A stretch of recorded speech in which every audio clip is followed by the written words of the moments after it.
Rip Curl, Olukai, Costa Sunglasses, Polynesian Adventure Tours, HMSA, Hawaiian Airlines, the Office of Hawaiian Affairs, Council for Native Hawaiian Advancement, Kaiser Permanente, Rogue.tv, Salt and Air Studios, KHON2, and KHI. Thank you for joining us for the Eddie Aikau Foundation Rip Curl Eddie Aikau Big Wave Invitational, presented by, in memory of Eddie Aikau. We got Dave Wassel here, a former city and county lifeguard, but more importantly, a former competitor in the Eddie, as well as Rocky Cannon, North Shore born and bred, former Hawaiian Water Patrol. Dave, I'm going to start with you. The waiting period just started on the 14th of December. Here we are on the 22nd. And we're already looking at a start day. Very impressive. And because of that, because of the early start in the winter season, I think there's going to be a lot less alternates able to get in, because not too many people have gotten hurt so far. There has been a few, though. I heard rumors that Bruce Irons might be out with a broken collarbone. Yeah, with a shoulder injury that he's healing up from, Bruce Irons. So we're going to see him replaced in the mix. I think first on the alternate list will be Clyde Aikau's son, Aikau. Wow. Rocky, talking about Waimea, talk about this Coliseum of big wave surfing, the original Coliseum for big wave surfing. Gotta say aloha kakahiaka with a double shaka and a big mino aka. And it's almost Christmas, bruh. Mele kaliki maka. And Christmas is in the air. Winter has officially begun. Yesterday, the winter solstice, official first day of winter, the Eddie kicking off. I mean, talk about the atmosphere being just so tense, the pressure, the energy, palpable. The Coliseum, like you said, it has been lined with tailgaters from 2 days ago, Kaipo. Yeah, that's right. Longest night of the year last night, and potentially the biggest swell of the year today. Let's take a look at the history of this incredible event, the history of the Eddie Aikau Big Wave Invitational.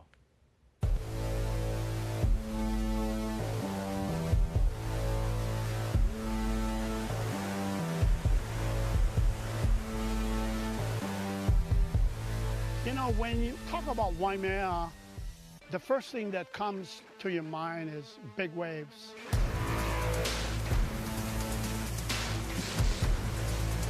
This event, compared to all other events, it brings like this energy that you can't really compare to any other event.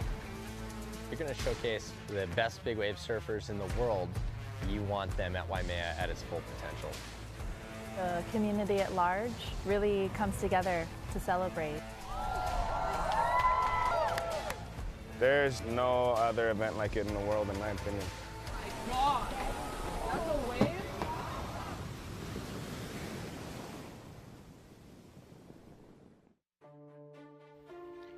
When you're talking Eddie Aikau and you're talking Waimea Bay, you're actually talking about, you know, the first lifeguard on the North Shore. We didn't have any jet skis.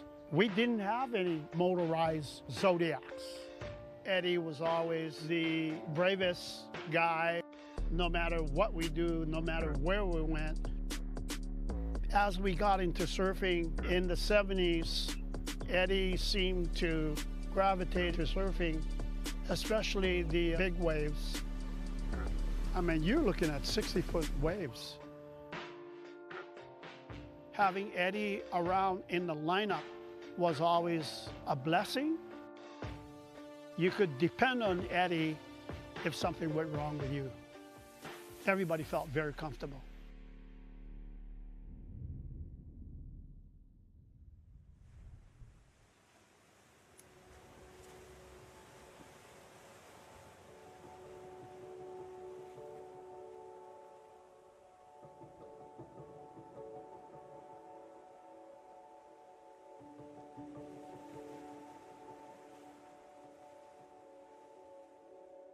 Eddie and I was very close.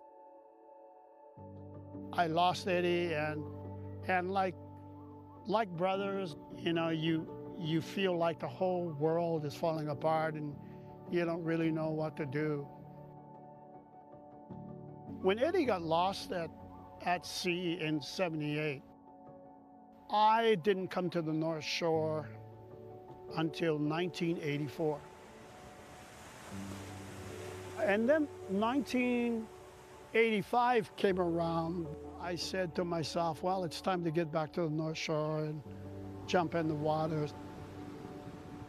Growing up on the North Shore, the Eddie Aikau Big Wave Invitational is our Super Bowl. To be able to have a high level of competition and a high level of surfing, the cutting edge happening at the same place where big wave surfing was kind of born is pretty special. Just to get lucky for the event to run, you're already like, the feeling's crazy because it's so rare. We might hold the Eddie opening ceremony for 10 years, but if you get to run it once or twice, that's so special. It kind of has that feel that something greater than just an event is happening. It's a natural phenomenon that's happening.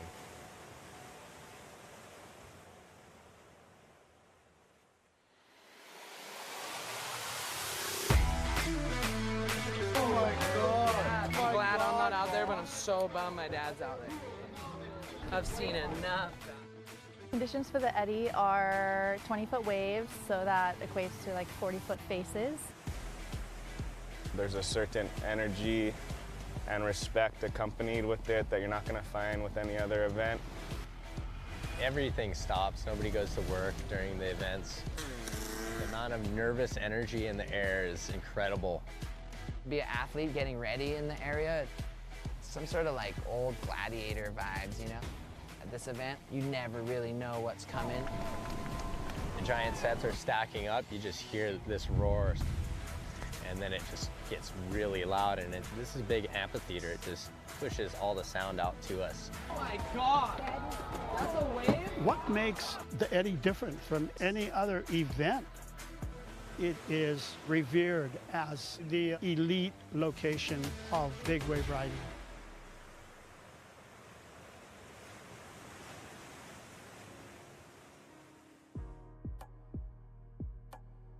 I hope that people take away from Eddie's story the idea that you can be brave and tough and also still selfless.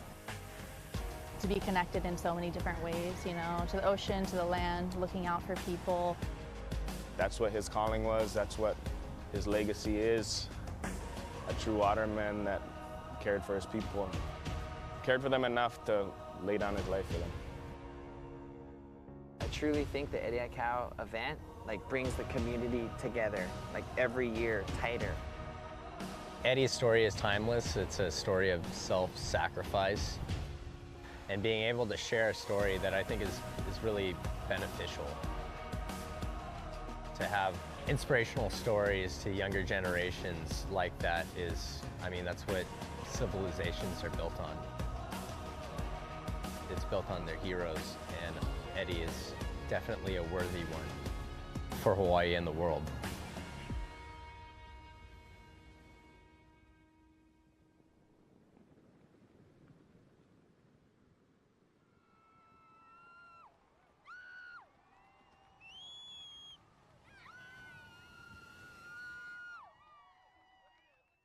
There's nothing else like it. The Rip Curl Eddie Aikau Big Wave Invitational, Kaipo Girl, Rocky Cannon, Dave Wassel. Rocky, we talked about this gathering, and people have been anticipating this event for days on days now. It was called, at some point, the Woodstock of surfing. People camping out, lining the beach, big crowds over there at Waimea. Yeah, we use, analogies for different events that we're familiar with, the Super Bowl, the Woodstock. There's a beautiful shot of Waimea Valley coming out from the valley, a very popular and well-known ahupua'a in Hawaiian culture, and the ultimate gathering place. And you heard Clyde Aikau during that piece talk about the elite location. There's big waves all around the world, but they're so far out and removed, and just the spectacle that is available and the seating and the way it is situated is perfect for everyone to come check it out. Yeah, and the celebration, right, of the life and legacy of Eddie Aikau. Dave, the first lifeguard on the North Shore of Oahu, over 500 rescues, never lost a person there. That's just with a surfboard and his arms. But today, as a city and county lifeguard yourself, there are some hazards for spectators to be aware of today. Are you kidding me? It's probably the most dangerous beach in the world right now. City and county lifeguards will be extremely busy. Do us all a favor. We're going into the holidays. Let's be smart about this. Heed all warnings by ocean safety officials. Stay behind the tape. You're going to get great viewing, like Rocky said, but do it from a distance. And there's all the crowd right there, and they're heeding the warning so far. Another thing for you, Dave, is something interesting about the North Shore that's unlike anywhere else in the world. You have lulls where the ocean goes flat, everything looks calm and peaceful, and the next thing you know, a 30-foot wave's on your back. Right, and that's something that's very interesting that you talked about other ways around the world, Rocky. The North Shore is like a giant catcher's mitt. Correct. From Kaena Point over to Kahuku, and these big winter storms just come slamming right into it. So keep your head up. It's like going on a head on a swivel kind of. It's like going on a safari and there's a lion sleeping and you're like, oh look, I'm gonna go pet it. It's so so gentle. And then it wakes up. You're like, oh crap, it's awake. That's what happens when you get too close to the water sometimes. And unfortunately, Dave, I did see an incident on Wednesday coming from Waimea Bay. I was driving back home and saw, was that Luke Shepherdson in the water swimming? Yes. Looking for a snorkeler. Yes, Snorkeling at Sark's Cove in December. Somebody had the worst day of their life that day. And luckily our partners, everybody else was safe. They did their job correctly, and it could have been worse, right? So thank you to the men and women of ocean safety for risking their lives for other people. Yeah. Of course, our North Shore lifeguards, all of our first responders. Looks like the crowd is gathering right now, Dave. Everyone's behind the yellow caution tape, so as a city and county lifeguard, that's got to make you happy to see everyone paying attention and listening so far. So far, but Mother Nature might have other ideas, right? Correct. This swell is still just filling in. So one thing's for sure is the ocean's always in charge. The caution tape is kind of just like this is where we think is the safest spot, but the ocean will come let us know and give us updates throughout the day with the toe ticklers and the okole swampers. And speaking of updates, what are we seeing right now, Dave, with this swell? Okay, honestly, first thing when I woke up, I checked the buoys and I thought to myself, I don't know if it's going to be big enough. But I just looked at it now, and it is definitely hitting that mythical 20 feet, 20-second interval, which lights up Waimea Bay.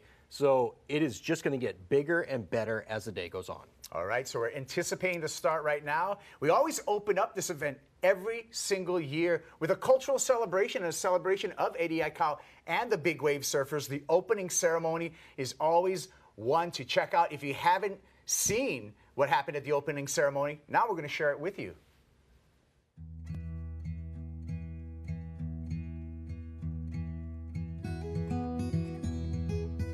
It means a lot. This is an opportunity to honor such a beautiful legacy, a waterman that sacrificed so much for our lahui, and I'm truly honored to be a part of this special event. There's mana in this valley and just power, and it's just amazing to celebrate together. It is one of the best things you could possibly be a part of in the world. It means everything, like life, to be a contestant in the Eddie Aikau, for me. It's an extension of what my ancestors were doing for thousands of years, bringing that into modernity, capturing the essence of aloha and sharing it with the world. This is one of the greatest, not just surf contests, but sporting events in all of the world. Because it's not a competition; it's a celebration of Eddie's life and what he stood for, which was being of service to humanity.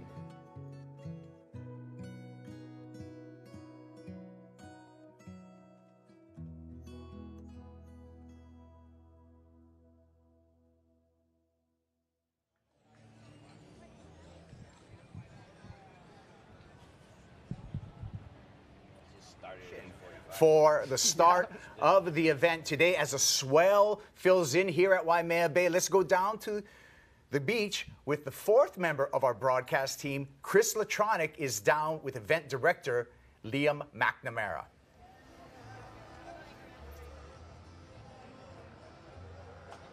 Yes, good morning to you, Kaipo, Rocky, Dave Wassel, and everybody on this Aloha Sunday, Eddie Sunday, as the Wave has called today, and I'm here with the event director, Liam McNamara.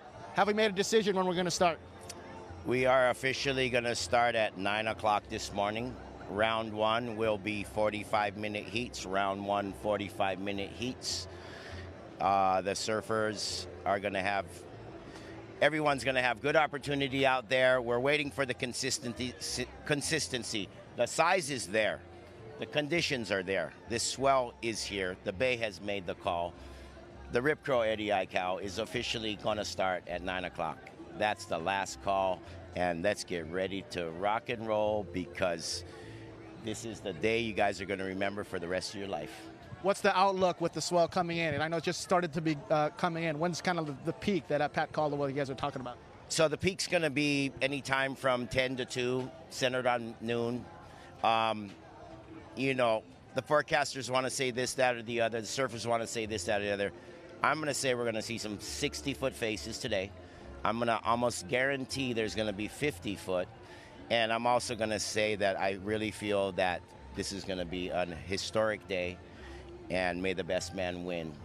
What does it take to be the best man? What's the kind of the rides that are going to count? Well, obviously the biggest waves are definitely in the criteria. The deep takeoffs, the late drops. We're going to see some guys pull into some barrels today. There's some barrels out there. Very rare to see people pull into the barrel, pull into the tube at Waimea. Making it, whole nother story. But we have some amazing judges up there. We're going to make sure that the best man's going to win today. We're going to have replays. We're going to have everything in our ability to make sure the scoring is right. The winner is the winner. And the Rip Curl Eddie Aikau is going to happen, and we're going to have an amazing experience. Okay, Liam McNamara, event director. Always good to see you, Uncle. Making the call. It is officially on, so stay tuned. First heat's going to be in the water at 9. Of all the info, all the live updates right here. Chris Atronic, Liam McNamara, back to you guys. Thank you so much, and there you go. 9 a.m. Hawaii time. We'll have heat number 1 get underway, Rocky. Liam, talking about barrels potentially today. I'm looking back at, you mentioned it with me earlier about Brock Little and some groundbreaking surfing that Brock did out here at Waimea. Yeah, that was just an amazing Eddie. Keone Downing ended up winning that event in 1990, but it was Brock just on the rail from the start, getting into a barrel, came out and then off his board, and then that same year took off on that crazy bomb. I had the poster on my wall, getting chicken skin talking about it, and we really love and miss Brock Little for sure. We sure do. Brock on is our good friend Rock and roll. of all of us. Rock and roll. He's with us right now, I'm sure. Heat number 1. Let's talk about it a little bit, Dave. Let's get into it. We got 2 women, 2 wahine in every one of the heats here this year. So we have 10 wahine participating. The 2 we're going to start with in heat number 1, Emily Erickson, Izzy Gomez. Also, we're going to have Luke Shepardson, Ezekiel Lau, Eli Olson, Cole Christensen, former champ Greg Long, Jojo Roper, and Russell Bjerke. Your thoughts on how we're going to open up the day? Come on, Russell. Come on, baby. Oh, I've been a big fan of Mr. Bjerke for a long time. Even before he was born, his father, I just loved his approach at charging outer reefs. An amazing surfer. In fact, he passed on that knowledge to Russell and shapes his boards. They've moved from the North Shore over to Ulladulla in southern Australia. But, you know, Russell has carried on that tradition of charging. He was at Jaws yesterday doing what he does, holding up that name. Next in line, you want to get into the females? Sure. Let's talk about it, right? Yeah. Okay, one thing that I saw at the opening ceremony was Clyde Aikau said, I believe that the females can only replace other females. Correct. Okay, so that's a big point there. But we talked about people coming up and taking over from where their parents left off. Emmy Erickson. Roger Erickson, former North Shore lifeguard. Okay, 79 to 85. 89 to 95. He was in the Eddie, passed it on, actually passed on one of his boards to Emmy. And she used to ride that. Yes. Now I think she's on Lyle Carlson's. And then Izzy Gomez. Yeah. Just celebrated her birthday. Young 20s. Yeah. Right? And she comes from a stand-up paddle background. I think she has 5 titles to her name. Interesting, though. Is she going to be able to She doesn't have a paddle, so Right. she's got to really use those arms to get into these waves. They're going to be moving really fast. Yeah, it's going to be a test of physics today in big wave riding. We're going to talk more about all the participants as we anticipate for a 9 o'clock start. We're going to step away right now with a short break. We'll be back with more of the hype for this edition of the Rip Curl Eddie Aikau Big Wave Invitational. Stick with us.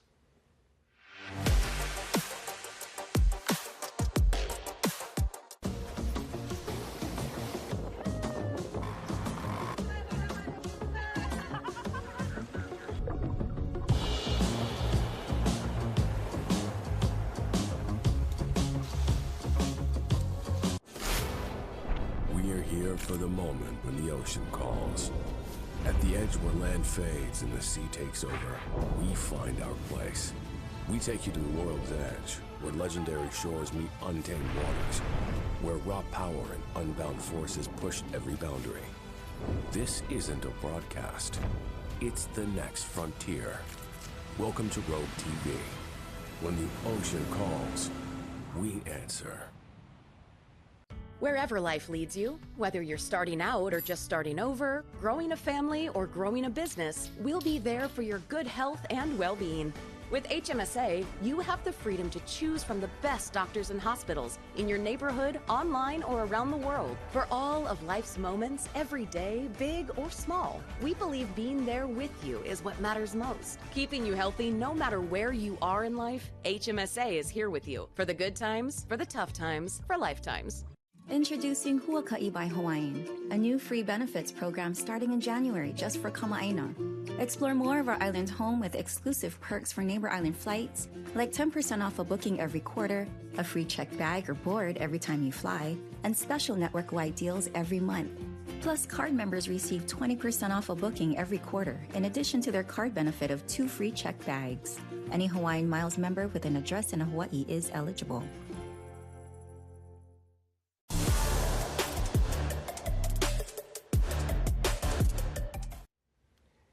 And we are back at Waimea Bay for the Rip Curl Eddie Aikau Big Wave Invitational. And we can see heat number 1 making their way for the paddle out. It's Rocky Cannon, Dave Wassel, my name's Kaipo Guerrero, talking you through the action today on this historic event as we're anticipating a big day with the swell filling in. Unprecedented this year of the inclusion of Wahine in this edition of the Eddie Aikau Big Wave Invitational, only the 11th time running in its 40-year history. Rocky, we talked a little bit about lifeguards, Eddie being a lifeguard.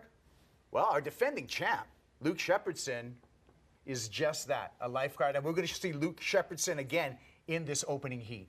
Yeah, he's coming up. He'll be out there in the blue jersey. And so you see a handful of our competitors in the first heat making their way across the river right there. You can see the wet sand beyond them and all that foam buildup. So there has been some waves washing over that valley, that gully right there. And I like this heat also, 2 former champions, Greg Long and Luke Shepherdson. But Luke last year winning while on duty. That might be like an acronym. You know, WWOD. You know, and Dave, there's been a long history of lifeguards participating in this event, and lifeguards as big wave riders, yourself also as being a competitor in this event. We know one guy who's waiting for it. He's the first alternate. He's a fellow lifeguard of yours, Joey Cadiz, Joey Aloha's out there and waiting to see if he's going to get the call up. Right, I think he's actually next in because Aikau would have replaced Bruce Irons. So I think right now we have Chris Latronic down on the beach with Joey Aloha, Joey Cadiz. Let's hear the anticipation from our city and county lifeguard and big wave rider. Yes, good morning to you guys. Yes, I'm here with the man, the myth, the legend, Joey Aloha Cadiz, protector of Waimea Bay, city and county lifeguard, as well as Charger, second alternate. Tell me, how do you feel? We are here. We finally made the day, the 11th Eddie Aikau Invitational. Tell me about how you're feeling. It's an unbelievable experience. It's honestly really surreal right now. Having waited, wanting this moment for all my life, and it's finally here. I just got word that I'm going to be surfing in it as an alternate, and I'm ready. I'm ready. Yes, you've been ready, and not just for surfing Waimea, but Makahiki games as well as many other things. Tell me a little bit about kind of preparation for this kind of day. Well, Eddie, what they say, the bay calls a day. You got to be ready at any time, and so I kind of use my life and train that way, that anytime that there's something that, whether it's a strongman event or surfing the bay, that physically I'm ready, mentally I'm ready, and emotionally I'm ready. So I spent a lot of time training and prepping for this. I'm in the best training grounds here at Waimea Bay that I could possibly be, so I'm right here at home. Tell me a little bit about the conditions. I know it's going to be building swell. What's kind of your strategy going into this? Looking at it right now, it's a little slow, but it's definitely getting bigger. When it's slow like this, it can be a little difficult because you have a limited time in each heat, so you got to really choose your waves wisely. As of right now, it looks like that first one's the best one, but we'll see how the day kind of plays out, and the conditions can change at any time, and we're expecting it to get enormous, so that's the only unknown factor right now, is exactly how big it might get. And as a city and county lifeguard, I know you get a lot of tips for people coming down, checking it out. What should people know coming down to the event? Well, right here at Waimea Bay in particular, we have a lot of our staff already warning and cautioning, taping up the entire beach. But as people keep filling in, they need to be warned and let know what's going on. So if you see something, say something. That's what we always tell people. Don't let other people go and do reckless things and put others in danger. But just watch the ocean, don't turn your back to it, and listen to the lifeguards. Yes, I know a lot of them trying to cross the river mouth over here. Tell me some tips for people trying to do that. Don't do it.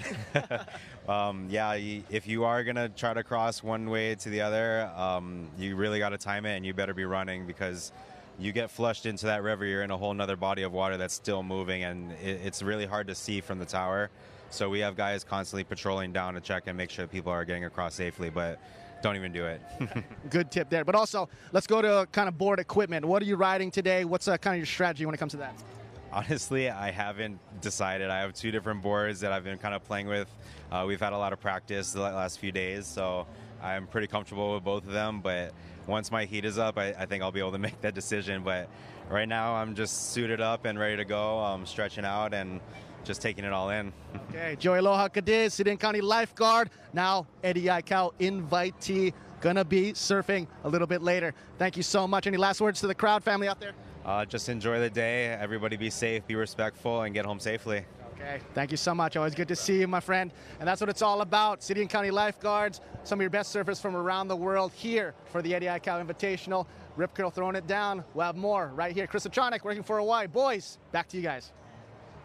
Thank you, Chris. And Dave, what do you think about the advice that Joey gave? That was a really well done interview. Mm-hmm. Great job, Joey. Yeah, and he's couldn't have done a better job myself. Yes, you know, first of all, Dave, I'm going to say I've heard you on the microphone here at Waimea Bay, coming from the lifeguard tower, and I've heard some great words of wisdom, and I've also heard some of the most funny warnings out to the crowd that I've ever heard. Okay, I'll pre-apologize right now because some of those might come out later today. But what I noticed from these past two interviews, Liam McNamara and Joey Cadiz, both should be just nervous wrecks, and they're just cool and calm and collected, and that's dangerous in a big wave situation, because when somebody's just a little too comfortable, they might have the best day of their life. Yeah, and there's just a lot of there's the cultural and spiritual aspect of this, Rocky.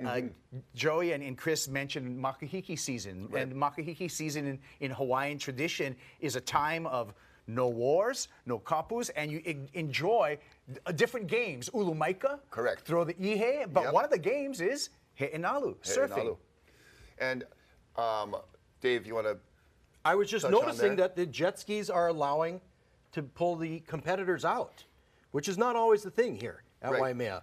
Yeah, and I think in the time of efficiency and where we're at now with all of these ways to improve the efficiency, I think it's a great addition. Also the safety. I noticed that most of the competitors are wearing inflation vests. Yeah. So just in case something goes wrong, you're hit by a 10-foot board underwater, you can pull yourself to the surface. And we just heard from Joey Cadiz, obviously doing daily duties of beach and ocean safety at Waimea, assigned there, guarding the bay. Also, one of the bravest individuals at the Makiki. I seen him in a malo. That's courage. I'm telling you, I don't have it. But big props to Brother Joey.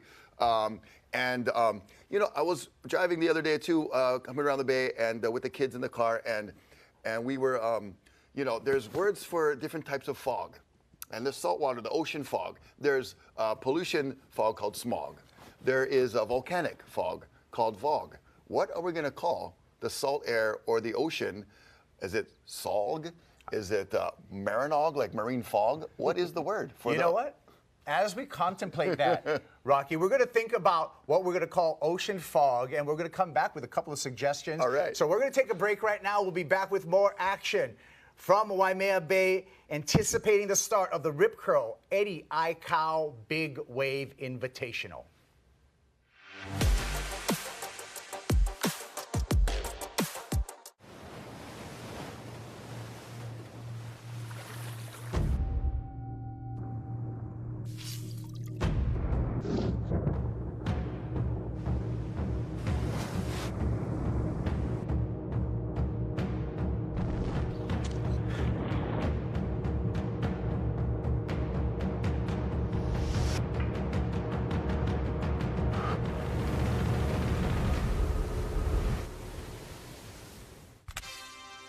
We've been heading out to sea since 1983, bearing witness to 40 years of some of the water's best moments, and being there to help our mates when seas get rough, always looking to go further and stay a little longer in places we call home, like the Gulf of Oman, Ningaloo Reef, Mag Bay and the Little Creek out back.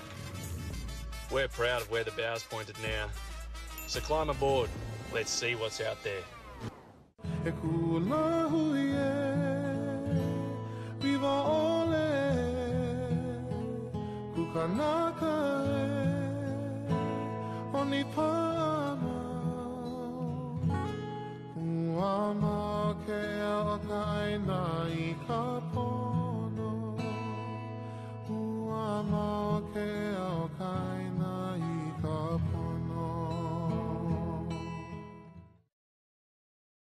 Hawaii's only 100% fiber internet is now Hawaii's fastest internet.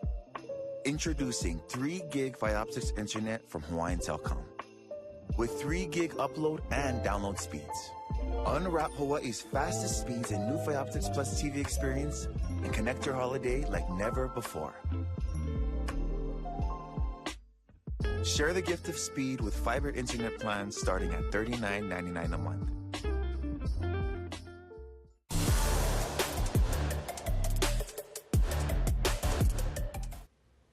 Welcome back to the Rip Curl Eddie Aikau Big Wave Invitational as we fly over Waimea Bay on the island of Oahu, the original big wave testing ground, and it still has that title still to today.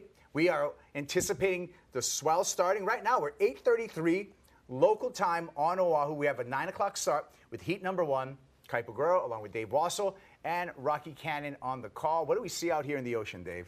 We see a beautiful drone shot, and that's either going to be done by Pat Myers or Tucker Wooding. Little tidbit there for you. And I love, that's my favorite color, is corduroy. Yeah. Corduroy to the horizon. Corduroy. I just love to see that. There's going to be some big waves. Liam talked about it. Joey talked about it. The swell, it's on Hawaiian time. Correct. Right? It seems like it's showing up a little later than usual. But interesting fact, right?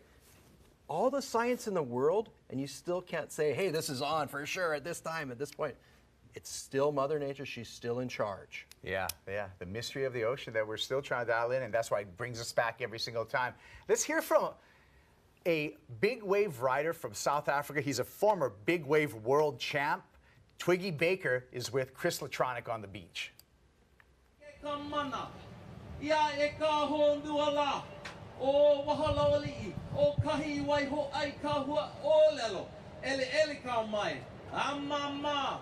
Yes, I'm here with Grant Twiggy Baker, one of the alternate this year. Grant Twiggy, I know you've been a big wave surfer. So many great waves that you've caught. Tell me about being in this year's event, and I think you're up next, right? Yeah, I'm an alternate this year, so you know, I've never been on the sidelines before, but I'm hoping, well, not hoping, I'm hoping for myself, but maybe I get a chance today. I'm next in line, so if someone hurts himself in the first round, I can get into the second round. So I'm just hanging out, hoping for the best for me, but not for someone to get injured, obviously. I know, Twiggy, you're always ready to go. Have you been getting us some warm-up swells with these the past waves that came in? Yeah, we've had an amazing week here, 3 or 4 swells in a row, just beautiful conditions, morning offshores, light winds, and we've been hitting the outer reefs all along the North Shore, and we're full of waves at the moment. Yeah, so that's kind of the best way to prepare for big waves. Go catch some big waves yourself, right? 100%. It's the only way to prepare. And that's why, you know, we get on the program for the winter. I start my winter in Nazaré, get a few waves under my belt there, then go to Mavericks, get a few waves there, and then I'm ready for the Eddie season over here. Tell me about this year's competition. If you get in, tell me your strategy going out to Waimea today. Well, it's interesting. You know, the swell was supposed to be here and big already, but it's not quite filling in this morning. There's a lot of period.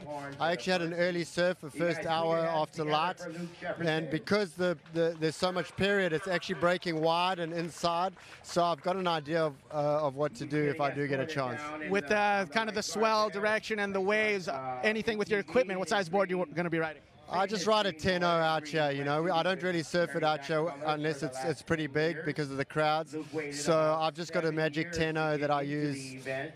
And yeah, you know, no matter what size it is, I'll use that 10-0. Sounds good. What do you eat for breakfast this morning? What's the winning meal?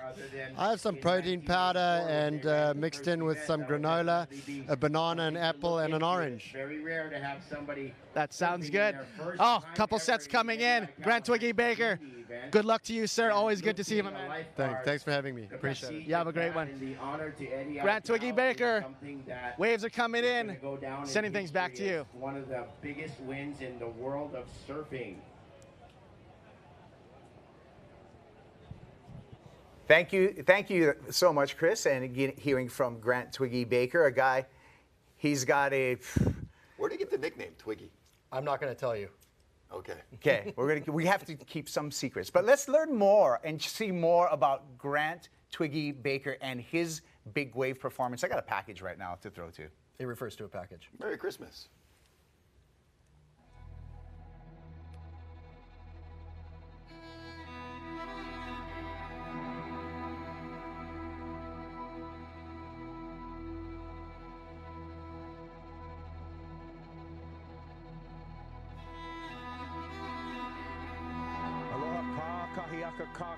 Good morning, everyone, and welcome to the 10th running of the Eddie Big Wave Invitational in memory of Eddie Aikau here at Waimea Bay.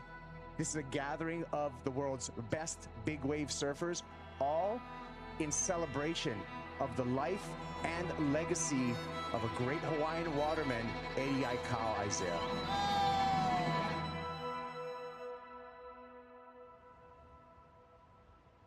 It is 8 o'clock. Test away for Florence. Oh, and gets caught up in the whitewater, dives off. So that's going to be our first score of the morning. It's going to be a long day at the beach, see? Long day at the beach. Just first heats in the water. I'm only 5th heat, so we're still at home. It's only like a 20-minute walk to the bay from here. The outer buoy's got huge around midnight, so should really just start pumping. The next 2 hours should really start filling in, and hopefully just in time for my heat. It's as big as it gets for the day. So.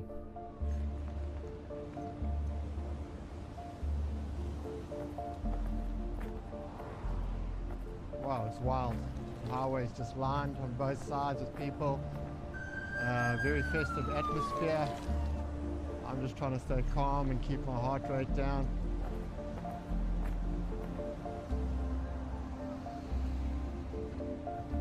Line, check in. Jake Mocking, check in. Hi Lenny. Landon McNamara, check in. And Nick Von Rupp, check in. What on heat 3 this is. What heat you in? Number 5, first round. Yeah. Okay. Mike is in there. How long are the heats? Do you know? Not sure. 40. Okay. Are you nervous in my heat? How do you guys happen there? I was like, today's the day I'm going to smoke him. I love you. You never seen this guy nervous? Nervous idiot. I was like, today's my day. 25 feet. In the last 4 heats and Eddie was fucking. Think about that part. Ah, classic.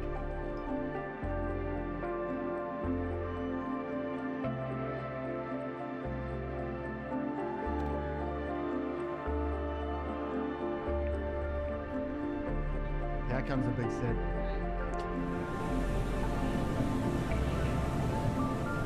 Everybody's scared today except me.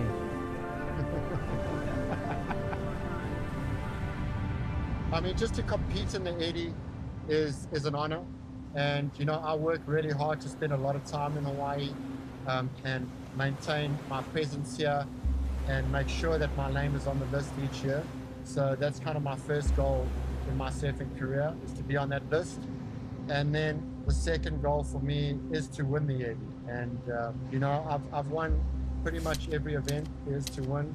The Eddie's the ultimate. I mean, if you win the Eddie, that's the ultimate big wave trophy, title, whatever you want to call it. And it would just cap a career that I would be satisfied with. Back at Waimea Bay for the Rip Curl Eddie Aikau Big Wave Invitational. We just saw a piece on Grant Twiggy Baker. Twiggy, he's an alternate this year, so he is on the beach, readying himself, kind of on the sidelines, and you know, always having to be prepared. But it was interesting in that piece, following Twiggy and seeing the preparation and how you keep everything together. Dave Wassel's with me as a former competitor yourself, Dave. What's the feeling? What's the anticipation? How did you keep centered amongst a lot of potential chaos? You know, I think it's just years of preparation. You're not going to do anything the day before to prepare yourself for the Eddie Aikau. It is years in the making. And just to let you know a little bit about Grant Twiggy Baker, a lot of people in this event will be afraid of these big waves. Big waves around the world fear Grant Twiggy Baker. That guy is so decorated and he's so calculated. If you watch any one of his incredible rides throughout the decades, he's always right in the perfect positioning, the apex of the wave. He's got Waves of the Year at Mavericks. He's got championship wins at Mavericks and Dungeons in South Africa. He just doesn't have the win at the Eddie. Yeah. That could be today. Could be. Well, also, we could set history today. A woman, a wahine, could win the Eddie. Today we have 10 women in the draw. One of them, Maui's Paige Alms. Let's hear from Paige. She's down the beach with Chris Latronic. Yes, good morning, Kaipo, Rocky, Wassel. Yes, that's what it's all about, kind of the women mixing with the men in all of these heats and with a possible woman overall winner. And one of them could be Paige Alms from Maui. Paige, good morning to you. Good morning. Tell me a little bit about how does it feel to be here? Oh, you know, it's a beautiful day. It's like picturesque, glassy, you know, lines on the horizon, and we have an upcoming rising swell, so it should be a beautiful day, and I'm just really stoked to be here. Yeah, how does it feel to be in the same heats as men in this Eddie? Mixed emotions, you know. It's really special because when we surf big waves, it's men and women are out in the lineup together. I hope in the future that we get an all-women's heat. The boys are pretty gnarly and don't, you know, back down at all and aren't really good at sharing.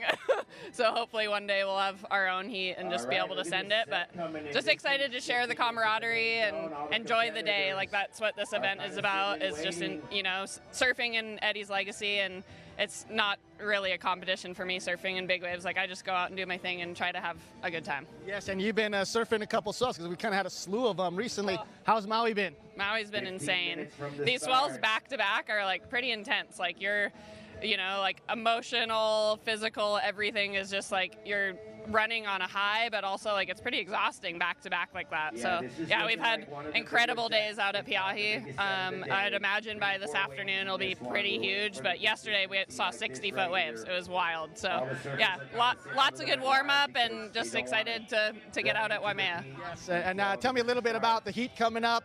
I know you're going to be mingling with the boys. Have any strategy planned for this heat? I mean, I had the opportunity to surf in it last time it ran, which was incredible. It was the first time that women were included in the event, and it was as big and as best as it's ever been, according to all the OGs. So I had a good opportunity to kind of see what the lineup does at that size. So we'll see what it does today. And I got my strategy, but I'm not going to share it. Okay, good. Don't share the secret recipe. What about equipment-wise, preparation-wise? How are you doing with that? Yeah, I mean, I'm really fortunate. My fiance, Sean's my shaper. We've been together 18 years. He makes the best big wave guns in the world, especially for out at Piahi. So I have a 9.8, a 9.10, and a 10.2 here, and I'm thinking a 9.8 or 9.10. That's perfect. So yes, good tips. Marry your shaper if you want to be a big wave surfing woman.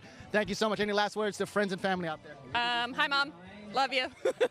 Paige Alms, go get him. Good luck and congratulations once again on being invited to this great event. That's what it's all about. Kaipo, Wassel, Rocky, back to you guys. Thank you so much, Chris and Paige Alms. That's right. Last time we ran, 2023, she was a group of women. We had 6 women. The last time that we were out, we had Paige, we had Justine DuPont, Makani Adric, Emmy Erickson, Andrea Moeller, and Keala Kennelly for those groundbreaking women in 2023, Dave. Okay, real important thing to mention right here. Keala Kennelly, first female ever invited to the Eddie. Yes. The first woman to ever catch a wave in the Eddie was Andrea Moeller. Yes. From Maui, and that's just the way the heat draw went. But Paige Alm was the highest rated female surfer, and she absolutely flossed half of the entire lineup of surfers last year in one of the biggest Eddies ever seen on the planet. Yeah. So that's a kick in the ego right there. Yeah, I love that. You got to bow to that young lady right there. Great job, Paige. I absolutely love that. We're going to see Paige in heat number 4, Rocky. Another surfer in heat number 4, Nathan Florence. Nathan has a chance to win at Pipe, which he's already done this week, and in the same week, on Wednesday, and the same week, what a story would that be for Nathan to take out an Eddie, 2 big titles in a single week. I mean, talk about, just mental, emotional, physical overload of adrenaline. And Paige talked a little bit about it, just back-to-back swells and just the dump afterwards, you're just like exhausted from all of the, preparation, actual surfing and everything that goes into it. Nathan Florence, I mean, his performance at Pipe was just amazing, especially that final heat. The wind came on. There weren't a lot of barrels in the final, and he just somehow was able to sniff those out, find them, and schooled everybody.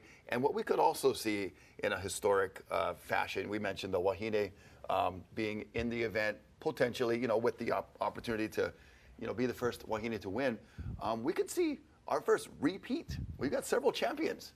So we've never seen a guy win it twice, and that's on the table. There we go. So you got to take out Clyde Aikau because he's not in it. Denton Miyamura's not here. Right. But there's 8 other past champions still in the event. Right. Who could repeat? We shall see. Well, we got more talk coming your way, and we're anticipating the start. Will we have a new champion? Will we have a repeat champion? We're going to find out as the clock ticks to the start here at the Rip Curl Eddie Aikau Big Wave Invitational. We'll be right back after this.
Caring for the people of Hawaii has been HMSA's mission since day one.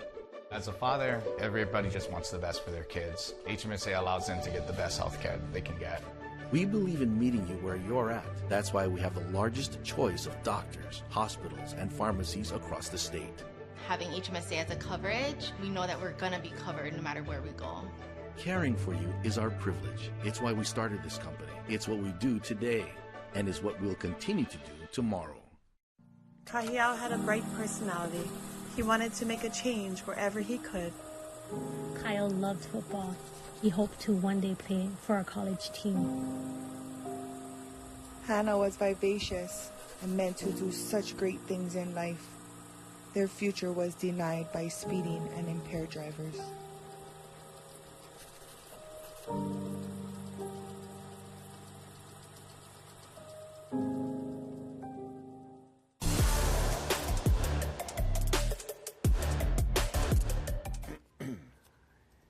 And I want to thank HMSA. HMSA is here with you, keeping you healthy for life, for good times, tough times, and a lifetime. One of our supporters of the Rip Curl Eddie Aikau Big Wave Invitational is HMSA Blue Cross and Blue Shield. You want to get that PPO package there, you pick your doctor. Been supporting my whole family. For the good times, the rough times, and lifetime. Amen. Yeah. Thank you, HMSA, for the new knee. As we see the Water Patrol, Hawaiian Water Patrol, they're in place there. Rocky, you're an ex-Hawaiian Water Patrol. I think you're still on call. I'm going to call you alternate Hawaiian Water Patrol. Hey, once you're in for life, bro. Yeah, it's like, wow, it's like a gang, huh? So, so what are the guys doing right now out in the lineup on the skis? So, you know, it is a lot of communication. You got a lot of crafts in the water, and it's a very tight area when you look at the structure of the bay. And then you've got the big closeouts potentially as well. So there's a lot of finite boundaries that you want to be aware of. Quick question. Yes, sir. Okay, in a situation like this, like at the Eddie, how many skis are there just to grab individuals? And how many are for cameras? And are they specific to actual surfers? That is all communicated pre-game. And so you'll have skis assigned to colors, surfers. Okay. And then you'll have skis that have cameramen, but those cameramen are also briefed. They need to dump or jump off if that ski is required for safety. Safety is the utmost, predicated value for everybody, and the surfers' safety is top priority. So you'll have that coordination and communication, so important. And radios and walkie-talkies can only hear and do so much, while you're out there with a machine, with the big waves, a lot of hand signals, and a lot of just that unspoken and knowing each other so well, being a tight-knit group. And there's no place other than Hawaii than you can get the Hawaiian Water Patrol. Nobody's better at this job. Best in the biz. Thank you, Terry for putting all these individuals in the place and giving them a job. Yeah. Right? They're the best in the world, but they're also getting paid to do it. So yeah, awesome. and was on message with Kavika Foster, Cliff Botella this morning, giving them good luck. Yeah. Love you guys. Be safe, and have a good day out there. Yeah, like Dave said, best in the business, and just true. And in the words used a lot, waterman. But like when you see these individuals, it's not watered down. It's not watered down. It is, it is thick and syrupy. These guys are true watermen, and I'm proud to call them all my friends. Yeah, they're not the guys that are delivering water to the competitors, like the water boys. All right, well, hey, since we came on air about an hour ago, Dave, I've noticed that the sets are showing up, and that last set that came through seemed a little bit bigger than what we saw this morning. So are you feeling this incoming swell? You know what? I always just look at the buoys. That's all I do. And I used to get actually a bit of grief for doing that from guys like Roger Erickson that I looked up to. We didn't have buoys back in my day when you get out there. I said, yeah, but if I want to really capitalize on the biggest part of the swell, then that's what I look at. Yeah. I've got a family, I got a job, I got responsibilities, but I still want to have the most fun possible. So the last thing you want to hear ever is, you should have been here yesterday. Well, I feel like we're the only ones not there. We are in the Ohia Lounge, Ohia, and everybody's over there. You know who's over there right now is another part of our broadcast team, Lucy Lopez. Let's check in with Lucy. We are here live at Waimea Bay where the event is about to begin. The waves are perfect, the day is a beautiful, beautiful day, and the crowd is absolutely exhilarating. As you can see, everyone is so excited for being everyone to start. We are excited to witness history be made, and we are going to keep on K-High and Grove.tv. Make sure to stay tuned because history is about to be made. Unreal. Thank you, Lucy. And you could notice behind Lucy, we got a big screen there. So I want to thank Island Vision Pacific for supporting us and having that big screen so they can see the program too. You can be there live and you can see the program. The best of all worlds, bro. The Jumbotron, the big screen, such a great idea for surf events.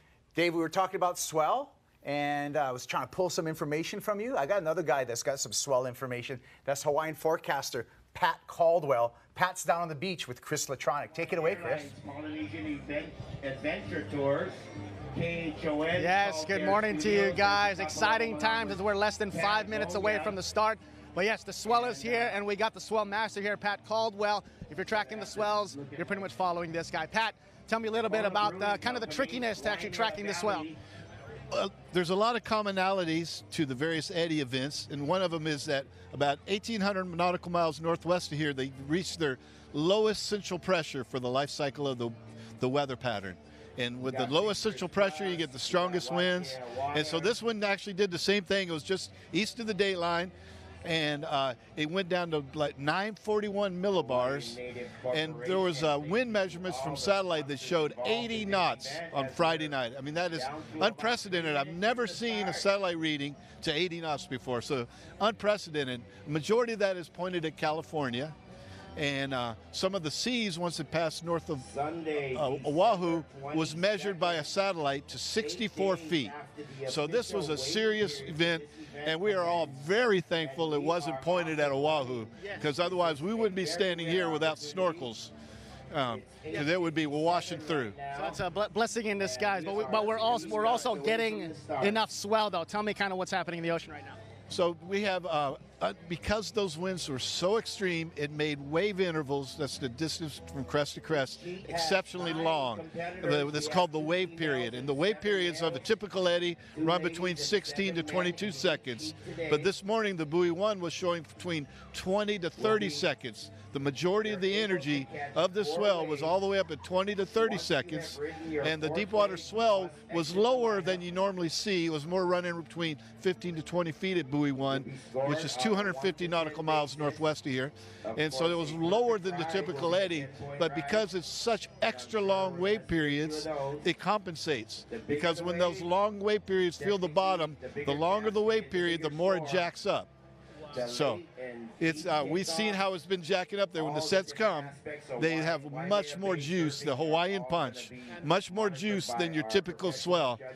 So far it hasn't been as big, but it definitely got the punch. So yes, so we might even, we're hearing possibly bigger barrels with this swell.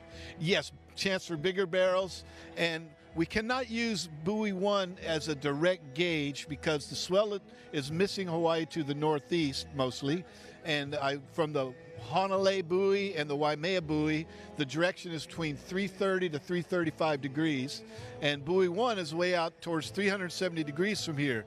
So in January 2023, with that eddy, the buoy 1 was a direct gauge from what hits the buoy to what hits Oahu, so you know for sure.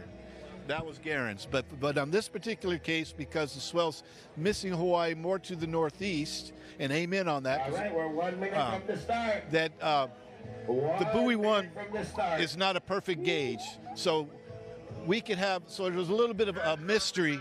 We don't have a direct measurement straight upstream of the trajectory of the waves coming in. We do not have a measurement other than from what we saw the seas from satellite. What do you think the outlook on today is? What do you think the trend's going to be? At this point, our only gauge we have is the model output, and the model output showed a maximum right centered on noon, plus or minus a few hours. And all the models were showing the Christmas tree. So a fast rise all the way up to that pinnacle, and then a fast drop. But luckily, it's right in the middle of the contest period. 3, 2, 1. And there you have it. The Eddie 2024 Rip Curl Eddie Aikau Invitational is on. Pat Caldwell called it. Let's send things back to you guys. All right. Well, thank you so much, Chris. Thanks, Pat Caldwell from Surf News Network. And it is on, Dave. 45-minute clock starts right now. Heat number 1 out in the water. And we've been anticipating that. We got Emmy Erickson out in the pink jersey. In red, we have Izzy Gomez. In blue, Luke Shepardson. And we already got a rider, Rock. Oh, 2 riders, and that is orange. That looks like that is Greg Long, and he's our 09 champion. And Greg Long was joined by one of our Wahine, I believe. That was just beyond vert, bro. Look like Emmy Erickson, too. Oh, my gosh. That was just so critical. Nuts. Interesting takeaway from what Mr. Caldwell said. He kept saying, thank goodness this storm wasn't directly pointed at Oahu. Right. So that would have turned this into, the last time there was a giant episode of surf like that was 1969. Okay. And Mark Martinson and Jeannie Martinson's house down at Pupukea literally got pushed off its foundation into Kamehameha Highway. Right. And they actually had to move it back with a crane. They didn't move it back exactly. And so you can see there's about 8-10 inches where you can see it's been moved from its original foundation. That's Real so crazy. Cool. Wow. We had another big episode, 1998. I remember that big Wednesday January as well. 28, yeah. 1998, yep. There we have all of our competitors in heat number 1 up on that graphic. First one that's going to get a score is our 09 champ, Greg Long from San Clemente, California, 41 years old. And during the opening ceremony, Dave, Greg made a statement that this is going to be his last Eddie. Oh, we saw a wipeout there. That was yellow. Eli Olsen taking it on the chin. Here's Greg. Greg and Emmy going for it. You know, cutting back to live action. It's like JoJo Roper and Cole Christensen. I'm just saying that not off their jersey colors, just off their styles of surfing. Yeah. Yep, there's Cole Christensen. Just smooth. This could be just a calm character, Cole Christensen, riding a Fletcher Chenard surfboard from Patagonia. And yes, you did mention that Greg Long made a pretty moving speech. Yes. That this would be his last Eddie. Another thing, I saw him yesterday for warm-up. He said he hasn't surfed in 3 months. He had a knee injury. And he just went back yesterday and warmed it up.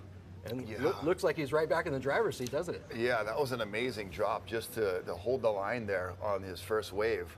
And props to Emmy Erickson on that just beyond vertical drop as Cole paddles back out. Yeah, there's the paddler, 47 years old, Cole Christensen from the North Shore of Oahu. Mentioned his shaper, Fletcher Chenard from Patagonia. Looks like he's put down that he's riding a 10-foot quad fin. As we get a water angle here of Cole out in front of JoJo. Oh my gosh, both surfers in a critical spot. Obviously JoJo a little deeper and Cole getting that little extra room on the further end of the wave. But you know, I love Cole's demeanor. I love his approach. You know, he's just like the blue collar charger, just daily shredder, always out at Waimea when it's going off. Himalayas, obviously got some amazing waves at Pipe. And just really a nice guy. Is that because he lives on the North Shore now, or is it because he's born and raised in Kailua? Hey. You got some Kailua pride there, Dave. Hey, Cole was asked, how do you conquer fear? And his answer was, one word, acceptance. Interesting. And you know what? He has 2 daughters and a beautiful wife, and he has to accept the fact that they run the show as well. I got 2 daughters and a beautiful wife, and I can confirm that statement right there. I am also in that concurring boat and vessel that you're in, Kaipo. So I was at the bay yesterday rolling up hand roll sushis for Water Patrol, just getting everybody in the right mood. And one of his kids yelled over, "Uncle, you rolling sushi?" So, yes, it's coming your way. Hold on. He said, I didn't want to fear the wrath. Yeah, he said, roll them tick. I know. So if you get one of Dave Wassel's sushi hand rolls, consider yourself very lucky. Oh man, I scored some hand-caught venison last year's backdoor shootout, Dave. Thank you so much. Absolutely. Hey, you're the guy with the property. Oh, easy, bro. That's all what right. my hat says. Out there in the black jersey, guys, is Russell Bierke. And let's hear from the Australian. We caught up with him before this event. My name's Russell Bierke, and I'm from Ulladulla, Australia. To be a participant in the Eddie is kind of it's a childhood goal for me, and it feels so good to achieve that. Oh, yeah, if I won, I'm over the moon to be invited, but to win it would be absolutely insane. And yeah, hopefully get a chance to compete and try my best. But yeah, just to be here on the day is pretty amazing. The Eddie is the pinnacle of big wave surfing still. Yeah, Russell Bierke, a second-generation big wave rider. Dave, you talked about his dad, Kirk, and his influence just as a shaper, but also as a charger when it comes to big waves. His father was the epitome of this solo warrior. I would paddle out to these outer reefs that I didn't know anything about. He'd be the only guy out there. I'd get out there all excited, like, okay, at least somebody's out here, can show me the ropes. He would take one look at me and go, "It's too crowded. I'm out." Wait a minute, I don't know much. And he goes, "Uncle, wait. Guess what? You'll figure it out." and to this day, I've seen that man do some incredible things in the water. And that's something that's different from, we are here promoting surfing, talking about these accomplishments, but there's some underground chargers out there as well. And Russell Bierke's father was one of them. And I feel it's crazy in a way, I'm going to stay on that subject, is that a lot of these surfers, there's not a ton of big wave events anymore. And these guys, Rocky, are doing it, and women, these men and women are doing it mostly for passion, for love of just challenging themselves with the ocean. Yeah, and then to get the call, to be in this event, whether it's invited, whether it's alternate, you've obviously done something to catch the eye and to get the respect of your peers and community that is the big wave surfing community, which is, ultimately so unique in itself. And I look at guys like Russell Bierke, not from here, and kind of, there's an old skit and joke of, you don't know what that guy's done to be with those rough fellas, and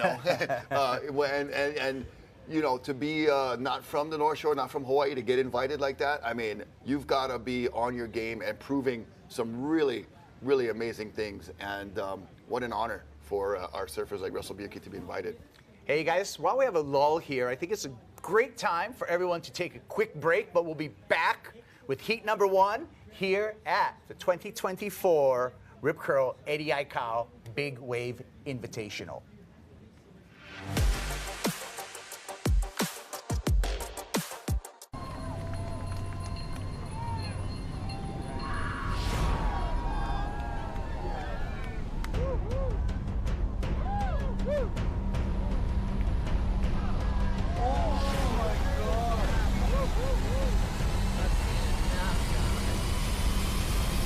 That was 60 feet.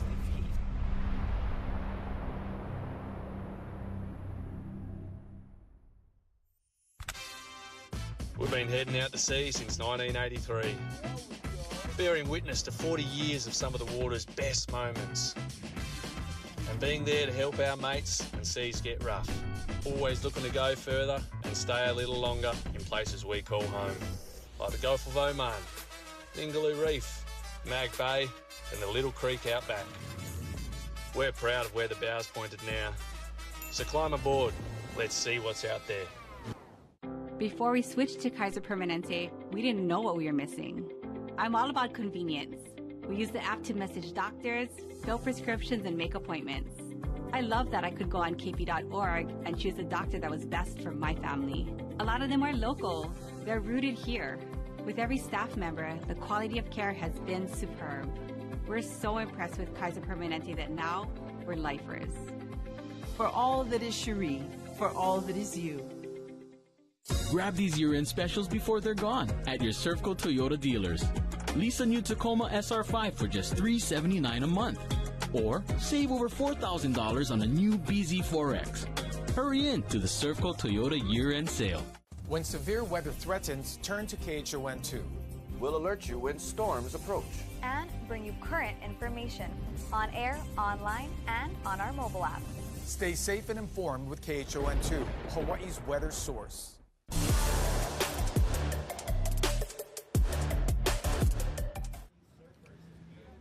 We are back at Waimea Bay for heat number 1 of the Rip Curl Eddie Aikau Big Wave Invitational. All of these surfers are going to surf 2 times, 2 rounds, and it'll be a leaderboard format. So everyone's going to have 2 bites of the apple, if you would, Dave, as we anticipate the swell to increase throughout the day. And then they're going to take their top best waves, add them up, and we'll have a champion. We'll have a champ. Now, in the past, we've kind of kept that. We haven't announced the champ and the math before it's done. So we'll see this year if we do the same thing where we kind of keep that anticipation, Rocky. Yeah, kind of get it back, to the old school of you just write down the scores, you go out and surf. Yeah. There's no situations, there's no updates of, And there's no priority. And no priority. It is, the honesty policy, the, deepest, the surfer closest to the curl, the rip curl, if you will.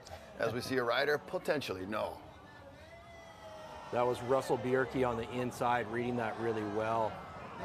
We talked to Pat Caldwell, listened to him speak earlier, and he said with this incredibly long interval swell, what you're seeing is the sets are actually going wide and inside. There's a big difference, an incredible difference between a 15-second interval and a 20-second interval of how much more deeper that wave energy goes into the water column. And it's like exponential, where I'll just throw it out there, a 15-second interval goes 250 feet into the water column, where that 20-second interval goes like 1,200 feet. So what that translates into is something literally slurping off the deep ocean floor and throwing into a big barrel. And Dave, you also talked about the bathymetry here at the Bay of how we're a little bit tucked in as well. So that affects, we got... That was a replay of that Take a little attempt. replay of the attempt. And talk to me a little bit about the bottom here and the aspect of Waimea Bay. The bottom here at Waimea Bay is a lot of big boulders. It's a river mouth, right? But it's also a ledge. It's a drop-off. We are volcanic outcroppings in the middle of the Pacific Ocean. There is nothing slowing down that energy. We don't have a continental shelf here, right? You'll never see anything break outside. It just comes in and takes all its energy and just throws it right in your face. We saw that wave just spit on that replay. I would say it barfed. Oh my God, that was regurgitation. Did not like its breakfast. Yeah. That was wild. You can use the Hawaiian word. Palu. Palu.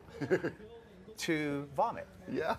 Just We talked about possibly seeing some barrels. John Florence got barreled at Waimea yesterday and made it. Oh wow. Let's see it. Let's see that repeat. Yeah, that would Looking be awesome. forward to that. All right. Well, we got more characters on the beach, and one of the characters on the beach right now is a young man who's making a big name for himself, just 20 years old, and he's an invitee for the Eddie Aikau. We got Jake Maki with Chris Latronic. On the 28th floor, and you're in the elevator. Yes, Kaipo, yeah, it is Jake Maki, North Shore boy, Red Raider for life. Good morning to you, Jake. So good to see you.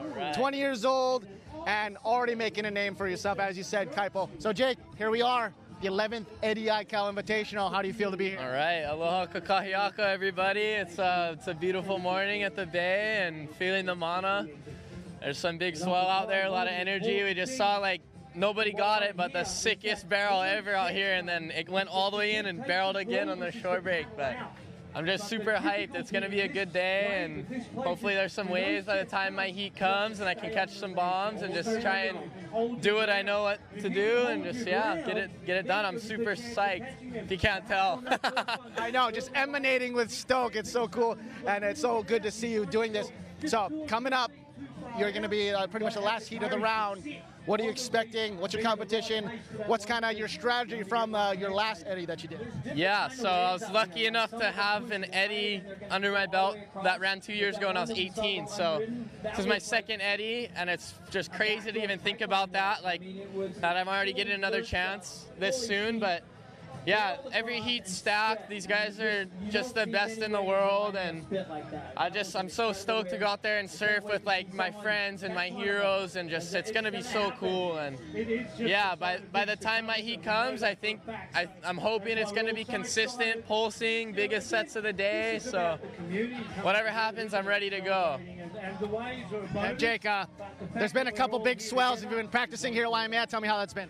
Yeah, I've been here on the North Shore. I've been surfing in Waimea. I surfed all morning yesterday, and then 2 days before that, I surfed all day long and just been getting the reps in. And I was really torn between going to trying out Maui or staying here. And just in my mind, I was like, oh, I got to stay here. And then they called the Eddie on yellow, and then they called it on green, and now here we are. And yeah, I'm just super grateful. Like, you don't really get a run of like light wind and big swell like this, like for this long ever. So it's super sick, like super warmed up, just no excuses, ready to go. As a 20-year-old, how does one prepare? What kind of diet are you on? What's your equipment that you're going to be using today? Yeah, so I'll start with equipment. I got a 10-1 that I'm probably gonna ride, that Brett Marimoto shaped, and my backup is a 10-0 that Chuck Andrews shaped. And as far as diet goes, this morning I had mochi and a Pop-Tart and a Kit Kat and a Tootsie Roll. So I'm ready to go. Mochi, Pop-Tart, Kit Kat for the win. Any last words to family and friends out there watching the live? I just want to say aloha to everybody. Thanks to everybody. Thanks to the Aikau Hana. We're here to honor the greatest waterman, pioneer, lifeguard, surfer, one of the greatest men to come out of Hawaii and inspiration across the world, Eddie Aikau. And yeah, shout out to everybody on the Big Island watching, my family watching, everybody, Red Raiders, yeah. Call boys. That's what it's all about. Jake Maki, good luck, my friend. Right. You have a great Eddie Aikau Invitational. There he goes. That's what it's all about. Kaipo, Wassel, Rocky, back to you guys. All right. Hey, that was a great interview with Jake Maki, and you saw Jake wearing a necklace, and that necklace is a replica of a necklace that Eddie Aikau had on his voyage on the Hokulea, which kept his family's spirit and love close to him. All the competitors got that replica necklace from Rip Curl. So thanks again for Rip Curl for being the major supporter of this event. Remember, Rip Curl, bringing radness and supporting surfing, the ultimate surf company since 1969. Very different interview, right? Where everybody else was so calm, cool, collected. He's 20. Here's Jake Maki just going loony. He just can't wait to get out there. Brother, don't can buy beer yet, but eating Pop-Tarts and mochi for breakfast, bro. And a Tootsie Roll to top it off, bro. You know, that gentleman is the youngest Eddie competitor in the history of the world. At 18, he got in, and it was like a bar mitzvah of big wave surfing. He went from a boy to a man with one giant airdrop after the other. The parents have done a great job. A very mature 20-year-old, I might add. You know, he showed his youthful enthusiasm, obviously, in that interview, and just grinning ear to ear, obviously. But I've seen him work so well with guests who, at Turtle Bay, where we do our surf lessons and things, he's able to humble himself down to that level. Because, you know, the hardest part about being a surf teacher, surfing is so narcissistic, it's all about you, right? When you're being a surf teacher or instructor, you got to release that and be so into the person. And I've seen him do that with without a flaw. And I just want to commend him for being, like you just said, you know, good roots, good support, and a good guy. Yeah, and good happenings happening with the work from the Eddie Aikau Foundation. Of course, putting on this event is their major goal, the Eddie Aikau Big Wave Invitational, but also conducting annual essay contests. They've been doing that since 2006 for students in Hawaii. They published a bilingual children's book about Eddie Aikau, written both in Olelo Hawaii, in Hawaiian language, and in English. You can find out more about everything that the Eddie Aikau Foundation does. Just go to eddieaikaufoundation.org. And thank you so much for Linda Eddie's former wife, and the rest of the crew over there at the Eddie Aikau Foundation. We couldn't do this without you folks. Yeah, and it's so important that we continue to remember, the event itself obviously is, just a parade of emotion and, recognizing all of these big names in surfing and also like I said earlier, the blue-collar chargers that are invited to this event, names we might not be household surfing names, around the globe, but when it comes to big wave surfing, everybody knows these guys belong here. And then also the homage and tribute to Eddie Aikau and what he meant not only to this location and the bay, but what he means for Hawaii and the sport of surfing overall. Here we go. Take a look at what we Laura? got here. This is Laura Enever. She's going to be in the next seat. She's walking down the beach. She holds the world title for largest paddle-in wave. She's got new equipment under her arm now. Laura Enever now on Paisel surfboards. I believe that she was a 42 or 43 foot wave on an outer reef here on Oahu.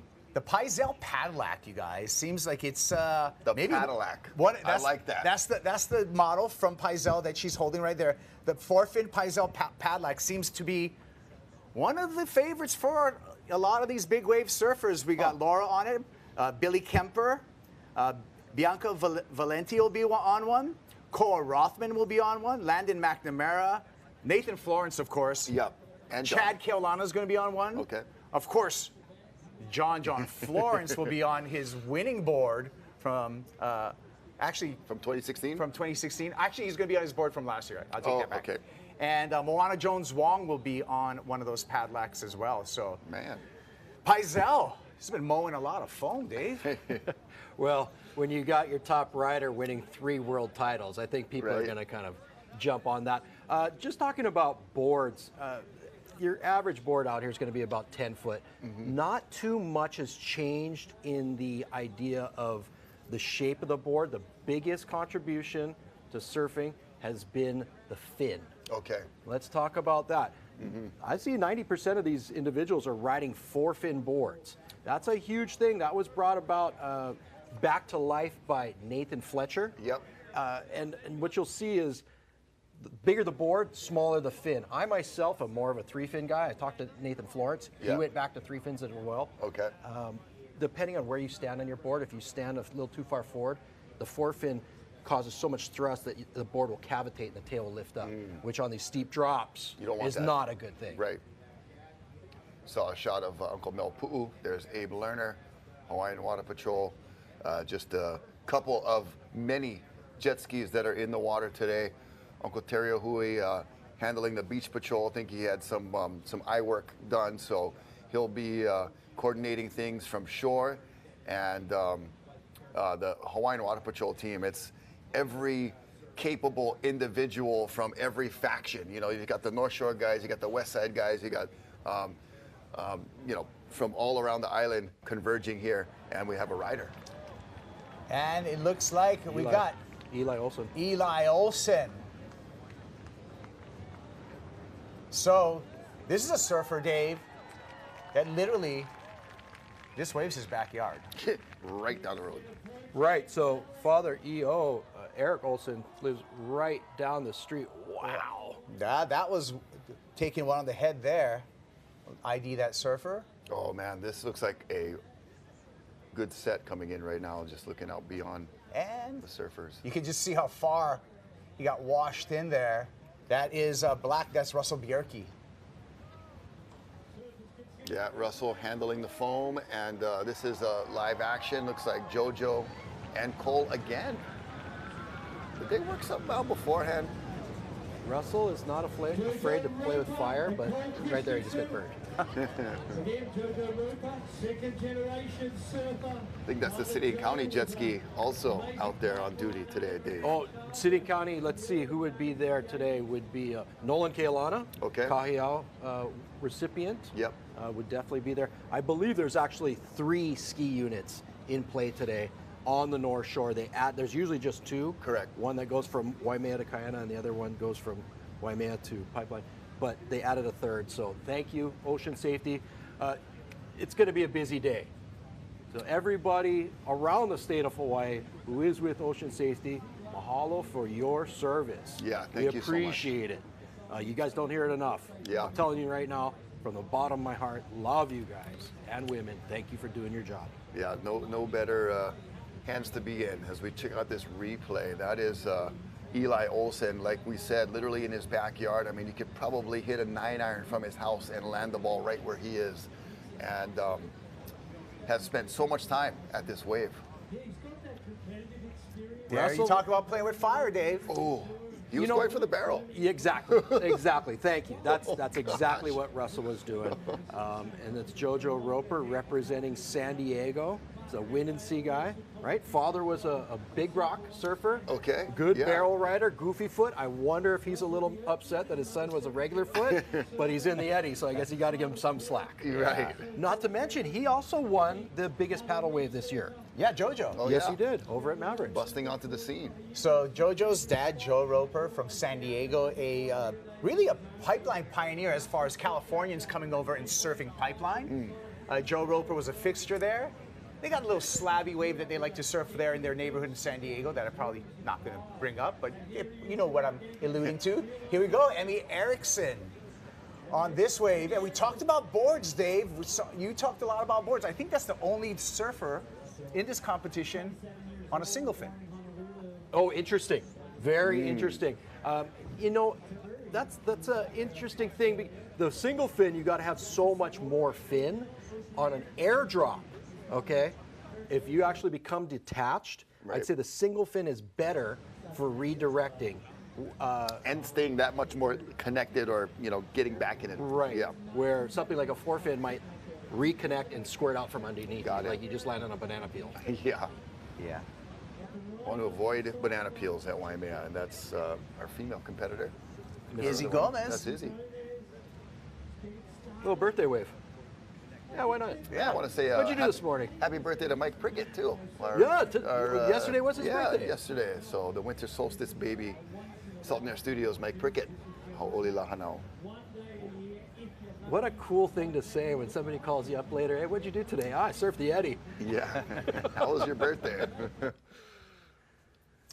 All right, so it's a 45-minute heat. You guys, looks like we're about 27 minutes into this first heat of the day. We'll get you updated as information comes to us as far as scores, but it appears to be that this is kind of, and Dave, I'm going to let you be the judge of it. This seems like a warm-up heat as we look at Emmy Erickson. Right, thanks for bringing that up. I think that's going to be a big factor here for the first half of the day. Will any of these scores actually count further down the line, or will it come into the second half? You know, sure, unless somebody gets barreled on this, I don't think the scores will stick. Right. But we'll see. We'll see. I've been wrong before. Yeah. But we shall see. So right now, and also, we're not seeing a lot of waves in a set. Correct. Right? Correct. So there's long waits, these long lulls, which can be very dangerous to people on the shoreline. Oh, it's not that big. Yep. Oh, I'm just going to go walk Start out onto inching that wet inching your rock way down, and yeah. get myself a selfie. So, you know, this swell will fill in. Mr. Caldwell said that you couldn't look at buoy 1 right, because the swell was passing it. I just did, and it's 21 feet at 20 seconds, which is all of what it takes to run the Eddie. So if that's the side amount of energy coming this way, and we were talking, you know, pre-show about Uncle George Downing's, you know, it's got to be at least 20 at 20 to even make a move, you know, move a muscle or you know, flinch at it. Right, and so the important thing to remember is that 20-second interval travels at about 6 to 7 hours. Right. So that's here at, you know, 7 a.m. That should show up here around 2. So it's perfect for the afternoon heats. Yeah. Right. Leah mentioned, I think it's around 12 to 2. So somewhere in that time frame, window. It should really start pulsing. Well, I like Uncle Pat's new nickname. Uncle Pat called it Caldwell. There you go. There you go. Hey, you guys, let's hear from another one of our competitors. Tayo Shipman's on the beach right now with Chris Latronic. Yes, good morning to you guys. So much fun happening as we're just in the first heat, excuse me. But we got another invitee, local boy, Honolulu Fire Department, Tayo Shipman, good morning to you, brother. Always good to see you. How does it feel? We're here at the 11th Eddie. Tell me what you're feeling like right now. A lot of mixed emotions. There's highs, there's lows. Like I'm excited, nervous, terrified. It's beautiful out there, so excited all around. Yes, tell me a little bit about what heat are you in? Tell me about the competition coming up.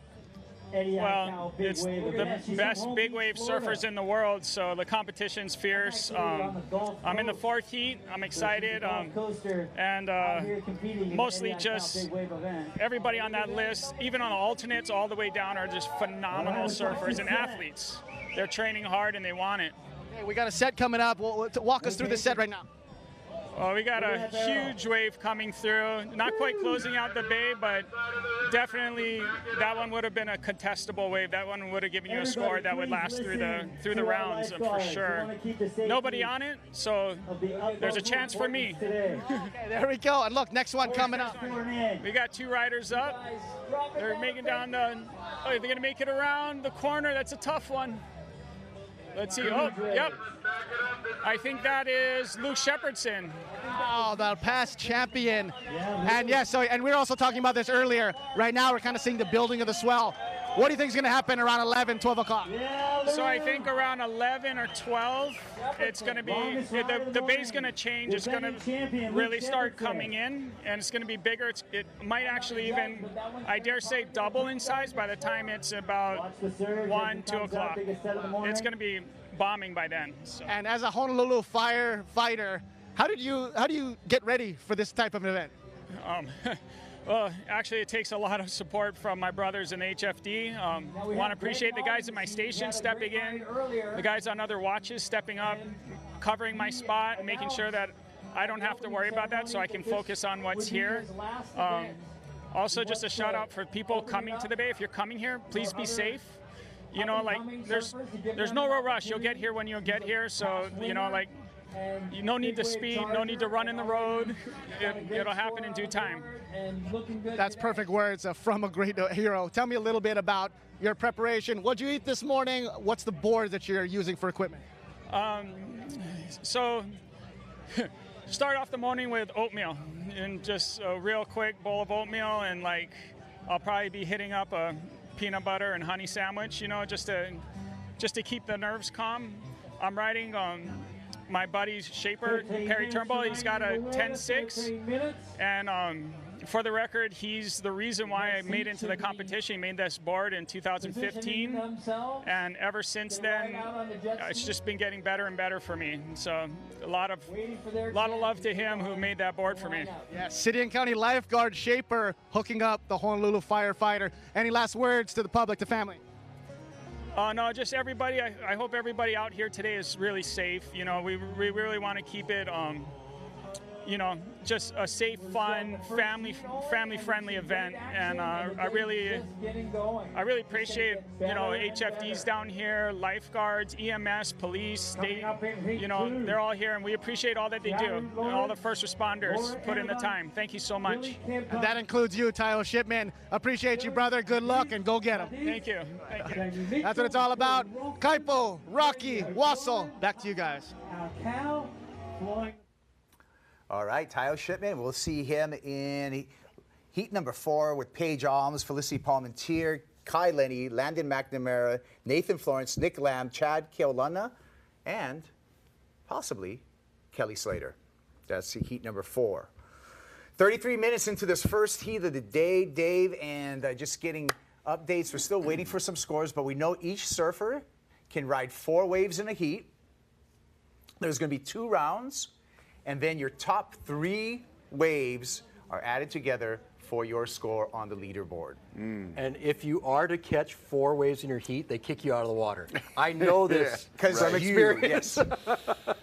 Well, you never get to surf big, giant Waimea uncrowded. Right. So when you're in the eddy, you're like a kid in a candy store. Yeah.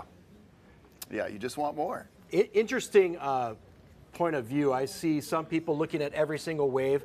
On that last giant set, we saw Luke Shepherdson and we saw Ezekiel Lau take off on the biggest wave. They're waiting for that score. They know that it only takes a few rides. Right. So and with the max wave count being 4, You know, there are some eager beavers out there that are just stoked to be in it, and whatever they can get their mitts on, they want to grab.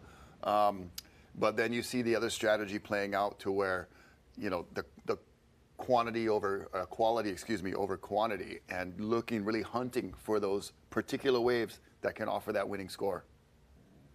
You know, it's a point that Liam kind of touched upon earlier. The winning score, they love the airdrops, they love the giant waves. You know what they also love? Where you make it to the bottom, the whitewash completely engulfs you, and then you pop out. That's that wow factor. The abracadabra, the magic trick. Yes, now we saw John Florence use that abracadabra disappearing trick in 2016 for a victory. Yep. There's another trick though also that we saw happen start in 2004 with Bruce Irons. Pulling to the shore break? Yeah. We're gonna, not that it's recommended. Right. Not that I have a city and county lifeguard here and Hawaiian Water Patrol on both sides of me. Waivers has not been that signed. it's recommended, but we've seen surfers do it. In 2016, they told us we couldn't do it. Oh, really? Yes, they said you would lose your score if you did it. Because it's so dangerous. Because it is so dangerous. Oh my gosh. And you know, we'll see though. We'll see. Like there's people are still talking about it. Here you are, All right. 20 years since Bruce and Andy That's were doing 20 it. years. That's 20 years. And Michael how could Ho you forget did it. That? Yes. Injured himself. Yep. But I mean, the crowd just goes nuts when you do that. Eli Olsen. EO Jr. And it looked like in front of him, Ezekiel Lau sharing a wave. Yeah, Zeke out in front. Eli Olsen still holding on and going for that little disappearing act, but does not reappear. Oh. Wow. Russell. That was a beast. Now we're talking, guys. Oh. Now the swell is showing itself, and that was a large wave. Flying up from above, look at Hawaii Water Patrol had to duck dive that one on the jet ski. But flying up from above, I feel this is like flattening out the wave. This is not giving you a real good perspective of how big that wave was. Well, hopefully we'll get and look at Hawaii Water Patrol had to take the U-turn, Rocky. Yeah, what's that about? That set was huge. And that was the biggest one of the morning, I think. It looked to be one of the bigger ones. And there's a certain point where, you know, the jet ski is great. The power of the machine feels so invincible when you're sledding through there. But there are those moments where you just have to tuck tail and give way to Mother Nature. And she'll let you know when it's definitely too much. That one looked like it nearly closed out the base, so we'll see if we can get a couple more angles, maybe a straight-on angle. We saw that big wave from Russell Bierke from up above. I'd love to see it straight on. Here's a water angle right here. This is Eli Olsen with Ezekiel Lau out in front.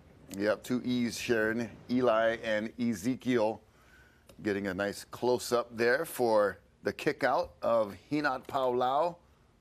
Look at that beast. Oh, my gosh, the rainbow in the ehukai and the sea spray, the anui nui, the ehukai, beautiful shot. Dave, what happens when you get exploded on like that? What happens?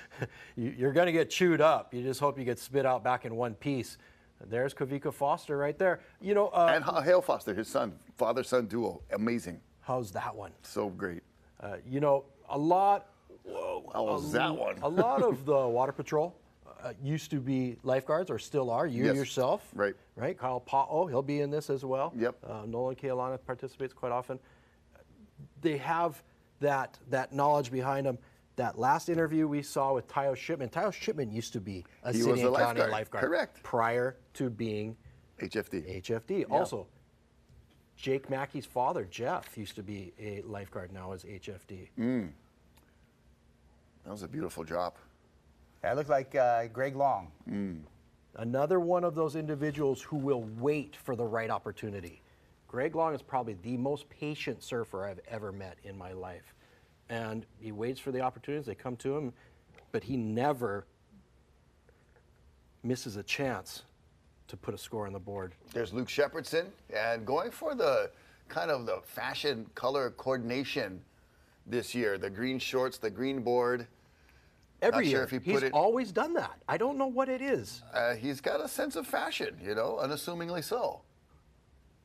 Yeah. Pretty quiet, calm, collected guy. You don't, think he'd be thinking about what he looks like too much, but Luke Shepardson looking good on that one. Waimea is starting to rear its teeth. Oh, wow. That had a little elevator dropness in it. That was JoJo Roper with Russell Bierke and JoJo. Wave number 3, and just approaching that 5-minute mark of this 45-minute heat number 1. I want to say that's got to be at least 4 waves for Russell. Yeah, he's getting right there too. Right. Yeah. As well as JoJo. So. Gosh, man, I really want to give Russell credit for that attempt to pull in the barrel on that one. That was just pure madman. Not to mention just getting lipped by an absolute bomb of a wave, and then he's right back out getting another one. Right. All right, take a replay here, and it looks like our 09 champ, Greg Long, on a big drop, Dave.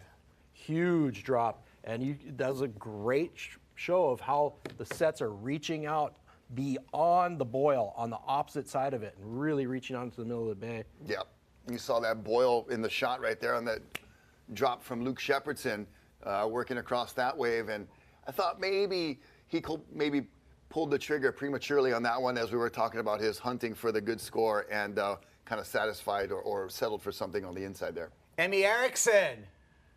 Wow. Big drop for second generation Waimea rider, and that was a nice completion for Emmy Erickson. Oh, so busy. One of the surfers that was really busy in this heat so far, and I don't know if he's maxed out, was JoJo Roper. We'll see if a wave comes here, and it doesn't look like it. So let's catch up with JoJo. Here's what he had prior to this heat to say about the Eddie. JoJo Roper, San Diego, California.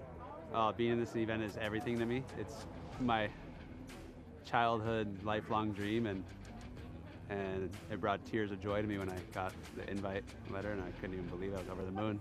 Surfing out here on a big day, especially like an Eddie day, I've never been in the Eddie, but I've surfed before the Eddie, and you just get the people surrounding the entire cliffs and so much noise and so much more than just the waves, and it's radical. It's insane. The Eddie is everything of a dream of a big wave surfer. Well, there you go. Hey, we're celebrating it here, and JoJo's celebrating in the water, and on the beach we have a guest with Chris Latronic. Chris, who do you got? Ladies and gentlemen, on shore, put your hands together. Okay, stand by. Orange, Greg Long. Yes, and good morning. All right, we'll get we back see a lot with of surf Chris stars here. On the beach and catch up with him on what's happening out there. We're down to just a few more minutes left in this heat. I just want to mention, I got some messaging from folks. We're obviously got our technology here, and thank you for the kind words to everybody and all the little tidbits of info. And the reason Keala Kennelly had pulled out, she's honored to be invited. Obviously, the first Wahine invited by Uncle Clyde, and some inside info of just the injury she had in Tahiti, that the leash pulled her leg and really affected her, and her labrum is continuing to feel the tug and the push and gives out. So she didn't want to, the honor is of being invited. She didn't want to go out there and not really, perform to her fullest. So she gave her spot to Izzy Gomez. That's a tough one for Keala, I'm sure, to have to do. But great job. Mm-hmm. Yeah, well, pay it forward. Yes. 2023, she had that kind of innovative leash that she had, where she actually had a vest, a harness, and she had the leash attached to the harness because she was saying about the pain that she feels of wearing a traditional leash on her leg and the leg getting pulled and the stress on the labrum there. So thanks for the update, Rocky. Looks like we're coming to the end of heat number 1 here. Yeah, you see the blend of the heats with heat number 2 standing by, and heat 1 just trying to gather some last moment heroics and hopefully get one more. Look at this set, Dave. You think it's going to get there in time. When you see these people moving, you know something's on the horizon. And I know it's so deceptive watching on screen compared to being there live in person. You know, the biggest difference about Waimea compared, we touched on the fact that there's no continental shelf here. When you're surfing somewhere like Mavericks, there is a possibility that the wave is going to reach out and you have to paddle out to it. Here at Waimea, you have to hold your position on the ledge. It is just one of the scariest things known. The quote is like, wait for it, and then unleash Look the at this beast. double up. Look at Luke. Wow. Luke on the ledge. Oh. Did that little fade off the top. Wow, that was well done. And I will eat my words saying that there couldn't be a score to go through the whole day. That was nuts. You know, and the way, we'll watch a replay of it, but this is still live action. And looks like Russell Bierke, Eli Olsen, and Ezekiel Lau. And Russell just reappears out of nowhere. And Eli's like, whoa, you were behind me? I believe that's the end of heat number 1. So that score for Luke is going to be a keeper. That'll be yes, that will be a keeper. And, you know, biggest set of the morning. Eli taking this one as far as he can. You can see the kind of the bulkiness of the vest underneath his jersey. And most of our competitors are opting for having that as an option for their emergency situation. You know, we've heard a lot of the competitors talk about the past weeks. Oh, look at this. Here's the angle right that here. Little skip, that little angle, and like, whoa, my gosh, that wave was monster. That is a contender, bro. If you've won the Eddie before and you're claiming waves, that's legit. That stacks some weight right there, my friends. I'm curious why he jumped off on the bottom. I mean, maybe it was inedible. He knew he was just going to get mowed anyway. No, I believe there's a surfboard. Looked like he was about to run somebody over. Oh, gotcha. Yeah. Okay.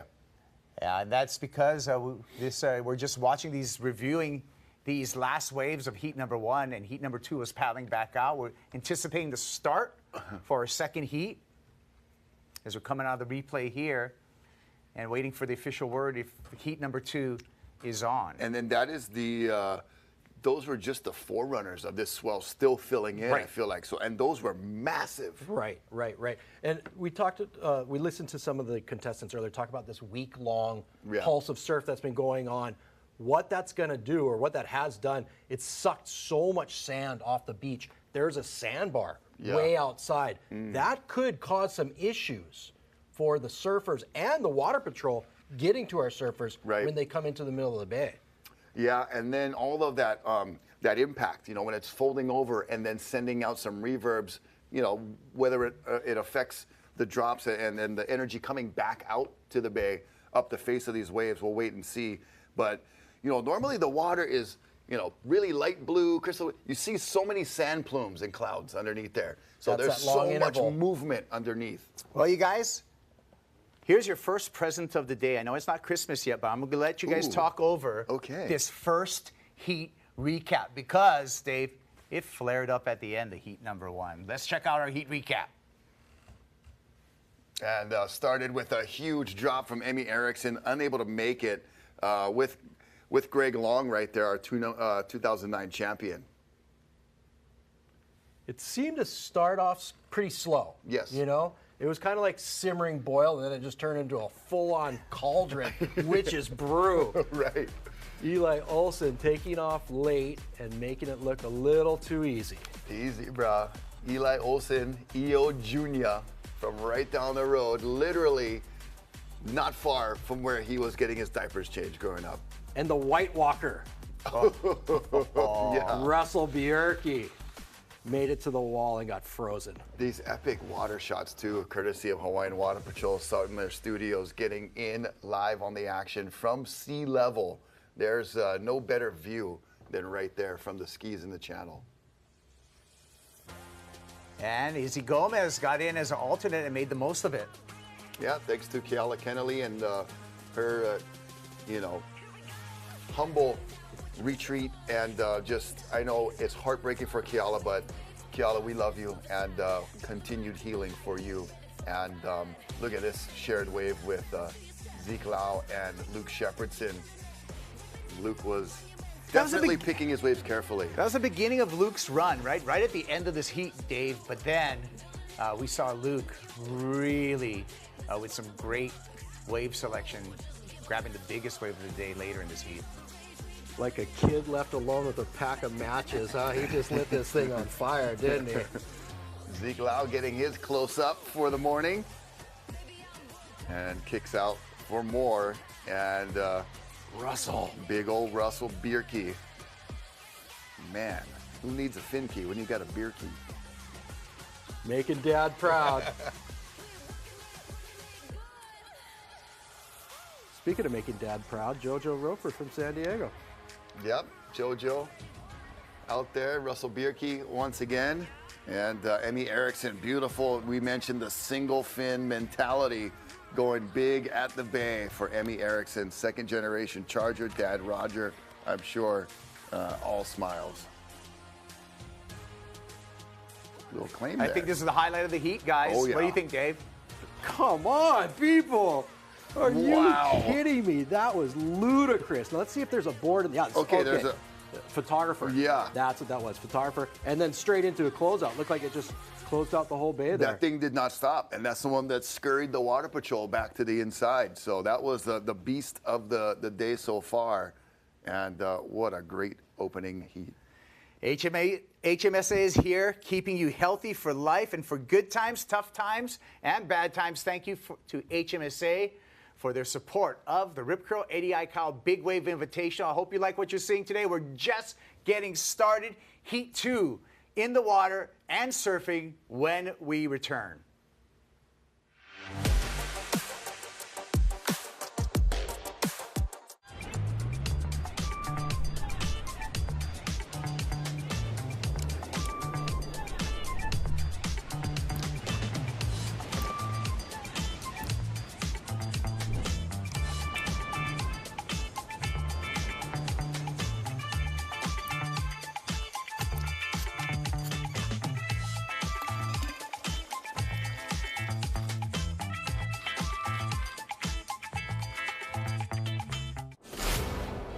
We are here for the moment when the ocean calls.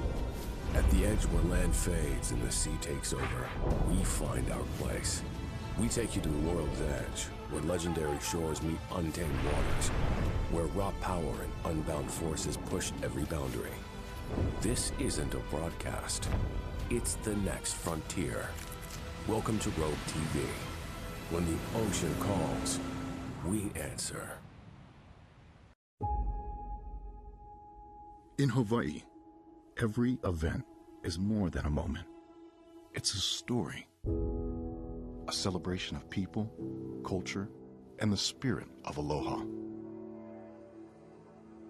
At Hawaii's Stage Event Production Company, we're not just building events, we're investing in people, empowering a workforce driven by passion and creativity. We're preserving culture, weaving it into the fabric of modern innovation. We're elevating art, bringing visions to life on a scale never seen before. This isn't just event production, it's a movement. Led by a Native Hawaiian organization, we're revolutionizing the industry. Because Hawaii deserves nothing less.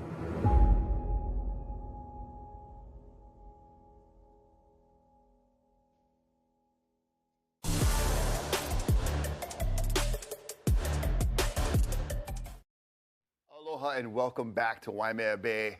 I'm Rocky Kahale Pauole Cannon with Mr. David Wassel and Kaipo Guerrero, bringing you the action of this December 22nd, 2024 edition, the 11th running of the Eddie Aikau Big Wave event, presented by Rip Curl, the Eddie Aikau Foundation, the Invitational. And Dave Wassel, look at that crowd packed in at the Bay. No better place than the Coliseum of Waimea to see gladiators do what they do. It is a test of physical and mental fortitude.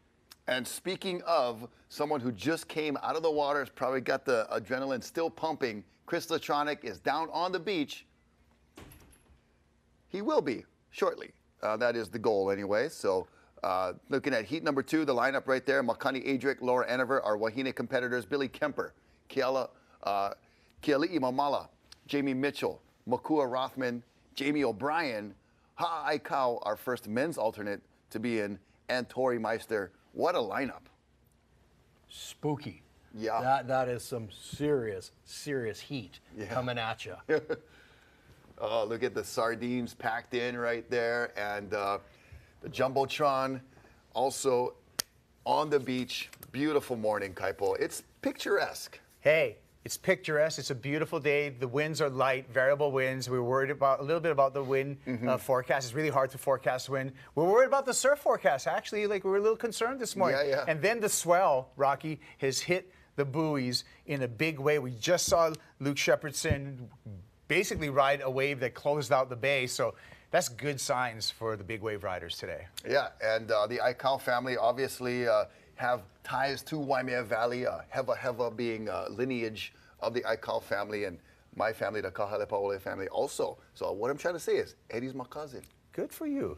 This is actually, we're looking at this valley right here, the Ahapua'a of Waimea, one of the most populous ancient Hawaiian Ahapua'as of all the islands. It's because it was so fertile, a giant river, and that really could take into account the sustainable cultural farming and fishing practices that Hawaiians practice. So all the way up in the valley, you would have terrace of lo'i, maya, banana, uala, the sweet potato, niu, the coconuts closer to the shore, and then you have this big bay here that's ample for fishing and gathering. But most importantly, tons of fresh water. Tons of fresh water. And a river that opens and closes, throughout. And Waimea Valley, mahalo to all the folks back there that are, continuing the tradition. Waimea Valley, a great place to come in and check out and visit the Botanical Garden's largest collection of native plants. Hey, you guys, we got queued up right now. I want to hear from this young man. Our defending champ, Luke Shepherdson, caught the biggest wave so far today. Luke's with Chris. Yes, good morning, you guys. I'm here live with Luke Shepherdson. 2 years ago, the last Eddie champion. He just had the first heat. Luke, how was it out there? It's as beautiful conditions as you could ask for. The swell is on the rise. When we showed up this morning, it was a little questionable, but with the forecast and the buoys, what they're doing, and listening to the lead expert forecasters and stuff, it's coming in just as they're expecting. And the first part of that heat was a little slow, but then towards the end there's a few closeouts, which is just what we want, and yeah, it's insane. Yes, I know it started out slow, reluctant to catch a few waves, but then that one big one came in. Tell me what was going through your mind, and let's walk us through the whole wave. Yeah, I caught a kind of a fun one that I thought, like, oh, I might get barreled, and I got a roll in, and like it didn't do it, but rode out pretty far, just like trying to stay on the board out of the whitewater, and made it pretty far in. And then I was like, 5 minutes left. Try to get back out there, try to get one more. I got 2 more waves that I can still technically catch, because you're allowed to catch 4 waves in the heat. And I got back out the back, and I looked at my watch, and there's 2 minutes, and we just seen these monsters coming in. And I was a little far inside because I just caught a wave, so I didn't want to hassle anybody or try jump the line or anything. And I saw where I was, and I was pretty close to my mark, but I was a little inside of where I usually like to sit. And I seen it, and I was like, okay, well, they're in the spot. If they can get into it, it's theirs, but I'll be here to back them up if not. And I got blessed with an insane wave. I was so stoked. The competition out there, tell me a little bit about the camaraderie or even the little battling that's been going on. Yeah, there's not really much battling or anything. Everybody's super respectful. We're here in one of the greatest watermen in history's name and celebrating his life and his legacy. So everybody's super supportive. Everybody's cheering each other on when they're paddling for a wave, trying to call each other into waves, and just out there high-fiving, having a good time laughing, and just very blessed to be out there and with everything that's going on. And yeah, this is the greatest surfing event in history. That the vibe and the energy and the camaraderie and who it's for, and to perpetuate his legacy and what he stood for, I feel very, very honored and very blessed to be a part of it. And I just get like goosebumps and tingles thinking about it. It's like such a super special to me. And you're also a city and county lifeguard. Are you on duty right now? No, I'm not on duty today. I got a vacation day, so I'm here and able to relax, and I'll be here to back up my fellow co-workers and stuff, and if they do need, because if you look around, there's 40,000 people packed in here, so a lot could go wrong really fast, but yeah, I'll be here to back them up if they do need help, but I trust my life with them, and I think they got it. And Luke, for preparing for this event, I know you always got to keep in shape being a city county lifeguard. Doing anything special for this event? Not really. I train for my job and to be as in top physical and mental shape as possible to get into the ocean when it's like this. And so that keeps me in shape all year long, and then it's more of a mental preparation for going into stuff like this. It's easing the mind and relaxing and trying to keep the butterflies down and not get into crawling out of your skin, out of your head. And yeah, just trying to relax and control the mental state. Any new equipment, or are you riding that same magical board? No, I hung that last board up. That board did its purpose. It was buckled previously and fixed, and that board's hanging forever. But I did get sponsored since the last event by Joe Bark Surfboards, and the boards feel insane. They paddle great, they turn great.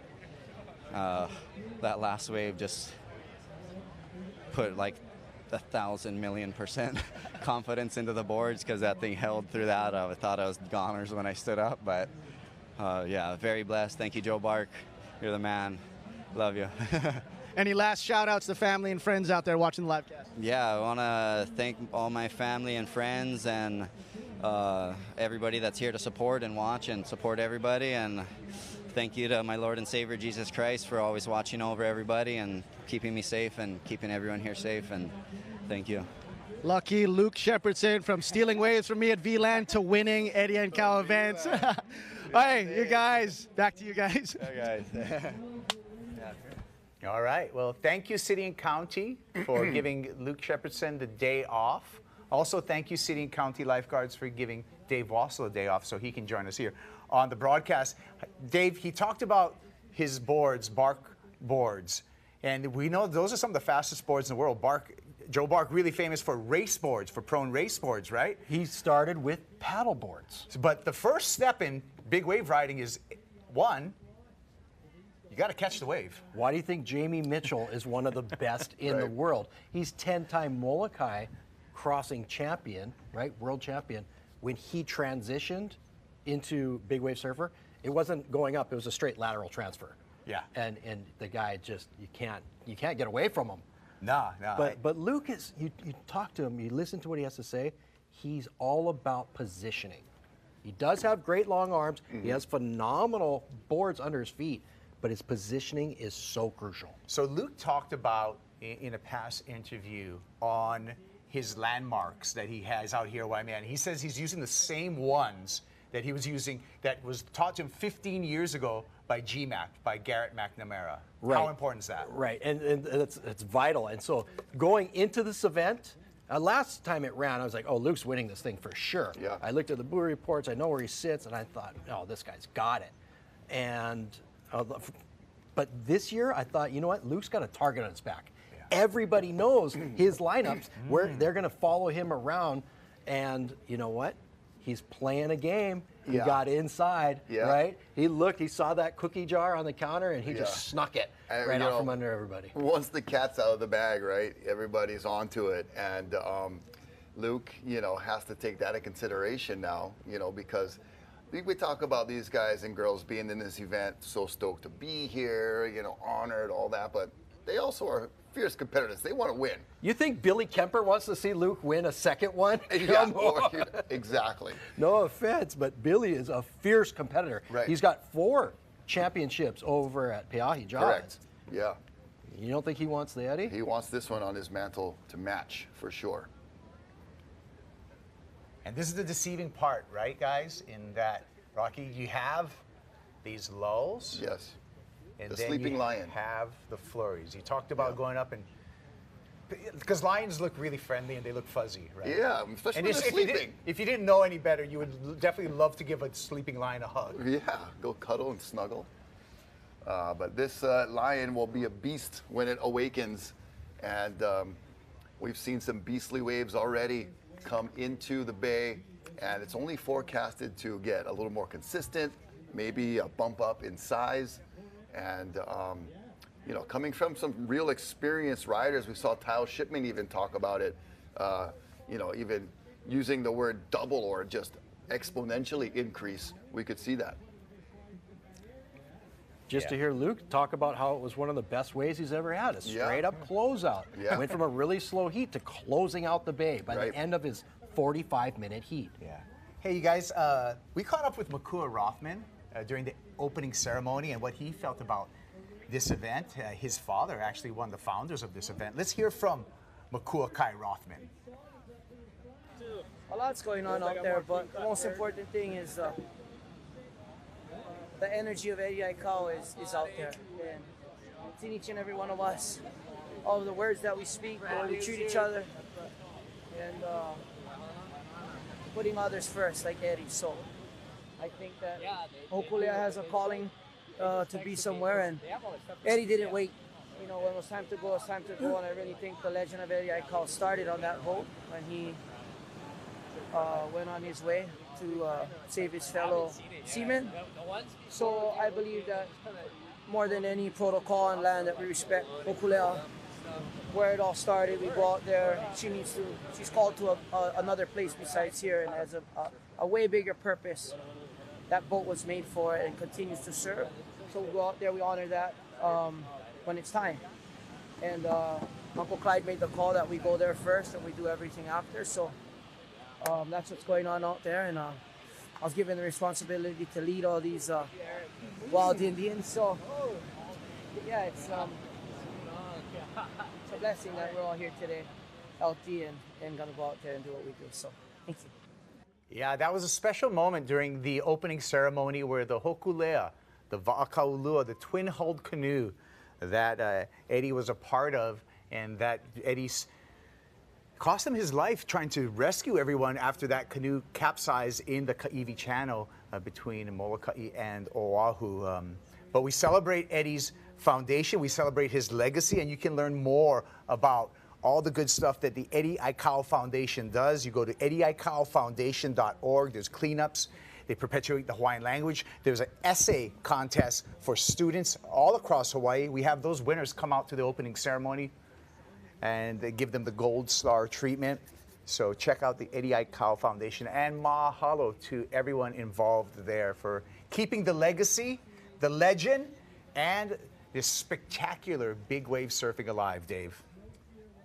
Makua Rothman actually got his name from Clyde, from his brother Eddie's middle name, Makua Kane. And so Makua Kai, that's where the name comes from. And the sister ship, he was talking about Hokulea in that interview, the Hokulea's sister ship, Hikianalia, is Makua Kai's daughter's name. Correct.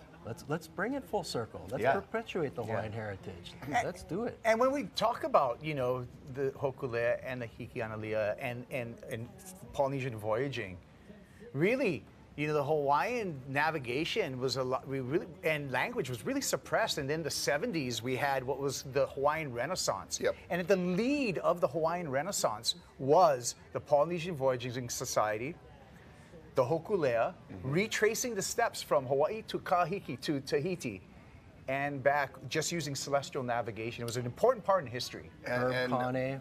Yeah. Right? Yeah, and surfing a lot of times gets the focus, you know, for Hawaiian Renaissance, for Hawaiian tradition, and because, you know, surfing is so trendy and cool. And it's, you know, hard not to get on that. But what I think is so important that you talked about, Kaipo, is that it was the voyaging, it was the celestial navigation, you know, that even predates surfing itself. Yeah. So it was back to the really root core of the Polynesians' skills on the ocean. And going back to that in that 70s era when it was decided to make this full charge back to the past was unbelievable. And Eddie wanted to be there front and center. Yeah, and think about history in Polynesia of, you know, Marquesas populating Tahiti, Tahiti populating Hawaii, Hawaii moving down and populating Aotearoa, all by these voyaging canoes. And those guys, Dave, and you're an ocean man. Those guys had no instruments, just canoe and ocean knowledge. Basically, these guys were going out into outer space, not knowing knowing where the next planet was. Right, and the Hokulea was brought about as it wasn't just by chance, right? They said we need a focal point, and so Ben Finney and Myron Pinky Thompson and the Polynesian Voyaging Society individuals, Herb Connie, they said, what's this going to be? They said, oh, let's do it with a sailing canoe.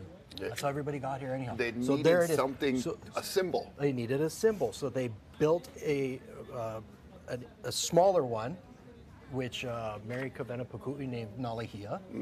And they said, okay, what does that mean? That's the skilled ones, the people with the knowledge that was passed down from generation to generation. Can you build this vessel? Absolutely. Here's a mock one, and it ended up being the Hokulea today. And I probably shouldn't be talking about. I'm not Hawaiian. Okay, no, I just listen. I try and learn. Yeah, it's cool to see how far it's come, and what it means to everybody today. And it's a resurgence. You talked about this this renaissance. Yeah. And here we are, celebrating a man who went above and beyond, living that aloha spirit. Yeah, Hello, and his, everybody. His daily duties, like we said, saving over 500 folks from the ocean. Here is a wave right over the boil. It looked like Felicity Palmatier. Did they just throw that out Flick's there? not, heat number she's 2. not in this heat. Okay, come on. But it could have been. Is that McCunning, perhaps? McCunning's Goofy Foot. Oh, no, yeah. Oh, we're going to... No, maybe not. Yeah, maybe no, she would switch McCunning dance. is Goofy Foot. Just go switch dance. Anyway, I'm sure that... So let's... Okay, so... We need our first wrinkle in wrinkle in time. Hey, we had a plan. We had a plan this year with info from the beach, okay, and we were hoping for that. I'm encouraging everyone out there. Because what we are sure of is that is a pink jersey. Yes. But McCunny Adric is a Goofy Foot. Yeah. And unless she's been training to go frontside at Waimea the last year and a half. I wouldn't put it past her. The name like Adric. Yeah. But we'll get positive ID as we hover over with the drone, checking out the brightly colored board and jersey against that kind of opaque, stirred up ocean bottom right now. Just a beautiful picture.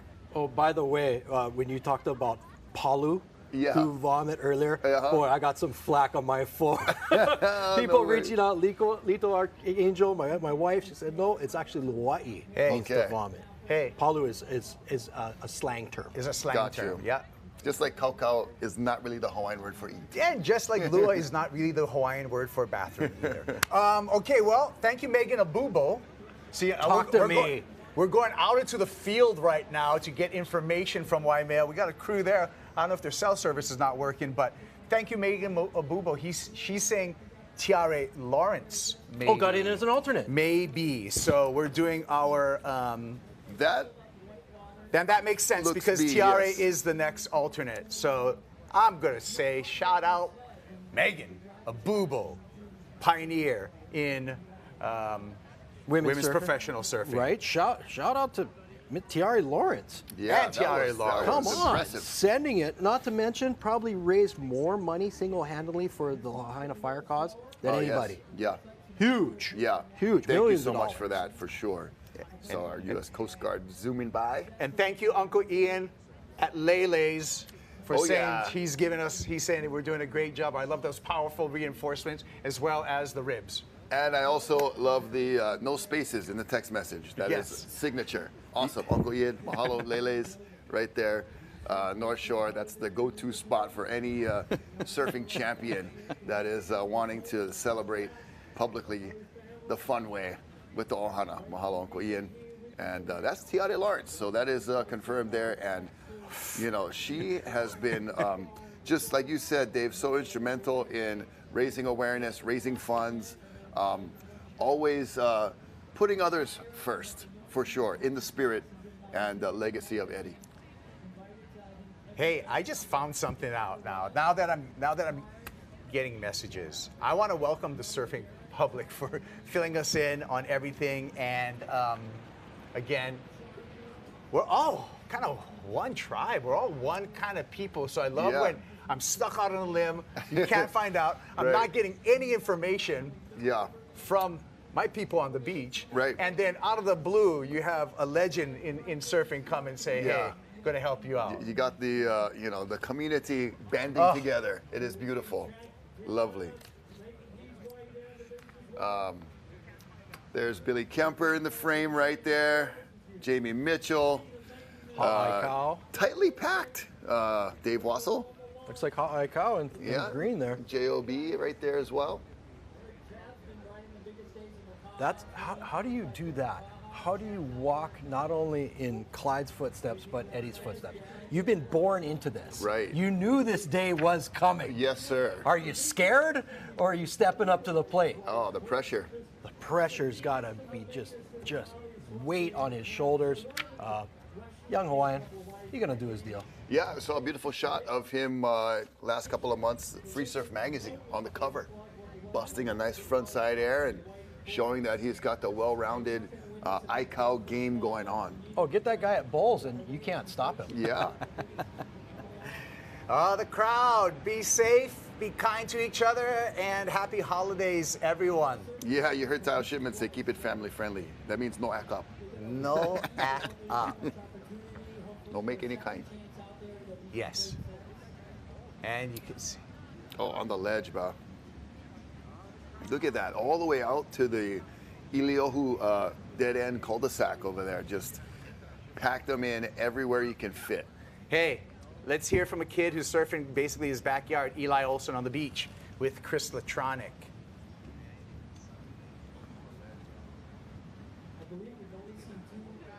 A fantastic first heat with Eli Olson living just down the road, surfing in his backyard, as he said. Eli, always good to see you, brother. Here at another Eddie.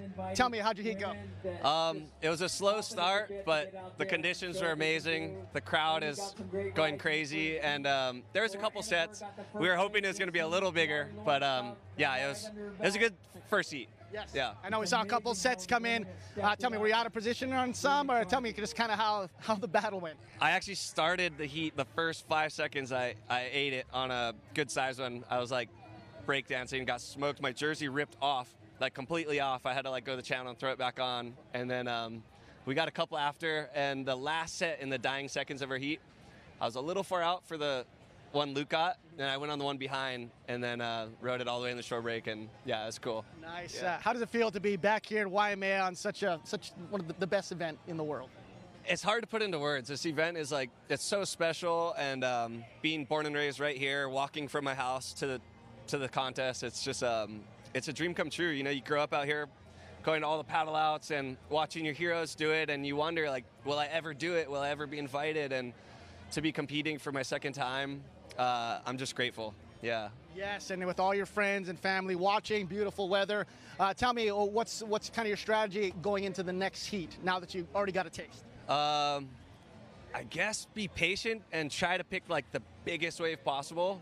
I was the last time they ran, I was just like full throttle, guns blazing. I went on every wave possible, and I wouldn't let anyone go deeper than me, so I kept taking off super deep, but getting pounded and not riding out. So this time I was like, let's find the balance of deep, but try to like make the wave and ride out. So we'll see. I just hope it gets huge. I want the sky to go black. Yeah. Earlier, Pat Call was talking about is loading up a little bit more, dumping more barrels. Are you looking to pull in at all? If I get an opportunity, I will 100% pack that thing. Yeah. Awesome. Who do you think's your biggest competition out here? The guy to beat is Luke, because he's the defending champion. He's got a couple amazing waves so far, but this event, everybody charges, everybody's talented, and everybody wants it, but I want it more. Let's go, Eli. Hometown hero. tell me, any last words to the public, friends and family out there? Thank you guys for coming out, all the support. Thank you to my sponsors, my family. I love you guys, and everyone be safe. Let's have a good day. Yes. And we love you, Eli. Go get him. Thank you. Eli Olsen, everybody. Still, he's got round 2 coming up. Let's send things back to you guys. Rocky, Kaipo, Wassel. Yeah, that's what we like to see right there. I love the personality. Eli Olsen, he's a big name here globally. Like, he's gaining traction. I'm telling you, this kid is so talented and very focused. Just committed, you know, to everything he does. Right. I like the fact that he's made a transition into the stunt world. Yeah. Right? Not only is he one of the best big wave surfers around, but you saw him in Heat 1, you heard him talk about breakdancing down the face of a giant Waimea wave, and he just bounced right back because that's what he does for a living. This is the replay. We're watching Eli surf with Ezekiel Lau, so just getting some flashbacks to Heat 1 as we were just listening to that gentleman speak about his Heat 1 experience and, you know, wanting the sky to go black, which means a wave so large it could potentially block out the sun. That's the kind of desire and commitment that guy wants. Yeah, which makes me just get on the edge of my seat and just cringe, you know, because they actually mean it. Right. There's some people who might say that. Correct. Just to get some kind shock of value. Yeah, what are they going to give me a good look? Like, this guy means it. And right. that's what defines the difference between your everyday big wave surfer and somebody in the Eddie. And you've proved to the world to be there. Definitely. Spent a lot of time on set. He was for Rescue High Surf, the show that airs on KHON. And here we go, paddling into this one. Oh my gosh. Oh my goodness. It was like 3/4 of the way down, it looked like almost. That looked like Laura Enever. Yeah. Yep. Laura Enever, 33 years old. Gosh, unassuming, but just a charger. Tiny thing. Right. Rode the biggest paddling wave so far, a Guinness World Record. No way. Laura Enever. For a female. Yep. I have a Coors Light World Record, by the way.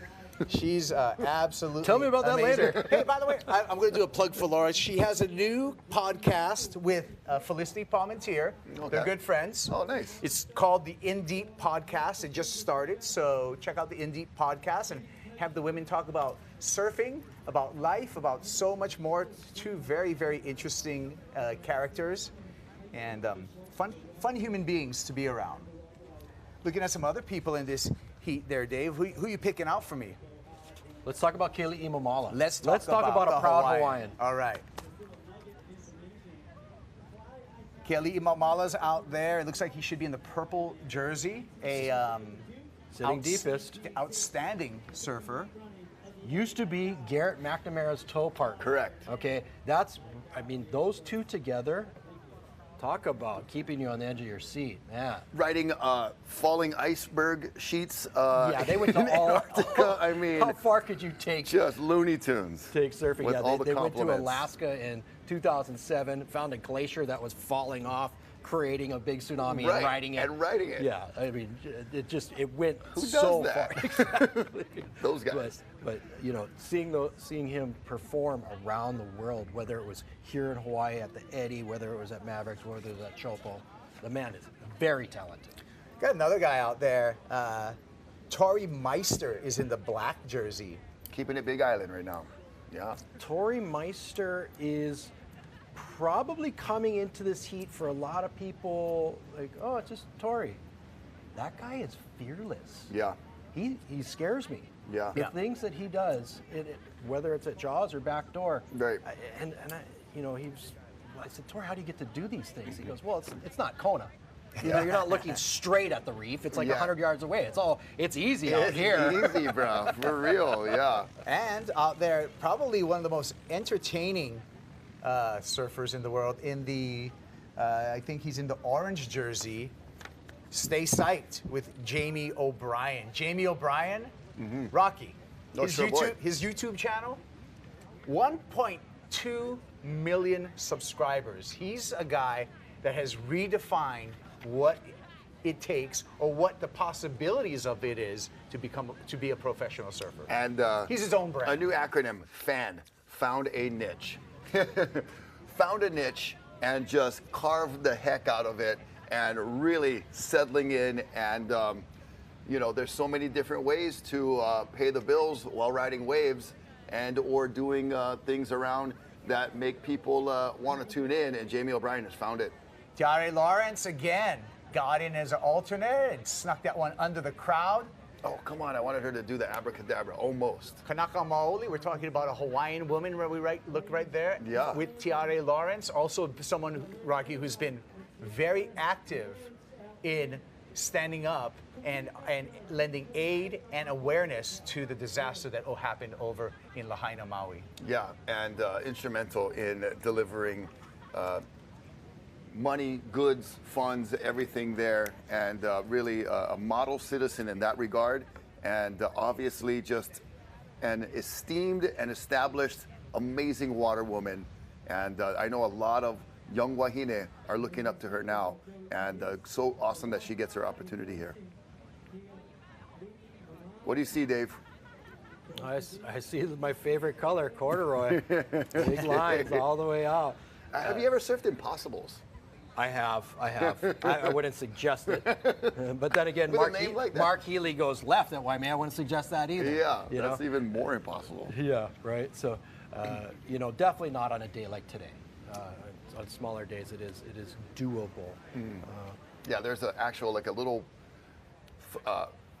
glimmer of a hope of a portion of a wave. It's a closeout. Let's just get it straight. Behind Waimea Impossibles right there for all the folks that live on the point. I got really close growing up with the Pasquale family that has a property right there. We would always get that front row seating. Shout out to Auntie Missy, Auntie Marlene, and all the gang over there. Uncle Nick, tending to the duties today. It's always a focal point along that row of homes and properties when the bay is calling the day. That's Alika's parents. Correct. Yep. I accidentally walked into their property. John, I got invited to John's party when he won the title this year, and so I was bringing sashimi. They live 2 doors down from each other. Yeah. And I walked into their house, and they just kind of laughed and said, "You can drop the sashimi, but you're definitely in the wrong house." Which I didn't. Correct. Yeah.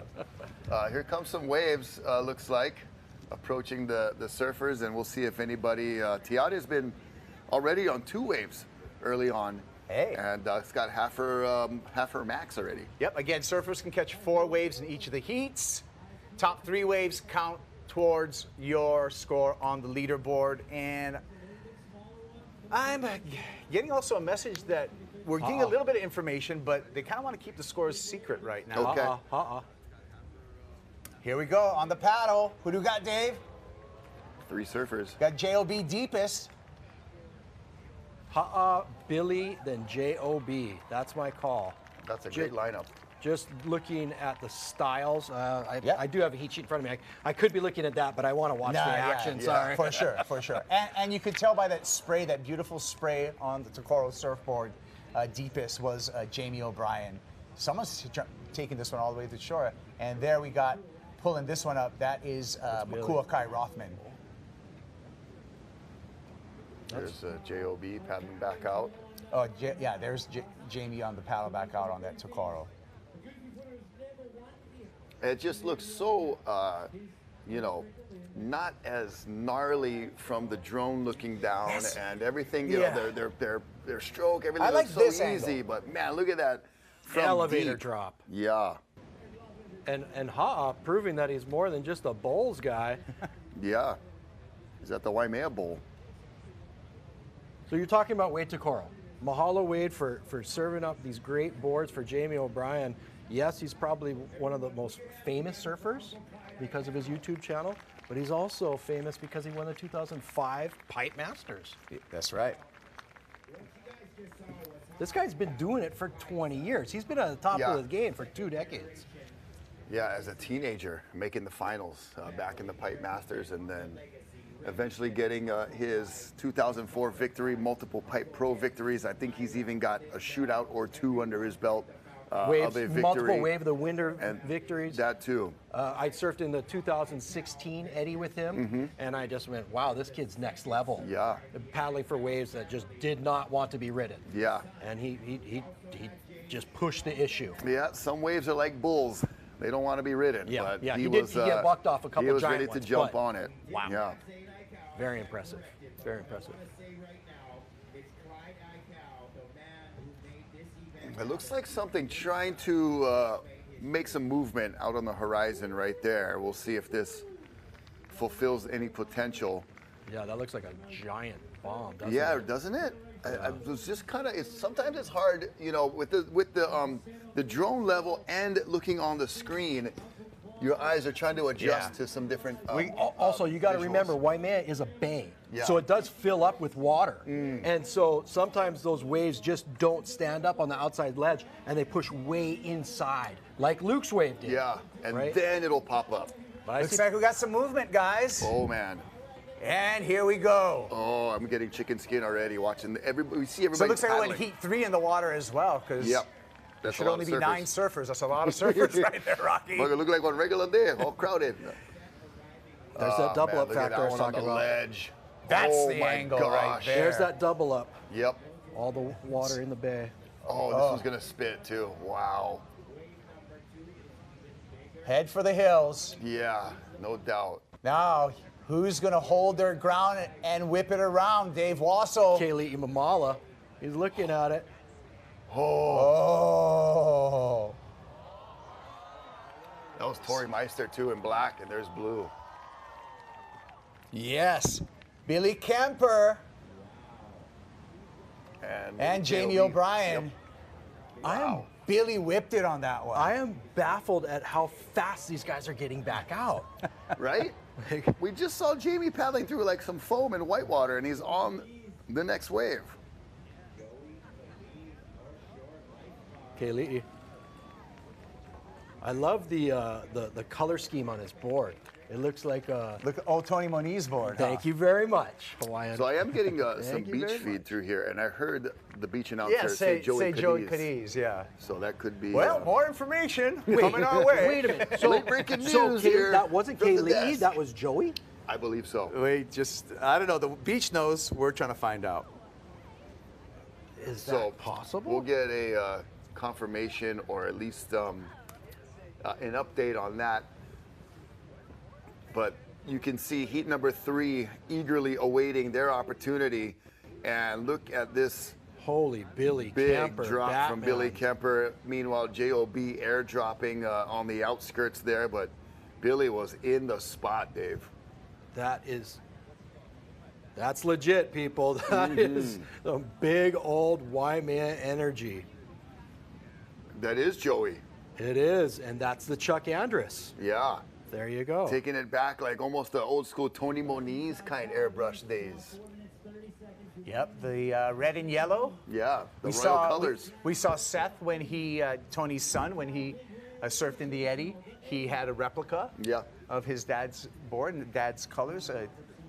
Tony Moniz, a living legend. You can, it's kind of cool that you can still talk to some of these guys. Yeah. And when you do, if you just, listen up, you can learn so much.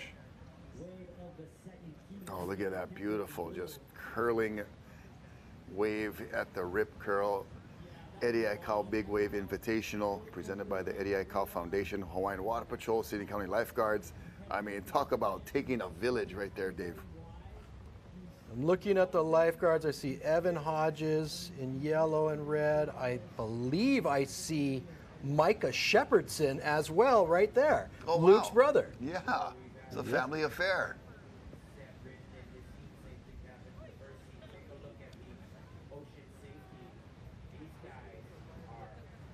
And of course, Mr. Nolan Kealana on the ski. I call him right? Yes Wada because his name is Noland.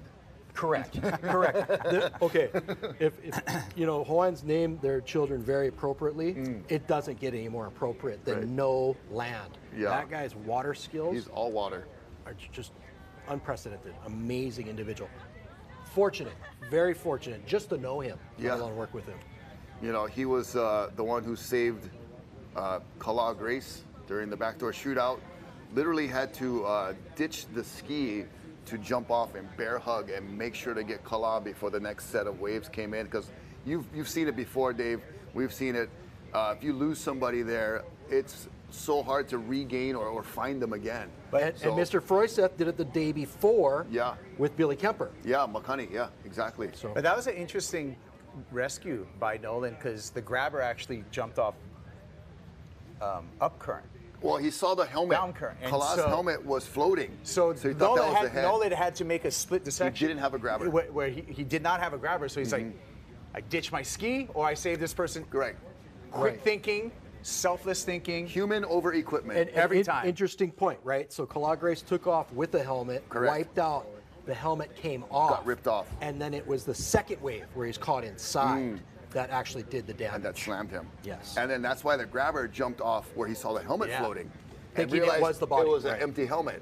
And Nolan then was lucky enough to come upon Kala, and that image was just chilling of just he just like grizzly bear just jump off and like. That's the only time you want to see that big of a Hawaiian flying through the air at you. On top of you, correct. Oh man, Nolan, thank you, brother. Mahalo. A little bit of lull in the action with heat number 2 still in the water. Yeah, it's just heat 2. Bakani Adric, Laura Enever, Billy Kemper, Joey Joey Cadiz, Tiari Lawrence. Actually, I'm going off my old. I'm Kuiper Guerrero. This is Rocky Cannon. That's Dave Wassel. And thank you for joining us, because we're enjoying ourselves here at the 11th running of the Rip Curl Eddie Aikau Big Wave Invitational, and the swell is on the rise all day long. We've seen some highlight rides so far, Dave. Billy Kemper, Luke Shepardson. Right now, amazing completed rides.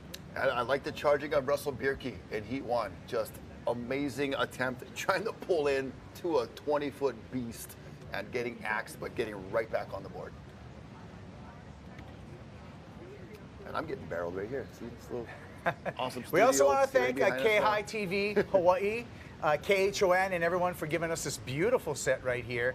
We're taking place in the news desk right now, because this is news today in Hawaii. This is all the news you need to know. I got a couple of news for you. The waves are big. Yes. Be careful out there on any shoreline. Be patient in traffic. And you only got a few more days left of holiday shopping. And so be patient with everyone else, too. And pick up your rubbish. Oh, there you go. Extra one. Pack your trash. Well said. Yeah. And also a big, big mahalo nui to Rip Curl, bringing you surfing since 1969. Rip Curl also not just supporting the Eddie Aikau, also supporting the longest running professional surf contest in the world. That's the Rip Curl Bells Beach Easter Classic. Oh man, and if you're like Bodie waiting for the 50-year storm, that's where you'll be. So the heat looks like it is transiting from heat number 2 to heat 3. And there's a second ride for heat 2. Not sure if that one's going to be within the time frame, Dave. No, I think the other heat started. That was Billy Kemper coming in right there and just getting a ride in, and maybe aware this wave was after the heat, so just riding to the shore break for the fun of it, but I'm not sure if he wants to, he's going for it. Okay, he's doing it. And pulling in, oh my Lord, that was really entertaining, and what the heck, Billy, that was nuts. Well, watch the hold down. Skis right on it, double checking. Wow. Here we go, heat number 3. This one counts, it's on. Oh my goodness. Oh. Couple of goofy foots there. We got Francisco Porcella, he's a goofy foot. We got Cora Rothman, he's a goofy foot. Healy deepest, 100%. And Healy, come on. You know that. You didn't even have to look at a heat sheet. That was Healy going bonkers back there. Always. Oh my. Carnage. Mason Ho, that looked like that was Mace, dog. Oh my right gosh. there on a huge one. That looked like Keone Kealana on a jet ski. Yeah, that was. Hey, Keone. Hawaiian Water Patrol double checking. You know what? To put yourself in that position, just to double check on somebody else. Yeah, it looked like Jeffo Okuyama. Oh, Jeffo checking on. That's Mason Ho? On Mason. Looks like he pulled his vest. Oh, there's so much turbulence in the bay right now. It is just a bowl of frothy soup. You know, the jet skis kind of hit those air bubbles, and the acceleration can give out. And look at the left across the bay as Billy Kemper comes in from a broken heroic finishing ride. That was after the horn, but he went off the bottom into the barrel and then got thrown head over heels, heels over head, whatever you prefer. He was getting tumbled. Billy makes the walk back up, shock us to the crowd. Oh my. That's live action. That was beautiful. Was that Laura? That looked like her. And here's Tiare Lawrence. So this is our heat recap, guys. And you see how, like, you just can't get any penetration if you fall flat on the face here.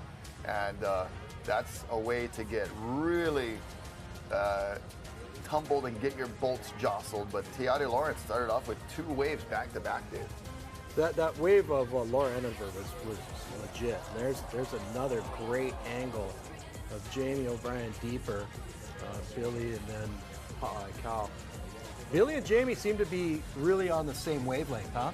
Yeah. Definitely looking at the same waves, definitely sitting in the same spots, but Billy's wave right here. Was just the water angle, looking from sea level, gives you the true gauge of the size and steepness of these waves. Joey Aloha, Joey Cadiz, going for a bit more coverage than the traditional Hawaiian surfing garb with the wetsuit bottom. So definitely want to mahalo Joey for all his daily diligence and duties at Waimea Bay. Yeah. Well, things are heating up here at the Bay. We've got huge sets, a number of waves being ridden. We're going to step away just for a little bit, but we'll be back with more epic action from the Rip Curl Eddie Aikau Big Wave Invitational after this.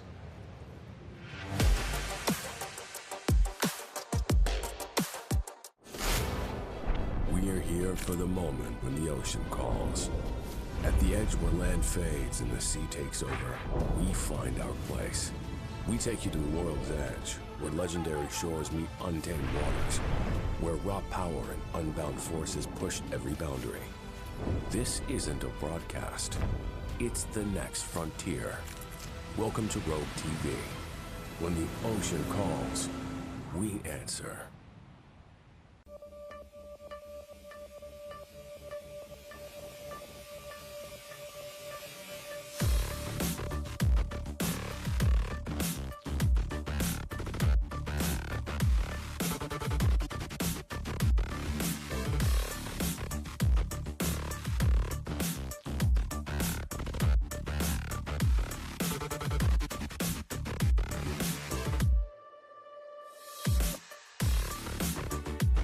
Wherever life leads you, whether you're starting out or just starting over, growing a family or growing a business, we'll be there for your good health and well-being.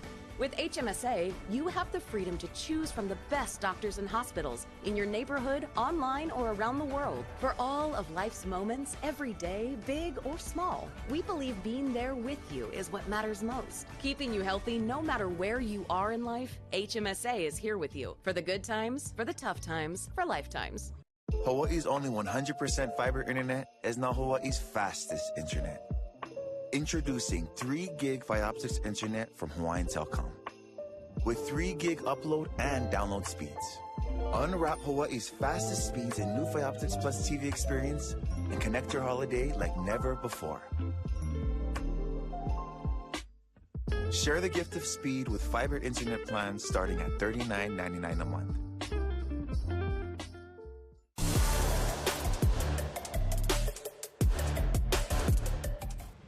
And we are back. at Waimea Bay on the north shore of Oahu for the running of the Rip Curl Eddie Aikau Big Wave Invitational. Annie Star Reichert out there in the pink jersey, red jersey from San Francisco, California. Bianca Valenti, that's Valenti. Mark Healy out there, who's a top performer. Ross Clark Jones, our champion from 2001, out there in the purple jersey. Tyler Laurent, Koa Rothman, Ian Walsh, Mason Ho, and Francisco Porchella, all rounding out this 9-surfer heat, Rocky.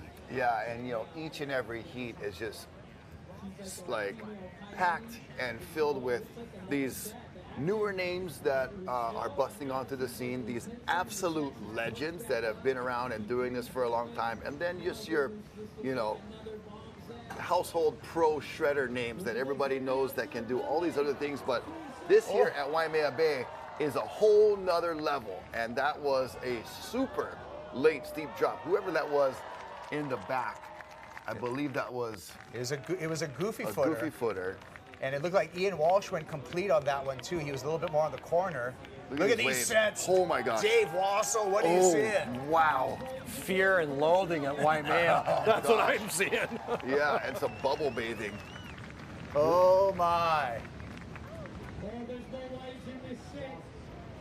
Mountains of water, and we got a taker here, paddling in. Looks like... Wow. Mason Ho? That is. Look at that style. Yeah, Mace. And the hair. The fro. The ho fro. We like that. Talk The about style. representing your family's name. Second generation Eddie surfer in the way of... And style. And his uncle's the first Hawaiian world champion. Absolutely. Come on, let's talk about that. Yeah, can't count out his sister Coco. Right. Ripping it up all over the world tour, and now a successful business person. Check out Exo Surfboards by Coco Ho. Healy again. Oh, Healy. Oh, carnage. That looked Wow. like Ian Walsh. That was Ian Walsh, yeah. Oh, destruction at the bay, and just, you know, we talk about each surfer, athlete, individual. We cannot never obviously forget the main star of the show, Waimea herself. Let's talk about how bad do you want this? Oh gosh, yeah. How willing are you to look at one of these waves that everything about it says absolutely no way is this a good idea, and you go, no, And no, look no. at how You this gotta- is. Look at the work by Hawaiian Water Patrol right now, coming in and scooping up these surfers. That's why these guys are the best, Dave. Yep. Oh, Mark's jumping on. That's interesting. And That's not board normal. That's- detached. He's Got the okay. leash off. Yeah, yeah, yeah. As Cliff Botello Hemo famously, the leash. Hemo your leash to Aritza Rambaru, who's like, what does Hemo mean? That's a good Rocky. No, it's interesting. Sorry. Melvin's got him, right? Mark's got his head down. That's interesting. We'll find out a little more what's going on. in I this mean, situation. how you do not get destroyed and injured after putting your body through that is beyond me, and I hope, obviously, we're gonna monitor the situation and that he's okay. Uncle Mel giving a signal for some assistance. That's what happened Ooh. right there to both Healy and Ian Walsh. Dave. Gosh. You play with fire. Ooh. Shoulder or ear? That's we'll find out. I'm not going to say anything, but that is just Beyond. lunacy. Oh my gosh. What are these guys? These guys are not human That's beings, it. man. Okay. They're beyond human. One thing I can tell you from being in the Eddie is when you're out in the lineup, you can't see what your competitors are doing when they take off on a wave. Right. Okay? But you can hear the screams from the shoreline as they echo and reverb out. The louder the scream, not the greater the ride, the greater the wipeout. Right. So that's why you heard everybody screaming. And so we're monitoring this right now. So this is Hawaiian Water Patrol bringing Mark Healy up to the beach. Yeah, that is full-blown get him to the beach, emergency, help take off the leash, and we're going to have any updates that we can, but we're going to also hope and pray that Mark is okay. You know what we can guarantee? That he's in the best possible hands. Thank you very much, Hawaiian Water Patrol, and of course, Ocean Safety. Looking after our star athletes. There's a shot of the remaining surfers in the lineup, and here's the situation with Mark Healy getting first, second, third responders. We've got EMTs there. Mahalo to our city and county emergency services. We've got lifeguards, HFD there as well. Some of our physicians on hand. So Mark is indeed in good hands. We just want to make sure, and you know, like I said, hope and pray that he is okay. Horrendous wipeout from Mark Healy.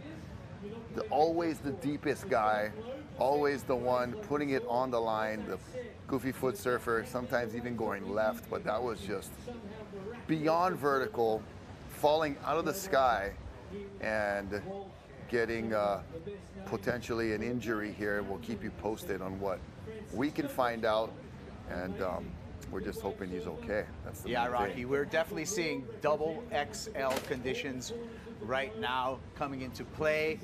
Dave, we talked about it earlier, how the swell came up really quick on the buoy, started showing itself, and now it's fully flaring. Kuiper Girl, Dave also, but we've had some really big wipeouts. Let's take a look at this last series of wipeouts here on the big screen. What I saw was back-to-back wipeouts for Mark Healy. I mean, putting it all on the line. That's him right there with Ian Walsh, totally committed. That kind of stuff should actually put you in a rubber room. Talk about committed. That is lunacy. But that's Mark Healy for you. And of course, Maui's own Ian Walsh. They're here to play. They really are. They want everything the ocean can throw at them. Case in point, Mark Healy, you know, he's tough as nails. The guy rides great whites for fun, literally. He's done that kind of stuff. But I think he's going to be okay. He's conscious. He's in great hands. Yeah, and it shows the level of commitment that these surfers have to do. Once they turn around and go on these waves, it's 100% commitment, and that's what you're seeing from both Ian Walsh and Mark Healy in this instance. That's defying the laws of physics. That wave did not want to be ridden. Everything about that wave said, don't even try it, and these two gentlemen stepped up to the plate and took a big swing at it. Well, there are physics involved in big wave ridings. Your board has to match the speed of these oncoming swells, Dave, and there are waves that may not be paddleable. That is a great point. So what these guys are doing, literally men and women, is spinning under the lip. A lot of time, not even paddling at all, and it's just a pure airdrop. Great job, everybody. Oh, wow. There's back to our shot in the lineup, and what a just horrendous wipeout for both Mark and Ian, and surviving. And that is up at the Heiau, Pu'o Mahuka Heiau, on the cliffs, on the ledges, everybody just squeezing in wherever you can find an open space and get that, you know, epic view of the spectacle that is this year's Eddie Aikau Foundation presents Rip Curl, the Eddie Big Wave Invitational in memory of Eddie Aikau. You'll remember this day for a long, long time, and we're gonna still, once again, send our hopes and prayers to Mark and get an update hopefully soon. Yeah. So Mason Ho out in this heat right now. We caught up with Mason before this event and what was happening and his feelings about the Eddie. And he says, showing up here for this event, Dave, there's a gladiator type of vibe. And I'm really feeling that for both the men and women right now in the Coliseum as pure surfing gladiators. It really is the Coliseum. The valley walls reach out. And you know what? You know what completes that Coliseum? Are the surfers in the lineup, and it brings it full circle. But I'll tell you what, just like we talked about earlier, you know, where Caesar goes thumbs up, thumbs down. The people love the part where they go thumbs down. So, you know, there will be great rides, but there will be great risks taken. And everybody is aware of that, and that's why Hawaiian Water Patrol is there. Thanks again to Rip Curl for the Rip Curl Eddie Aikau Big Wave Invitational in memory of Eddie Aikau, Mason Hoa Rip Curl team rider. And a note, Christmas shopping, gang. Get it going. The merch is on fire this year from Rip Curl for the Eddie, utilizing local artists Marshall Crum, Eddie Y, and Jack Soren on those beautiful graphics. By the way, Eddie Y, who's been creating the posters for years. Right. Once again, creating a masterpiece, and that's available now on the Eddie poster tee by Rip Curl. It's in all the surf shops right now. And Marshall Crum, and OG Sandy's guy, used to actually build board shorts for Volcom back in the day. And Marshall Crum designed the petroglyph for us, the petroglyph logo. That's been a beautiful logo. Marshall Arts and Marshall Crum. And then North Shore artist Jack Soren, who's been, I feel he's like the new school right now, coming up with his wonderful art. He's hot right now. Trending. And he's part of that whole collection. So check out the Rip Curl Eddie collection, available at ripcurl.com. But you know what I like to do? Go to your local surf shop, talk surfing, meet the crew, keep the surf shop culture alive. Brick and mortar, bro. And great job to Rip Curl for using local individuals for their artwork and for their creativity. Brilliant. Thank you. Mahalo, guys. It features none other than Uncle Clyde Aikau. A couple of images on this year's poster. And you know what? There can never be enough televised surfing. Okay? No. So right on, Rip Curl. Thanks for backing this. Yeah. And, stepping up. You know what? You know who's stepping up? These surfers right now. I literally came in here this morning, kind of negative Nancy. You were. I was. Okay, there's no way this thing's going to run. And yeah. It's showing up and the individuals are blowing up. This is and you see all of the different colors of water that are out there and how far reaching that energy is pulsing back out. And that tells you all of it coming in is just really starting to feel it now as we approach midday. Great observation, Rocky, because water coming in needs to get back out there. And then when you see all of that residual stuff way out there, that means there was a ton of energy that swamped the bay and got back out into the Pacific There's so much Ocean. energy that gets reached that far. Normally, that is just deep, dark blue. And now you see the foam lines, the sand cloud plumes, even in water as deep as the bay. Dave, have you ever struck bottom surfing the bay? No. You know what? I didn't surf it that much. I ran away from the crowds. Right. I'd like to hide from cameras and crowds. Yeah. I luckily got invited just because of what I did other places. Yeah, and I've heard of one or two other surfers saying that they got plunged so deep that they felt the bottom. I have heard rocks rolling on the bottom. I have surfed it at night and heard it. I don't suggest doing that, but another unrecommended activity. Yeah, but Chris Owens actually told me a horrific wipeout story last week. He almost died. Yeah. And it was only 15 foot. So the place is serious. Right.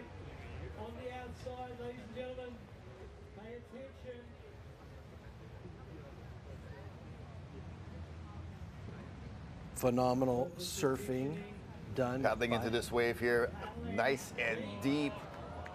And another goofy footer bites the dust. This is that long interval that they're talking about where it's really feeling the bottom of the ocean. Yeah. And it's when Waimea is in this stage with this interval, it's almost as if the bottom just drops out. And it's just the wave stands still. It gets so steep. And that's why these people are just poking, these surfers are just poking, going down the face. It's trying to get an ID on that goofy foot surfer. It was a goofy foot. I feel that might have been Francisco Porcella, the Italian stallion? The Italian stallion out of Haiku, Maui. We'll look and try to get the ID right here. I was feeling that it was Francisco, and it looks like on the black jersey that would be, but we got to take a look at this. Yeah. Oh, it looked like he had it right in the beginning. Halfway down, he looked like he was cruising and coasting. Did you see the wave double inside? The bottom just keeps dropping out. It jacked up, and the bottom just disappeared. The bottom dropped out like a trap door, just snagging your leg from beneath the stage and pulling you down. Yeah, Francisco Porcella, 38 years old, born in New York, now residing in Haiku, Maui. And representing Italy. Because he spends half the year on Maui and half the year in Sardinia. Yeah. Yeah. Did you know that? It's a true story. I did not know that, but I think he dabbles in fashion as well. He actually has come out with a medallion. It's called the Italian medallion. With a stallion. That's a stretch. you go. Okay, look at these guys. I'm limber. Things are happening at the Bay, and more decision time. Remember, no priority. Multiple surfers can ride a wave. Of course, if you're the deepest, you're going to get the biggest score. It was funny to hear Luke talk about everybody being a gentleman. And then you see some other individuals just like, I'm going deeper. I'm pushing this. I want the win. Oh man, looks like more energy stirring up out beyond the surfers. What has the day got in store for us? Oh my gosh.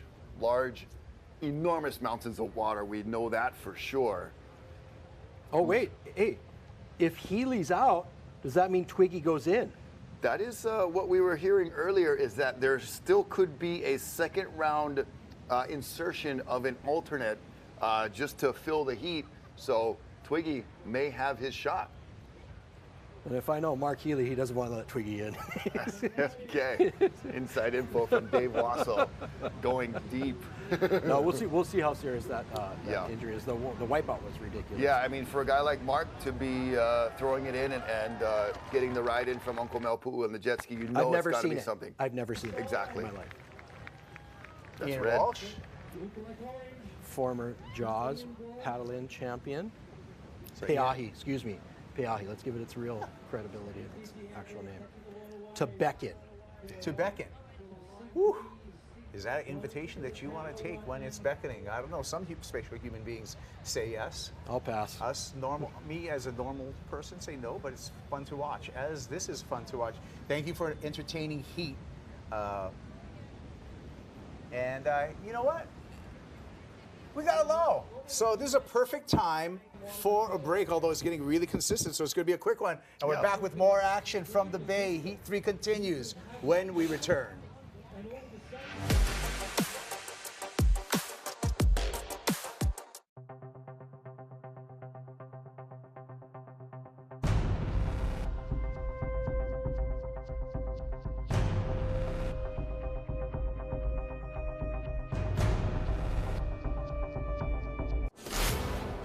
We are here for the moment when the ocean calls. At the edge where land fades and the sea takes over, we find our place. We take you to the world's edge, where legendary shores meet untamed waters, where raw power and unbound forces push every boundary. This isn't a broadcast. It's the next frontier. Welcome to Rogue TV. When the ocean calls, we answer. Introducing Huaka'i by Hawaiian, a new free benefits program starting in January just for Kama'aina. Explore more of our island home with exclusive perks for neighbor island flights, like 10% off a booking every quarter, a free checked bag or board every time you fly, and special network-wide deals every month. Plus, card members receive 20% off a booking every quarter, in addition to their card benefit of 2 free checked bags. Any Hawaiian Miles member with an address in Hawaii is eligible. E kula huie, viva ole, kukanaka e, oni pama, uama ke a kaina I ka pono, uama ke a kaina I ka pono.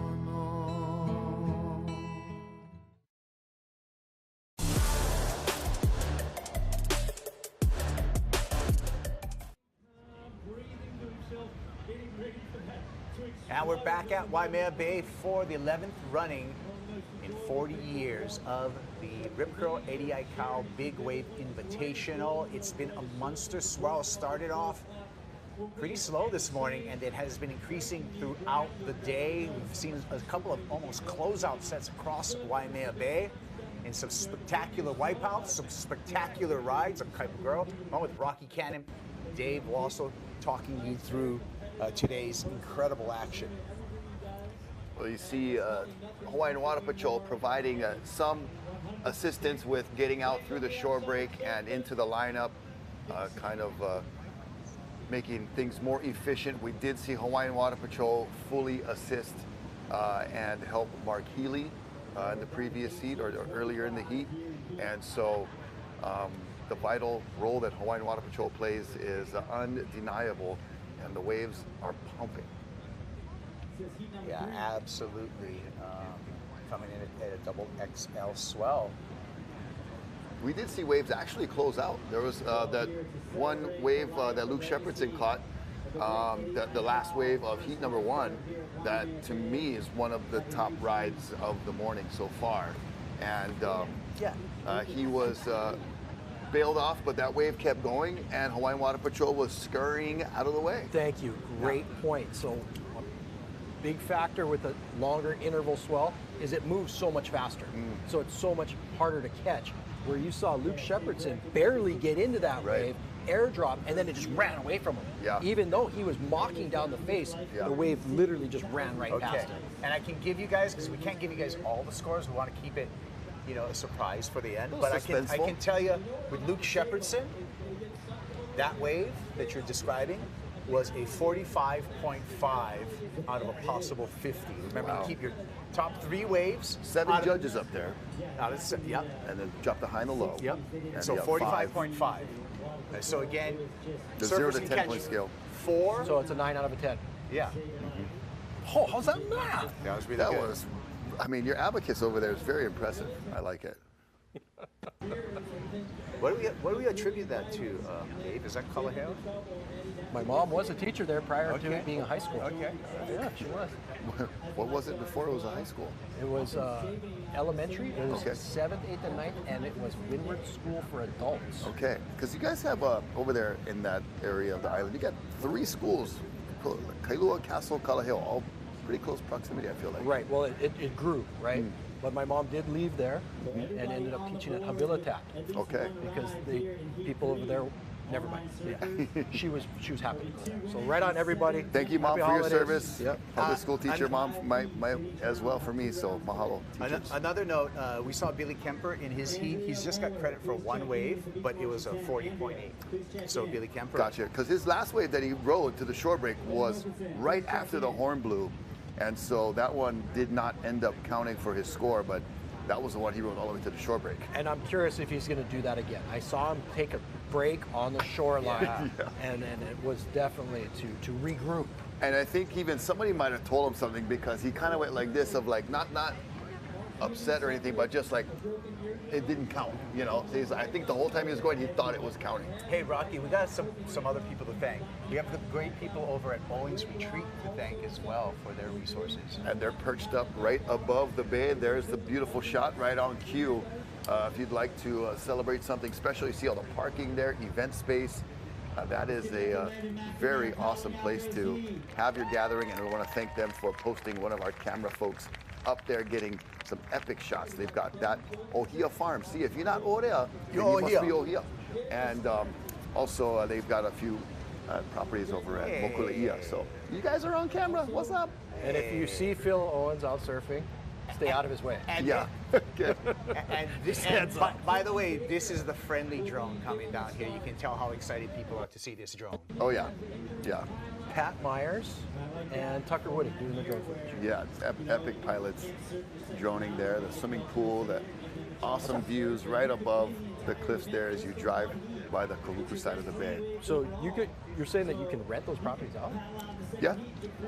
Yep, for your next bar mitzvah. Next year? And I think they have another property in Mokuleia as well available. Right near Mokuleia Beach Park, right near there. There you go. Yeah. There's the Waimea River and Waimea Valley. We got some helpful notes or some suggestions of the wave ocean fog, the WOG. Okay. I'm guessing those incredible shots from behind the peak are coming from that property. That's quite possible. There we go. Look at that beautiful shot looking down, all that smooth velvet sand, knowing that big waves have washed over the dimpled footprinted sand that is high above. Check on out the this berm. upgrade, Rocky. This What do we is got? the TV1 mobile video wall. We call it the big screen. Genius! From Island Vision. That way, you can be at the beach, and you can also enjoy this broadcast on KHON at the same time. Thank you, Island Vision People Pacific. are like laying down, looking straight at, not like backs to the ocean, you know, like they're like down in the park, but they're like, you know what? I didn't know this was going to be here. I'm going to just park and watch this side. And we want to thank also Christina Lockwood and the crew over at KHI, KHON, for blocking out an entire day for you to enjoy. Yeah, wave at us. And I would say, hey, you know, it's nice to be on the beach, but actually, I prefer watching the big screen on my TV. Because you know why? When you're joining us, you get replays in slow motion. Exactly. And interesting conversation. And also, Lele's, I see the logo. The logo in the corner. Can't do anything but thank Lele's. It's one of the best places on the North Shore. Delicious. It's the gathering place of the Gathering Island. Delicious crab dip. Yeah. What about the ribs? Oh, the whole rack. The I whole heard rack. Coco Ho polished the whole one by herself. That was news that came through the wire for real, bro. When I got a text from one of our Lele's guys saying. And one of your favorite Italian dishes. Interesting over fun there. fact. Calamari. Yeah. It's Bob Marley's favorite seafood Italian dish. I did Pasta calamari. Ja. But yeah, just a great place to be. Mahalo, Uncle Ian, and Olukai, the footwear official for this year's Who's that with the helmet on? Looked like Landon McNamara. Landon McNamara coming Was up it? for Come heat, on. heat number 4. Very good. Landon, not just an incredible surfer, but also incredible musician, Landon McNamara. Yeah. And last year, or the last time that Eddie ran, Landon put on such an impressive performance. He did. That was. My goodness. That was. I know he's good at That was pipeline. heroic. I know he's good at pipeline. Yeah. I had no idea he was that good at Waimea. Yeah, and I really liked his snippets and phrases from that Eddie piece we watched in the beginning, describing the legacy of Eddie, and I thought that was really well said, and looking forward to a performance like last year from Landon. Landon McNamara, 28 years old, North Shore resident. We talked a little bit about, you know, his overall range, not just a great surfer, but a great songwriter, a great musician, and one of the highlights last time we ran this, Eddie, to Dave's credit. Oh, you know what? It's time to hear from Mason Ho. I love that. Yes, he's always time. the only Australian who have ever won this event. Shore of Oahu, Hawaii. For me, what makes this the best contest in the world is the conditions they wait to run the event in. Whether you're a kid or an adult or anyone, the way they run this event is they just wait till it's like, it just doesn't even look real, you know? They wait till it's unrealistic and then they go, okay, it's go time. Everyone's gotta be ready. That's why it's like the most special to me, because it's always really big and really beautiful and can't be compared to a normal event. Or the Eddie is not from this planet. It's from another planet, this event. Mason Ho, been putting on quite a show. With that Ho fro, I like it. I like the hair, I like the vibe. Mason always bringing it, having the most fun, toying with waves that are quadruple times over his head, even more, and doing it with style. The only rip curl representative in this event. Look at you. Okay, Dave Wasson. when other sponsors were sponsoring it, almost 99% of their That's a cool riders point. were in. So, thank you. That's a cool point. Opening it up to a lot of people, Earning right? it. You gotta earn it. You know, and also an interesting fact, there are now 9 people in each heat. When I surfed it, there was only 6. Right. Right? So they're doing their best to accommodate more people. Also, certain individuals stepping out. Shane Dorian, Yes. no longer part of this because he surfed it for decades. He's been a performer at the highest level for decades. He said, I'm gonna give somebody else Pass a the chance. torch, pay it forward, like you said earlier, Dave. And There's look a at ledge. Ross Clark Jones. that. A ledge over the ledge. That was awesome. And Ian Walsh. And Ian Walsh. Ross Clark Jones. The winner from back in 2001. Look at him taking it here. RCJ, the oldest competitor in the field at 58 years young. Vintage. Looks like he wants the shore break, Dave. Let's keep it real. Oh, wow. Mr. Ross Clark Jones has been in 8 Eddies. Yeah. That's wild. This would be his 9th. And he was the runner-up twice. Right. In 2016, runner-up to John, and 2004, runner-up to Bruce. You know, obviously he had his victory in 2001, but man, he has come close to the two-time champion. And that's a celebration right now that we're watching. We've seen, you know, Clyde Aikau surfing out here in his 60s, right? And we see Ross Clark Jones nearly 60 at 58 years old. His speech at the ceremony. So great. And he's a great personality. Born on June 6th, 1966. A day that will live in infamy. That's right. Yeah. Just because he was born right. There he is. Look at this guy. That's what he does. Oh my gosh. His speech at the opening ceremony basically went like this: please don't ever uninvite me. Correct. This is my entire life. This is all I want to do. He'll never not do it. Now, as long as he's invited. I noticed that Ross on this drone shot was behind a boil out there. Is that something significant there, Dave? Well, that's definitely the normal lineup. Is the biggest, best waves you take off behind the boil, and you'll see them mid-face. That's typically, but we'll see as this day goes on and it gets bigger. I was watching waves that Luke Shepardson had last year, and he was way outside the boil and way over. Right. It was giant. Some of the biggest surf successfully ridden in the history of Waimea was done last year by the champion, Luke Shepardson. And yes, that is a good note observation that it was, you could see where the boil was, and the waves were just kind of outperforming or outpacing where the boil normally is. And Luke able to win with those waves, and he got one kind of similar to what it looked like last year. It was kind of deja vu, his last wave of heat number 1, looking a lot like he did last year, in form and in the right position. We talk about that so much, putting yourself in the spot. And you'll look at iconic waves like the winning wave of Bruce Irons in 2004. There's the boil. Yeah. Right? That iconic wave of Johnny Boy Gomes, one of the biggest waves I've ever seen ridden. Yeah. There's the boil. But there it was again for Mr. What's his sponsor? Maniac? Yeah. Born Maniac. Born Maniac. Born Maniac, yeah. Which he is so fitting. It's so fitting. You gotta love his energy, the enthusiasm. I mean, at the opening ceremony, he had just as much at his age that Jake Maki had this morning on his interview. It was the same across the board, 40 years separated in age. Yeah, so what I was going to mention earlier is how some people were stepping out. In 2010, there was 3 Hawaiians that pulled out. Their name was synonymous with the Eddie Aikau Big Wave Invitational for 25 years. That was Mel Poo, that was Titus Kinimaka, and it was Brian Kealana. All 3 of them pulled out. Just step back, step back. Right. And it let in Alex Gray, myself, and 2016 winner, John Florence. All right. So when they pulled out in 2010, the next time it ran, John won. Yes. So my point is, other people are pulling out. Now Chad Kealana is in this year. Will he be the winner? We'll see. We'll see. The waves choose the surfers. Everybody's got the talent. Yes. But the right waves always come to the right person. And looked like a easy drop there, pulling it off. Looks like that was Tyler Laron from Maui. Yeah, Tyler Laron, second generation big wave rider. Yep.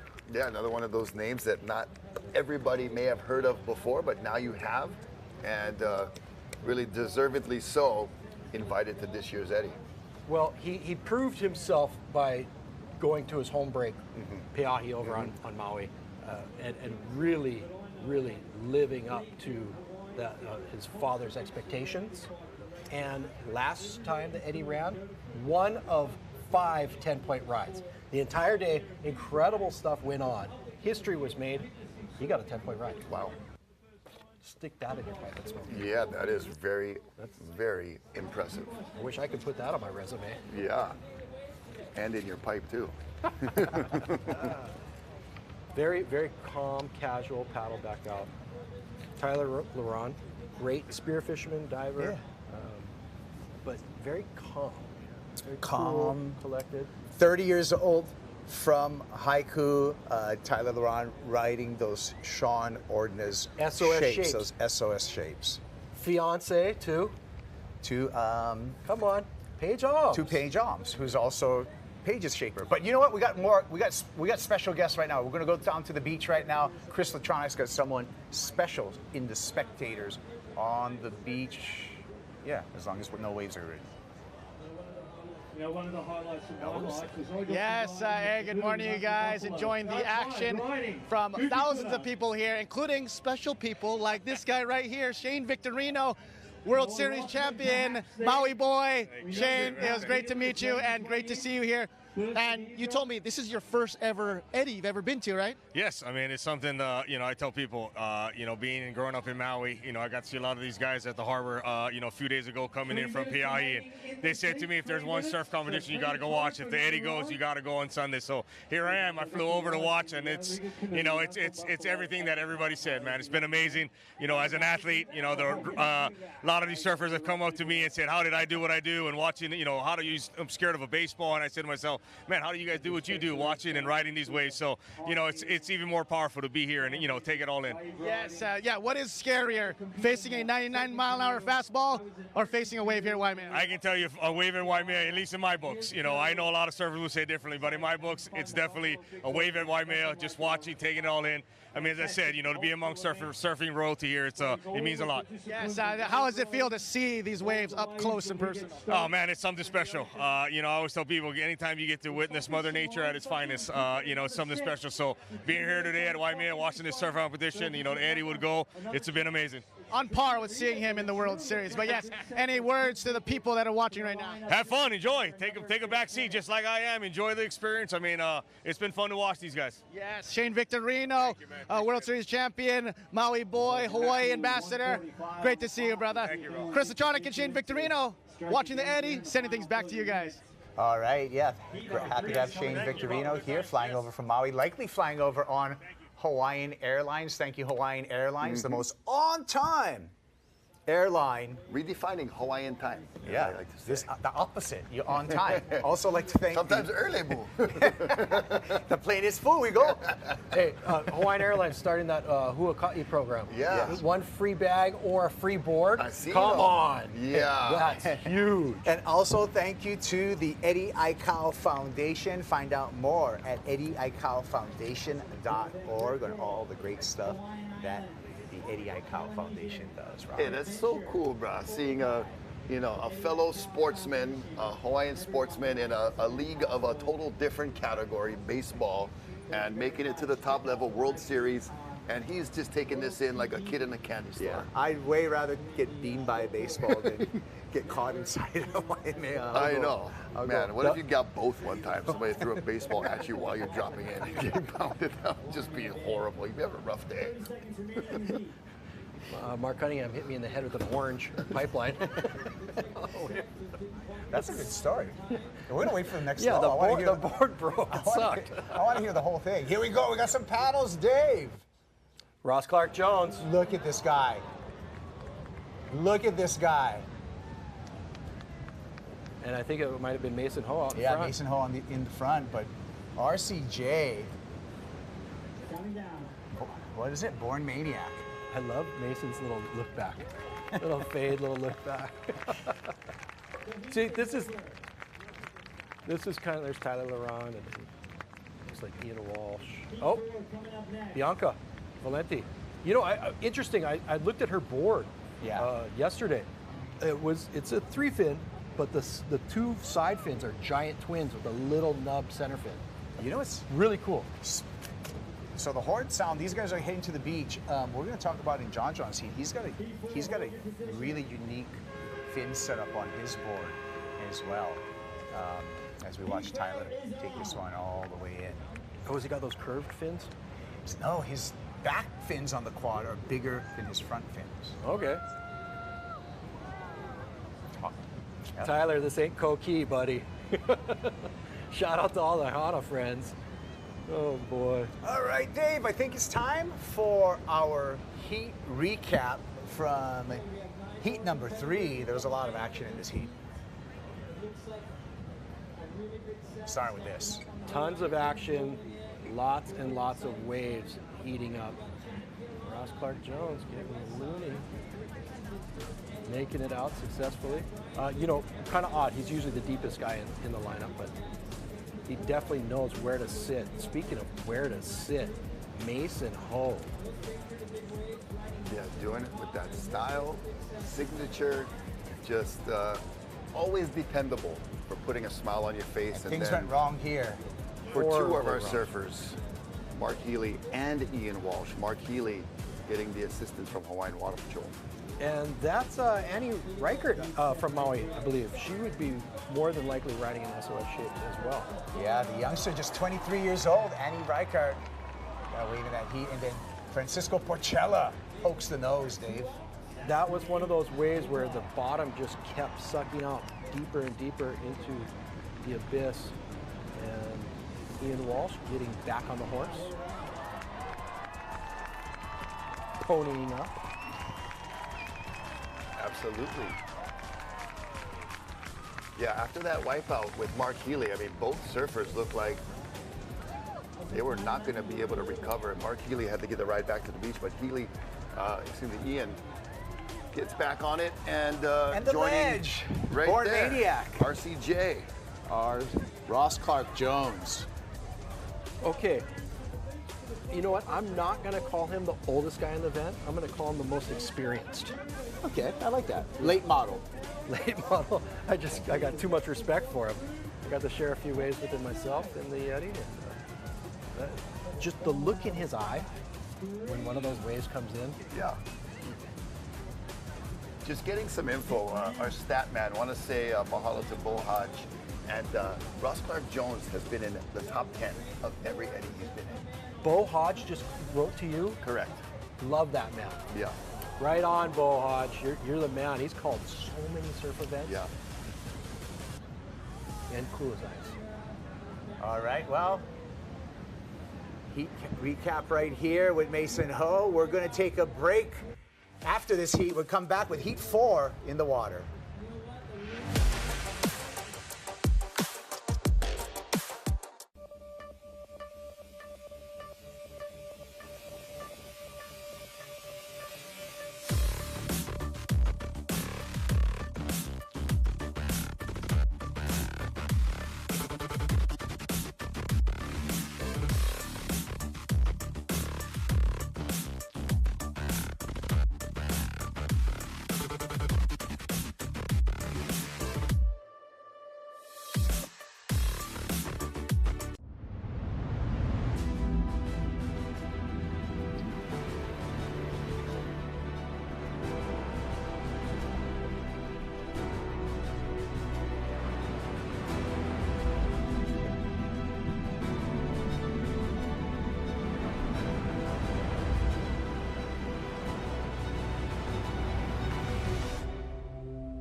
At Kaiser Permanente, we strive to be at the forefront of healthcare. Patients have more ways to contact us, and it's easier for care teams to consult with each other. We can look at notes from other physicians in one place, which helps us see the whole patient. Our collaborative model is unique and helps build confidence and trust. It means we can act sooner. Days and weeks make a big difference. It's all a part of our mission to deliver world-class care, and I love being a part of that. Save big before the year ends at your Circle Toyota dealers. Drive a new Tacoma for just 4.99% APR for 72 months. Or save over $7,000 on a new GR Supra. Hurry in to the Circle Toyota year-end sale. Hi, I'm Luke Shepardson. Whether I'm out on the water or on the road, I always make sure I'm fully prepared for what the day has in store and that I'm riding in style. That's why I get my vehicles at Aloha Kia. The new Kia Telluride is perfect for me and my family, especially with Kia's 10-year, 100,000-mile warranty program. Stop by any Aloha Kia location to test drive the 2024 Telluride or take advantage of these great savings during our 2023 model year-end sales event. Aloha Kia, your Ohana dealer.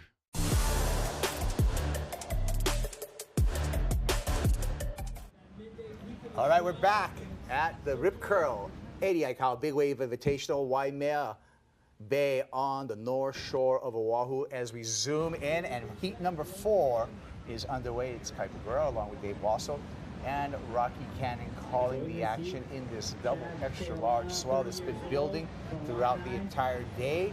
We got a little catch up to do as we were away, and a couple of waves being ridden to start off heat number 4, another 45-minute heat. There's going to be 2 rounds, and then we're going to look to the leaderboard and announce a winner today. So we're only not even halfway through the day as of yet. That was a great shot of an incoming swell. There was one wave riding over another wave, overtaking it. And that's that new energy coming in.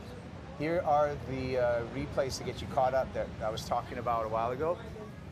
Look how much energy just explodes through it. After the wave breaks, it just shoots up all that force, that water. It's kind of like a watery volcano explosion and eruption. So I guess there's a set coming through. We're going to stay with live right now, and then we're going to get back to those waves ridden at the beginning of this heat as we can see the lines out there, Dave. Again, stacking up through the Pacific, funneling into Waimea Bay. This is so cool to see where everybody's sitting and how far inside and underneath the ledge. Oh, wow.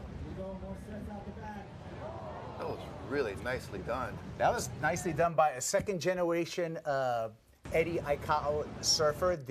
That's Chad Keaulana, son of Brian Keaulana. All right. And nephew of Rusty Keaulana, all Eddie Aikau surfers.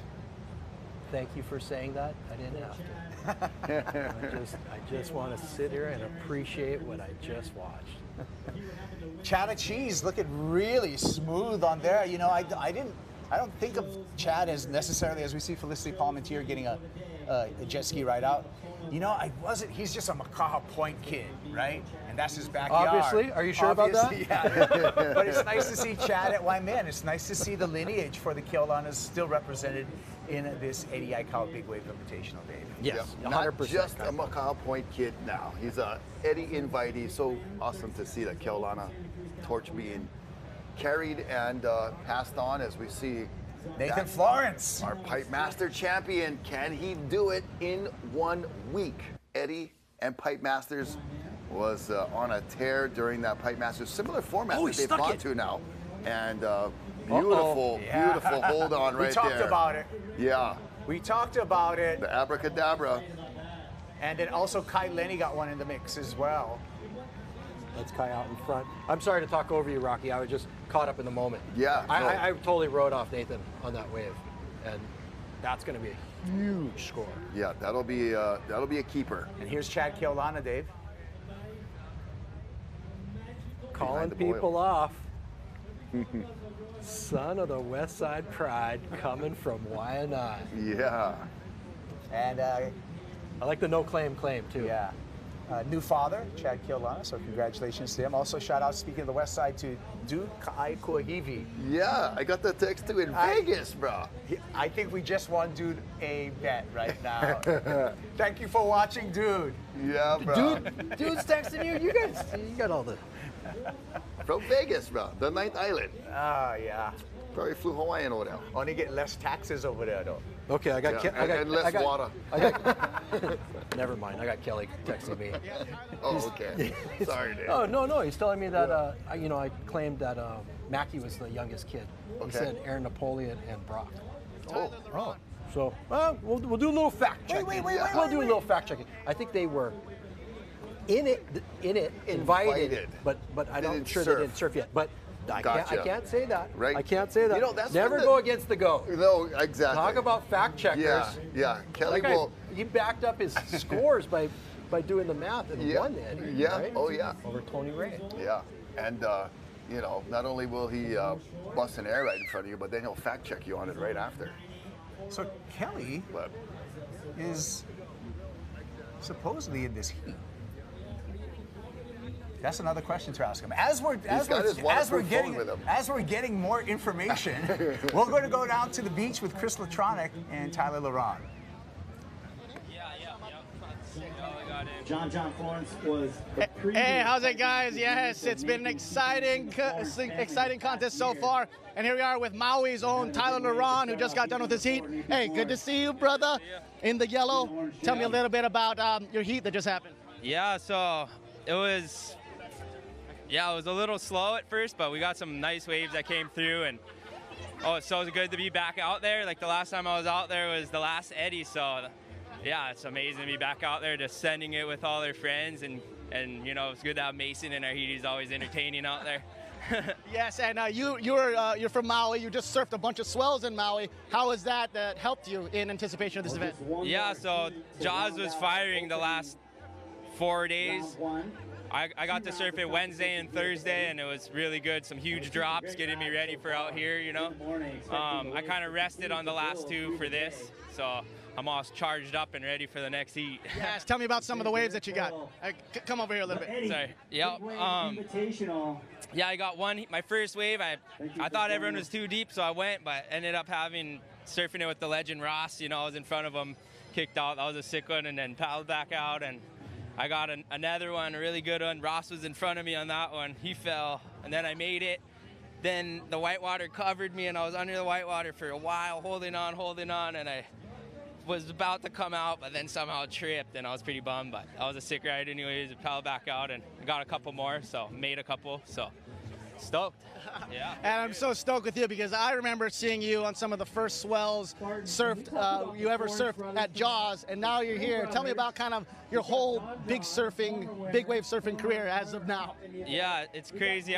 My dad is here with me, you know, and he started my whole big wave thing because he was a big wave surfer. So he got me out at Jaws when I was 14, and you know, I never missed a swell after that at Jaws. And now I'm here, and I talked to my dad yesterday. I'm like, look, I made it here. I'm in the Eddie now. He's all stoked. It's a good feeling, you know. Always good to make your dad proud. Oh yeah, he's smiling right now watching this. Going into the next round, what kind of things, strategy-wise, are you going to change to maybe when you get out there? Yeah, so I'm just going to focus on waiting for just those huge bombs, and I need to get a perfect score today. So I'm going to wait for a perfect one, try to make it, and yeah, have fun. And just for some perspective, when you're paddling for these giant waves, are you paddling all out, or you need a little bit of patience, a little bit of strategy also when you're paddling? Yeah, a little bit of strategy for sure. You got to kind of read the wave, see what it's doing, and kind of whip it right there and kind of use that little momentum to get going, and just like 5 or 6 hard paddles and up, looking down, kind of stick that drop, make the drop. Do a bottom turn around this section, try to make it to the channel before that wave clamps and blows up on you, you know?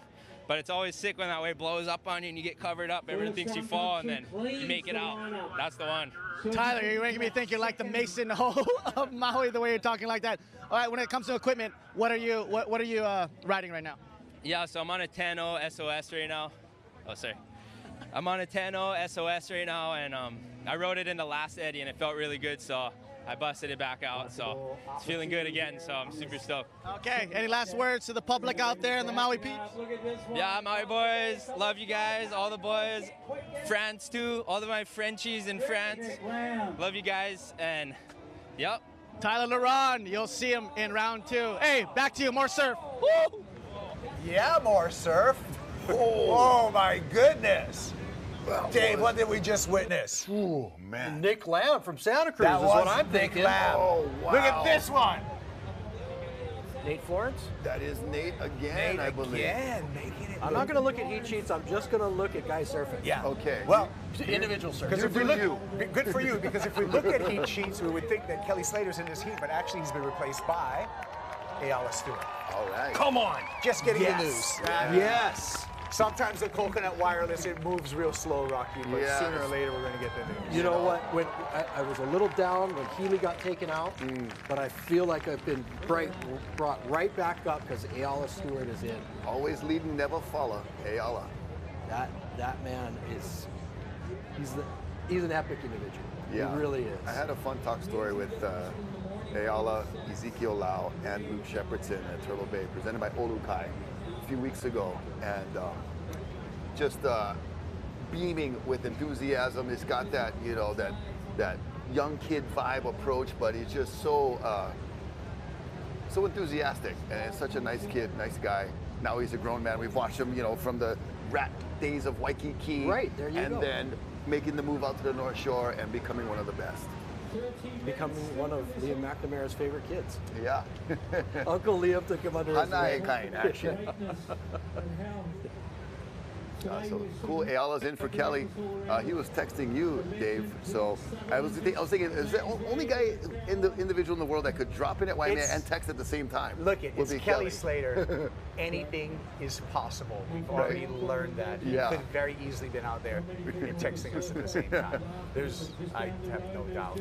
But Ayala's in for Kelly. That's good news for Ayala. Yeah. And here he comes. On the spot. Baby Chad. Ooh, look, everybody, it's just, that's so thick ledgy. and underground these waves are. And it goes from really slopey to instant ledge. Right. The bottom is just dropping out. We saw that wave of Nick Lamb's. Yeah. Just absolute beast. And kind of just like it was for Luke Shepherdson, went way underneath everybody. He's from Santa Cruz, okay? He's out there with a bunch of local boys. Yeah. So he had to find his own niche.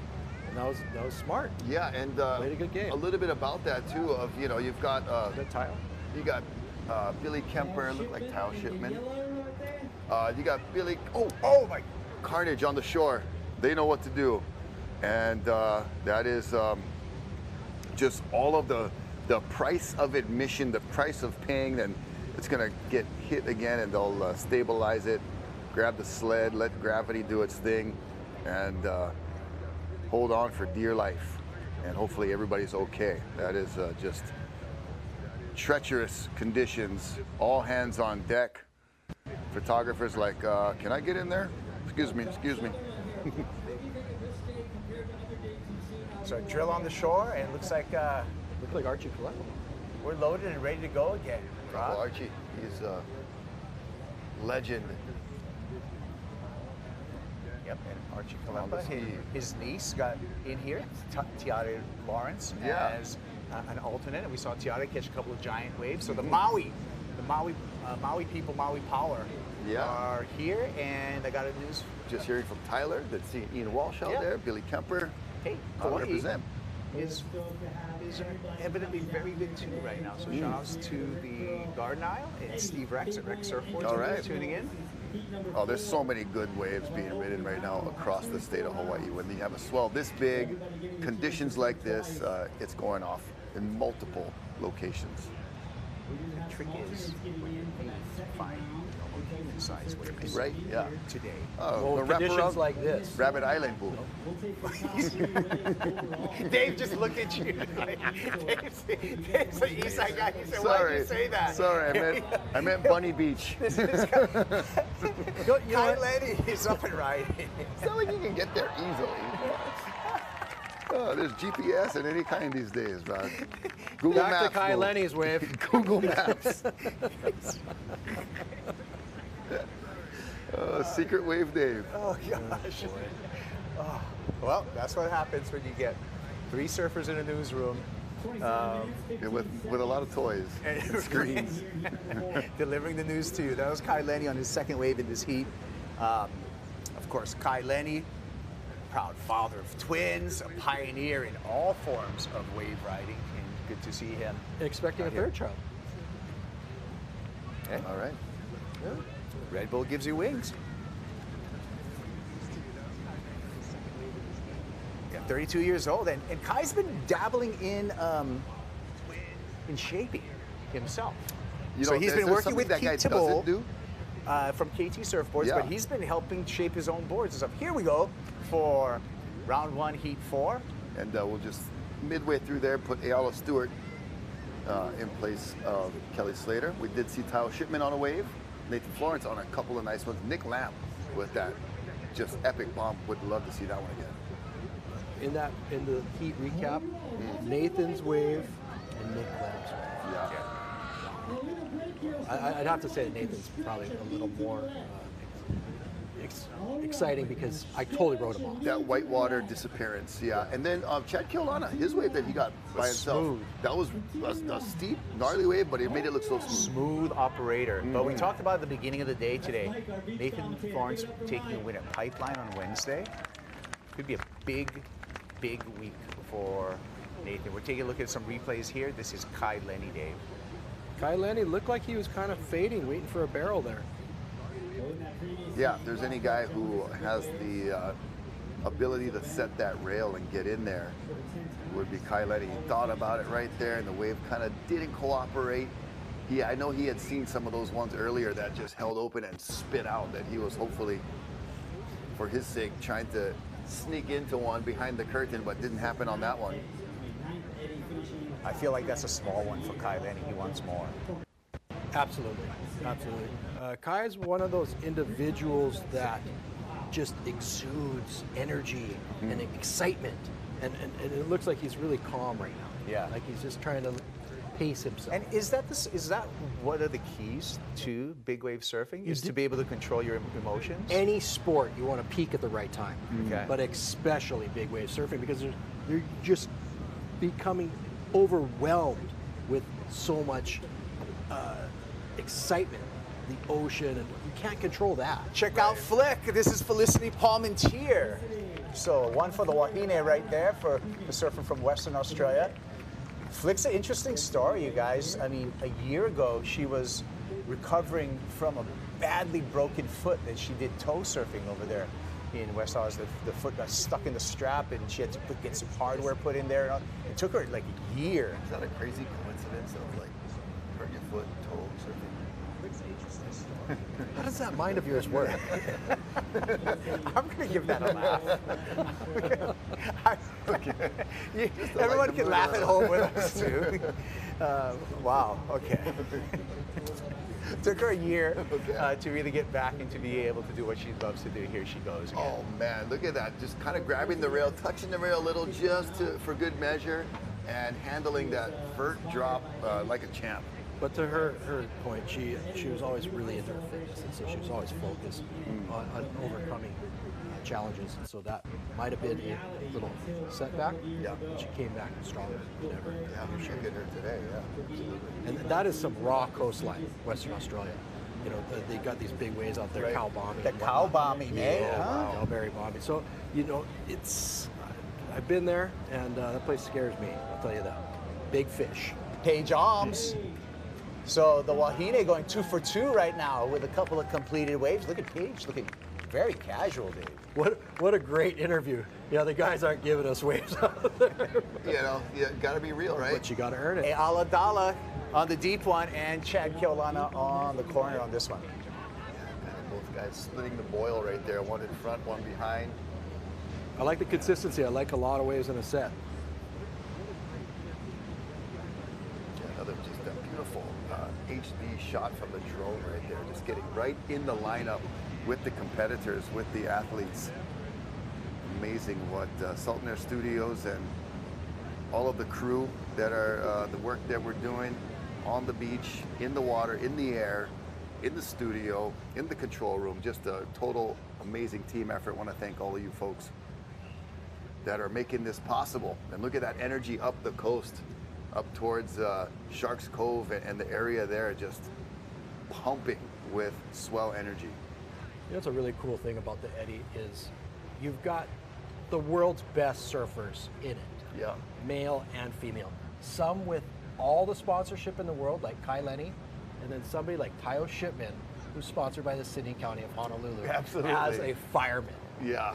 And anybody can win it. Yeah, and you know, it's sometimes a life-changing moment to get that victory. We saw Luke Shepardson just go from, you know, this great, amazing North Shore surfer to world-renowned name, claim to fame. Ayala and Chad Keolana again, who we Right. see on that replay. A couple of proud Hawaiians. Ayala sponsored by Patagonia, and Olukai, this one of the sponsors for this event, and Chad sponsored by himself.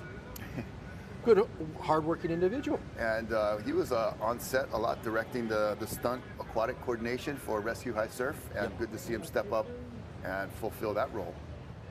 And looks like Shipman got another wave as well, keeping you updated on the action here. And you heard Tayo give thanks to his battalion, you know, all the folks that, you know, they got to cover the shift. They got to make sure they're still going to be able to staff what they've got going on. So Tayo and his crew, thank you guys. I also heard him give huge praise to his former partner, my current partner, Perry Turnbull, for shaping that board. That was so cool. That's the magic board. That's the whole reason I'm here. Yeah. In 2015, I got some great waves, got to ride it in 2023.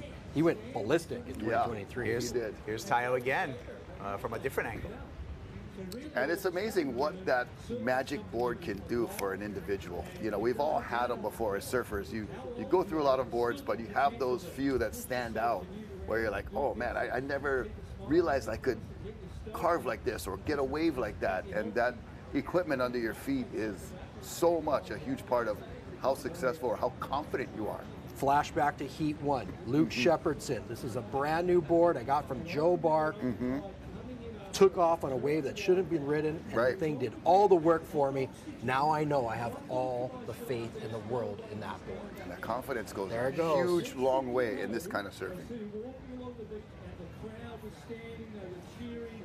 Beautiful shot, looking back into the valley, and just never gets old looking at this frame from this angle. Again, we want to thank HMSA. HMSA is here with you, keeping you healthy for life, for the good times, for the tough times, and for the lifetimes. Thank you, HMSA. We're wishing everyone safe. We still got more action to come. We're going to step away for a quick break. We'll be back with the conclusion of Heat 4, Round 1 of the Rip Curl Eddie Aikau Big Wave Invitational.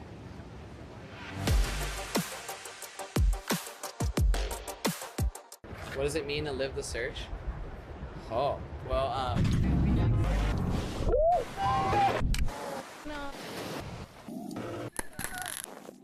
Gotta go search, you know? Stop being lazy. Almost everything in my house has been framed by Pictures Plus. No matter how perfect a painting is, I still believe that it needs a frame. Actually, I come here not really knowing what I want, but I figure if somebody is going to frame that picture that I want done, then I just should leave it to their creativity. You have a trusting person that can do what you want, and that when you come back, perfect hit every single time. Caring for the people of Hawaii has been HMSA's mission since day one. As a father, everybody just wants the best for their kids. HMSA allows them to get the best health care they can get. We believe in meeting you where you're at. That's why we have the largest choice of doctors, hospitals, and pharmacies across the state. Having HMSA as a coverage, we know that we're gonna be covered no matter where we go. Caring for you is our privilege. It's why we started this company. It's what we do today, and is what we'll continue to do tomorrow.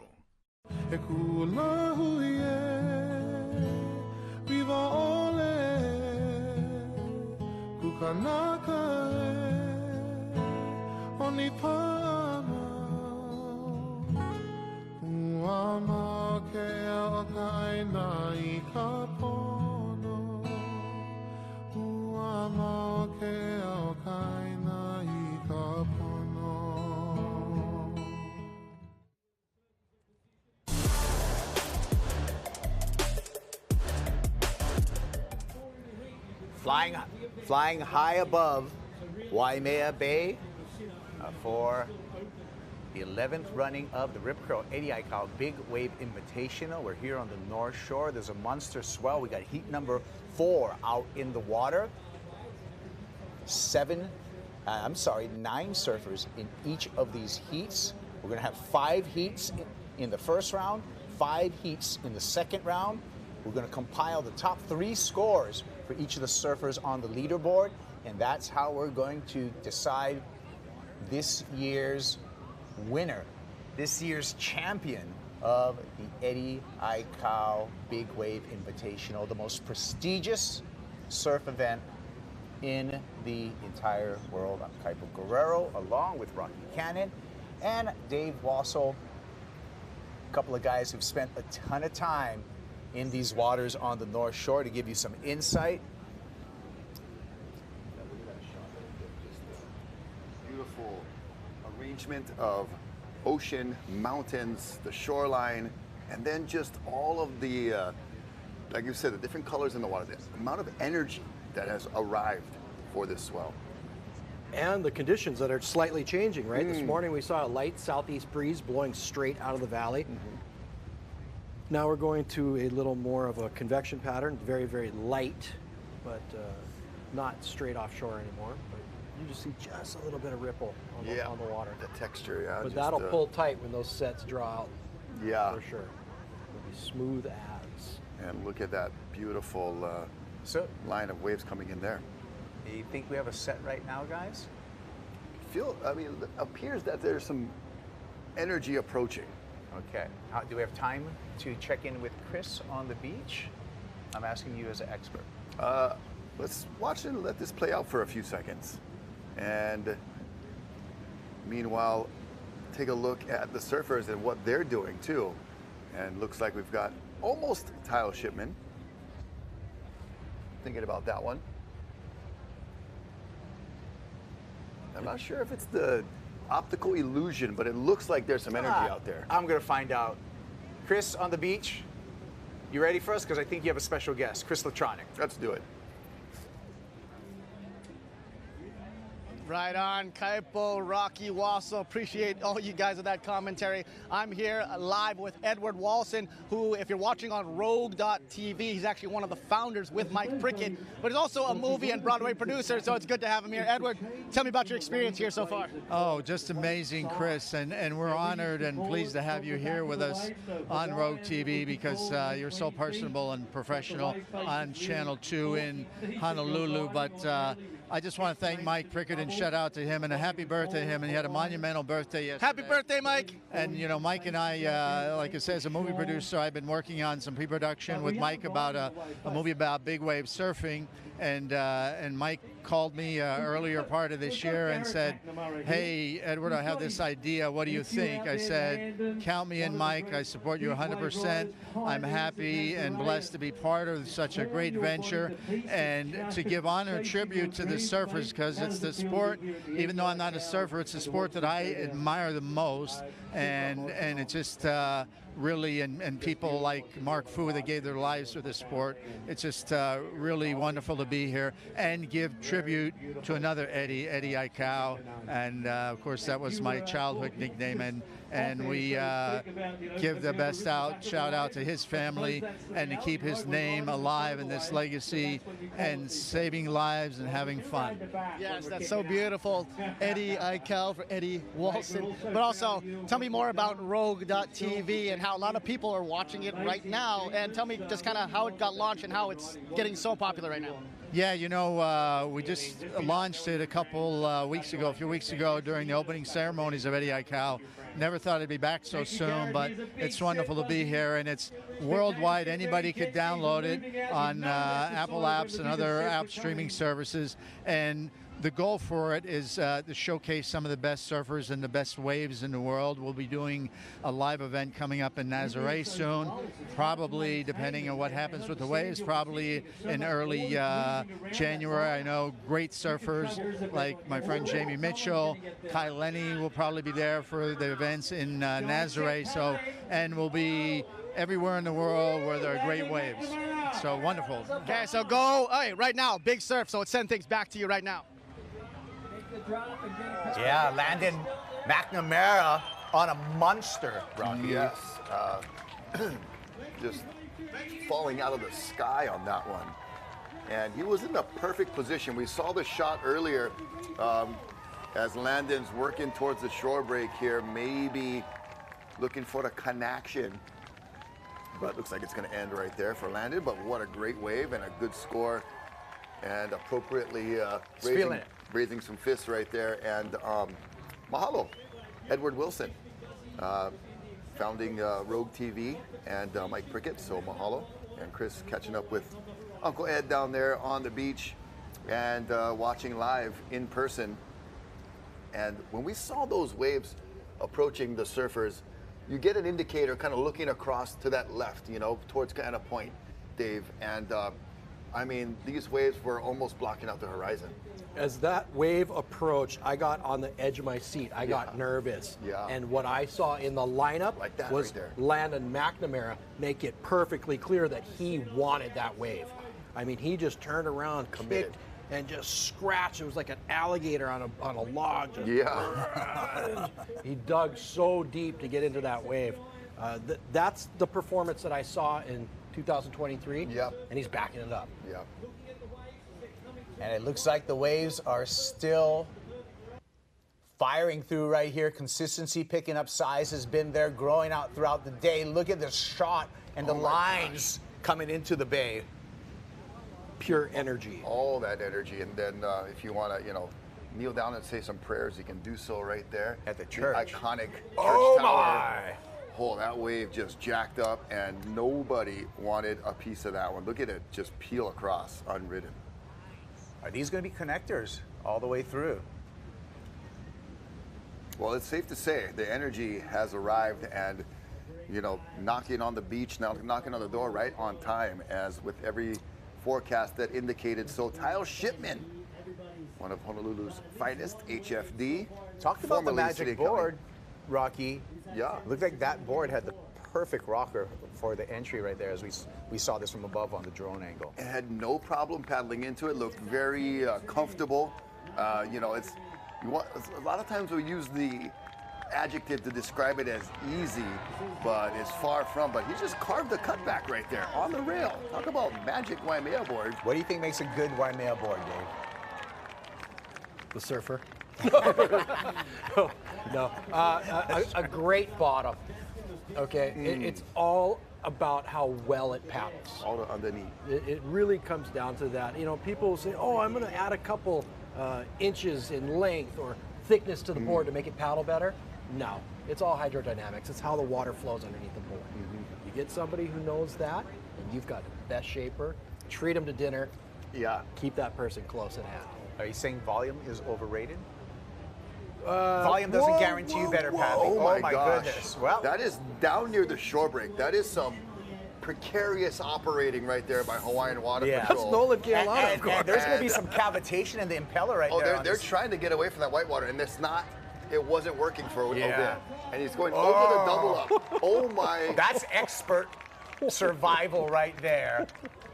Because that whitewater, Rocky, you can speak to that. You've captained these vehicles. Yeah. You get all that whitewater, you lose the grip. And it was definitely the grip lost right there. And that was, what happens when you're in that foam. The impeller and the acceleration, the machine is useless when you can't get any grip, so to speak, any traction. So what's happening is you can't suck water in to push water out. It needs water. It needs water, and foam's not going to do it. There's so much air. It feels like you're just spinning in place. You're spinning your wheels. Yeah, bro, you're totally spinning your wheels. Thinking about you're peeling out, bro. You're in the mud on a rear-wheel drive car. I mean, you're like the kind, Scooby-Doo when they're trying to run away from the monster in a puddle. It's just like, whatever the sound effects are. And you're not going anywhere, but that monster is still coming at full speed. That's what happened. Hopefully he's okay. I mean, he's fine. That was Nolan. I was going to say, if you know Nolan, I mean, he just walked check on the machine first. Nolan's fine. Nolan will pick up that jet ski. Yeah, throw it over his shoulder and carry it back to the shoreline. $20 to go zoom it back out on it right now. Oh, yeah. If it starts up, yeah. I'm going to say, these machines and these humans are built to last. But I like the readiness for everyone on shore. There was a quick drill right there. You can see everyone rushing to rescue. They already got the ski turned around. Oh, and he's back on it. And they're ready to, like Dave said, and like we're catching up with Ayala Dalla Stewart. Oh, my goodness. Whew. Matt, he just got turned into 4 quarters. I just got that. Oh, boy. That was a good one, actually. That was. Keep the change, bro. I'm a huge fan of dad jokes, trust me. Eddie Aikau, he's back up above water, looking good. So you were kind of like, oh, wow, look at him doing a cutback, this and that. I'm thinking, look at this guy being so far over to the jump rock side of the bay. Like, right. That's not where you want to be. And that wave went that far into the channel, or that far across the bay. And that's kind of how you that's how you duck dive a jet ski, right? The jet ski looks like a rubber ducky in a jacuzzi right now. It looks so small on those waves. Looks like Cliff Botello on the back, Nolan Keolana. Oh, both guys are thankfully still okay. That wave just overtook that ski from behind. And that's what Dave's talking about. You can see in the background the jump rock. And Dave, can you talk to us a little bit about how the energy moves and also how the current can pull you over there if you there's a point of there's a point of no return, right? Correct, and that was as close as you can get. That was really spooky for that machine and those individuals to be over there. You get too close there, you're done. You're in the rocks. Because then it's, we talked about physics before, how fast water's moving, right? Right. So, Paige Alms, what's happening is all this energy is focusing on the surf break over here on the right-hand side, the church tower side. Right. That water will then push into the bay, rocket across the shoreline towards the jump rock From to the right left. to left, yep. And then back out. Now, Dave, you've seen in your years of lifeguarding, inexperienced surfers, broken board here from Paige. Inexperienced surfers trying to paddle out, not having the strength or the right line, and actually getting pulled to that into that danger zone right there. It happens to everybody. I've seen it happen to the world's best. 2016, I was on the beach with Kelly in our heat, and Jamie O'Brien and Reef McIntosh jumped in prematurely and got caught in the middle of the bay for probably 8 closeout sets. Yeah. And just getting hammered. And Kelly looked at me and said, I'm glad I stuck on the beach with you. You know, that's not how you want to start your heat. No. You know, for sure. Or ever experience. Correct. Any session, right? You're not. But I think they got caught up in the crowd. Everybody in the crowd's like, go for it, yeah, woo. But how do you time the jump out? I start looking around the corner up towards outer logs. Okay. Yeah. You can see these sets coming. Okay. You know. And so that would be on the top of the top right of your screen is going to be your indicator for our viewers right now. Right. Also, waves generally come in rhythm. Okay. Oh, finding the rhythm right here. It looks like, is that Nathan Florence again? Out in front. Out in front. And in the green, that was Nick Lamb. Nick Lamb. So it's been Nathan and Nick show so far. Nick and Nate. Yeah, man.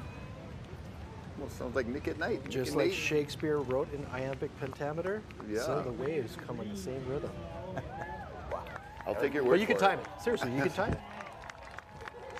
Oh, is he going for a shore break, or is he going to just go maybe climb up the rock and jump off? Good Lord, these guys are just getting more testy as the morning goes on and the day approaches midday. They are feeling the energy. They're feeling the crowd's probably, like you said, Dave. So much of it is a reaction to the energy that's on the beach right there. Also, you do have the world's best lifeguards and water patrol backing you up. Right. So you can toy with it to an extent. Yeah. But Mother Nature will always push back. Right. We just watch Nolan go right in, grab Mr. Tayo Shipman, and we watch Mother Nature go, nah, not this time. Yep. But it looked like just a bruised ego. Right. Yeah. Right? Yeah. But could have been worse. Thankfully. Easily. With the, easily. it's a 1,000-pound 1,200-pound plus machine. Yeah. Exactly. Tumbling around. Here we go. Kai Oh my Lenny. gosh, that was incredible. Kai Lenny with the big crossover there and an incredible drop. Oh man. Tao Shipman, and it looked like Nate Florence back out there again. How in the world? But Kai Lenny survived the impact there too. It reappeared after that huge elevator just stepped down. More sets on the way. And a busy bay at the moment between the surfers, as well as we got a couple of surviving water photographers out there, and all of our safety on the jet skis. It looked like I saw a broken board in pieces. Chad Keolana, man. speaking of in pieces. Chad making a payment to the Waimea Bay deposit box right there. Yeah, and he's not going to get anything back out of that except a very, very tough wipeout. Hey, this has been a great job, though, that we're noticing right here from Hawaiian Water Patrol. Here's Ayala Stewart. Kind of playing with it right there. A wave that was a little further on the inside. You can tell by all of the foam and turbulence on the drop, but Ayala thankful to get the opportunity here. Landon. Oh, once again. Again. Beyond vert.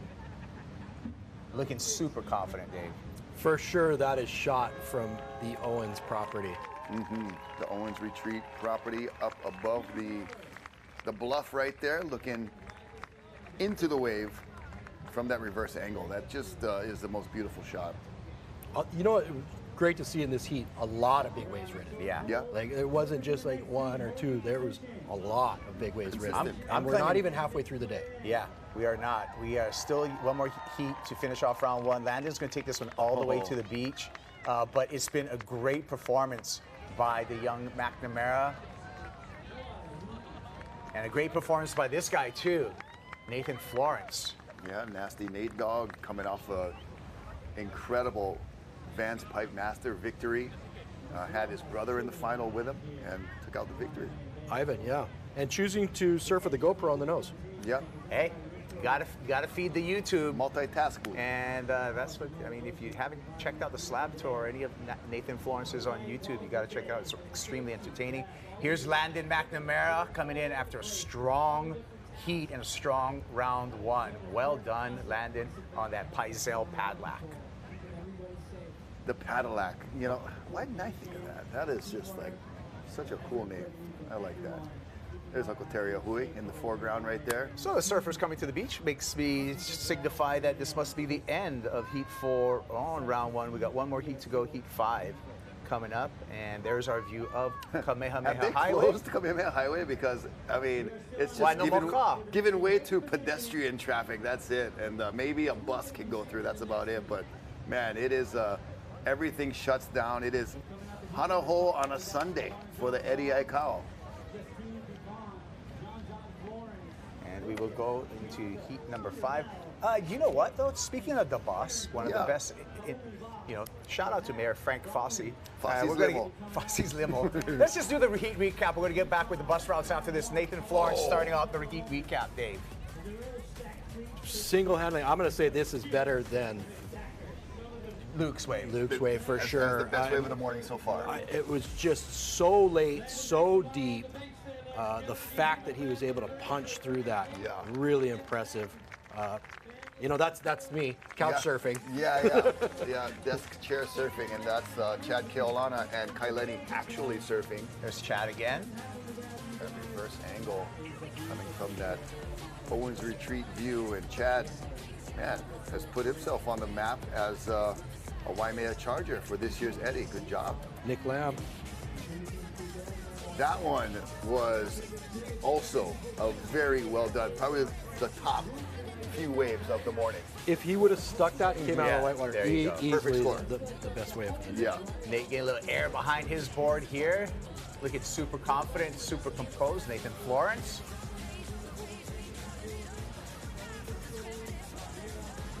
Yeah, it's like you get out in that zone, you're like, okay, what do I do now? And beautiful line here by Kaileni. Yeah, and that was the one he thought about a barrel, maybe try to sneak under that curtain, but the wave had other ideas, so he wisely straightened out, and we'll see it one more time. Hanaho is worth another look. That beautiful water footage, Hawaiian Water Patrol. And Flick Palmentier. Give it up for the Wahine in this heat. Western Australia represented here. Oh, nice solid. Job. I like the technique. I like the little, you know, grab for reassurance on the rail, and then Paige the Alms release. got one too. Riding right to the camera, looking casual. Broke her Stylish. board in this heat, but thank goodness she's marrying her shaper. And Landon. Also one of the waves of the morning so far. That was a bomb. Kyle Shipman holding it steady on the magic board from Perry Turnbull. This is one that he was carving. He was trying to get over to the jump route. Exactly. See how far over. Tons of giant waves. Ooh, was that a face plant? Yeah. I don't know. I like that little air skip down the face by Ayala, able to hold it into that huge, big foam ball. And an in. And the Nick and Nate show was live and direct from heat number 4. Nick Lamb, Nate Florence. We're going to be back with We'll be back with more. That heat number 5 in the water when we return to the Rip Curl Eddie Aikau Big Wave Invitational.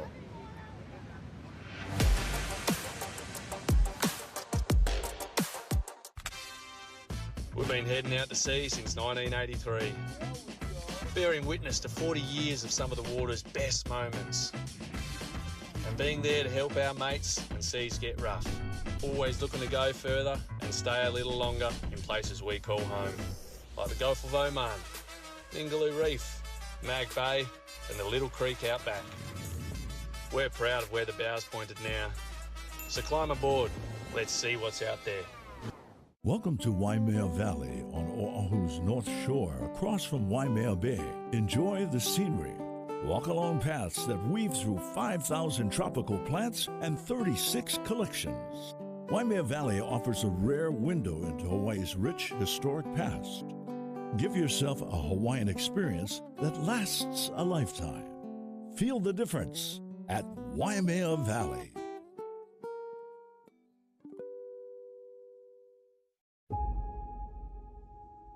In Hawaii, every event is more than a moment. It's a story, a celebration of people, culture, and the spirit of aloha. At Hawaii's Stage Event Production Company, we're not just building events.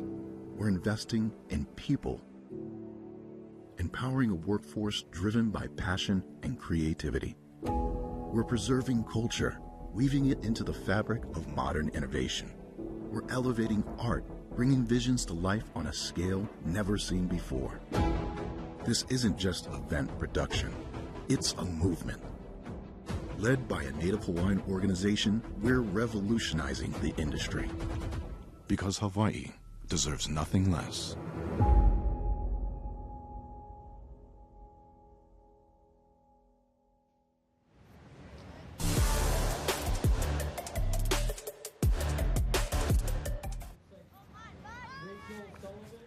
Welcome back to the Rip Curl Eddie Aikau Big Wave Invitational. We got Heat 5 of the opening round out in the water, and the waves are outrageous.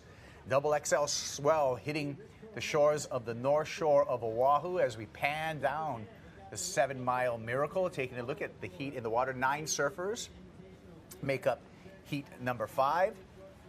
And as we are waiting for the first exchange of this Heat number 5, let's check in with Chris. First, we're going to give you an idea of everyone in the Heat. Moana Jones-Wong is out there along with Justine DuPont, a brand new mom in the way of Justine DuPont. 2016 champ John Florence, Shumbo, Lucas Chianca out of Brazil, Peter Mel from Santa Cruz, California, the North Shore youngster, but that is making a name as a Charger, Jake Mackey. Aaron Gold is out there in the gold jersey, Olympic gold being held by Kauli Voss, and Matt Bromley is also out there in the 9 surfer heat. Rocky. And looked like Jake Mackey might have been deep on that one, the young goofy foot. And another goofy footer out in front might have been Matt Bromley. So 2 goofies sharing a wave, and look at these massive mountains of water. Matt's regular. Oh, excuse me. That wasn't Matt then. But that was surfer in purple right there. Shumbo. Oh, Shumbo. Lucas Chianca from Saquarema, Brazil. A slew of goofies in this heat. You know what's super cool about might have been Kauli. Chumbo is the backing he gets from his brother. So one's a big wave, just aficionado with tons of accolades to his name. I think 4 tow-in championships, including biggest wave ever ridden, and his brother being on the world tour. But they're always there for each other. Yeah, they're always there for each other, whether it's at the Pipe Masters or it's here at the Eddie. Jake Mackey and back. Yeah, so that was Jake and Kauli, the gold medalists, going for it. The 2 Groms. Yeah, I mean, going for gold. Kauli was going for all that wave had to offer, and Jake, super deep, the board just getting flicked around like a toothpick, and that board's 10 foot 1 inch according to Jake Mackey. Yeah, so Kauli Voss riding those JS Industry surfboards. We can see him right there. Probably, what's he doing with his vest there, Dave? You know, it looked like probably his jersey got ripped off, and he's just making sure that he can access the pull cords. Right. I noticed So the we make little little pukas and the slits in the jersey. Yeah. But you know what? So they'll make little slits so that you can actually pull through. Yeah. You don't need to. Yeah. The jersey's pretty pliable. Yeah, you so can just grab it you in can there. grab it. Yeah, you trust me. You need it. It's Yeah. nice to know it's there. Right. And there is a program, Dave, where, you know, not just inflating your vest, but also being able to adequately deflate your vest too in a timely manner, right? I would. Only reason you would want to deflate it is just so you can paddle into another wave. Right. Once it's inflated, you're doing it for a reason. Yeah. Because you need to come up. Yeah. Okay. And if there's another 50-footer behind it, I'm keeping mine inflated. Yeah, you want to Yeah. get. You want I don't want to go back down. Just blow me back to You want shore. to get. You want to get blown to the beach like a beach ball. There is Yeah. our gold medalist, Kauli Voss. Meanwhile, on the beach, we have a pipeline master with Chris Latronic. Aaron Brooks is here in Waimea. Over there in Waimea Bay. One of the best waves ever. Yeah, you're speaking about Grom's rushing. I remember when she was just a 14-year-old Grom coming to the North Shore from learning to surf and being from Texas, and now she just became the 2024 Vans Pipe Master. Aaron Brooks, so good to see you. Welcome back. And now I hear this is your first time at the Eddie. Tell me about your experience. Yeah, I mean, it's been so amazing to be down here. I mean, it's kind of like the Super Bowl of surfing. So many people just coming to watch these amazing surfers ride these incredible waves, and it's just been such a fun day. Yes, and it's almost coming off the heels of your victory at Pipe, charting some pretty big waves. Tell me about that final and some of the big waves you got. Yeah, the final was amazing. I was out there with like some of the best girls in the world, and I knew it was going to be a tough one, and the waves were so big. It was definitely the biggest pipe I've ever surfed with third reefers out there, and I knew I had to send it if I wanted to win. Yes, and you definitely did. I saw that close out. That was amazing. I wouldn't even go on that one. But also, you just qualified for the tour. Tell me about your future endeavors. Yeah, I mean, qualifying for the tour this year, I mean, it's the best year we've seen so far with all of the breaks that they've added, and hopefully I can win a world title and compete in the next Olympics and win a gold medal. I mean, those are my goals. Oh, well, you're well on your way. Well, what about possibly surfing right here at Waimea Bay at the Eddie? Yeah, that's definitely a dream of mine. I haven't really surfed out there before when it was like solid, so I need to work on my breath hold before I'm ready, but I feel like it's something that I'm definitely looking forward to in future years. What else are you looking forward to in today's event? Just some big waves. I mean, we've seen some guys and girls charging out there, and hopefully someone will get barreled. Okay. Oh, we're all excited for that. Aaron Brooks, Chris Latronic, live from the Eddie here at Waimea Bay. Sending things back to you guys. Everybody believes that too. Mahalo, Chris, and great job, Aaron Brooks, our most recent Wahine Vans Pipe Master champion, along with Nathan Florence, won the men's division. And what a great show that was just this past Wednesday. And here we are within a week calling things on for the Eddie Aikau Big Wave, the Rip Curl Invitational. Dave Wassel, it has been a tumultuous morning so far in the way of the energy building, the thrills and spills, some great rides, some heavy wipeouts. Still waiting for an update on Mark Healy's condition. He was helped back to shore by Hawaiian Water Patrol. And here we are, Dave, after midday. What's going on? It's pumping. Yeah. It started as a sleeping giant. Now the giant has awoken. Yeah. And it is cranking. Lots of big waves being ridden. Lots of success. Lots of not so much success. And some carnage. You know, taking out surfers, taking out boards, and also jet skis getting put in their place. So it's always something over here at Waimea. But you're talking about how you can have the Eddie and the Pipe Masters all in the same week. Interesting, right? Yeah. Hawaii is just so dynamic on its surf scene. I remember in 2004 when Bruce won, the very next day he went to the Pipe Masters and requalified for the World Tour. Yeah, that was an amazing 2004, and living up to it here 20 years later in 2024. We're going to take a short commercial break, and we'll be right back with more of Heat 5 right on the other side. Stay tuned.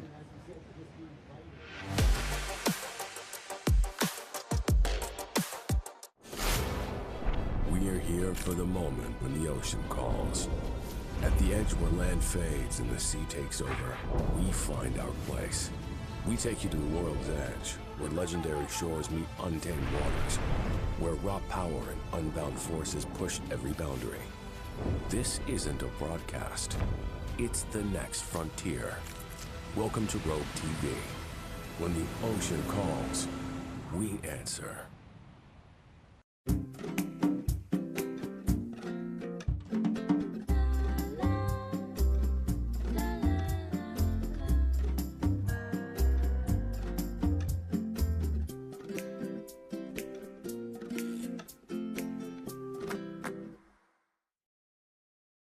The doctor will see you now. But do they really? Do they see that crick in your neck? That ache in your heart? Will they see that funny little thing that wasn't there last year? The new bounce in your step? The way your retinal scan connects to your blood sugar? At Kaiser Permanente, all of us work together to care for all that is you. Kauai Coffee is more than just a coffee company. We're Ohana. We're committed to sustainable practices as it is our kuleana to protect our land and resources from seed to cup. Our 100% Hawaiian coffees are made with care for the Aina and our people. Every step happens on our watch and can be traced to the trees on our estate. Experience the warmth of Hawaii in every cup. Find Kauai Coffee in stores throughout Hawaii, at our visitor center, and online.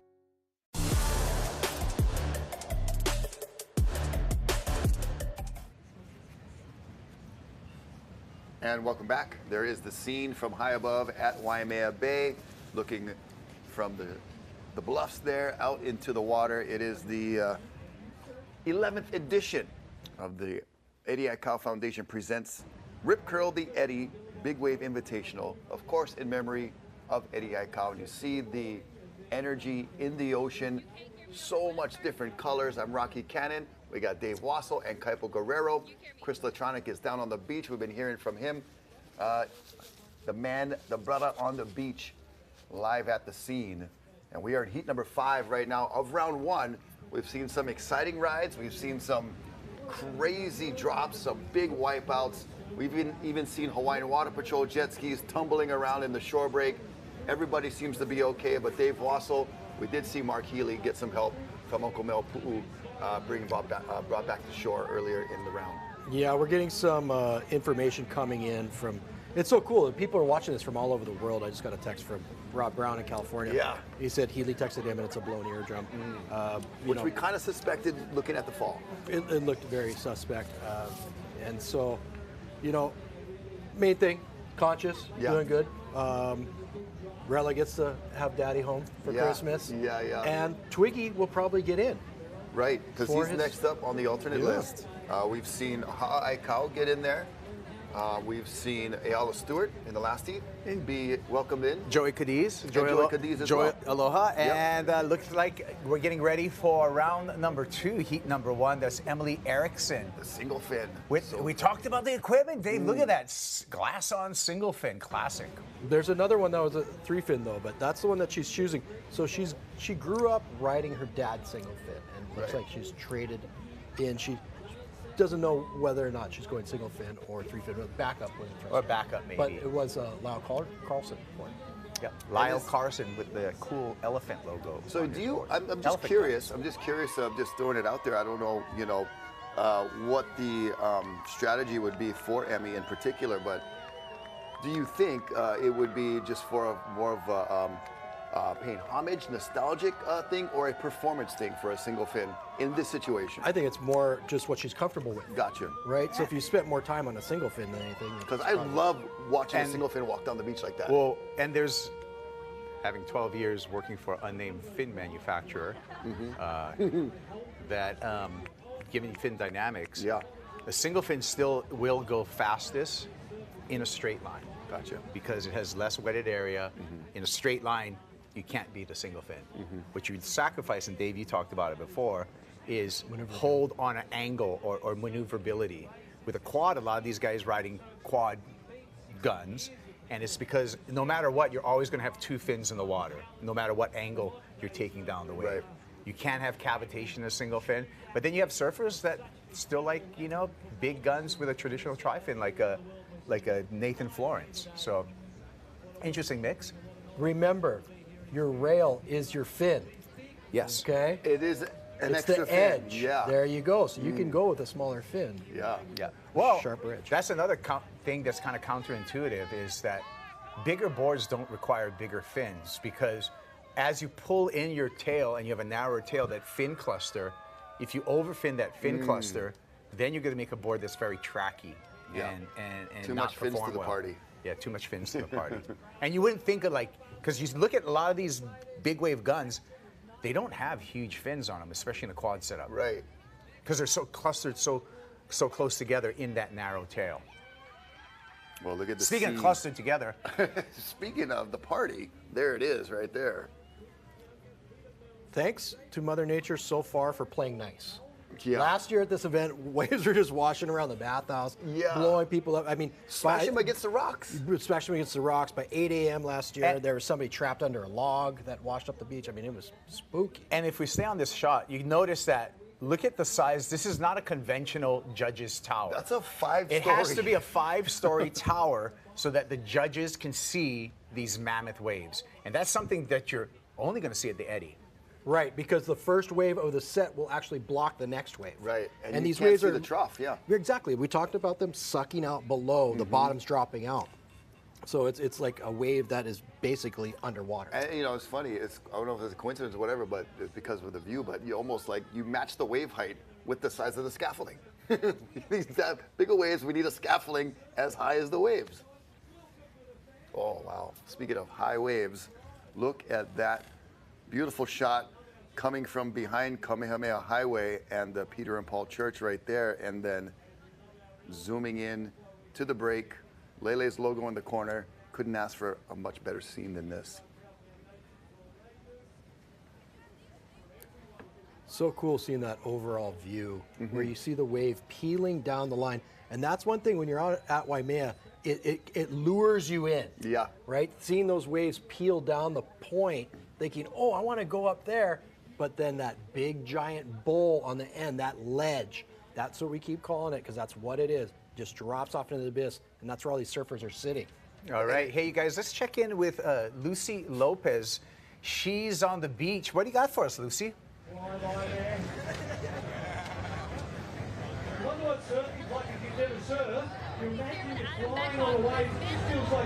For the past 10 years.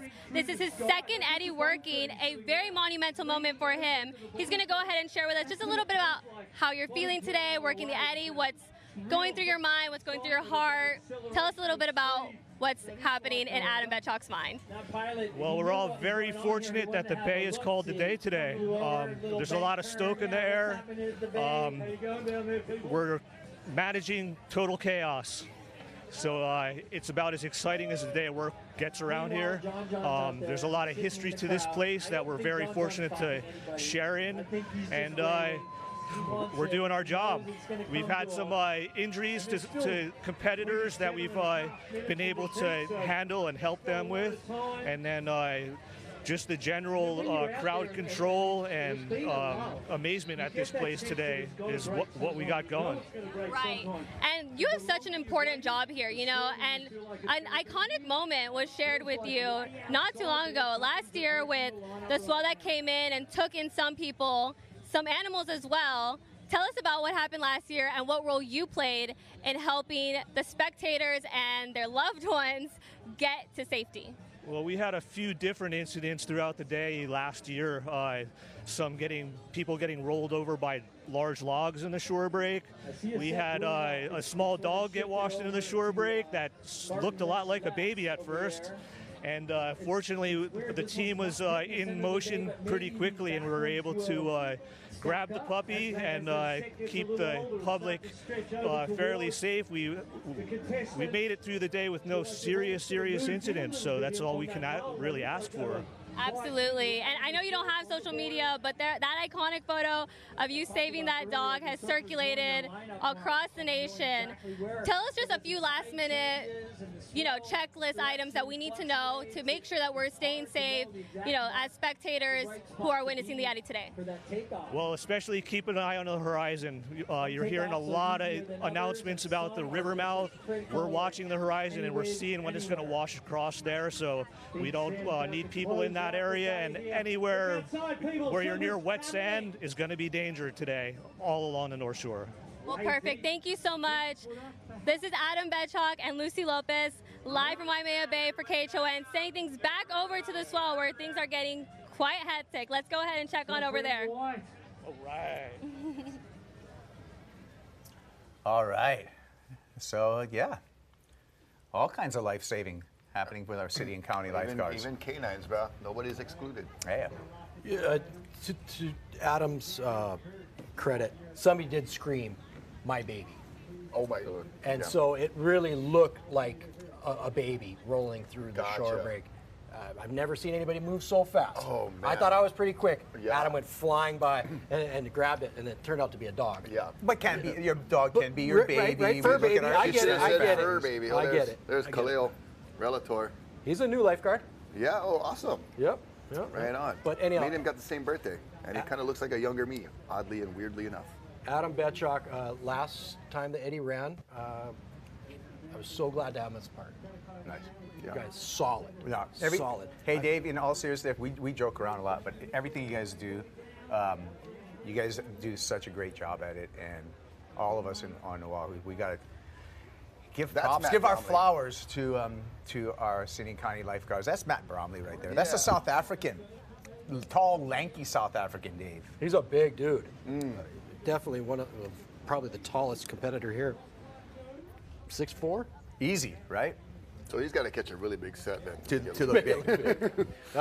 He's definitely equipped for that. Yeah, he'll be ready for it. So yeah, I did just get a text from Healy. It is his eardrum. Oh man. It is 100% his eardrum, and he quotes it as being the lamest way to get kicked out of the Eddie. Oh, hey. You know what, Mark? You're a hero, Mark. You're a hero, You man. are Right an on. absolute hero. Not to mention those 2 waves you went for. Yeah. Oh, my Hey, goodness. I mean, lucky that's all that happened. You look at 2023. I want to just comment on Mark Healy, on my perspective. It looked like it was pretty tight calling that event. 100%. Yeah, I felt it was very. I mean, that could have been Mark's win as well. That felt very tight in 2023. I want to go on the record on that one. Thank you. I drove down to the corner on the quad, picked up Luke after his last heat, and said, "I'm pretty sure you won." But Healy's really close. Wow. Yeah. And it was neck and neck. Speaking of that, let's take a look at our leaderboard. Of course, we're in the last heat of round number 5, but so far, number 1 on the leaderboard. There's Jamie O'Brien walking down the beach, but he's not number 1. Number 1 on the leaderboard is Nathan Florence. Wow. There we go. Number 2 on the leaderboard right now, Luke Shepardson. Number 3 on the leaderboard right now, Nick Lamb. And number 4, rounding out your top 4, the goofy foot, McNamara. Of course, Landon McNamara. Wow. Yeah, that's kind of how we're seeing it also. That's great, right? That's really cool. That makes me feel like I actually know what I'm talking about. Well, we got some Yeah. new check-in here too, so we can give you guys updates. But when we get close to the end, I think I've been instructed. We'll keep it suspenseful. To lay out. Yeah. So it can be a surprise. Right. Because it's holiday season. Yeah. And we don't wanna nobody give too likes much to. away. Yeah. You don't want to peek under the tree. Open the gift before you open. We wait for the awards Yeah. presentation. Stay out of the for closet. that. Don't mind looking for your BB guns. You Not did- that I ever did that. Yeah, I did already. You remember tearing your small slit of the wrapping paper. Yeah. More bombs out the back. Oh, peekaboo. It's so cool that this is such a international event. There's so many different people from around the world who come here, not just for the opening ceremony, but obviously for the event itself. Yeah. But how many people are watching from around the world? I'm getting texts from South Africa, Australia, Chris Beans, like all these people. Kala Alexander's up in Mililani right now. All over the world. well, you expect your local brothers to chime in. Yeah. For sure. Yep. Right? But to have people reaching out, Block Island? Yeah. I mean, we got Vegas, friends in Arizona. We've got all kinds of really cool platforms, Rogue TV, K-High obviously here in Hawaii, and I know Rip Curl's got their YouTube channel going too. Right. So multiple ways to enjoy, and mahalo for tuning in. It's only still not even the halfway point. We got the next round getting down to the water right now. We saw J.O.B., we saw Emily Erickson getting ready. So heat number 1 of round 2 is on deck. You see Jake Mackey spinning. There's the paddle that we're talking about, Mackey. Nice drop there. Carving a 10-1. Smooth operator. You know he was thinking about that, setting the edge for that barrel. He wanted it. Thank you. He wanted it. Not to mention, he made it clearly known to all the other competitors that he was going. Yeah. Way in advance. I mean, that was a Tootsie Roll grab if I ever seen one. Yeah. By the way, that was part of his breakfast. We got to give a shout out to brother Brett Maramoto, the shaper for Jake Mackey, making that beautiful Brett board right there, 10-1. Longtime North Shore staple in terms of board making. Sunset Beach, he shape them, he glass them, he airbrush them, all right over there. And he still looks like he's pushing 22 years old. Yeah. Who, Brett? Forever young. Baby face. Look at this. Look at aging. Here he is. The technique is so far beyond his years. It is. Very mature. If there was one person that I want to win, it's Jake Mackey. Just on an emotional level, the parents have gone so far to raise not only him but his sister.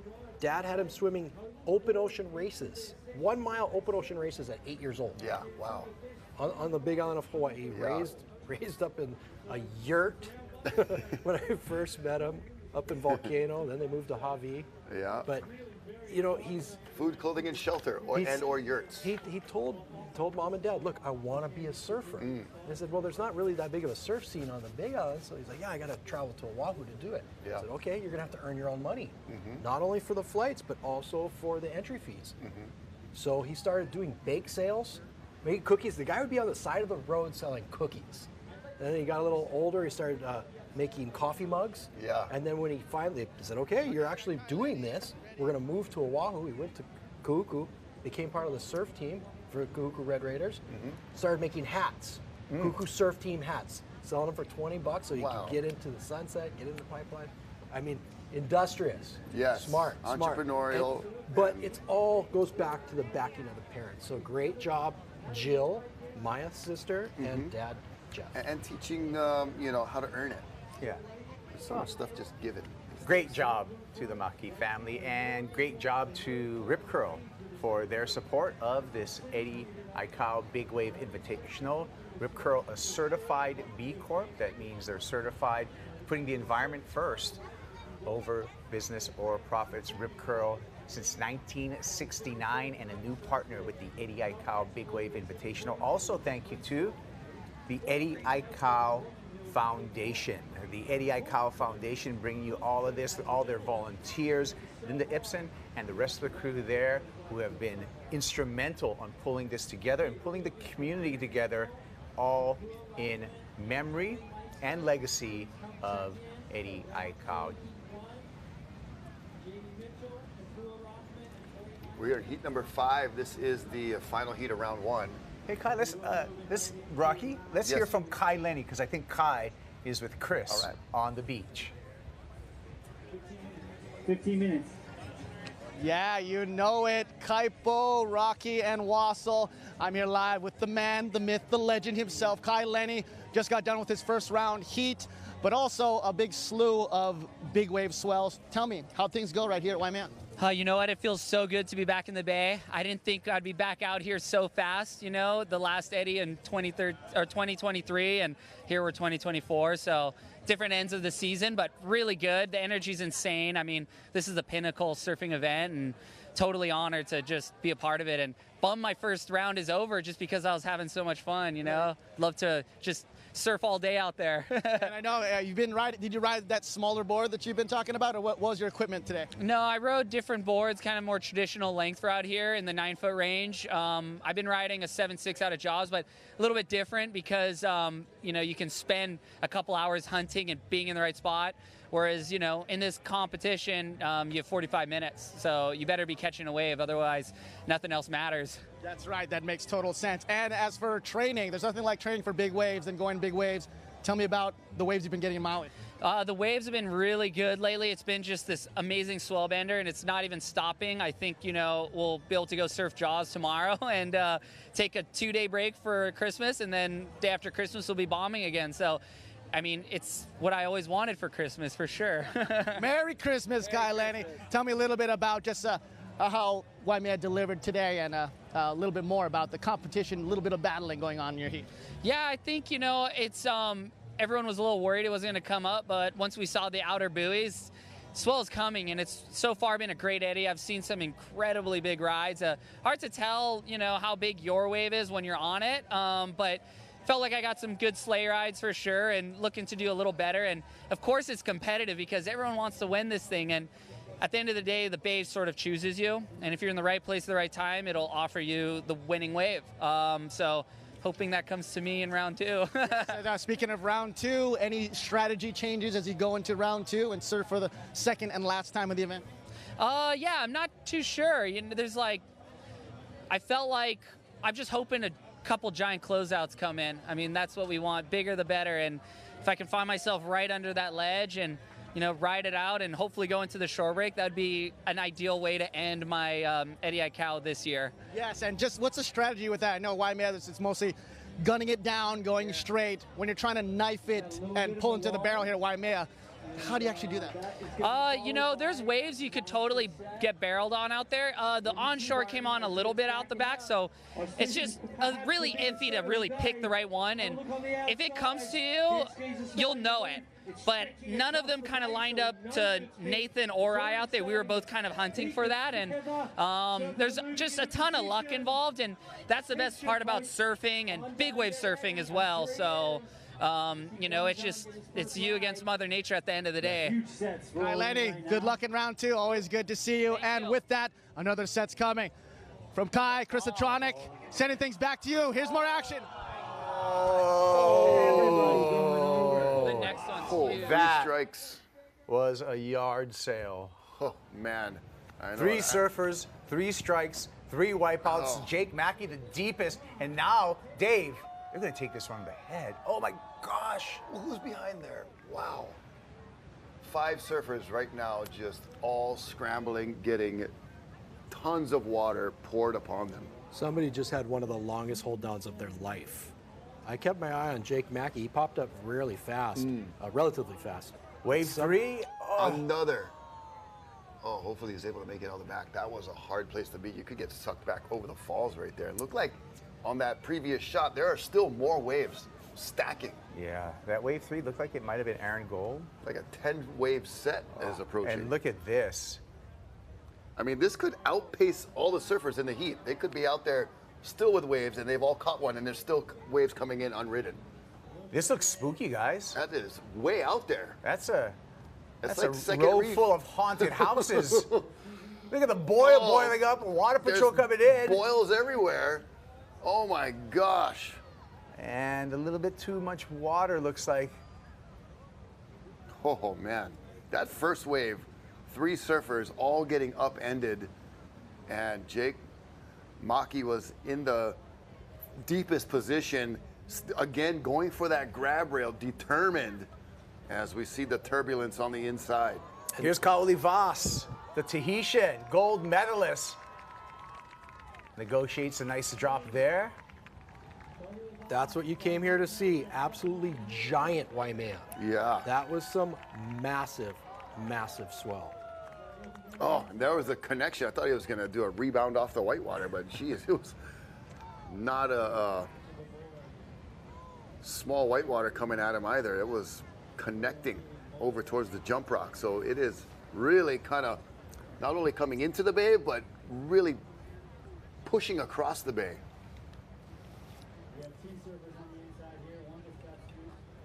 And he looks pretty casual on the paddle back out. Just cruising along right there. Hawaiian Water Patrol going to give him a lift. More surfers are out the back with possibly more waves. As another surfer takes a look, no ride. We're in the final heat of round 1. There are 5 heats in each round with 9 surfers in each heat, so 45 overall competitors, 35 men, 10 wahine, and the Hawaiian Water Patrol. Multiple jet skis, numerous vessels, crisscrossing, grabbing surfers, grabbing photographers, avoiding huge walls and mountains of white water. Just a great job, and thankfully so far everybody's been quite safe. Mark Healy, want to say, hope he heals up quickly. Had a eardrum busted during the previous heat and was not able to continue, so we'll see if we have an alternate getting into his spot coming up in round 2. Yeah, and the fireworks continue here at the Rip Curl Eddie Aikau Big Wave Invitational. Dave, we're just going to go through some replays right now. We saw some hot action. We saw some big waves coming through. Check this out here with Jake Mackey. Jake Mackey is possessed. And that looked like a young female. So looked like a new mom. Can we pull that back a little bit? We want to take a look at this slow again. it down, yeah. And get a look at that. Here we go. Jake sending it. Absolutely. Is that Justine DuPont? That's Justine DuPont. Fred David, do you know what your wife's up to? This is what she's doing today. Oh my Lord. Wow. You know, thank goodness everybody came up in one piece, but that is going for it. That's what you're here to do? Fine. I'm hats off to you. Here we go. Another series of waves right here. Shumbo in the front. Someone got axe back there. You want to rewind that one? Is that, that's blue. Is that John John? I love Chumbo's approach all the time is doing that tail tap air thing that he does. He likes to do the bunny hops down the face, Yes. right? It's a signature move. We're going to see him do it again here. And right behind him in the blue jersey, that John does look like Florence. it's John Florence. Let's check this out. Oh, wow. Yeah, I've got 3 world titles. I could just kick back and relax on my laurels, but no, I'm going to send it in the Eddie. Yeah.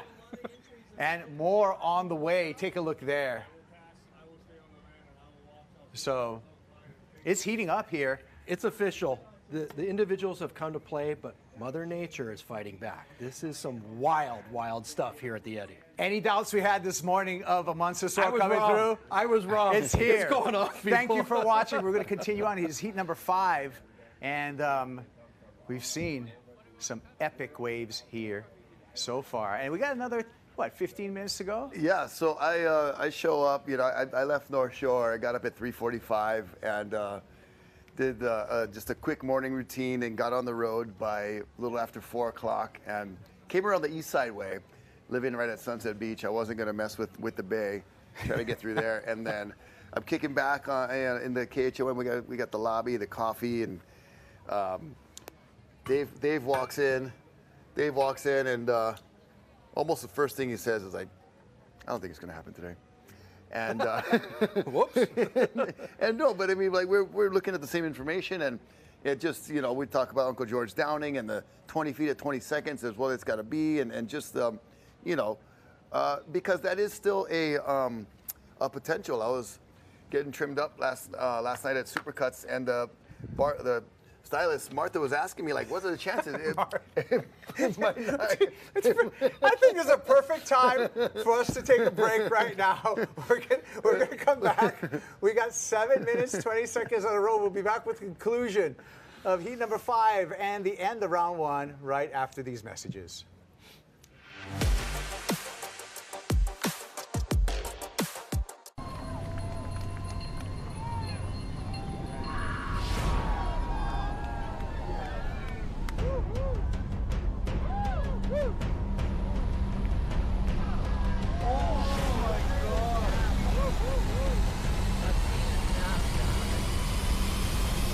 That was 60.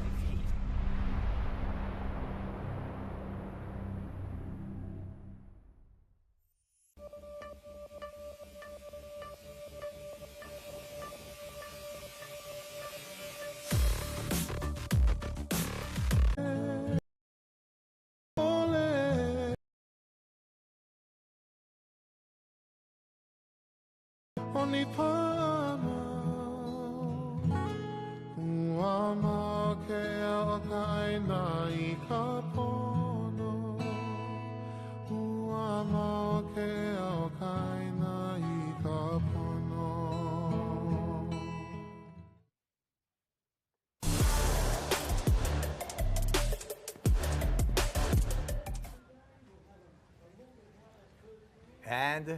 we are back here, and you can see, oh, the coast lit up with stirred up Pacific Ocean here at Waimea Bay on the island of Oahu. It's the Rip Curl Eddie Aikau Big Wave Invitational.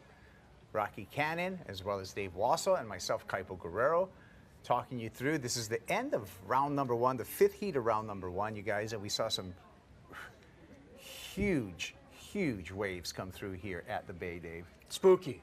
Just straight up spooky. And the competitors are just going for it. You know, I guess that's what you're supposed to do in the Eddie. Yeah. Right? That's what you're supposed to do. But it seems like it's just, the level has kicked up a notch in these latter heats. For sure. I've definitely seen it kick up in the past 2 years. This level of just being totally committed to going for it, this send it attitude is just, I want nothing to do with it. I'm so glad to be retired. We'll be watching from here, cheering you on. Oh, man. Awesome. Awesome job, everybody. Yeah. It is great to watch. To the men and women. For the men and the women. We're also celebrating women in big wave surfing. We have 2 women in every one of these 5 heats, 10 total invitees for the women in this running of the Eddie Aikau Big Wave Invitational. And I think that's a trend that's going to continue for us as we see Kaoli Vas, the Tahitian surfer, his first Eddie. Yeah. And how did he get into the Eddie? Well, you win a gold medal, Rocky, and you get a few invitations all of a sudden. I mean, it will just kind of grease the skids for you, if you will. But he earned it, for sure. With the At gold his medal. home break of Chopo, in Tahiti, he took home the gold for French Polynesia. I asked him, how long was the party? He said 3 months. Yeah, they're still going. So they flew him over to Paris, right? He did his tour in Paris. Then he came back to Tahiti. Then they flew him back to France again. And then he was jet setting for a while, yeah. So he got to break training for a little bit, but I'm sure he prepared for this event right back on it. Yeah, it must be nice. That's got to look so good on your resume. Gold medalist? Yeah. Yeah, basically the best in the world. Oh, okay.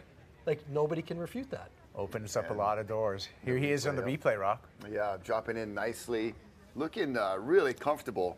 You know, there's not really too many waves like this particular wave at Waimea Bay in Tahiti, so he's got, you know, a little adjustments to make coming from, you know, big reef left-handers that break over real shallow water. This is deep water, just lots of volume of water, and looking good out there, Kaoli. And a little celebration backflip out there as we watch Kaoli on the paddle back out. And here we are in the studio. Kaipo Guerrero, Rocky Cannon, Dave Wassel, and also what I brought. Here, give me some pounds. Oh, Merry Christmas. The merch. So this is the Eddie poster tee right here, Eddie Y art, and it's got Clyde celebrating along with Eddie. So this is the official for this year. So Eddie Y did this t-shirt. It's a beautiful one. Check out the poster artwork. Just in time for Christmas. Awesome. Here, you got that. Put this in my backpack, thank you. And then, if that wasn't enough, I have the hoodie, because it's cold, it's winter time. So the official hoodie right here. And the beautiful petroglyph art right here. And this art was done by Marshall Crum from Martial Arts. And this we're bringing this back together again. And then we also have art by Jack Sorensen in the collection. Check out the entire Eddie collection at ripcurl.com or your local surf shop, which I encourage you to go check out your local surf shop. If you're in Kailua, go to HIC. Great people there. Tsukiyama's. Yes. Yeah. Oh, trust me. They've been at it for a long time. And look at that scene right there on top of the hill at the Heiau at the Pu'u. Oh, actually, that's one property over. Hey, Rocky. That's one ridge over. Rocky. Yes, sir. Sino Magallanes, your father. Uh-huh. got my first surfboard at HIC in Kailua. It was a Sino Magalenas. Oh man, I let's might have say it. thank you right now. I might Appreciate have that at my house. We've got this little 20 HIC, definitely from that era. Yeah. I love the storytelling. I love the talking. Hey, you guys, we got more storytelling. We got on the beach, a ala Dala Stewart. Okay. With Chris Latronic. Chris, take it away. If you didn't get them in round one. Yes, what's up, guys? The action continues, and of course, we just started round 2, but also, I'm here with Ayala Stewart, local boy, started in town, now a North Shore Charger, just came off of a great result over at the Pipeline for the Vans Pipe Masters, and now you're here for the Eddie. Ayala, so good to see you, brother, and you got in, your third alternate. You got to surf in the Eddie. Tell me about your heat. Yeah, it was just an honor to be invited as an alternate for the first time and to be actually able to surf in the Eddie. It's been a lifelong goal, and any kid running around the beach watching today, they're like, oh my gosh, I want to do that one day. So to actually paddle out to Waimea in the heat was just, I'm kind of speechless, to be honest. Try to tell me a little bit about just sitting in that lineup, waiting for those first couple waves out in your first heat of the Eddie. Yeah, so I've been surfing out here the last 2 days, and I just feel like I have a good connection with Waimea. We slept right on the rocks with my family. My second daughter is born right here on the rocks, home birth. My oldest daughter spent the first 10 days of her life in Waimea, so I just was like looking around like, oh, I've seen this view a million times, and take it all in, and there's swells moving today during this view, so I just was trying to take it all in and line up as best as I could with the waves, and yeah, just enjoy, take it all in. Tell me about some of those first rides that you had.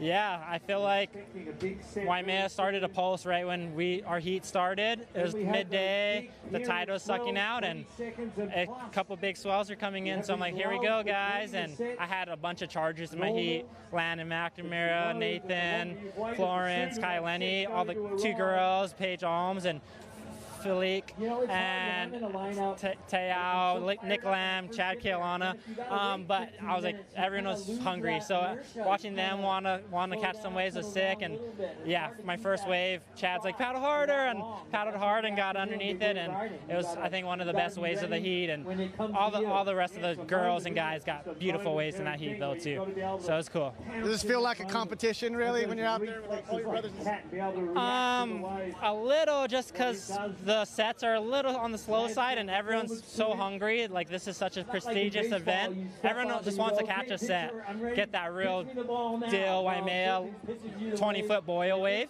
So it's a little like, who's gonna get it kind, but after that, everyone's all talking. Like, how was that one? Sick wave. It's in honor of Eddie, and it's all about Ohana and family, this event, so that's the vibes. Yes, and especially with your connection as a native Hawaiian, as well as having your daughters born here, that's beautiful. Now that you got a taste of it, we're going into round 2. What do you expect? Yeah, just everyone kind of got that first heat out of the way, so they kind of feeling how Waimea is moving, and I'm anticipating a peak of the swell pretty soon. I think the tide might be low, and it's going to be a beautiful afternoon. Ayala Stewart, see you in round 2. Congratulations, brother. Now back to you guys for more action. You better catch it. You better make sure. Yeah, Ayala Stewart, just another great name on the North Shore of Oahu. North Shore native. Let's take a look at our recap for the final heat of round 1. This is the Heat 5 recap, and we saw some great performances. Rocky, we also saw some big wipeouts. Let's take a look at the recap here. Jake Maki. Some carnage. Jake Maki and trying to recall who that was. Kauli, and just both of these guys charging, one a little deeper than the other, but Kauli just much too steep on that one. Had to eject from the top and got the penetration to hopefully pop out the back, but that was a horrendous start, crazy start. How's this, Dave? Bromley, Matt Bromley from South Africa. You know, he cut his teeth at places like Dungeons. Just known to charge. That doesn't sound fun at all. Yeah. Big waves and big sharks. Speaking of the shark in this heat, this guy's been moving around. Yeah, I like the grab rail technique. I like the approach, and you could see where his head's at. You know, he wants that glorious backhand pipe, Waimea barrel that will just impress the crowd and the judges. He tried it again right there, and then 3 surfers paid the price dearly. So I'm thinking that was Bromley in the middle. And there's the one with Mr. John Florence. He almost popped out of that one. That was like crazy how he busted through that lip. Kauli. Our gold medalist from the 2024 Olympics. All right, well, that was the end of round 1. We're going to take a break, and we will return with the start of round 2 at the Rip Curl Eddie Aikau Big Wave Invitational.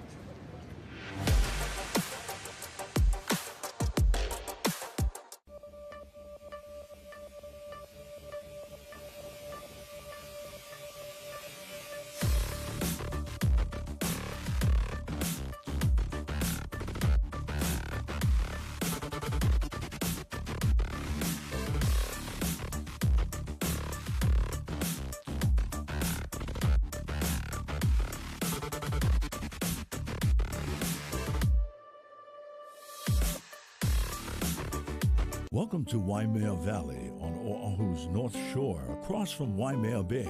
Enjoy the scenery. Walk along paths that weave through 5,000 tropical plants and 36 collections. Waimea Valley offers a rare window into Hawaii's rich historic past. Give yourself a Hawaiian experience that lasts a lifetime. Feel the difference at Waimea Valley.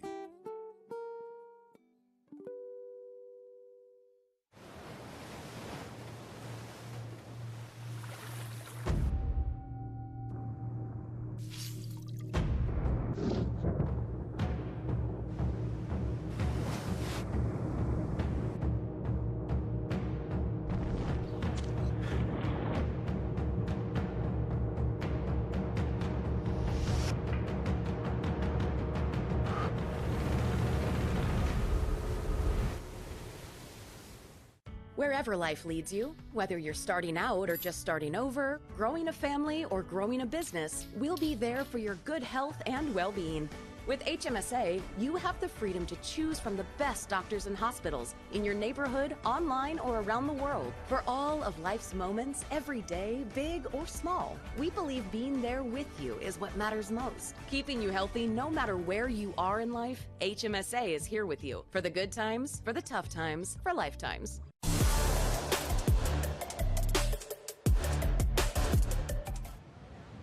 Oh, Rip Curl Eddie Aikau Big Wave Invitational. And did I say big waves? Yeah, we mean big waves. Some huge waves as we see Zeke Lau look like he's emerging from either a successful endeavor or a horrible wipeout. or yeah, all the above. I mean, geez, we've seen it all today in this first half of this 11th edition of this, not only Big Wave Invitational, Gigantic Wave Invitational. Ginormous waves. We got Emily Erickson out there, Izzy Gomez, Luke Shepardson, Ezekiel Lau, Jamie Mitchell, Makuakai Rothman, and Jamie O'Brien. This is what happened, Dave, to Ezekiel Lau. Zeke absolutely charging. Young Hawaiian from KS, Kamehameha School's Kapalama campus, did what most people think they want to do. Right? It looks good on paper. Yeah. Charging the shore break. That's it. That's it. This is going to be one of the top rides of the day. Had the giant drop, the big explosion, yep. The wow factor. What'd you call it? The abracadabra? Yeah, the magic all trick. the way into the shoreline. You know the crowd is going Looney Tunes when he pulled into that. Oh man, that was incredible. That was incredible too. So it looks like that was Jamie O'Brien. The waves are on fire. Yeah, it is pouring in right now and kind of peaking right at the expectation of that buoy reading that came up at about 7 a.m. Now, we wish safety to everyone, but if you are to have that injury, HMSA is here, keep you healthy for life, for the good times, for the tough times, for your whole lifetime. Don't worry, get coverage. So get your coverage from HMSA, especially if you are going to ride giant waves like these men and women. Yeah, you want to have good health insurance, and HMSA is right there for all of that for you. Look at the, there's like other different boils that we don't see a lot of the times popping up everywhere. Great point, great point. And there's so much water moving. When we saw that set in that last heat with 5, 6, 7 waves in it, Kaoli Vass actually got blown into the middle of the bay. Yeah. So he was out of position for when the next couple of waves came in. Right, yep, and that was, it looked like it was peeling from deep, and then, you know, I was kind of curious too, like, why is he so far over? And it was all of that energy moving that direction. The volume of water, right. Yeah, and, you know, even just that milky turquoise that we're seeing, you know, usually the bay is a beautiful, you know, navy blue with the depth there, but everything just getting churned up has turned it a different color. The day that the bay calls it, all right, because everybody knows Waimea chooses not only the day, but it also chooses the winner. Right. We've heard a lot of the competitors talk about everybody out there is really, really talented. Yes. But the right wave has to come to the right person. But that's where this color comes from. This is a totally different day than you've surfed Waimea. You know, we go out there and we're on these 18 to 20 foot days, and oh, there's some big waves. Yeah. The day that Eddie's on, it's a whole other animal. And it gets to the point where you're like, ooh, I don't know if this is really a good idea. And it's not like you get a lot of reps in this kind of size, because that means the Eddie's on. Right. And you get one of these swells per winter maybe, you know? So it is, all of these competitors are somewhat, unless they've been in multiple Eddies, drifting into this unfamiliar territory. And Jake Mackey at the young age of 20 has already been in 2. Tell me about it. Jeez, man. Oh, great stuff. Good energy. And there he is. There's right Jake. there. Double shaka. Mele Kaliki Maka. He's ready for round 2. Maki making it happen. Mele Kaliki Maki.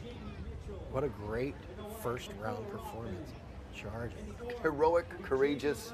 Really wish he could have stuck one of those grab rails, but I think he's got a beat on maybe the timing, and obviously he's bouncing around like nothing even happened. And I don't know if any other, you know, folks that take a beating like that would be as enthusiastic for more. So this is the second round, correct? Yep. Because we already saw Zeke surf earlier. Yes. So I think he learned from the first heat what to do, what not to do, right? And it just got a great ride. Funny, you know his dad's a football coach. Yeah. Right? Yeah. They wanted him to be a football Well, player. He's built like a wide receiver, right? Absolutely. Yeah. But dad said, okay, you want to be a surfer, huh? You're gonna have a shaved head. Yeah. Until you win, what was it? A national title. Yeah. Yeah, we talked about that in our talk story a couple weeks ago. And I was like, well, how come you always had no hair? That was it.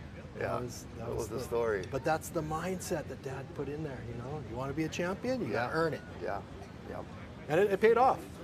Yeah, I mean, he's got just an amazing surf career and presence, and representing Hawaii so well.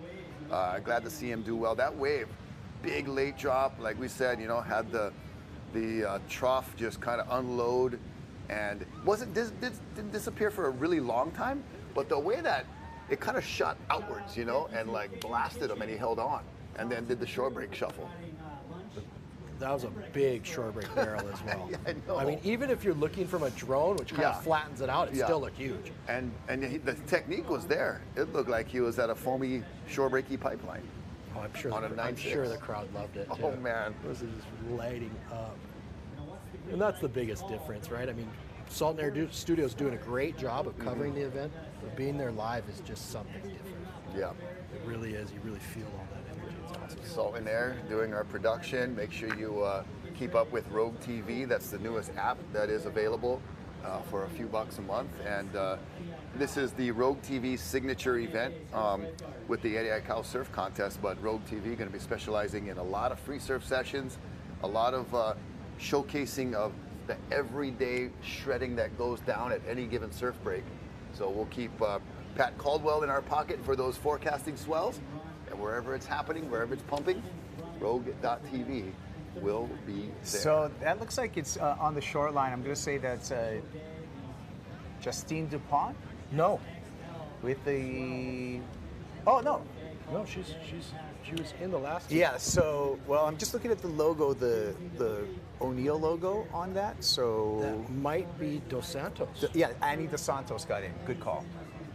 Good call. So Yeah, I didn't want to. I'm just going. No. You're 100% right. Sorry. Okay. We're doing this like we're doing this the old school way, you guys. Yeah. And By the old school ways recognizing. is by recognizing. And that does, because I think that we had an injury maybe with Laura Enever actually. Okay. So, and I don't know the details of that, you guys, but it looks like Annie Dos Santos is going to be in Heat 2 of round 2. Yeah, so right now we're just about the halfway point through heat number 1 of round 2. And I believe we're sticking with the same format of 45 minutes also for round 2. So I know we were, it was depending on the time frame of starting and when we have to end at around 4:30, that if we were able to start right at 8, we could have did like 1 hour heats and then 45 haze or vice versa. But I think both rounds are each going to be 45 minutes. So roughly each competitor has 90 minutes to get their best 3 waves out of a 4-wave maximum for each competitor. So that keeps kind of the playing field open and avoids that, kind of overcatching waves. Speaking of competitors, we have a competitor out in the water right now, Makua Kai Rothman, a second-generation Waimea Bay Charger. We caught up with Makua. Wait, let's get caught up on this incoming set first, because I see movement and paddle for the horizon. And you see a group of surfers that skilled, that much experience paddling that hard at this place, you know there is a monster wave approaching. And look at that one, just the drone shot, beautiful angle, lovely to see that amazingly huge wave just sneak through, but everybody had to paddle out to it. And rarely do you want to be paddling out to it and then have to swing it and turn. You want to come in with some of that momentum, I feel like. Yeah, we could wish in one hand and do something else in the other and see which fills up first. I'll tell you. Yeah. What's your ideal and what's reality? Hey, you guys, let me give you guys some updates on those rides that we saw as we're waiting for the set to come through. Remember Ezekiel Lau taking that all the way to the shore? Mm-hmm. Yeah, I know what's going to happen. 44 out of 50. Nice. Not bad. Okay. And Jamie O'Brien, we saw him with the ride, and he's got 41 for his ride. So his 44 bumps out who to put him in the top? I'm going to go into the leaderboard right now, and it bumped out Landon McNamara. So our current leaderboard is Jamie O'Brien out in front, Nathan Florence in second, Luke Shepardson hanging on to third, Ezekiel Lau in fourth, Nick Lamb in the 5th place, and Landon McNamara rounding out the top 6. Wow. So Jamie bumped up to number 1, and Zeke Lau now cracking into the top 4. Look at that, just so much energy. That white foam and soup is just so crazy. As the day rolls on and gets bigger and more consistent, there's going to be a lot of shuffling. Mm-hmm. You kind of, I feel you want to be in Heat 4 in round 2 for the best opportunity. Heat Perhaps. 3, I'm kind of guessing when this is going to peak Perhaps, right or now. you just don't want to fall. Or you don't fall. Dave always has the practical, simple answers. Yep. Less is more. Well, Luke was in the first heat. Luke was in the first heat and got an absolutely incredible wave. Right. Right? One of the top scores. Mm-hmm. Yeah, so he's still, he backs that up right now with 2 of those. Yeah, Luke's in a good position. Here we go, St. County lifeguards. All hands on deck today, Dave. I like the throwback Except right for you there. and Luke. Everyone else is all hands on And deck. Joey. And Joey. Luckily, well, there was a lot of confusion last year. They said, oh, we'll just give you a couple hours, and you can do your thing. Yeah. And they said, no, we're not going to go into that again. You guys are getting all day off, okay? And that came straight from the chief. So, and thanks to the mayor for giving us a job. Yeah. Appreciate Uncle it. Rick. Uncle Rick. Yeah, Happy holidays, brother. So Rick Belangiardi, thank you, first of all, for helping you guys program, right? Absolutely. Bringing us into our own department. You know what? Speaking of heroes, Landon McNamara's been on fire today, and Landon happens to be with Chris Latronic on the beach. Let's hear it. Let's hear from Landon.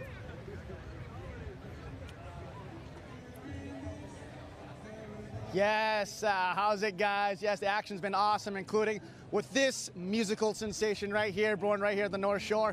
Landon McNamara, good to see you, brother. Tell me how your heat went for first round. First round went good. I got one score in the excellent range, and just stoked to get the nerves out of the system on that first round, because, I mean, it's just so much leading up to this, and until you're up on a wave, it's like you just don't want to kook it, you know? So getting through with a nice score, I'm super stoked. When you're approaching surfing, you approach it like you're playing music as well? Yeah, you know, it's preparation, and then the day comes, and you just got to lean on your experience and what you've done leading up to it, and I show up and do my part, and I let the gods do the rest, let Eddie do the rest, you know? Tell me a little bit about this one compared to the last Eddie that you actually surfed in. The last Eddie that I actually surfed in, that was the first time I ever surfed in it, and I just feel like I'm coming at this one with a little more knowledge on what to do out there. That first year, I felt like I had something to prove, you know? Now I'm more confident in just knowing what I got to do. What are you using equipment-wise for today's event? I got a 10-4 Padillac, Paisel Padillac, yeah, quad, 10-4 over and out the back. Oh yeah, now that you got a taste of it with the first round, got a couple good scores, how are you gonna attack this next round? Just wait for the bombs, you know. I got my uncle Garrett over here coaching me, and I got my dad, and I'm just taking it as it comes, you know. Just looks like it's getting bigger and bigger, and I feel ready to be in the spot and get one of them. Okay, Landon McNamara, any words to your family and friends out there watching the live stream? Love all you guys. Thank you for all the support, and hey, hola Eddie Aikau, let's go. Perfect way to end like that. Landon McNamara going on to round 2. Good luck, my friend. Thank you, go get him. Landon McNamara, Christotronic, back to you guys. Right on. Wow, looks like we got a big set coming through right now, Rocky. I know you pointed to the screen. You saw outside log cabins. You acknowledged that coming through. Yeah, we'll see how it transpires to bring in energy right here to Waimea Bay. Well, I'm asking a lifeguard. How long does it take from out there to hit where this takeoff is, Dave? I'm just scared. I know what that means. Yeah. I know what that means. That's spooky. Man. That's 50 to 70 feet deep out there, and it's barreling top to bottom. Yeah. So that's a huge wave. Yeah, it's spooky, man. About 45 seconds usually. These waves in that 20-second interval move so much faster, right? And that's why a lot of these surfers are just getting caught off guard, you know. And you got somebody like Landon McNamara, who's nearly 6 feet tall, has this giant wingspan. He's still riding a 10'4" surfboard. Yeah. To try and maximize the speed of maybe 1 or 2 paddles to get into that wave, where the bottom is just free falling. And when you see these boards like in person, I mean, they are just massive pieces of equipment, and they look like toothpicks in these conditions. Yeah, great point. But they're real high tech. Yes. You know, it's not like days of old where they just, we're just going to knock down this It's a tree big and try log, and ride it. Yeah. But there's some pretty high-tech pieces of equipment. For sure, the curves and lines and everything used to get it that finite detail. But man, the boards are just so big. And speaking of big, the Hawaiian Culture, huge part of this event. And with our opening ceremony, had some halau performing hula, some protocol, some oli, all part of welcoming in the event and all the athletes. Yeah, we talked about a couple of waves ridden right there earlier in this heat. 2 significant waves have been ridden so far. Ezekiel Lau with a 44 out of 50 that he took that one all the way to the shore break, and Jamie O'Brien with that 41.8. Currently, it is Jamie O'Brien on top of the leaderboard at this moment, but we have a lot more surfing to be done here in the second round of competition. And here they go. Was that 45 seconds? J.O.B. Pretty close. Pretty close, Mr. Wassel. Yeah. And how is Jamie O'Brien right there? Jamie O'Brien, do it, Jamie. Just do it. Huh? Oh yeah, to get the connection. Come on, lights, camera. Well, we know connection. he's good at river surfing. Maybe he can ride all the way up through the river. There. That will be Surfing something. there. Over the berm. There's some. Over the berm. There's some. He's bunny gonna hopping. go for it. Oh, so he was gonna do an air. You know, getting back to the Hawaiian aspect, right? We also had Bretta Laiana took us through the Pule. Oh, yeah, yeah. And blessed all these surfers because it really comes down to just making sure that everything goes smoothly. And when that guy's behind it, everything always goes smoothly. Yeah. And also, you know, thanks to Eddie Aikau Foundation, remember they put together a children's book honoring Eddie Aikau, and that children's book is a great learning tool because that children's book about Eddie Aikau from the foundation is written in both English and Olelo Hawaii. So you get the two versions of the book. You're a good parent. Boom, Yeah. your kid going to be speaking Hawaiian before you know it.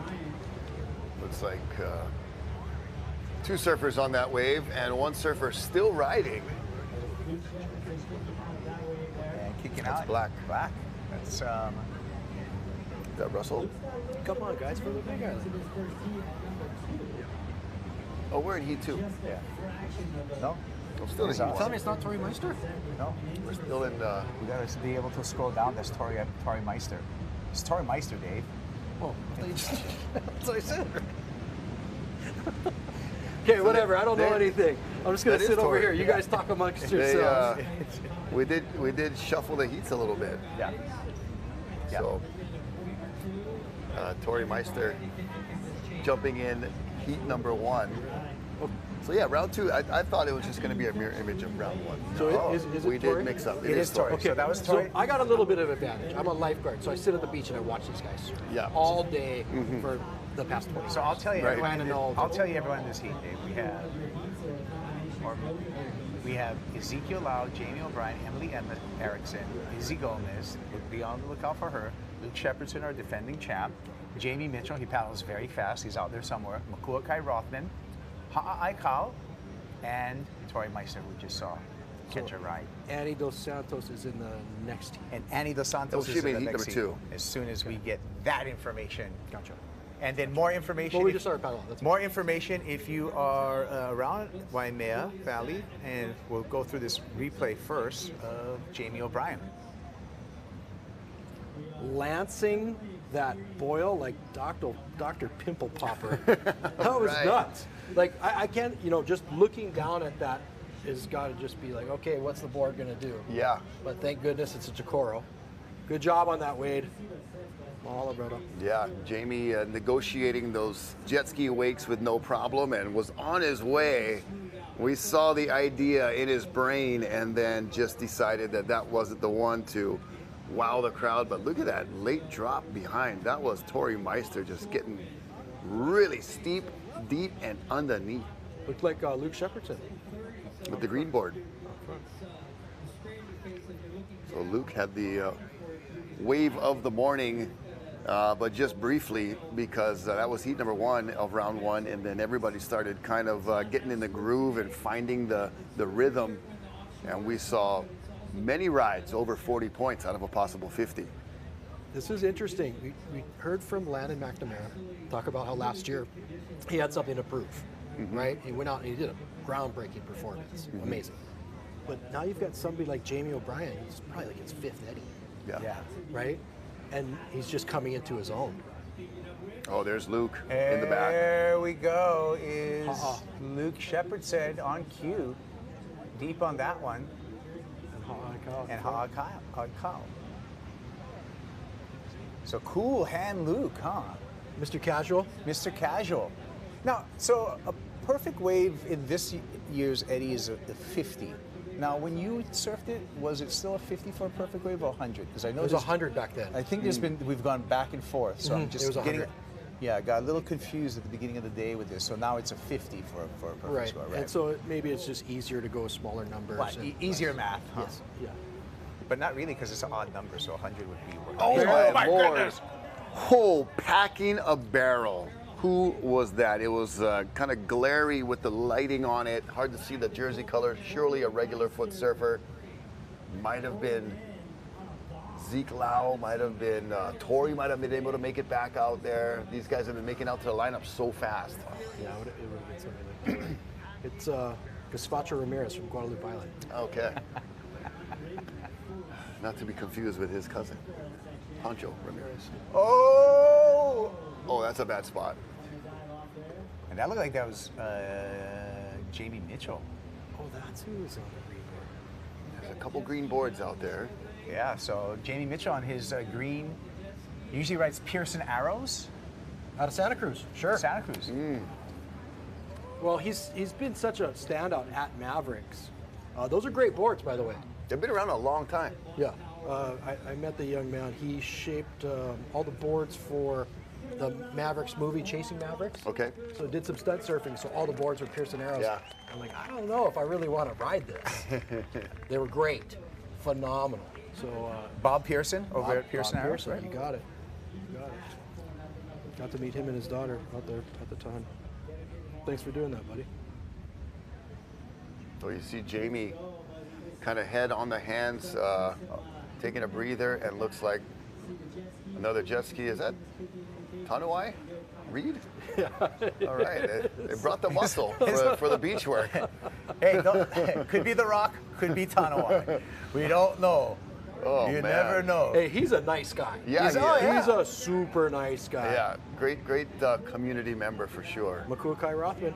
There we go. So Makua getting into the mix right now, goes with a clean ride, hanging on through some tough water, so strong legs by Makua Kai Rothman. Yeah, last time around, this Eddie, he was coming off the injury at the backdoor shootout. Radical. And had his, he had a hinged knee brace. A brace, he had bionic. Makua had an entire blown out knee. He was saying, nothing's going to stop me from surfing the Eddie. He was surfing the Eddie in 2023, Rocky. Yeah. On one leg, basically. Yep. Which was crazy to watch. Yeah. So you talk about the will in someone. I mean, talk about someone with a strong will.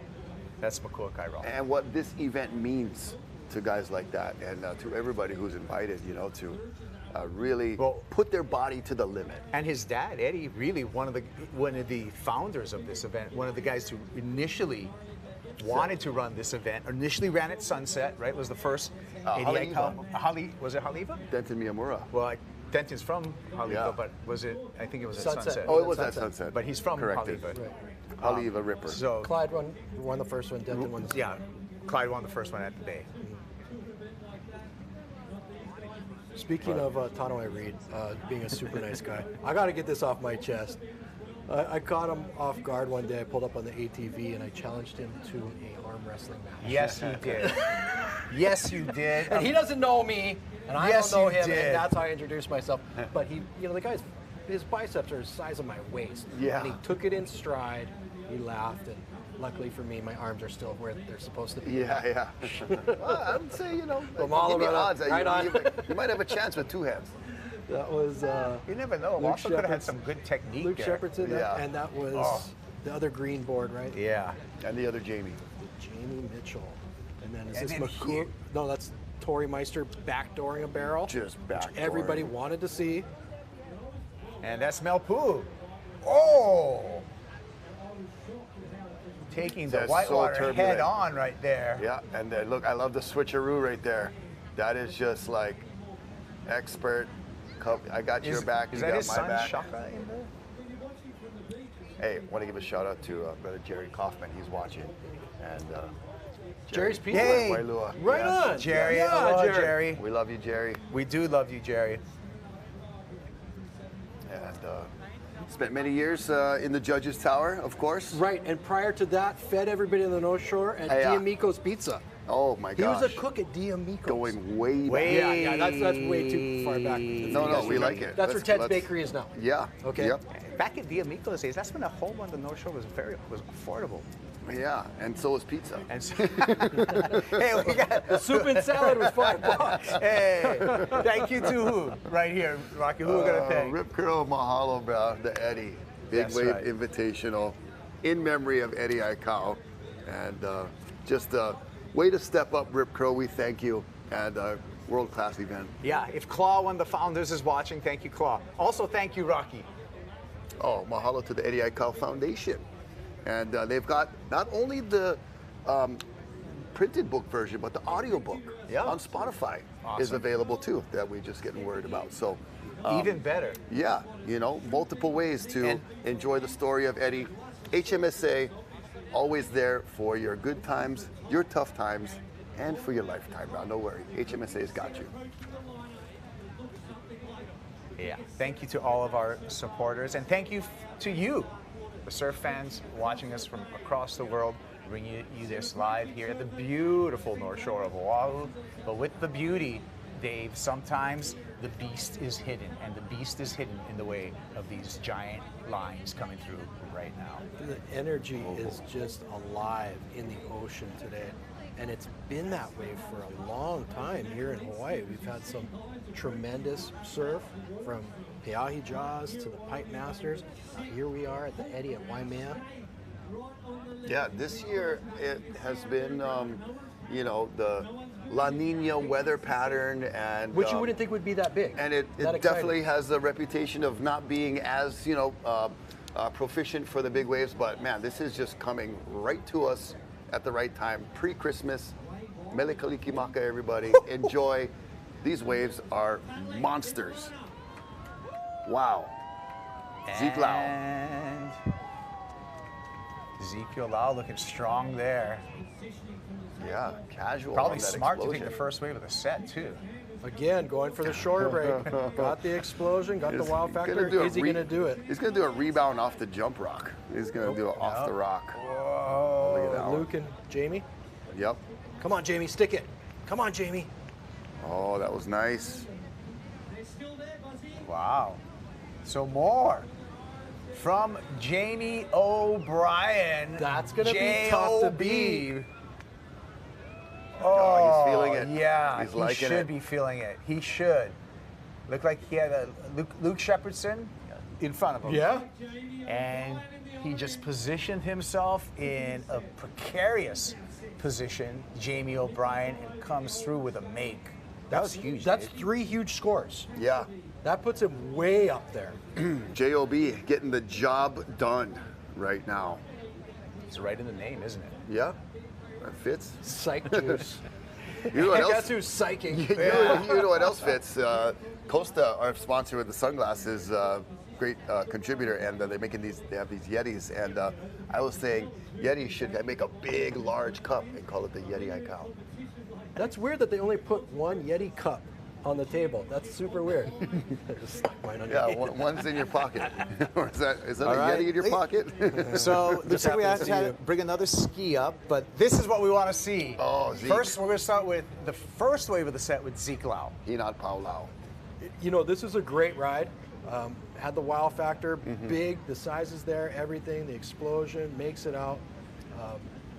And then, behind it was an even bigger bomb ridden by Jamie O'Brien and last year's champion Luke Shepherdson. Huge, big old drop.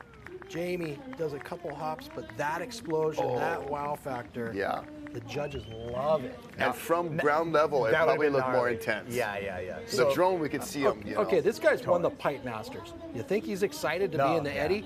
He's screaming at the top of his lungs, arms that in the angle air. didn't do it justice right there. Yeah. Is what Rocky's trying to say. Oh, I got you. You know what I mean? Like that from beach level, from that beach was level, that insane. would have been incredible. Yeah. I'm just saying that guy's freaking out, and I'm just for as him to excited freak him out as he is something impressive. Right? Yeah. He's done everything, as Dave said. You know, multiple victories at multiple locations under his belt, and he's just psyching. So this is what we're looking at is the current heat total, but I have a feeling that we're still waiting for another ride for Jamie O'Brien. So that heat total is what we currently have, but the judges owe us O'Brien's ride as well as Zeke Lau's ride to really make it complete. And you see the under 5 minutes, 4:30 remaining in this second round, Heat 1, and the Heat 2 coming up next. Okay, I was on the beach at last year's Eddy working in the tower. I didn't see it. Did you guys have live scores like this?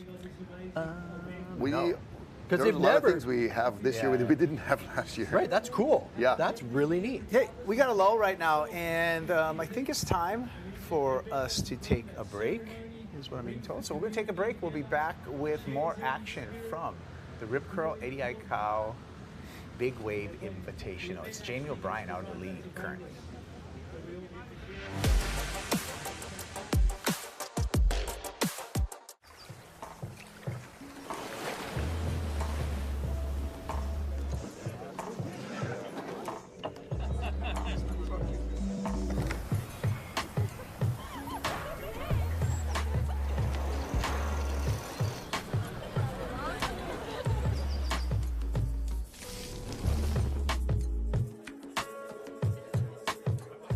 Kaimana Beach Hotel, an oceanfront escape for your barefoot lifestyle. Almost everything in my house has been framed by Pictures Plus. No matter how perfect a painting is, I still believe that it needs a frame. Actually, I come here not really knowing what I want, but I figure if somebody is going to frame that picture that I want done, then I just should leave it to their creativity. You have a trusting person that can do what you want, and that when you come back, perfect hit every single time. We are here for the moment when the ocean calls. At the edge where land fades and the sea takes over, we find our place. We take you to the world's edge, where legendary shores meet untamed waters, where raw power and unbound forces push every boundary. This isn't a broadcast. It's the next frontier. Welcome to Rogue TV. When the ocean calls, we answer. Hawaii's only 100% fiber internet is now Hawaii's fastest internet. Introducing 3 gig Fioptics internet from Hawaiian Telecom. With 3 gig upload and download speeds. Unwrap Hawaii's fastest speeds in new Fioptics Plus TV experience and connect your holiday like never before. Share the gift of speed with fiber internet plans starting at $39.99 a month.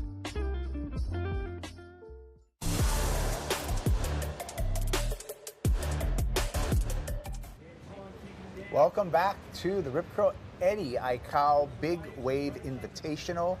We're in the final minute and a half, final 90 seconds of the opening heat in round number 2 of competition as we zoom by this beautiful beach at Waimea Bay. But don't let the beauty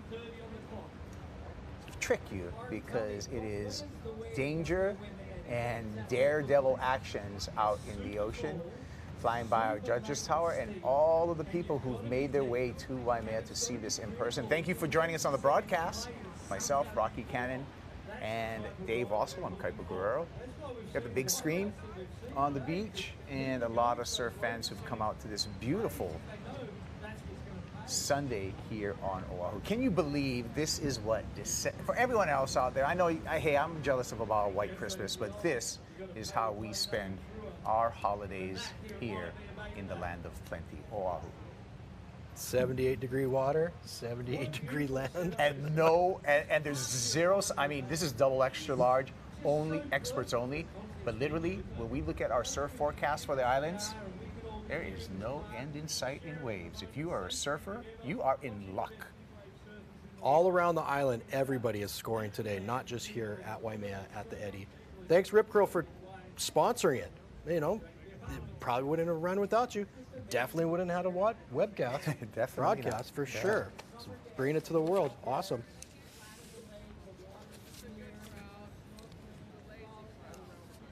Yeah, Rip Curl. Remember, it's been over 60 years of Rip Curl championing surfing around events around the world, including the Rip Curl Bells Beach Easter Classic, the longest running professional surfing event on the planet.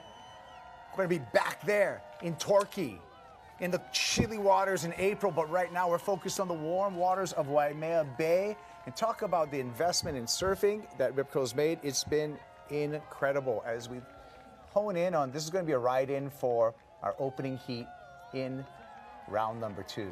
Jamie and look like Zeke.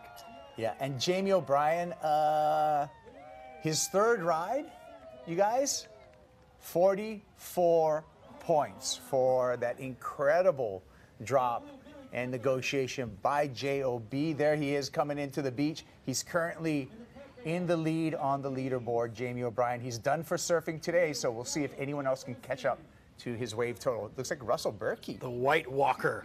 Get barreled. I love Russell, man. He is just cool as. And, you know, he's not a, stature-wise, he's not a huge man, but whatever he's packing downstairs, he goes for it. He's a lot of heart. A lot of heart, man. The waves that he chooses to ride are horrifying around the world. Go check out some of his edits. Yeah. He actually put one out that was phenomenal with a bunch of classic orchestra music to it. Yeah. It is the most horrifying surf and the most beautiful music put together. You gotta watch it on a big screen though. It's that good. The cinematic value is through the roof. Speaking of cinematic value, Rocky, this is our recap right here of the opening heat for round number 2. Ezekiel Lau controlling that avalanche. Yeah, that was really just outwardly exploding whitewater that he was somehow able to withstand. And Hinat Pao Lau was trying to go all the way into the shore break for some action. Ezekiel. This is an international broadcast. Pao meaning finish. Yeah, he's not finished. He's not done. He's not done yet. This was like in the beginning of the heat too. Remember we caught up with him and we're like, it looks like he's close to shore right there in that shot. And he surely was, because he was doing these kinds of things, grabbing the rail, backside, in the barrel, in the shore break, and then J.O.B. Your old neighbor right here, Dave, J.O.B.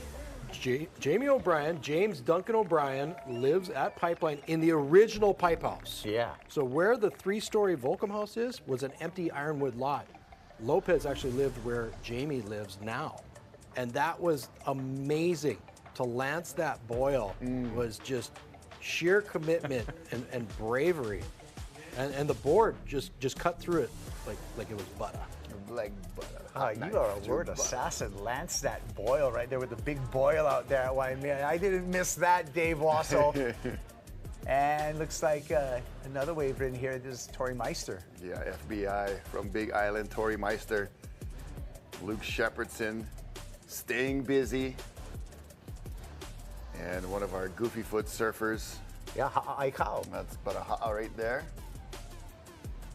So ha'a sharing a wave with our defending champion, Luke Shepardson. Gives him a little love right there. Ooh.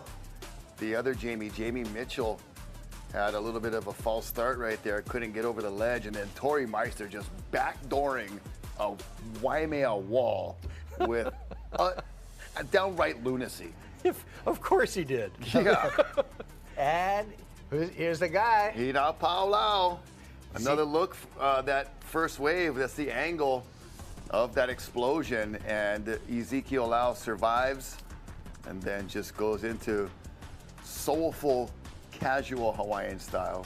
Oh, that was 2 waves he survived the blast. Right. Check this, though. This was the wave of the heat, I feel, with Jamie O'Brien. That explosion was... So I'm saying Jamie's ahead by a mile, and Zeke's way up there too. Yeah. You know, that's pretty impressive. He did a great job last year. Jamie hasn't had that, like a breakthrough Eddie until now. Right. I mean, he's always charged, no matter where he is in the world, including here at the Eddie. Yep. But this year, it looks like he's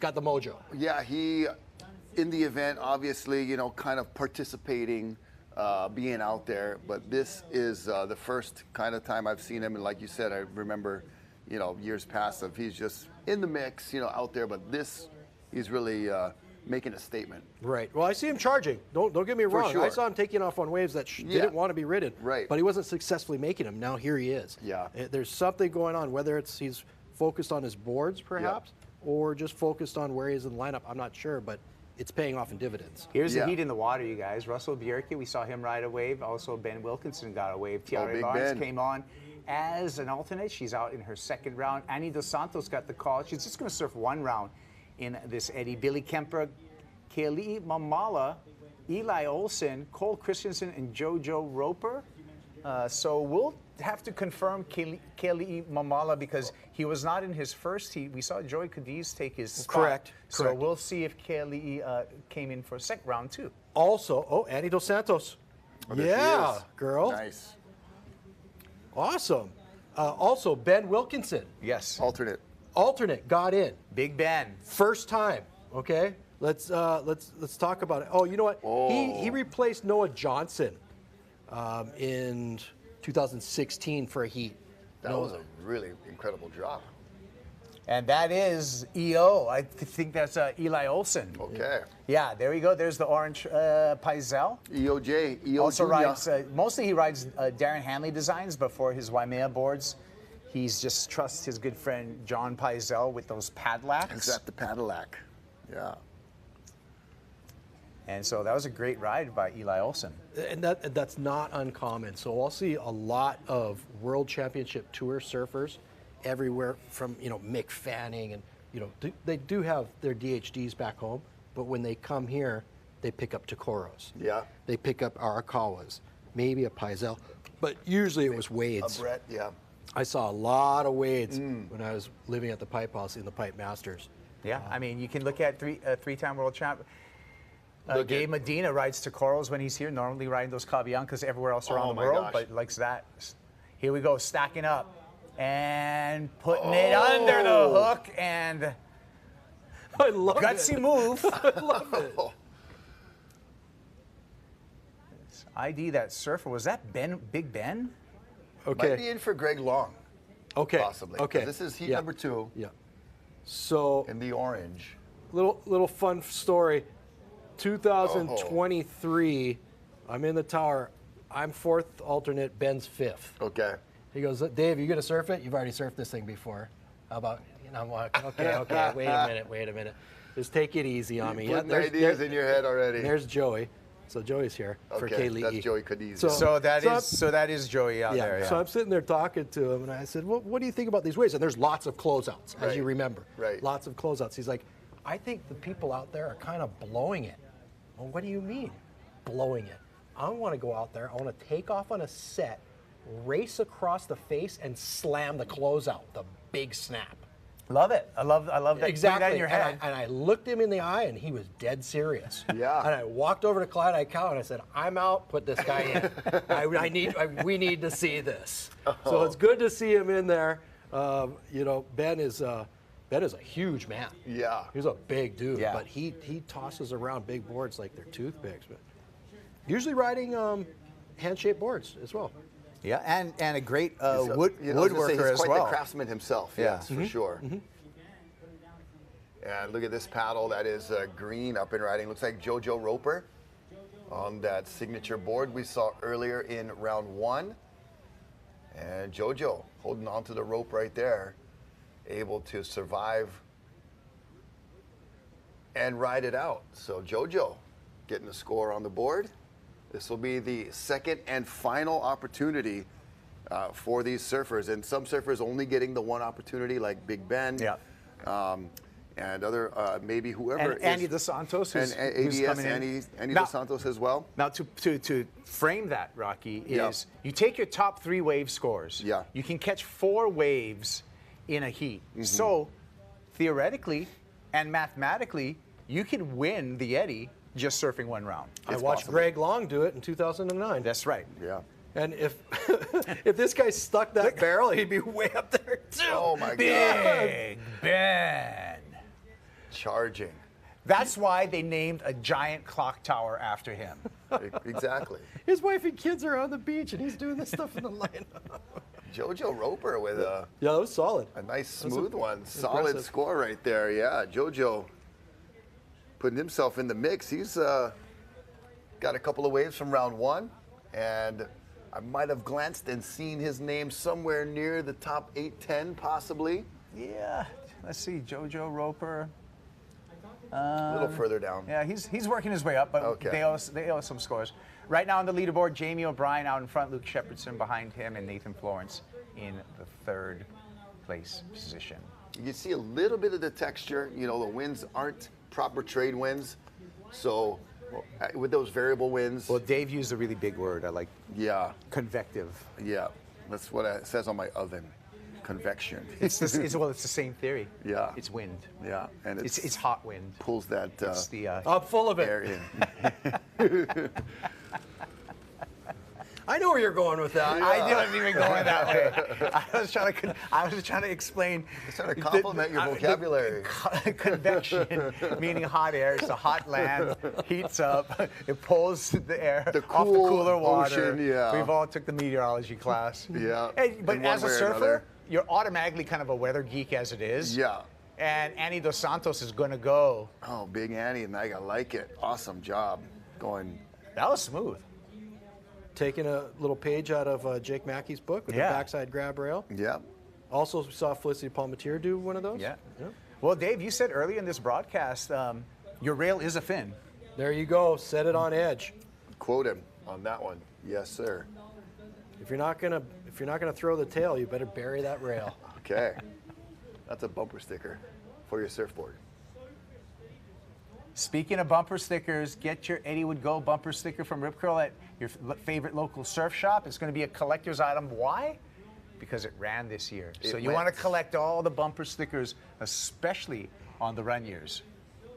Okay, so right now we can count Luke out from winning a second one. I don't want to give anything out of the bag. I'm not going to go say anything. But what I will say, Dave, is that we have Chris on the beach with the Queen of Pipeline. Oh. Juana Jones? Yeah. Well, let's hear it. Chris. And being deemed. Yes, you know royalty when you hear her name, Juana Jones Wong, the Queen of Pipeline, North Shore girl, born and raised, and also surfing the Eddie. Juana, always good to see you. Tell me a little bit about your experience here at the Eddie. Wow, my experience at the Eddie has been incredible. Nothing really prepares you for this, I feel like. I surfed Waimea the other day when it was like 15 to 20 feet, and I got a 15-footer, and I was all happy about it, like my first real Waimea wave. And then I thought about it, and I was like, this is gonna be like nothing compared to when the Eddie is on.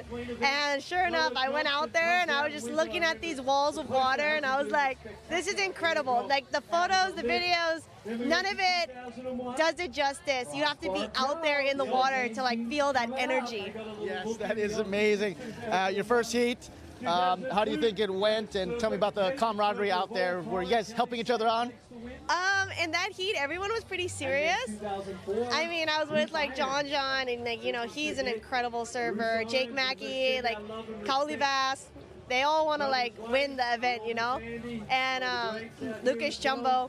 But yeah, everyone was pretty serious and going for it out there. And there was only bomb sets in my heat. Like my heat was, I think the like swell was peaking or something during my heat because it was like nonstop. And I was like, ah! I was like, bro, I'm gonna die out here. So thankfully I survived, and I was like, wow, I've never seen waves like this in my entire life. Like, that was incredible. And you still got one more chance to go out. Tell me about your strategy going in after you got that first heat jitters out of the way. I mean, I think the last heat, like I said, it was the biggest it's going to be the whole day. So I think it's supposed to go a little bit like calmer now and not as much energy maybe. So, I mean, I don't really care if I don't catch a wave or not. I'm just like, just being out there for me is like a huge win. Like I almost pulled out because it was, you know, giant out there. But I was like, you know what? They invited me. They believe in me. I need to get out there. I got to try. I love that attitude. Never stop trying and always go. Never miss that opportunity. Tell me about who's kind of your favorite surfers that are in this event right now? My favorite surfers in this event, that's a really hard question because like everybody in this event is like my brother or sister. So like I think, I don't know, the Florence brothers, like Jamie O'Brien, the legends like Mark Healy, the youngsters like Jake Mackey. Like there's so many amazing people in this event. And like on the women's side, like Laura and Felicity, there's so many. And it's just, I'm stoked to be a part of this. Well, Moana, you're my favorite surfer. Congratulations. Go get them in round two. Moana Jones Wong, Chris Atronic, Hey, let's get back to the action. I see some waves. Big Ben Wilkinson. Back to live action. We saw a set come through, clean up a bunch of surfers. We saw Eli Olsen get a good wave during that interview, and we saw Big Ben handle another one, Dave. Little bit of ruffle, little bit of mixed up bays that won the win, but is it because it's a lower tide right now? I think it's just the... You say whatever you want. Mother Nature is just flaring. We need an explanation. We demand an explanation. There are a bunch of marine adjectives out there. I think the waves are just pulsing right now, and so the bay will fill up with water at times from the first wave, and so the second wave will move in further, right? So the first wave of that set, it actually caught Billy off guard. You saw him throw his board through the lip, where the next one... Billy, Ben, and Russell. Right, and then the next one was Eli Olsen, who was able to spin and catch it way inside because the bay fills up with water. The next wave moves in. There, Now look at Billy right now. He's on the inside. Don't put me on the spot like that. He's not. You can see the texture though has changed over. Correct. That's a little bit of the northeast wind, which is predicted to come in. Right. Hey, maybe it'll give him a little chip shot into these things. Possibly. Okay, so Billy holding the inside right now out of the three. Keeping that position, Billy. That's not like him at all. He's such a competitor. I guess that was the point I was going to make. Look at these waves. But look at these waves coming through here. Oh no, not another one on the edge. Jet skis are running for the hills. Here comes the closeout. Wait, I love the fact that Moana Jones-Wong just did an interview and said that it was supposed to calm down. We saw in the background while she's doing that interview, giant outer logs. 45 seconds later, there you go. Oh my, who is that? And it's Kemper. Billy. Wow. Oh, Billy. That is going for it. That was horrendous. Billy Baru. Oh, Billy would go. That was a full Billy would go. Oh, man. Was that Willie and Billy? Oh, yeah. Russell. Russ. Bierke. Oh, my gosh. Yes, threads the needle. Holds on. Wow, he did the little ankle check right there. Russell was actually born here. I did hear that, yes. Yes, so I know he lives in Ulladulla, and the Australians are trying to claim him. I'm claiming him. I'm claiming him for Hawaii. Well done, young man. You ride a wave like that. Dave's claiming you. No, that was well done. That was extremely well done. Also by Billy. Yeah. Just to make it down the drop on that ledge. Billy, I've watched him win 4 events at John's, Peahi, right? And he does it because he sits deeper. He does it because he wants it. He does it because he knows he has the fierce talent inside. And the other thing, but that drive is that drive. And the other thing in big wave events, the thing that works for Billy is there's no priority. And Billy will. He is a confident person. He will impose his force upon the lineup. Because there's an aura that that's comes what out. he wants, and I feel like watching him in all these competitions, he'll basically dare other people, like, you want to paddle as deep as me? You sure you want to do this? Because I'll keep on going. He'll force the issue. Yeah, and that's what's led to his success. Yeah. Well, he definitely forced the issue. That's very easily the biggest wave we've seen all day. Right. That wave had size. Had he been able to survive that explosion, that would have been a 100-point ride. The perfect score. But here we go, spinning, turning, and burning. That is, looks like JoJo Roper having a paddle. It'll be Purple looking over the ledge. That would have been Joey Cadiz, and not able to get into that wave. It goes by unridden, and it's so amazing still that these waves can sneak through with nobody on them, either because the incorrect positioning or just out of position, I should say, and or just the fierceness of these waves. Yeah, it's just crazy cat and mouse out here right now, Rocky. And who's gonna tangle with the yarn ball? We'll see. Oh man, that is a fierce yarn ball right there. That one will tie you in a knot. Look like Eric Olsen. Or Eli. Yeah, sorry, Dad. Sorry, whatever. Dad. We got 2 EOs. That's right. Yeah, we got EOS and EOJ. Senior and Junior. And pretty lit up out there, Rocky. And it's interesting to watch right now the surfers and how they have to hold position. It's a fine line between holding position and saving yourself. Yeah, right under the ledge. I mean, Waimea is a hard wave to, you know, it just jacks up so quickly. You can be too far out and too far underneath just within a couple of feet, you know. So being in that exact correct position is such a difficult task. And look at how giant this wave is. Are you kidding me? Oh, it is feathering. It is a horizon blocker, not a horizon tickler. You can't even see 12 miles out into the horizon because the wave is so gigantic. Wow. Wow, Dave. When Is did, that a left? When did Waimea turn into a left, Dave? Yeah, coming from Kaina Point. That's outside alligators. Holy stretching moly. it all the way across. Jet skis are running and gunning. Surfers in the heat are wondering, where do I paddle? Where do I go? That I think Moana Jones-Wong in that interview was just trying to calm herself down, saying, yeah, it's going to back down. I think it's peaked already. It's no big deal. Oh, wow, that was Waimea, on the other hand, has other ideas. So much power, so much water moving. It's just a natural wonder and a marvel that this happens. Oh, it's so close to shore, and so in a place that is like just the most amazing aquatic arena that you can feel this close, feel the rumble, get some of the salt spray, but be safely tucked up against the guardrail at Waimea Bay. And more waves still coming. Yeah, we're on the big wall right now. Dave, let's get through some replays because you ready for this? You ready for this? Because there's been some big action in this heat. Right when we thought the waves were kind of calming down, the swell had peaked. No. Some of the biggest waves of the day coming in this Heat 2, Round 2. Let's check this out. None other than Billy Kemper from the island of Maui. That wave is so big it fills the entire screen. Sticking that bottom turn and then just right here. You know what? Billy's the man. If there's one other person in the history of the world who would have done that, it's his brother Eric. And that's where he gets his strength. Heart of a lion, right here. Now the angle right here. Enjoy this, Dave. Maui, your favorite son doing exactly what he's supposed to be doing. Thank you, Auntie Lisa, for creating that champion right there. That's everything you want in an Eddie Aikau Big Wave Invitational. That was a poster shot right there. That's it.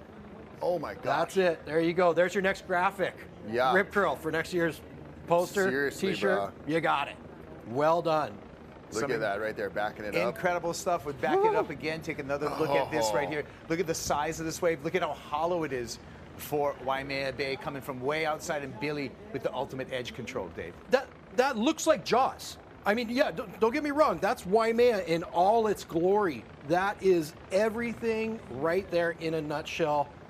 I'm freaking out. As we should be. We hope you are too. We hope you're enjoying the show. It's big, it's large, and in charge.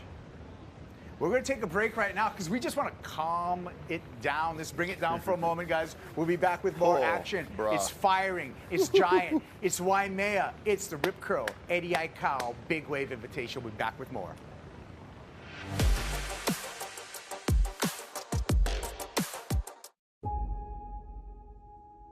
In Hawaii, every event is more than a moment. It's a story. A celebration of people, culture, and the spirit of aloha. At Hawaii's Stage Event Production Company, we're not just building events. We're investing in people. Empowering a workforce driven by passion and creativity. We're preserving culture, weaving it into the fabric of modern innovation. We're elevating art, bringing visions to life on a scale never seen before. This isn't just event production, it's a movement. Led by a Native Hawaiian organization, we're revolutionizing the industry. Because Hawaii deserves nothing less.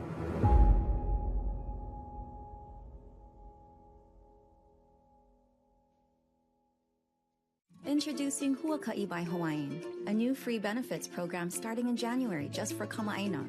Explore more of our island home with exclusive perks for neighbor island flights, like 10% off a booking every quarter, a free checked bag or board every time you fly, and special network-wide deals every month. Plus, card members receive 20% off a booking every quarter, in addition to their card benefit of 2 free check bags. Any Hawaiian Miles member with an address in Hawaii is eligible. Bounced from one doctor to the next. Did they even send my lab work? Wait, was I supposed to bring that? Then there's the forms, the bills, the nota bills, the... Press forward and repeat the captions. Healthcare can get a whole lot easier when your medical records, care, and coverage are in one place. At Kaiser Permanente, all of us work together for all that is you.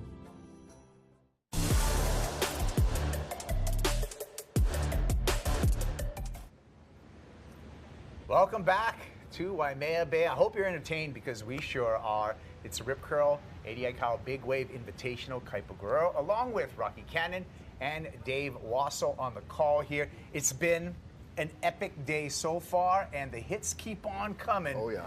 As there's been some giant waves, Rock. Yeah, we just watched that replay several times. You guys were on that big screen for Billy Kemper, and I mean, it was one of those ones that'll never get old. Seeing that angle and that graphic, and just how he was able to just get that huge gun on rail and stay on edge.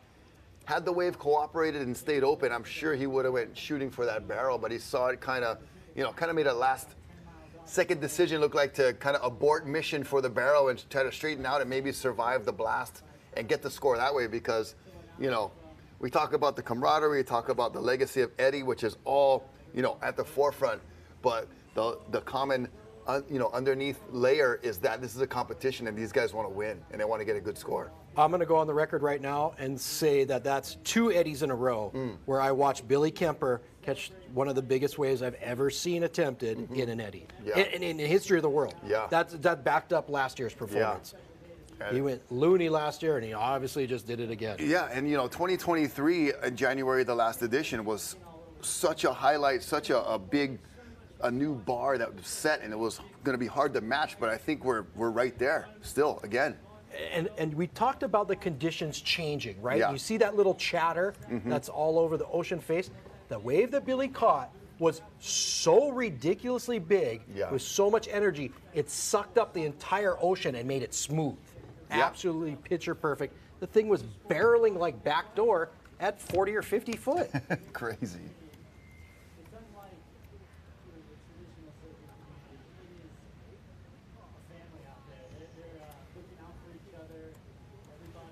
And we still got more time in this heat. Yeah. Yeah, so there's that little bit of texture we talked about, and that was expected to fill in, part of it with the variable wind conditions. The word convection earlier, the land heats up and then just starts pulling that cool air, from the ocean. It's a gorgeous day, not a cloud in the sky, but then the underlying, hindrance is that it does start to pull that air in. Yeah. If it was cloudy, the picture wouldn't look as nice, but the wind might have stayed a little bit. A lot of things have to come into place to make the Eddie successful. Right. One, you can't have a heavy trade wind pattern. The high pressure actually blocks these storms from coming close to the ocean. Right. Not only do they beat it down, but they actually will block it. They'll bounce off it and go up into Aleutians and around us, which is good for places like Mavericks. But when you want to see your local heroes, like Eli Olsen, charging the best Waimea you've seen in years, you need these light variable conditions. Every single one of these swells in the past month has shown up with this type of condition and to all of their expectations. They're actually overperforming. I was going to say, and exceeding in some ways. They're overperforming. Yeah. Speaking of overperforming, Russell Bjerke. Oh, who needs a fin key when you've got a beer key? Kind of went samurai karate chop right there, but that was a really sick drop. Russell has been putting himself on the map. Maybe folks on the fringe of the surfing world, they know the Kelly Slaters and the John Johns and such, but Russell has been really coming into form. He just came off a, really good performance at the Vans Pipe Masters A lot of folks were like, who's this guy Russell? You know, he's pretty entertaining and he rips and charges, and now you're getting a double dose in 1 week of the Russell Bierke Show. He won the Red Bull contest down at Cape Solander, which is nicknamed Ours in Sydney. One of the most horrifying waves that you could ever imagine, breaking directly in front of dry rocks. Right. And he went in, and nobody even knew he was in the event, and he just walked away with the win, kind of like Luke did at this Eddie last year. And in the 2019 Jaws event, Peahi event, I watched him get completely barreled in heat number 1. The man is serious about what he does. There's no denying that. Unassuming character. He's his father's son. Yeah. Let's just leave it at that. His father's son. Precisely. These, unassuming characters that, don't carry a lot of this, particular fame or charisma or whatever you want to call it. And, that's how they slide through. And then all of a sudden they blow your mind. And like you said, Dave, walk away with the trophy. Well, right now, out in front, with 3.5 more heats to surf, really, is still Jamie O'Brien. So we'll see if anyone can top Jamie O'Brien in these upcoming heats. Everybody keeps out paddling these waves. They keep going out the back. That's the hardest thing about Waimea is holding your ground. Yeah, you said that earlier. It really is. It's almost impossible. Because I'm sure, Dave, you have a survival instinct, right? You don't want that on your head. Is that Billy again? My! Of course, it's Billy again. Billy again. Oh man! And he gets a little faded there. Oh, couldn't hold on. I thought he was going to be able to stick that, and then out in front. I want to say it's the lifeguard. Is it I Joey? swear to God, I think it is. Is that Joey? I think it is. As we watch yellow, that's Eli once Olsen. again. It's got to be probably close to wave number 4. That. I just okay, we're gonna get a replay. We can see if that's Joey Aloha. Yeah, I'm pretty sure it was. Well, you know what they say, Dave. Aloha. It also means goodbye. Well, I tell you what, if there's a time to do it, that's it, right there. Oh my goodness. But Billy Kemper, once again, the deepest guy, obviously, on that wave. Here's Big Ben Wilkinson, had a barrel attempt earlier, and keeping it rolling into this second round. Is his first round. He got in there for Greg Long. Greg might have decided to pull the retirement card. We did hear his speech at the opening ceremony, and what a gracious individual, to say the least. And here's Ben looking for that oncoming section, Dave, like you talked about in the previous edition. There it was. He didn't quite make it there, but you saw in his head what he was going for. To be on that side of the bay, that close to the jump rock, is spooky. Right. At this point right now, Ben's only option is to turn around, bear hug that board, and hopefully get blown in. Yep. And that's it. We're approaching the end of the heat as well, and you see more waves out the back, so he's going to be in a spot where pretty much the only safe option is to ride up the sand. Jojo Roper on the rusty board. Oh, roping a gets big through old that bowl. big bump, no problem for Jojo. Is that a Rusty Priesendorfer? He rides for Rusty, so I'm saying that legendary shaper Rusty Priesendorfer, probably, I want to say 3 decades for sure, 4 decades in the business. Very cool. 4 decades in the business, gotta be. He used to be Canyon Surfboards before he turned into his own label, Rusty Surfboards. No kidding. Yes. Yeah. Fantastic. So good to see, and rightfully so. The San Diegan Jojo Roper representing a San Diego brand. Look at Billy Kemper here, though, Dave. Who's in and front? that is Joey. Aloha. Oh, I love it. I love the fact. Okay, there's 2 lifeguards in the event, and one of them just caught an absolute bomb. That thing is so solid. Good job all around, Billy and Joey.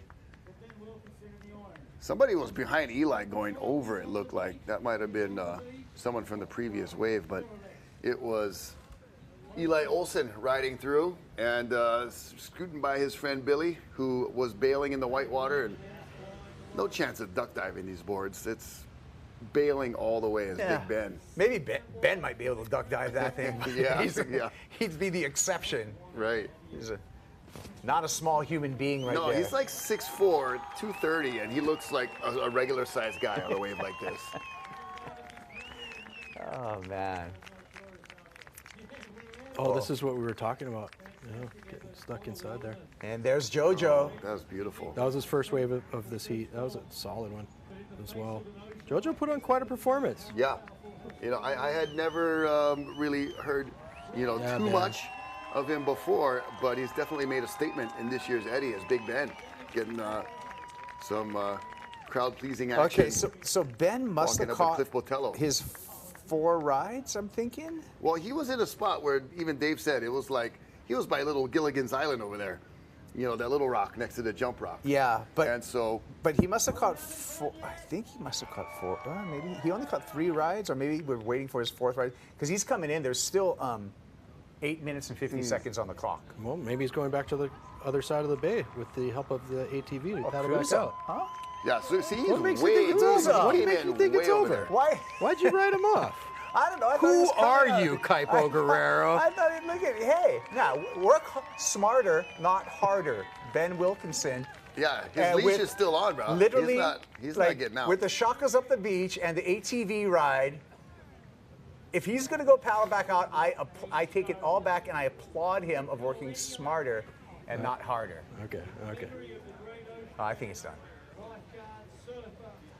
Well, he did have that. I think he got his 4. Crazy barrel attempt. That See what happens when you guys make me second guess myself. I'm pretty sure that's the story. I know. We're here to reassure you in the most weird way possible. Jesse King, Lieutenant, are you sure you're supposed to be giving that guy a ride? JK. Malukua's finest. No, he's just checking on, making sure he Yeah, wasn't hurt. yeah. That was a precarious position he was in. Yeah. Oh, he was so far. When I saw those rocks on the beach, I'm like, oh, he's way in Yeah, the corner. yeah. And like I almost toilet bowl action. That's what you can see from that drone footage is how far over they're going to the danger zone. And that just means there's a lot of current happening right now, and the fact that these waves, because Dave, you can explain, this is more of a north-northwest angle. Does that have anything to do with how they're sweeping across the bay because of the angle of the swell? You know what? It's always doing that at Waimea. The only time I'd never seen the ocean on the inside go from the church tower towards the jump rock was last time the Eddie ran. Okay. For whatever reason, I don't know what it was. It was Just totally stagnant. different. Yeah. It was totally different, and people were being able to basically toy with it. Oh. And we saw, but I also noticed that the hold downs last year were way worse. I watched Mark Healy. I also watched Landon McNamara take off on closeout waves, get closed out in the middle of the bay, and not pop up until the shoreline. And that's 300 yards underwater. Yeah. Spooky stuff. Speaking of spooky stuff, here comes 100 miles an hour Nolan Kealana. All right. Yes, water. He likes that throttle. Got to get there fast. Hardest working guy in ocean safety, there he is. Sure is. I mean, like he's a sailor and a captain with the Hokulea and the Polynesian Voyaging Society. He is a member of the Hawaiian Water Patrol. He's an outstanding. He's a tow truck driver. He's an ocean tow truck driver right now, as well as an outstanding lifeguard. And talk about a guy who can do everything. Yeah. And getting his ski back up the beach and Now he's not an easy going to task. have to. You know this, Rocky. He's going to have to really gun this. Huh? Yeah. Get him. Wow. Who do we got on duty today? Looks like Ian Bachman. Looks like Evan Hodges.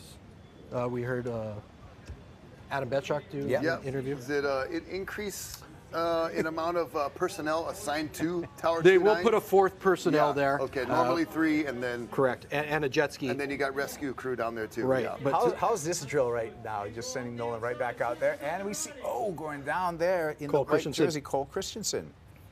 That's his first wave of this heat. I saw Matt Beal, another ski operator, son of Gary Beal, who you would have worked with. GB. Yes, absolutely. Wow. He's got 4 kids. Yes, 4 right, boys. right. The daughter and 3 sons. Oh, yeah. 3 of them are jet ski operators. 2 of them are working with us right now. Oh, wow. Matt and Rob up on the North Shore, where Ryan is actually an operator still on the east side of it. Yeah. Okay.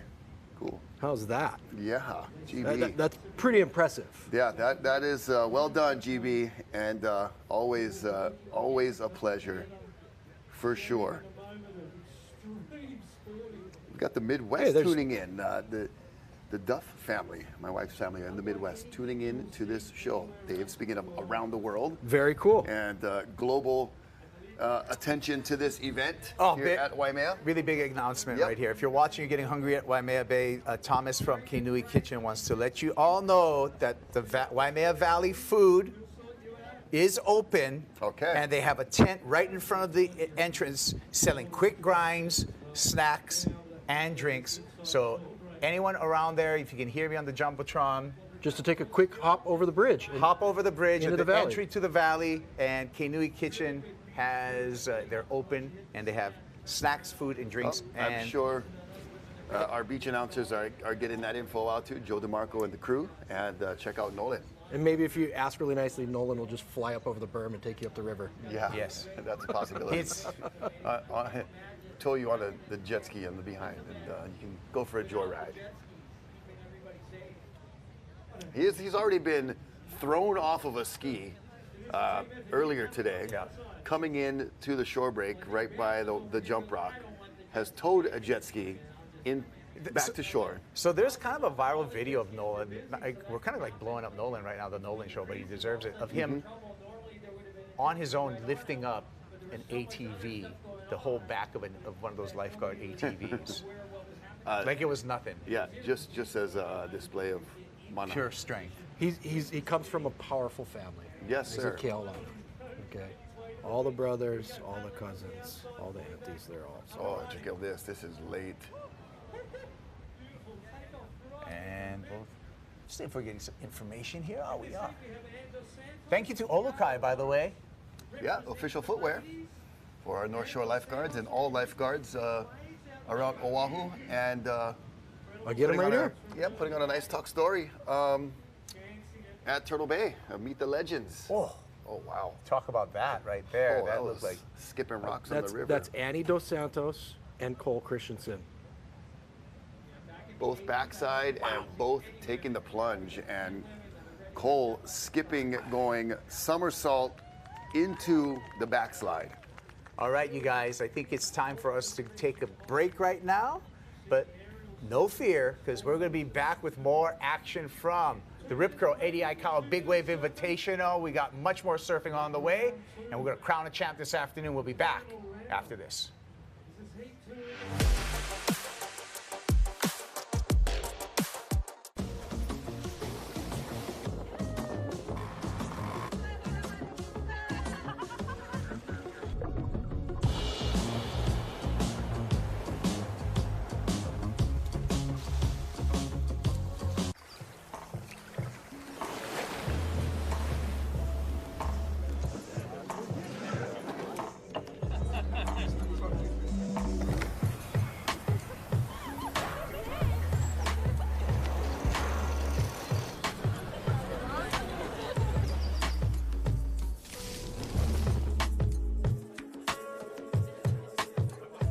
Kaimana Beach Hotel, an oceanfront escape for your barefoot lifestyle.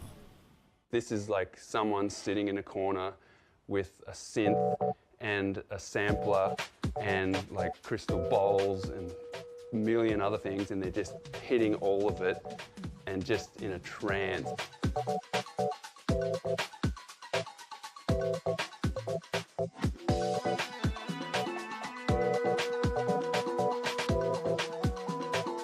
And you're over in the corner, like maybe tapping a triangle or something.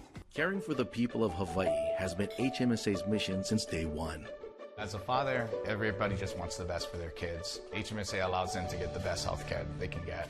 We believe in meeting you where you're at. That's why we have the largest choice of doctors, hospitals, and pharmacies across the state. Having HMSA as a coverage, we know that we're going to be covered no matter where we go. Caring for you is our privilege. It's why we started this company. It's what we do today, and is what we'll continue to do tomorrow.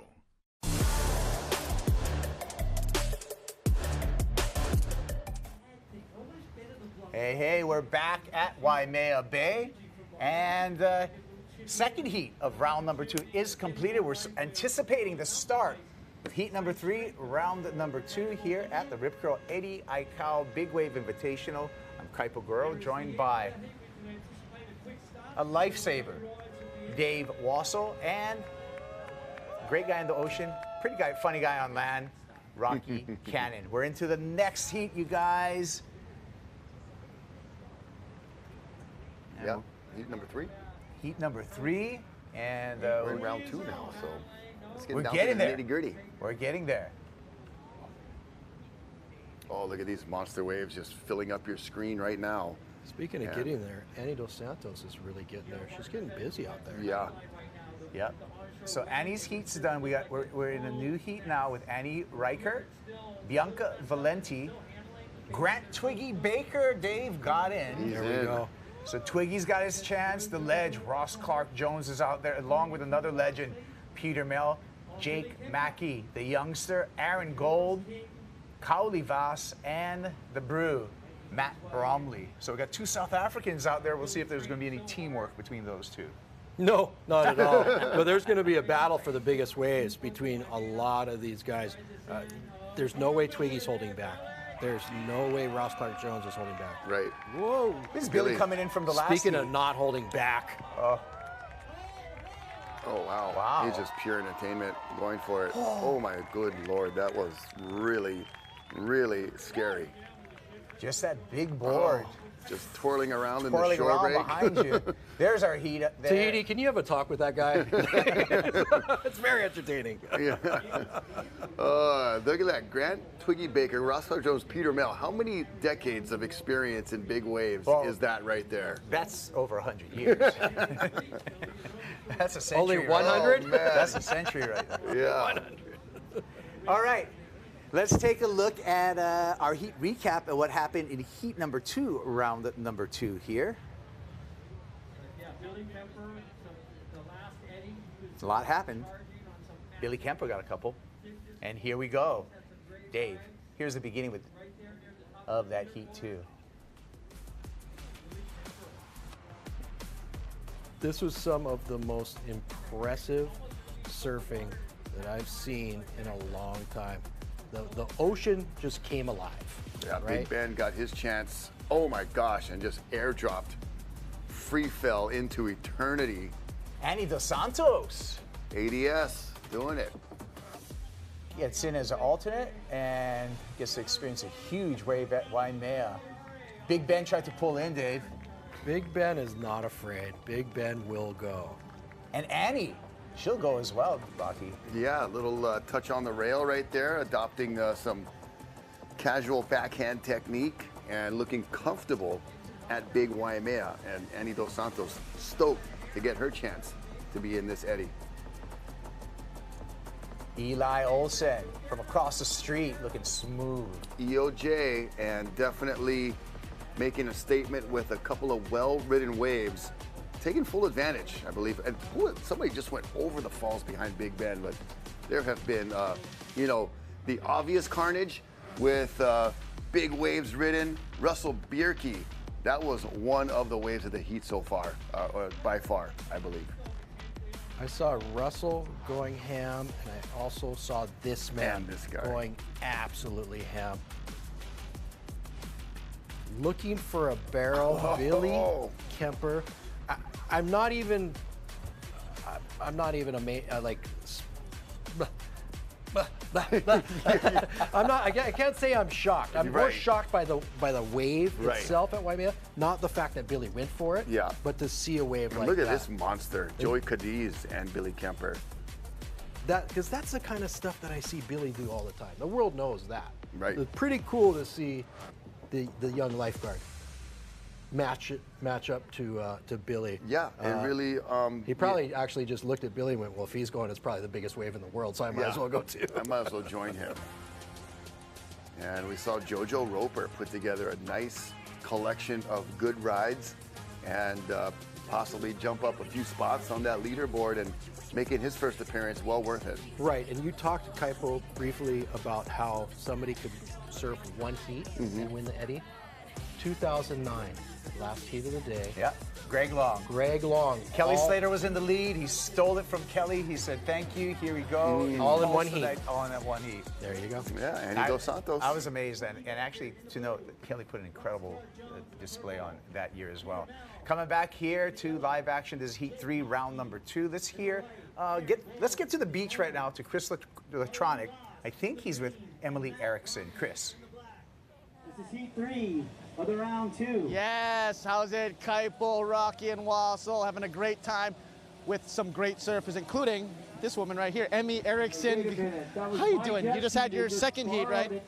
Tell me a little bit about your full campaign here for this year's Eddie. You know, I am just so stoked for today. Having a great time surfing with all the friends and seeing all the other friends on land. This is like such a big celebration, you know, celebrating, you know, surfing in Eddie's legacy. And the first round heat I had was super fun. Got a bunch of waves in, and the last one I had a little bit more of a hiccup, but it was amazing to be in the ocean today, and I'm really grateful. And you actually started the inaugural riding with that first wave. Tell me about that, and just kind of, is there any battling going on during your heats? Good question.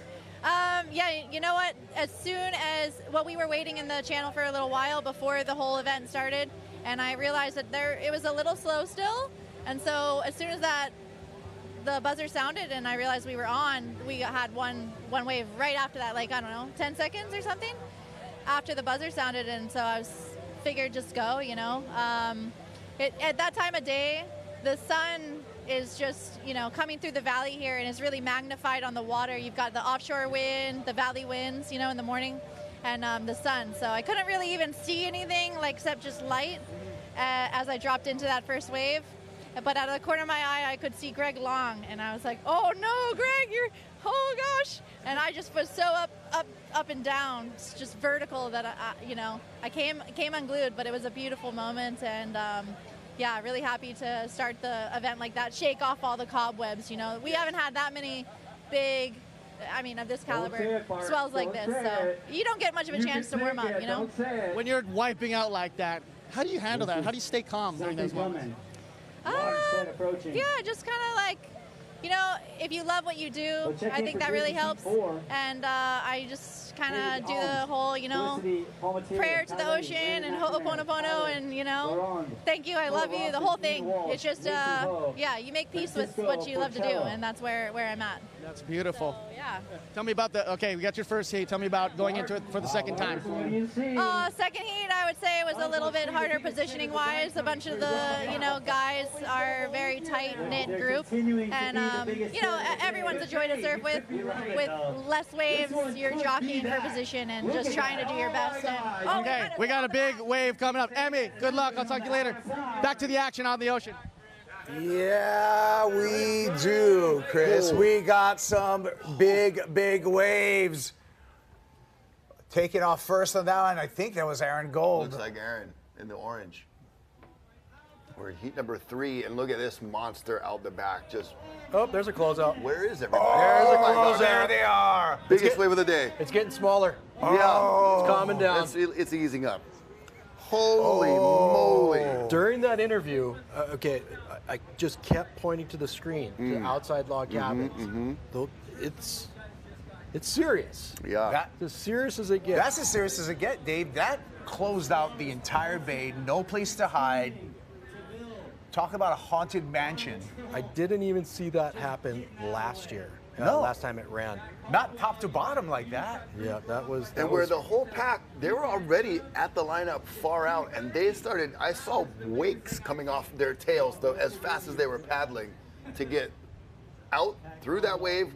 Maybe a couple of them had the inclination, I'm going to spin it and go if I can, but holy moly, that was huge. What goes through your head when something like that happens? I know you've been out there in that situation. What goes through your head? You're just trying to calm yourself down. You're just focusing on your breath. That's all. That's all. You know, just try to take yourself to your nice, comfortable place. And that's so counterintuitive because you're such a vulnerable, spooky, life-threatening position. And that, I guess, is the art of big wave riding, is to be able to calm yourself down. And I'd say it's probably the same for any type of of major league sport, you know, whether it's MMA or a boxing, you know, you got to say Pacquiao, he's just taking himself to some comfortable place in his mind, right? The only person who's probably going ham in his mind is Tyson. Yeah. So that's different. So I had it explained to me before when I was a lot younger, hanging out with my good friend Peter Mel, your friend too. And I'm like, dude, I can't do what you do. There's no way. And he's all, hold your breath right now. We're on the beach. And I held my breath, you know. And he's all, okay, you're never going to get held down longer than that out there. You just have to be able to do that out there. Correct. But I said, no way. I'm a human being that lives in fear of that, and that I think is the special trait that you big wave riders have. Right. So if somebody can hold their breath for 4 minutes in a pool, it doesn't mean it squat. doesn't mean, right? Exactly. No, it does not. It does not. So that's 1,000 Olympic swimming pools coming down on your head. And you're quick, hold your breath. You're expending so much energy, you know, even before you get to that point. You're paddling so hard, you know, you're expending a lot, you're getting your heart rate up, and then to get bumped and jostled and pounded and still be able to keep calm and hold your breath is quite a skill. A calm character is Aaron Gold. He's ridden the largest paddle wave in the entire world. He did it without inflation. We heard from Aaron before this, Eddie. Let's hear what he had to say. My name is Aaron Gold. I'm from Hawaii, Hawaii. You know, family is first. This is one ohana. That's what this is about. You know, we're gathering to remember Eddie and his selflessness, and in that same way, that's what is important, and that's what I want to carry on with my kids. I teach them to love other people and to carry that same aloha spirit, and to treat others as you would want to be treated in that way. And so that's what I live my life that way, and I'm hoping that that's how you carry it, and that's what I want to. Yeah, Aaron Gold, you know, a man of faith, an incredible surfer. I think he shapes his own surfboards, Dave. I think he's got 4 kids. And and just like one of those guys that's such a hero and so humble, you would never know meeting him what this guy does, right? And the fact that he holds a world record, and the fact that he puts himself out there for love. I mean, he's not a professional surfer in the way of he doesn't have to have a job. He works construction. He's a family man, like you said, very religious, man of faith. But when he turned around and caught a 63-foot wave at Jaws, nobody was surprised. Right. If you know him, you know that's what he was there for. Yeah. He's made that very apparent since day one. Yeah, it's almost, you know, don't let the too calm and collected demeanor, like you said earlier, Dave, those are the guys to kind of keep your eye on, because they'll be the very ones to put themselves in the most crazy position and situation and not be fazed a bit by it. I'm noticing a little shift here in the lineup. You know, we noticed that the conditions were changing. Obviously, the swell got a little bigger. I just saw Jake Mackey on a different board. All so right, it looks okay. like he might have went up in size. Yeah, I mean, seeing that last heat and the sets through that heat, they would think to get a bigger board, because it looks like it's getting bigger. Here comes. That was Jake looking at it right there. Oh. And that might have been Aaron once again. Yeah, that might have been Aaron once again. And so, while we're waiting for him, there's a tombstone. If you've come ever back seen up, oh man, that was a hold down. That is a huge board, and it was halfway into the water. Tombstoning. That is the textbook definition. Hey, let's get to the beach right now. I think we have a chance to hear from Billy Kemper with Chris Electronic. Yeah, you guys, the action continues, but yes, we just saw Billy Kemper's second heat of the day. Billy, it's been an amazing day. From your perspective, how things are going? I mean, look at this. This is the greatest event in the world to me. Not in surfing, but worldwide, any sport, action sport, fields, balls, boards, whatever. You know, this is it. There's no event in the world in any sport where the culture and the community supports it the way this does. Like, this is bigger than a concert. This is bigger than the World Series, the Super Bowl. Like, this is everything. And the fact that we're all honoring one single person, the greatest waterman to ever walk on Earth, like, it just shows what a real good person and a good leader can do to the world. You know, what Eddie did, not only for myself, but everyone. It's been such an honor to be here and celebrate his life and his legacy along with his family here. It's truly a blessing. I'm so honored and I'm so grateful. And, you know, at the end of the day, what happens, happens. Just pray we all come home safe and we're all alive. I couldn't have said that any better. That was perfectly displayed. Let's go back to the beginning of the event, paddling out for the first time. How did it feel? How do you feel your performance went? The last couple sets are I feel really good. I've been so calm all day. I'm like looking at, I don't know how big these waves are, 60 feet. My heart's barely beating. I don't know, I'm just enjoying myself. I got my kids, my family, my wife. My body's in one piece. I don't have any braces on, no broken bones. I'm just like, just being present, being in the moment, and yeah, just really enjoying being in the moment. It's been a long ride for me, so I'm just super grateful and just happy. Yes, I know you've been through so much when it comes to injuries and being here healthy. Brian, you've been charging. Tell me about some of the waves, including the one that you brought all the way in, almost Bruce Irons and eyes. Oh, and we got a huge set coming in. Tell me what just went on. Somebody just went on a huge wave. Looks like they didn't make it, but he made it. Oh, he did. I thought he was down. Wow, insane, Twiggy. Well, you know, my first heat was insane. It was absolutely pumping. Yeah, I don't know. There's nothing more to really say. The waves are going off right now. This is like how it's crazy. You know, you wonder like, what's next here? What's the next Eddie gonna look like? Every Eddie's getting bigger and better. It's like somebody, I know who they are. It's a family of beautiful people. They're doing the right thing in life. Their family's hail is up here. Their spirit runs through this valley, and they gift us with the most incredible waves every time this event runs. And to be here today, and every heat's getting bigger and bigger. I want to surf again. I'm like biting my nails. I'm so excited. I'm enjoying it. I'm having a good time. Billy, love you. Love the enthusiasm. Thank you. Congratulations. Have a wonderful day, my man. Back to the action out in the water, because it's pumping. Wow. Let's just unwrap what happened during that interview. We saw three legends catch some huge waves. Oh, yeah. First it was Peter Mel, then it was Twiggy Baker, and then it was Ross Clark Jones as the bay starts closing out once again. Man, look at this just avalanche of white water consuming the entire bay. Half your screen is full of white water. Everything below the horizon is pumping. I'm going nuts. Yeah. You're going nuts. The big wave rider next to me, Dave, also cool as a cucumber right here, observing all of this chaos. Q as in cucumber. I'm just glad to see people rising to the occasion. Billy Kemper, like we talked about it, careful when somebody's that comfortable, what's going to happen. Amazing performance.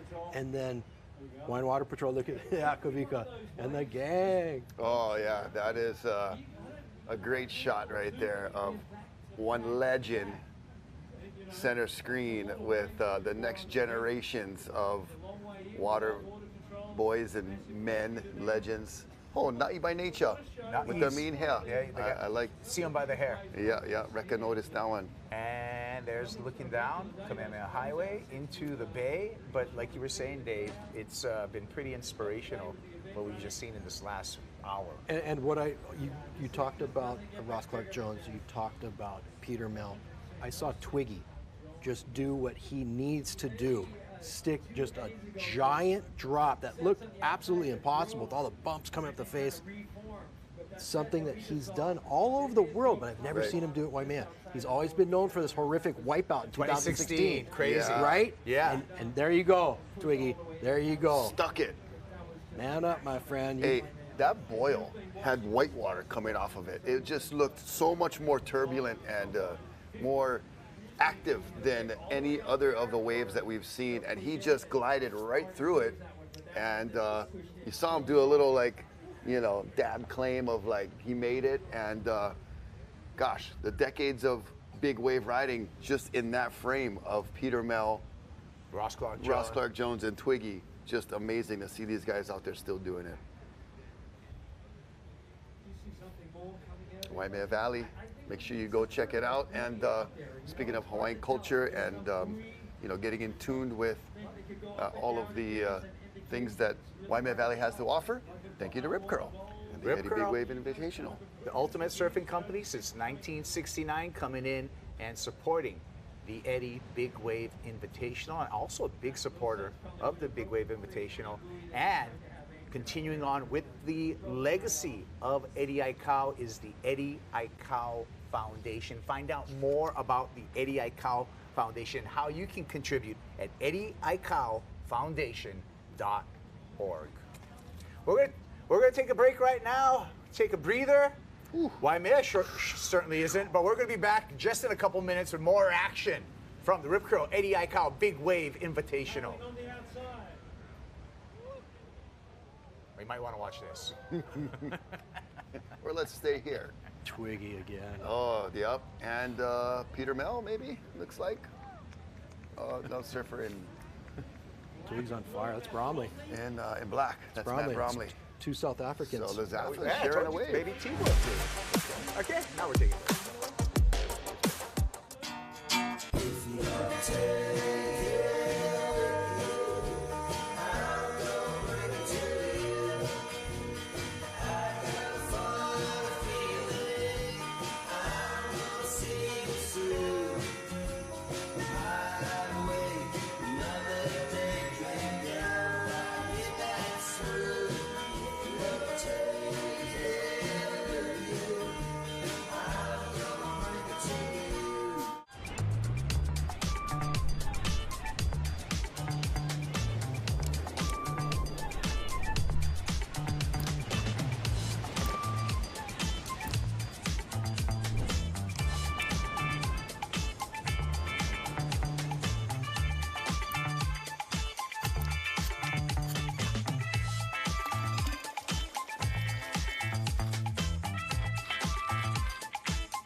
We're here for the moment when the ocean calls. At the edge where land fades and the sea takes over, we find our place. We take you to the world's edge, where legendary shores meet untamed waters, where raw power and unbound forces push every boundary. This isn't a broadcast. It's the next frontier. Welcome to Rogue TV. When the ocean calls, we answer. Before we switched to Kaiser Permanente, we didn't know what we were missing. I'm all about convenience. We use the app to message doctors, fill prescriptions, and make appointments. I love that I could go on kp.org and choose the doctor that was best for my family. A lot of them are local. They're rooted here. With every staff member, the quality of care has been superb. We're so impressed with Kaiser Permanente that now we're lifers. For all that is Cherie, for all that is you.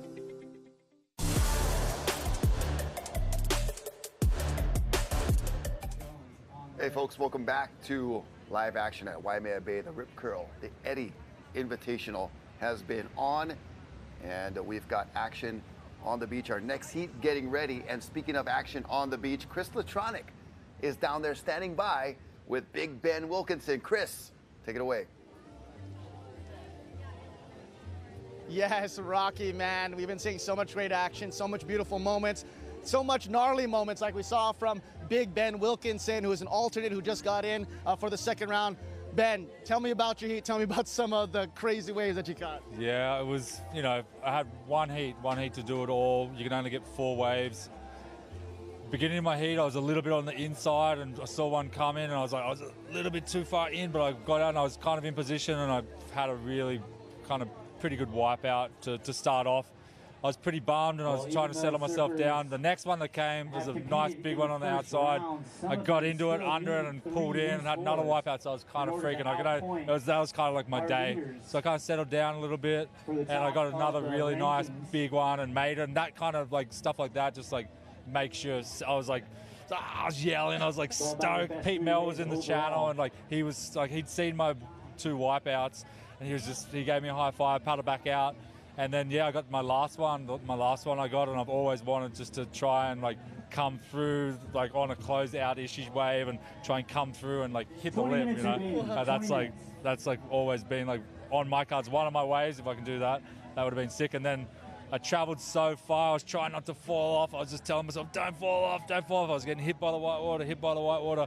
And then I was so far inside, and I was like almost all the way in the corner where there's a little rock and then the jump rock. And I swim here in the summertime, so I'm really comfortable with that area. So I know it's sketchy, but at the same time, like my experience and, my training and just my whole life experience, like I was calm, and I knew that, I was pretty positive I was going to be fine. I used my leash to drag me in, and I used my board and had to go under a few, and all the lifeguards were there, so that's and those guys are the heroes of the day. They've been on the beach, launching skis in this crazy shore break, going up in from the closeout sets and getting us from the beach. They were all down there, and they were there was 20 of them, they all putting their lives on the line for us. Our job's easy, so yeah, it was a whirlwind heat. 45 minutes or whatever you get, you got to throw it all. Throw it all on the line. You certainly did. How do you compare wiping out in that section, almost near the rock, compared to just wiping out at main break? Yeah, it was way worse, and I had experience too. I had two really good ones, but it was just so intense, and just it wouldn't give me an inch. It wasn't letting me come up. It was dragging me. It was pulling me. It was pushing me. Real soupy, but really dense and powerful at the same time. Ben Wilkinson, Big Ben, congratulations on a great heat and being able to participate. Any last words to the public, friends and family? Yeah, thanks to my family. My wife Dee, Maleko, Makakoa, and Lavakua, and everyone who supports me too this has been a journey. I've been supported by so many people, too many to mention, but yeah, everybody. Thank you very much, guys. Thank you very much. Big Ben Wilkinson, Chris Latronic, congratulations, bro. And you are an animal for that, right? We're looking forward to it. Hey, Rocky, crew, sending things back to you. Waves are pulsing throughout the afternoon. Thank you, Chris. And you hear Ben talking about that little zone right there, that little rock we call Gilligan's Island. And that jump rock right there, obviously the imposing figure down in that corner. And you heard Ben, it just wasn't going to give him an inch. He was getting rocked and rolled and finally got rolled up the beach. Yeah, I think that's when experience comes into play. And like Dave was talking about, not panicking, keeping a calm head, and getting out of a potentially really dangerous situation. Also, all the work, the hard yards have been done prior to this. So you don't need to do anything the day before. Right. You can just relax, get in your mind, get in your calm space. Yeah. Because when the bay calls the day, that's when it's time to shine. Well, and you can do everything physically, but it's right here between the ears that gets you the most prepared and prepared to move that ski up the beach. That's physical. That's a hustle right there.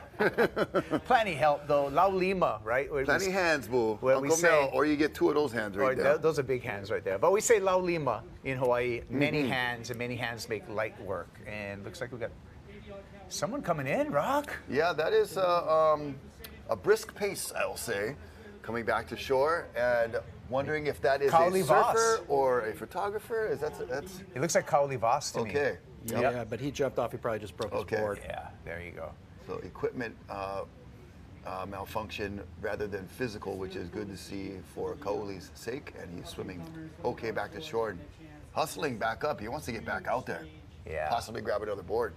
Broken leash, maybe. Kaoli Voss from Vairao in Tahiti, a beautiful little town. He lives Vairao. right on the line. Is he from Big Pass? Yeah, exactly. Oh, wow. Yeah, that's I think that's his small. Yeah, right there. That's yeah, Big pass. Pass, Yeah. Beautiful left-hander right there. Yeah. When it's going. Te Aviti. Yeah. Small pass. Yeah. And has there he a is. great surfing brother, Nike, and then Island, his sister, also a great surfer. Dad's a great surfer too. It's all in the ohana. They're like water people, man. And you know what? We talk about that. Surfing is an international sport, right, David? But the people from Hawaii and from a lot of Polynesia feel comfortable. Jake Mackey. Nothing's comfortable about that. Oh, wow. Nothing's comfortable about that. That's not comfortable. Oh, he just stuck the airdrop and then laid back like, whoa, man. I love the fact that I'm just throwing out little tidbits earlier, and then people are just going on and doing it. Jake Mackey sticking airdrops. Ben Wilkinson talking about who wants to go across the wave and slam the lip. You know, thanks everybody. You're making our job easy. Yeah. You got some credibility. Well, we brought you in here for a reason, Dave. Don't underestimate yourself. Oh man, that's how you got on this esteemed desk right here. Hey, you know what, man? Jake Mackey, something was in that Tootsie Roll this morning. He's been going loony. Yeah, I think it's a combination of Kit Kat and Tootsie Roll. Yeah, and a Pop-Tart. So you like charge, Pop-Tart, Kit Kat, Tootsie Roll, you good. That's the magic combo right there. But that's it. You know, mom and dad and sister kept him all in line, and he's here to perform. Oh, that's the shot looking past, like over impossibles, into 3 tables, and just pure chaos in the sense of, it's hard to believe that in the summer, you're doing like snorkel tours right there. Yeah. Hey, we got another person to catch up on the beach with. Chris Latronic is with James Taylor, head of marketing for Rip Curl. Take it away, Chris. Yeah, Kaipo. Yes, James Taylor, part of Rip Curl Marketing, really helped out in bringing this big event to fruition. James, good to see you, brother. What an event. Tell me about your experience so far. Well, what a day from very early. It was packed. I've never seen an event quite like this. You know, it is. And then the wave showed up, you know, at about 10 o'clock. You know, quite incredible. Yeah, so tell me kind of, let's take it back even before this. What brought you guys, Rip Curl to sponsor the Eddie Aikau Invitation? Well, we're the ultimate surfing company. We love surfing and we love everything about surfing culture. And when the opportunity came up, it just seemed like one that was a natural fit for us and our brand. And what we want to do with surfing and partnering with the Aikaus is just the biggest honour that we could have. And, you know, I just want to thank them for trusting us with partnering and bringing this thing to life. And you can see the shirt, the inaugural shirt that a lot of people maybe turn around, do a little circle. You get to see the back, see Eddie dropping.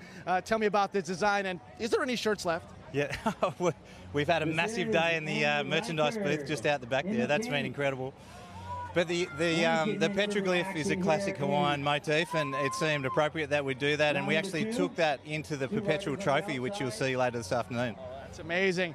What are some of the favorite rides that you've seen so far? Oh my God, I just saw Billy Kemper drop it massive on. That was pretty amazing. Unfortunately, Laura got injured on a really good one, and Mason just got a psycho one just before. So I'm looking forward to seeing the finish of this heat. Okay, yes, and we still got more along with the awards, so stay tuned. James Taylor, thank you so much to you and Rip Curl for being big sponsors for this. That's a pleasure. Okay, right, JT, Chris Latronic, let's get back to the action, guys. Yeah, JT from Rip Curl and the support of the whole Rip Curl crew. Year 1 of support here. They got a multiple-year contract, so we're going to see more Rip Curl support. Here we got red, and I think that's Annie Reichardt. Maui girl. Yeah, the Maui youngster, 23 years old. Talked about the trophy, the perpetual trophy. Rip Curl made a new perpetual trophy that they're going to unveil this year. It's called the Claw. It's beautiful, the perpetual trophy. It's made of, I know you're going to catch on to this, it's made of Damascus steel. Oh, okay. Cool. It's not a knife, though. No, but so I had to read up on Damascus. Are you Syrian? I had to read up about Damascus steel, which is a steel that's valued by blacksmiths around the world because the patterning in this special steel is just one of a kind. So it's made of Damascus steel. It's the perpetual trophy. All the past winners are already engraved in it. Who's going to join them on that perpetual trophy? We're going to find out in a couple hours from now. Well, I tell you what, man. Twiggy Baker just got probably his best score of the Eddie. Oh, for sure. For his campaign. That came in at a 42.8 out of possible 50. So got to give Twiggy Baker some props for that, and coming through on a great wave. Yeah, Damascus steel is using a bunch of high-end cutlery. Yeah. Okay. Hey. That's why I asked if you were Syrian. HMSA is here with you, keeping you healthy for life, for the good times, for the tough times, and for lifetimes. Thank you, HMSA, and thank you for watching. Don't go away. We're going to be back just a couple minutes to commercials, and we'll be right back with more from Waimea Bay.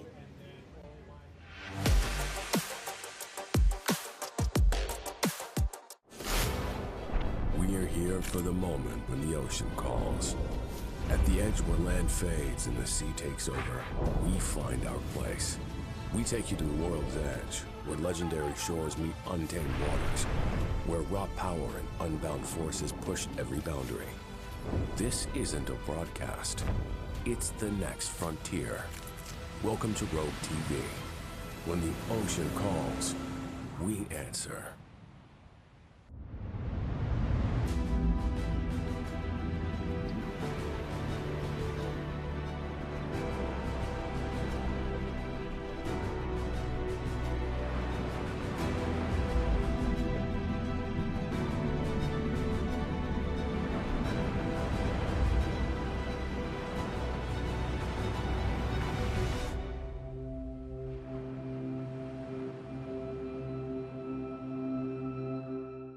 Wherever life leads you, whether you're starting out or just starting over, growing a family or growing a business, we'll be there for your good health and well-being. With HMSA, you have the freedom to choose from the best doctors and hospitals in your neighborhood, online, or around the world. For all of life's moments, every day, big or small, we believe being there with you is what matters most. Keeping you healthy no matter where you are in life, HMSA is here with you. For the good times, for the tough times, for lifetimes. Grab these year-end specials before they're gone at your Servco Toyota dealers. Lease a new Tacoma SR5 for just $379 a month.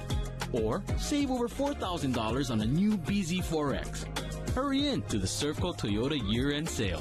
This season, new traditions start at Aloha Kia. See where the all-new Kia Carnival Hybrid can take you, with its best-in-class cargo and passenger space and 17 standard driver assist features. Or upgrade to a sleek, modern K4 sedan, yours for just $240 per month. And with Kia's 10-year, 100,000-mile limited warranty, you can keep your tradition going for years to come. Visit any one of our 6 locations across Hawaii today. Aloha Kia. We hear you.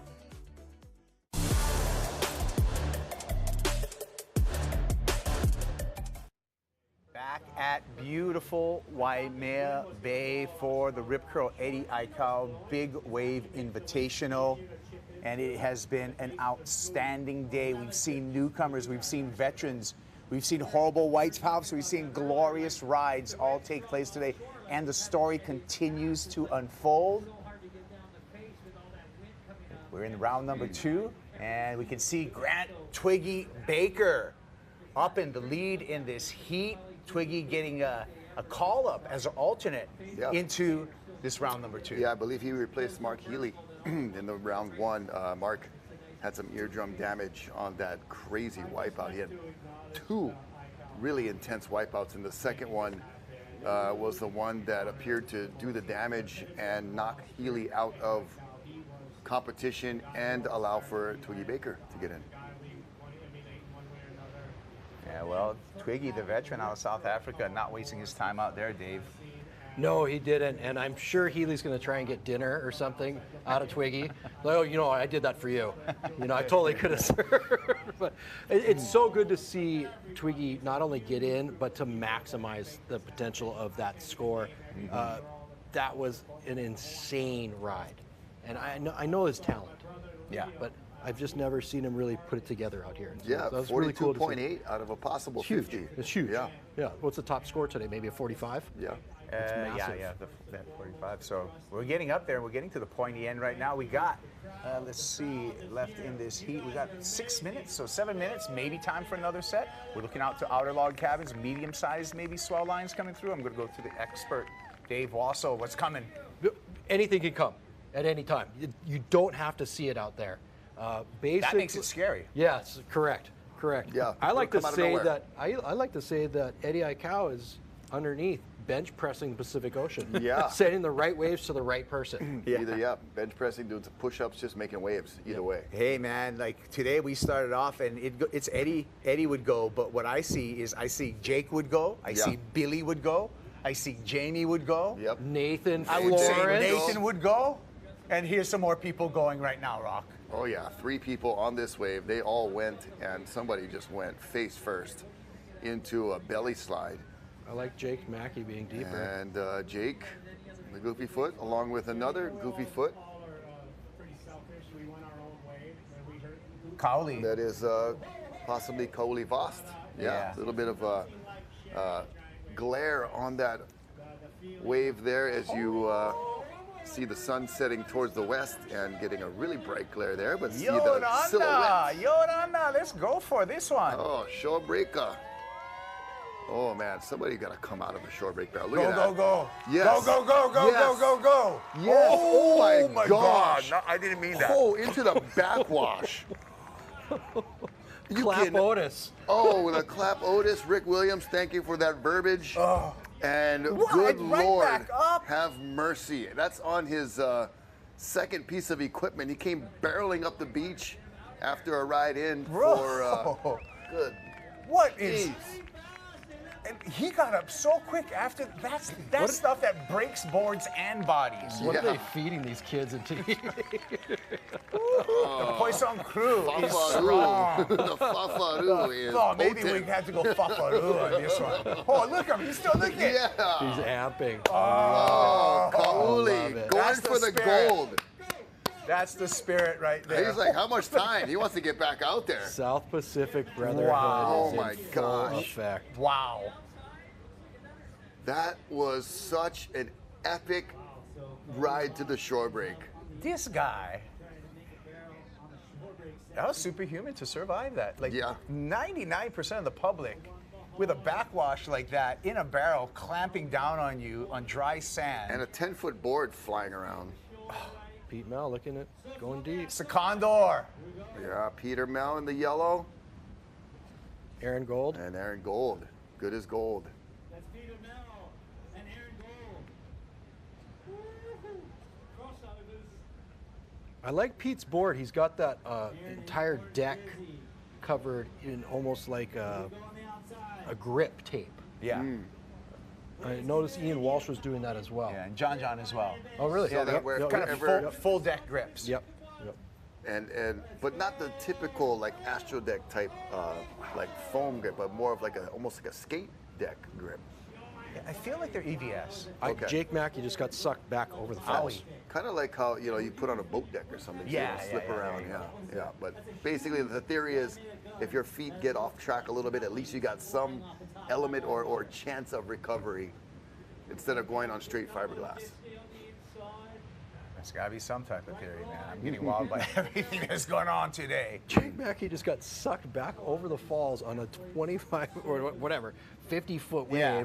And he's like, no big deal. I had my Tootsie Roll. I'm going back out. I'll do it again. Hey, look at, I mean, it's the evolution of everything, right? It's the evolution of every sport. And the evolution of big wave riding really does continue. And right when you think you've tapped out, right, things still keep on going. Yeah, the progression is seemingly endless. Did Jake Mackey just lose his jersey getting sucked back over the falls? Possible. I think so, because I looked like I could see a black wetsuit.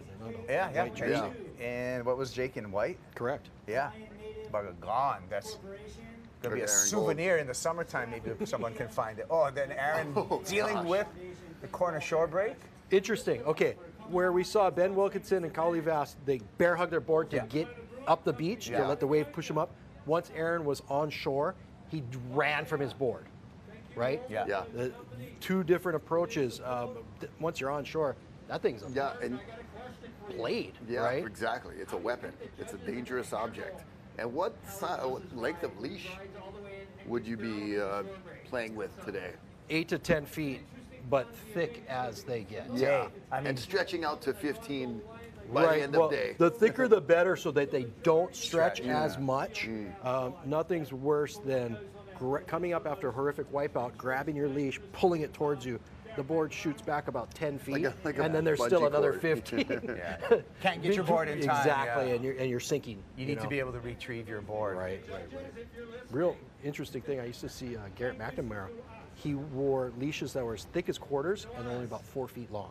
Wow. So what's your theory on that? I said, I don't want to go deep. I want to stay on the surface. If the wave hits me, it pushes me out of the impact zone. Yeah. Thank you, Rip Curl, again for, first year in, already you run into Eddie. Thank you, Rip Curl, and the whole crew, both in the USA as well as globally, a global surf brand. The ultimate surfing company, Rip Curl, as well as thank you to the Eddie Aikau Foundation for all that you do, especially helped put on this event. Go to eddieaikaufoundation.org and find out how you can get involved. Yeah, 3 weeks in from the opening ceremony for Rip Curl, and we're already underway. The waiting period started on the 14th. That's good. It's good karma. It really is. They do a lot for surfing. It's been a while since we've seen them here. They've ran the Pipe Masters before in the past. But to have them do the Grom searches, the search itself, the Padang contest, like they're huge in Asia, right? It's cool to see them come here back to Hawaii, support this, right on. And there's no bigger fan of surfing than Doug Claw Warbrick, one of the founders of Rip Curl. I guarantee you Claw flew back over here and is in attendance right now. He's that much of a fan of surfing and a supporter. Is that where the trophy nickname comes from? Yeah, Claw-ish. All right. Whoa. Tell me that's Bianca. Come on, Bianca. I want that to be her so bad. Well, in the glare, we're going to look to ID Bianca Valenti from San Francisco, California, really and has been a huge proponent and advocate of women's professional big wave fighting. Of not only getting women into the event, but getting equal pay. Yeah. But she backs it up with huge barrels. I mean, go check out her Instagram account. You don't know who she is, you need to know. Yeah. And I'm pretty sure that was her. Looks like Jake Maki Oh, in the he got his white jersey out back in on. front. Yep. And then one of our regular foot riders, a little bit deeper right there, sharing a wave. Must have just got pulled over his head when he got sucked over the falls. Water Patrol sharing this wave too. Out in front, we just saw or heard the end of the heat with the horn blow. Oh, there you go. So that is the end of heat number 3. Oh, you know it's coming. Oh, you know it's coming. And Jake Maki. Why not? Let's go, Jake. Oh, looking at this shore break. Oh my gosh, it is stacking up. Oh my Lord. What in the world are you thinking? He wants it. All right, well, we got a new heat already in the water, and it's bouncing down the face. Kai Lenny, Mason Ho out in front of him. New heat has started, and the action has been just nonstop this afternoon, Dave. The waves are absolutely pumping. Mason Ho kicking out. I am so proud to say that I was wrong this morning. Look at this one. It's going to nearly close out the bay. Oh man, it's hitting that section so consistently right there. See Mason Ho paddling over there. There's Landon McNamara. Landon Man has to straighten out on a closeout. Look at the mountain of white water. Oh, hold on. Oh. And I think Cole Rothman's out there as well, another goofy foot.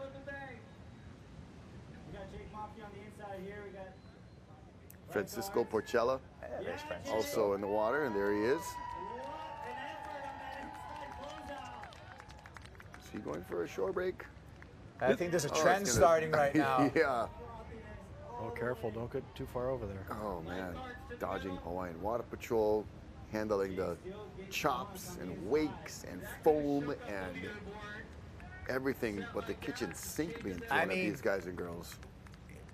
The tub is stirred up right now, Dave. Like, this is jumbly big Waimea, and all these guys and women are hanging on. It's an absolute witch's brew.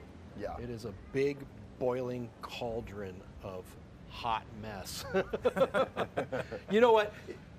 I in an ordinary surrounding, sitting here talking about surfing for 6-7 hours straight, I'd be so willing to just get out of here right now. Yeah. And I'm loving this. Yeah. It is as good as it gets. The waves are getting bigger. The waves are getting more consistent. The action is just on point.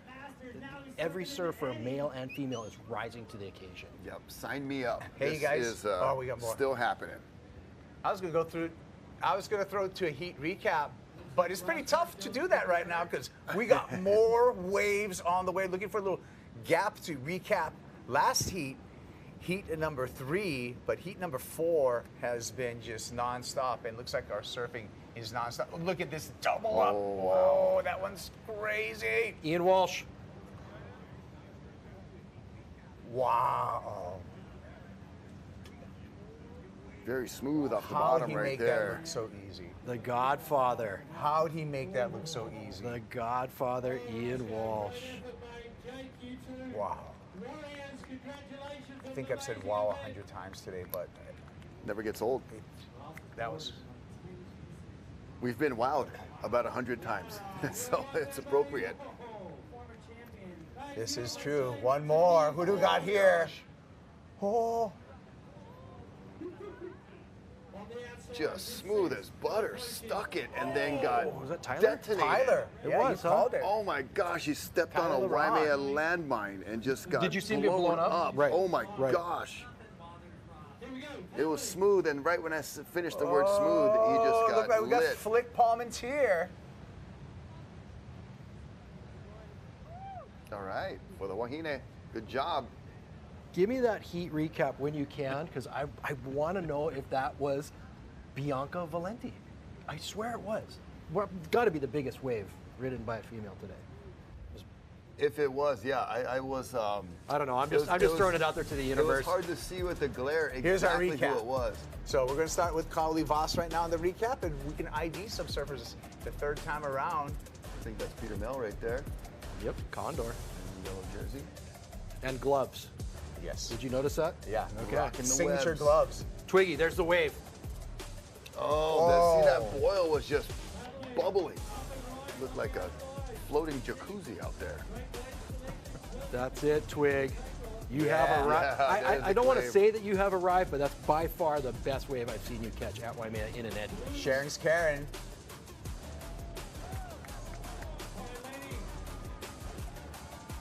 That was Twig and Bromley. Yep. Sapas. South African connection there. That was huge. So that's two Whoa. great waves for Twig. Whoa. And then this is Jake Mackey just going ballistic. Airdropping, laying back, somehow surviving. Straight my- on, look, it Guy was just misses ridiculous. Cowley's board. No, it hit him. It straight up hit him in the back. Oh my That gosh. is just Looney Tunes. And a nice wave there from Aaron. Gold.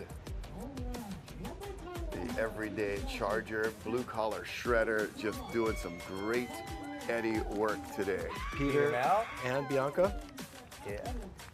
So in this heat, we watched Jake Mackey go absolutely crazy Yep. on that airdrop, get sucked over the falls backside, catch this wave backside, and then pack that giant barrel. Yeah. In the shore break. Bring that kid back. Make sure he comes back next Eddie, that's for sure. Yeah, he'll be the ripe young age of 21 if that happens again next year. Look at that. Just you see how you get lost in the trough, you know, from the wave before, when we use that land angle, that beach level camera. So that's really helpful to have the drone. Coming out of this recap right now, we're going to see Cowley Voss just take it to another level here. Yeah, on his backup board. And oh my gosh. Cruising, waiting, and with a board that big, it's a whole nother ball game trying to get barreled. The short break. Not to mention that backwash monster. Oh. All of Tahiti was so fired up. Oh man, grenades going off in there. Nice and smooth on the drop right there. And might have been Peter Mel in the back, Aaron Gold in the front. And there it is. There it is. Yes. Biggest and wave there we ridden go. by a female in the eddy today. I'm going for that one. Oh, I don't know. beautiful. Nice call, Dave Love the call on Wassel. that, Dave. That was second. We had the second look at Bianca Valenti, and I'm a fanboy. that was Yeah. I I as you should be, as you should be. Back to live action here, scratching into this one over the edge. Mason Ho on wow. a big one, and Stick it and make it. Come on, Mace. yes. There he is. Oh, it looks like he's made the tough part here, but this wave is still walling up down the line. Passes Hawaiian Water Patrol. Oh, he wants more. Here he goes. Oh, Here he he sees goes. it. Oh. The Double up, Mason- triple up, quadruple up. Oh, the Mason Ho Fro Oh. Show. Come on, Mace. Got the hop, Well, Dad's already done it. got the pump. Dad set the pace. And here goes Mace.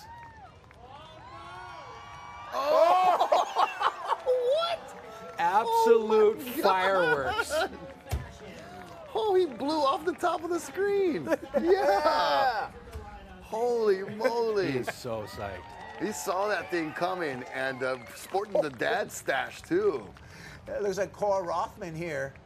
Good call. I'd concur. Cora with a solid stance through that section. And now, is Cora going to take the same path, Dave, as Mason Ho? Ah, you. Obviously. Obviously. What a show that these surfers are putting on, and Cora kicks out that one. Yeah. A little bit early, probably really smart of him. When you're going to get Hawaiian Water Patrol help to get back out, you might as well go shore break every wave. Well, not every wave will actually stand up and connect, right? That's what happened to Koa's wave right there. He definitely wanted it. Right. But it just backed off, and it's a roll of the dice, not to mention on the paddle back out, you could get caught by a severe closeout. Yeah. All the other skis might be watching for other people in the lineup, and there you are all by yourself. Nice big one on the outside.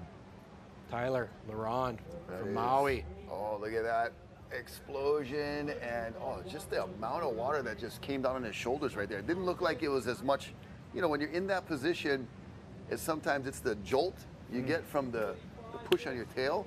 That one looked like just the amount and weight of water coming straight down just kind of squashed him into his board. It's curtains, Muggsy. Yeah, totally.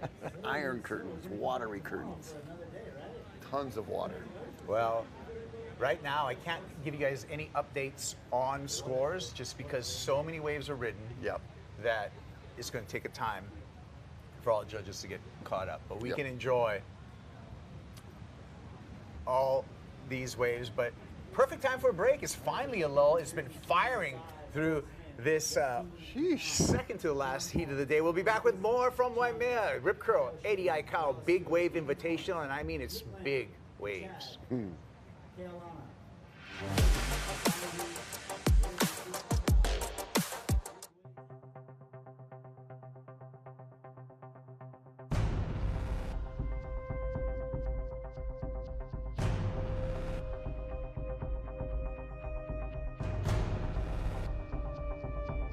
Aloha. One question we get is, what food goes well with a crisp Kona Light? Smoked ahi dip, kimchi fried rice, chicken katsu, lomi salmon, hamachi kama, kalua pig, fresh made bruschetta. Bruschetta. Brother, just say bread. Kona Light Blonde Ale from Kona Brewing, Hawaii. Shoyu ahi poke, spicy ahi poke. Oh, bro, getting hungry. Introducing Huaka'i by Hawaiian, a new free benefits program starting in January just for Kama'aina. Explore more of our island home with exclusive perks for neighbor island flights, like 10% off a booking every quarter, a free checked bag or board every time you fly, and special network-wide deals every month. Plus, card members receive 20% off a booking every quarter, in addition to their card benefit of 2 free checked bags. Any Hawaiian Miles member with an address in Hawaii is eligible. I really didn't have to do anything. You guys did everything. Communication was excellent from start to finish, even after finish. It took Independent Energy Hawaii, and I have no regrets. I was inspired to get into solar because it was good for the community, good for the environment, and to help out my neighbors if needed. We are a family business. We're going to be here at the end of the day to carry this on.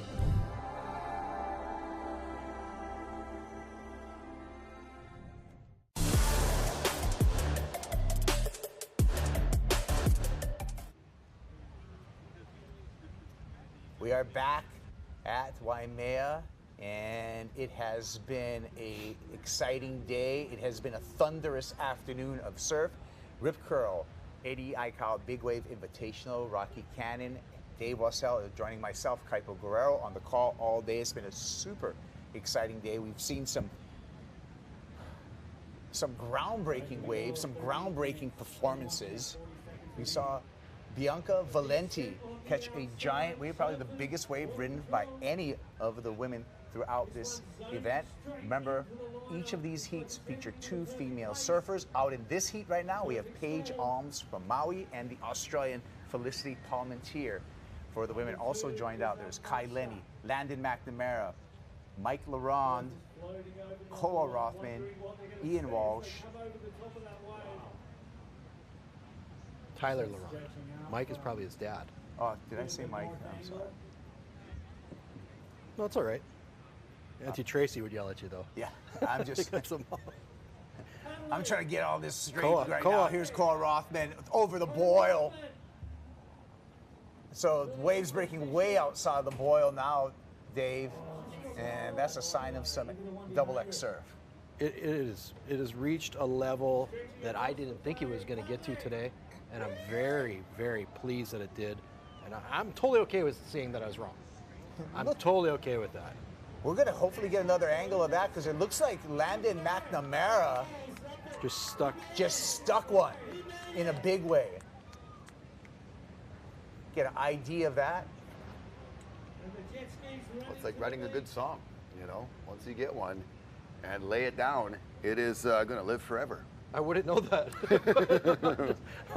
I'm assuming so. I'm so excited to see these individuals come and perform at this high level. Yeah, that's Ian Walsh again. Waimea is a very, very hard wave to ride. Right. I mean, just the size is one thing, but then the positioning and the little wrinkles and all the little nooks and crannies and nuances that it has, it really is a hard wave to figure out. Right. And you'll hear people talk about it. You never get to surf it this size. Right. Unless you're in the eddy. Correct. It just goes to a whole nother realm. There's so much water focusing on that ledge. Okay, we're going to take a look at some replays, starting with Mason Ho and Kai Lenny. There you go. Ask Kai Lenny, the most talented waterman in the world. Right. How hard was that wave to ride? Yeah, Mason Ho goes over like 18 ski wakes. Yeah. Right? And just, oh yeah, I'm cool. And all good over here. Kai Lenny looked like a rag doll back there. And just really humbling Waimea can be. Ian Walsh. He's gotten so good at forecasting and gaining his knowledge in reading weather maps. What'd you call him? The boss? Godfather. The Godfather. Okay. Sure is. Ian Walsh was actually not in this event, right? And is that Tyler? Tyler LaRonde. Oh man. From the island of Maui. And kind of, was like, hey, I think I should be. And they said, you know what? You're right. We're giving you a shot. Another broken board. So it's 2 today, right? One was Paige. Yeah. Mason again. So we're catching up with all of these rides for you to enjoy one more time. Yeah, there were so many rides. This is heat number 4 of the second round, and it's pulsing not only with size, but also with quantity. Right? Yeah, there's so many waves. Not to mention quality. I mean, these are giant, giant sets. Where we started the day earlier, there's Cole Rothman. Straight over that boil. Oh, man. Maybe you'd get one of these waves in a heat. Right. And now there's just as much as you can I have a possibly. feeling this next one, though, is the nuts one. Here we go. Look at this. That's Landon. What is going on? No way. There's your 100-point ride. Oh, that is it right there. Whatever you want to call it. There it is. Oh, my, that just gave me chicken skin all over. That was the one we were waiting for. Oh, it was beyond vert. McNamara. And the explosion was totally like, it was like Waimea Falls instead of Waimea Bay. Are we going It to was a cap waterfall. off the day with a double Florence heat, you guys? Oh, yes, we are. Yes, we are. John Florence, Nathan Florence paddling out for the last heat of the day. They're racing. They're like, get me out there first. I want to beat my brother. Na'i and Keone Keaulana as the driver for John Florence, 3-time world champ. Oni boy. One-time Eddie winner. Can he make it too? Oni boy and Na'i by nature. Or That's is his nickname. brother going to block him? Could happen. Right now, Nathan's got a formidable lead. I have a feeling that they've cut off our live scoring so that it's going to be a complete. We can have the suspense. For the awards presentation, which is fine. I'm seeing Mason Ho put in a solid performance right now. He is right? bringing up the leaderboard with those 2 waves. But let's talk about it. Right now, I'm thinking to myself, Jamie. I like to speculate. Yeah, let's speculate. I'm thinking Jamie. I'm thinking Nathan. I'm thinking, well, obviously Landon now. Landon's right in there, Billy. man. Those are my top 4. Yeah. Okay. Yeah, Landon was already kind of up and around the neighborhood before that wave. And so, man, that score, I'm not even still sure how he made that drop. He needs one more. He needs one more. I think second he had a that great motion. one in his first round. He had an even stellar one right there. Right. Well, there we go. We're not going to give any scores. That's just our heat right there. But Landon coming into this to take the lead needed 77 points. Okay. So if he's got a 50 already, let's If just we're say he calling got that a a 50. 50. Right. I'm giving him a 50. Yeah, for sure. Then he High still 40s, needs another yeah. wave. Right. He needs a third wave. But that wave that he rode is very reminiscent. 2009. Come on, from Chile. Ramon Navarro. Ramon Navarro's wave, right? Yeah. Yes. Very reminiscent. I think that one might have even been. I would love to see a side to side. I think his was steeper. Yeah. But I think Ramon's might have been bigger. Yeah. But that was so critical. It was ridiculously steep. I still am not sure if that was real that he actually made it. It might have been AI. Well, the explosion was crazy. It was just unbelievable. That was a four-story explosion of whitewater. Hey, we're not low. We might as well look at it again. Yeah, might have you guys take a walk or something. That is worth a few more looks for sure. Yeah. That was just redonkulous. Actually, we changed the idea. We're going to go take a break right now, get some commercials out of the way. Remember, support everyone who's been supporting the Rip Curl Eddie Aikau Big Wave Invitational. We'll be right back with all this action. I know you are.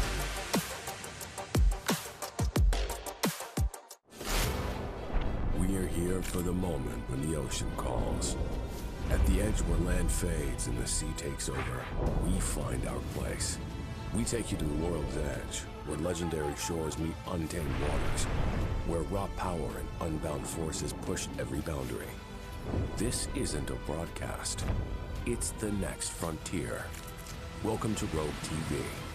When the ocean calls, we answer.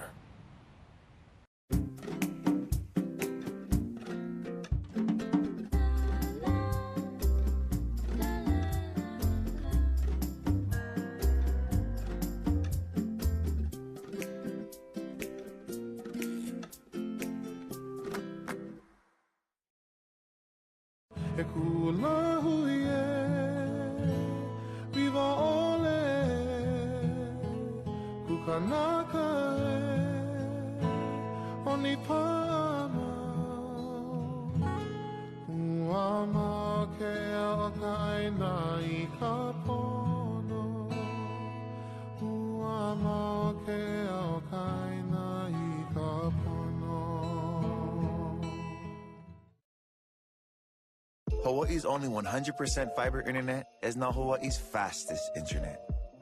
Introducing 3 gig Fioptics internet from Hawaiian Telcom.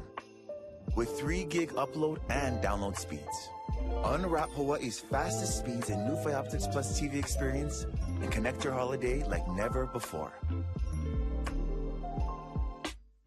Share the gift of speed with fiber internet plans starting at $39.99 a month.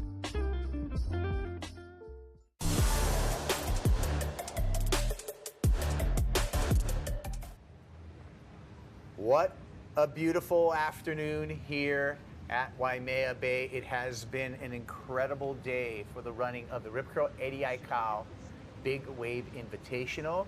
We're in heat number 4 of the second round of competition. We've got one more heat to go, and then we're going to find out who's going to be this year's Eddie's champ. Remember, we've only had 10 Eddie winners in the past 40 years. So it is a legendary feat, Dave, also to win this event.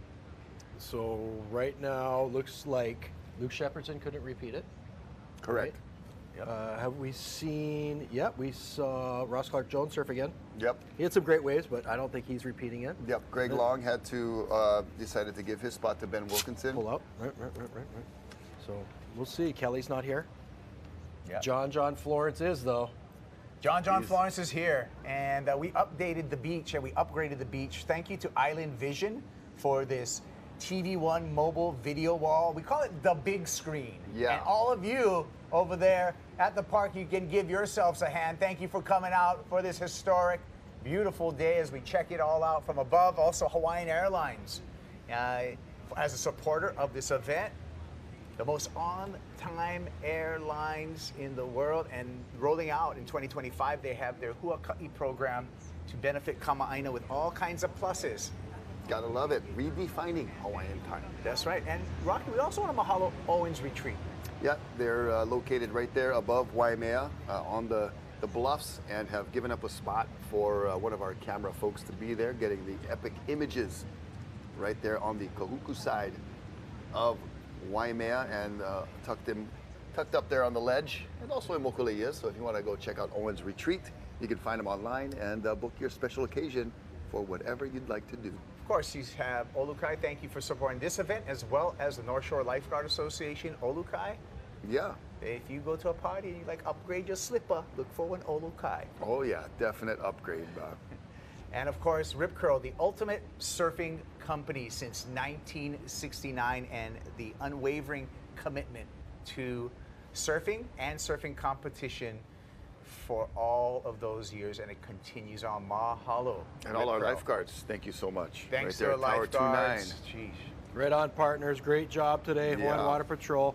Captain Vitor, thanks for the day off.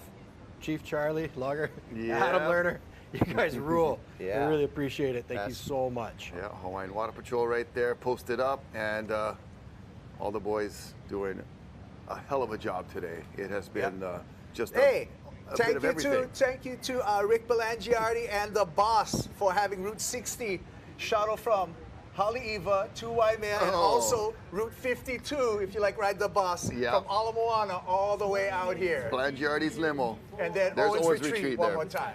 Yeah, we're not over there. We all It's here. the Ohia Farms right there. Yeah. Thank you guys so much. There's our there's the camera. camera. Guy posted up right there, getting epic shot. I'm gonna build him a camera stand next year so he's even higher. Go on top of the flat roof right there. Yeah, hey. We're organizing it for future reference. Maybe the flat roof next time. Maybe the More broadcast there. from right there in the swimming pool. The upper deck in the pool, like the baseball games.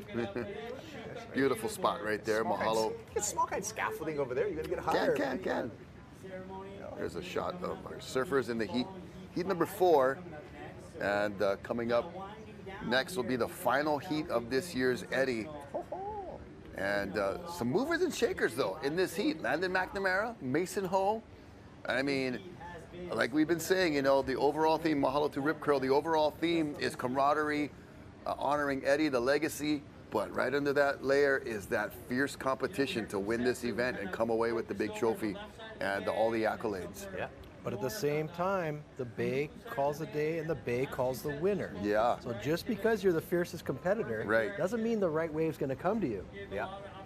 Let's think about all of our past champions. Denton Miyamura, the first Eddie winner. Clyde Aikau won one for his brother. Keone Downing came through and won in 1999.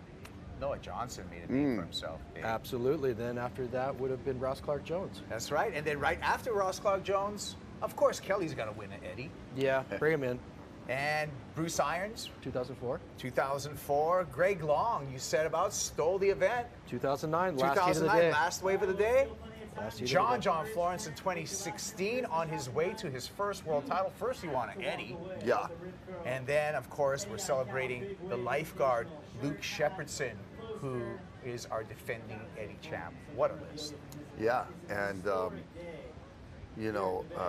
Noah Johnson won that one just as in memory on New Year's Day. Remember that? So January 1st of 1999. Yeah, he's only 25 years old when he won. He was one of the youngest winners. Bruce Irons also 25 and Greg Long 25. Yeah. Okay, you remember the iconic Brock Little wave where he's taking off and airdropping down the face? And there was a poster in Bruce Irons' room when he lived at the Volcom House, and Brock came over, and Bruce loved that poster. Yeah. Right? And then Brock put a little signature down below. He's all, Brock, can you sign my poster? I said, sure. And he said, I wish you were here, Bruce. And he put his little X right at the bottom where the wave was breaking. The driest sense of humor. Love Brock. Oh my gosh, so many good memories. Yeah. Oh, phenomenal. Wish you were here. Special person, Brock Little. If he gave you a hard time, it's because he loved you. Correct. That was his tough love mentality. And you didn't want to be around him when the waves got big because he would call you out for not paddling out too. Yep. So Yeah, or I'm the same age as Brock, so I knew many a times to develop some type of ailment when I knew a big swell was coming. And stay away from Brock. Don't let him see you. January 28th, 1998, when they canceled the Eddie. Yep. I was down on the beach standing next to Brock Little. At the time, the bravest man in the world when it came to big wave surfing. He took one look at it and he goes, they can't have it. It's too big. Yeah. What? There's no way. I was like, where are you going to surf? He's like, I'm not going to surf. I'm going to go ride motocross. Yeah. Yep. But that was his other love. Yeah. You know, and right then and there, the biggest hit of the day came in and chased us behind the bathhouse. He said, yep, I'm out of here. And Clyde said, yep, that's it. Great stories, you guys. Let's continue with these stories. We're going to take this one, a couple of stories offline because we're going to take a break. But we're going to be back with more stories, more content, and the last heat of the Eddie when we return. Stick around.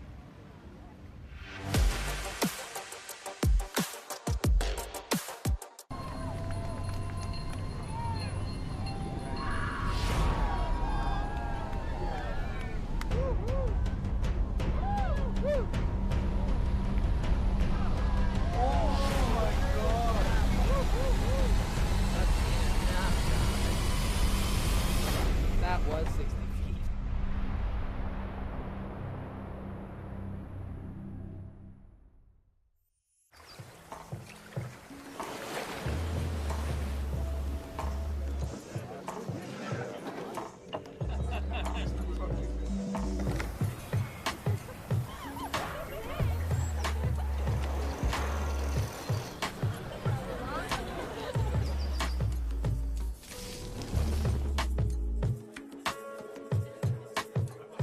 Kaimana Beach Hotel, an oceanfront escape for your barefoot lifestyle.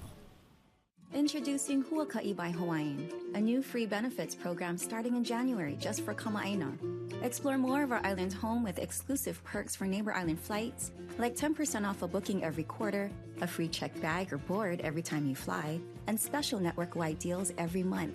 Plus, card members receive 20% off a booking every quarter, in addition to their card benefit of 2 free checked bags. Any Hawaiian Miles member with an address in Hawaii is eligible. So these are Taco Bell's new crispy chicken nuggets. What are we thinking? Anyone? Juicy. I really like it. Yeah, abomination. So I think it tastes great. It's crispy. The sauce is good. I personally like it. Oh! I laughed because I thought it was a joke. Right, Mark? Don't be a nuggetive Nelly. Everyone loves Taco Bell's new crispy chicken nuggets, even the person we paid not to.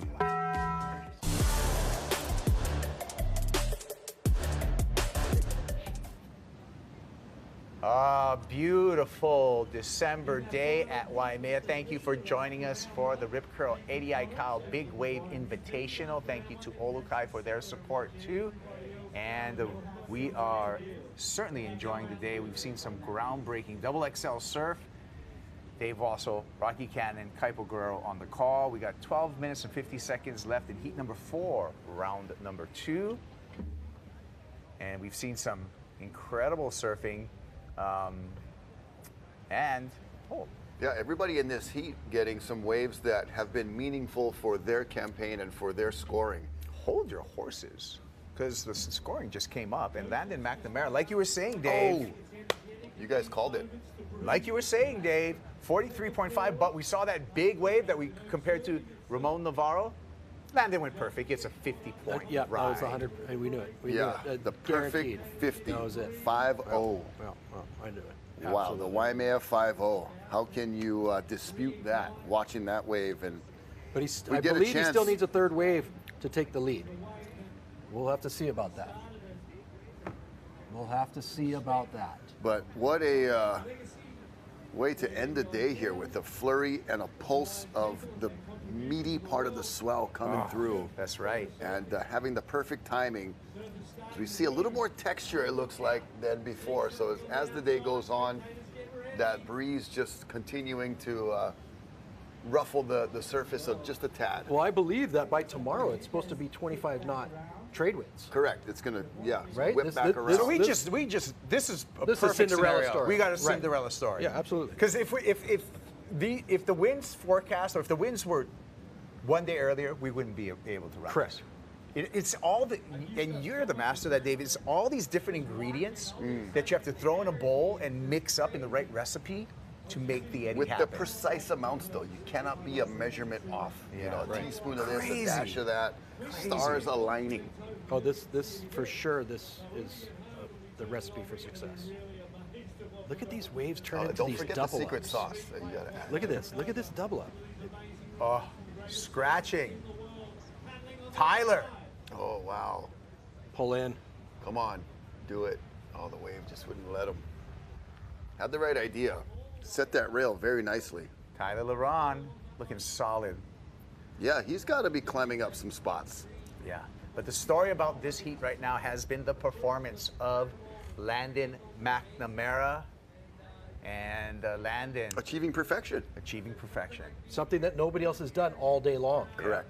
There's been lots of opportunity, but nobody's been able to capitalize. Yeah, and there's been some great scores, you know, in the upper to mid 40s, but Landon laid it down and put it right where he needed to be. And talk about laying down a perfect track. That was Landon.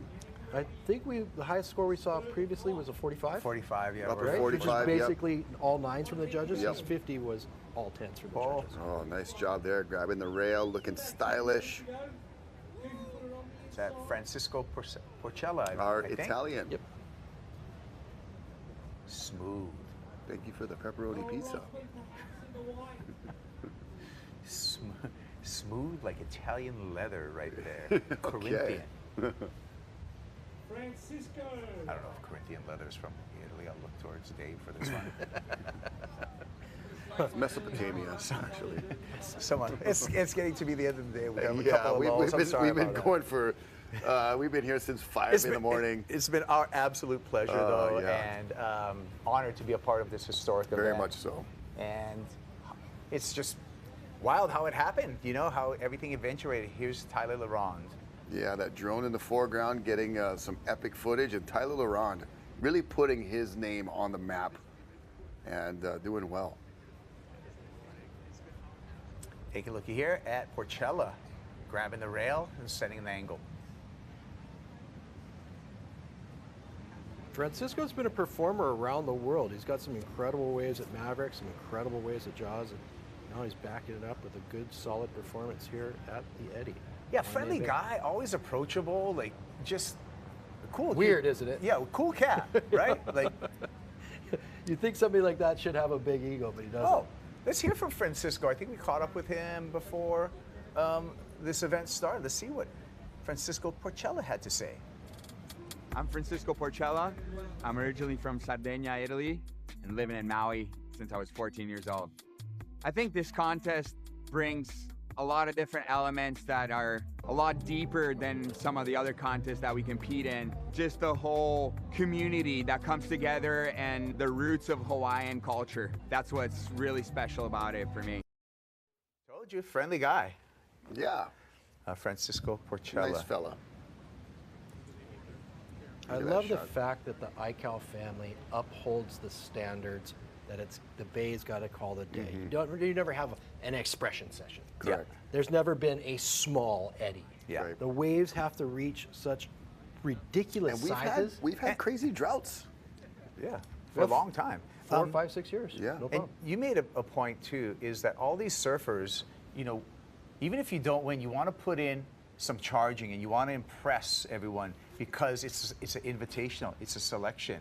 So that's another thing that all of these surfers are aware of, is putting together a performance to earn them another spot in the next Eddie, because we're going to shuffle the deck again. We completed an Eddie this year. So we're going to have a whole new list of invitees for 2025, and that's another form of competition out here, Dave. Right, and look at somebody like Twiggy. Grant Twiggy Baker has been put in incredible performances all over the world, but not so hot here in the Eddies prior. Got bounced out, luckily got in as an alternate, and stuck one of the craziest drops of the day. Yeah, and well, then you also talk about the esteemed honor to be invited. And so being invited, you want to perform at that level because you feel it's your duty for being invited to perform and charge at that level. And that's the point I was trying to make earlier. So not only does it uphold the Aikau name. It upholds every single surfer's name with the event. Yeah. You are the 1% right. of incredible surfers in the world. Yeah. There you are. Right. Thank you so Yeah, much, everybody. 45 out of millions. Yeah. Wow. And it's interesting to also see that these are the best surfers in the world at doing what they do, ride big waves. Now, mind you, out of these 45 surfers, there's only one surfer that's on the championship tour. That's John Florence. So it gives you an idea of, and I'm going to talk about John on this, on how well-rounded John Florence is, being a 3-time world champ, but the only surfer from the championship tour to be invited to this event. The only one to actually win the Eddie, right? Yeah. Kelly had done it prior, Yeah. but he's no longer on the tour. John still is. And he won the Triple Crown that same year as well. So talk about an ultimate trifecta of surfing well-roundedness. Yeah, The Triple 2016, Crown. right? Yes. Eddie, world title, Triple Crown. I mean, that is about as a statement as you could make for I'm good in anything. There's a statement. Look who's sitting out the back furthest. Landon in control, man, and we're going to see if Landon can stay in control. We're down to 5 minutes. Might as well take another break because there's a lull right here. We'll be right back after this break.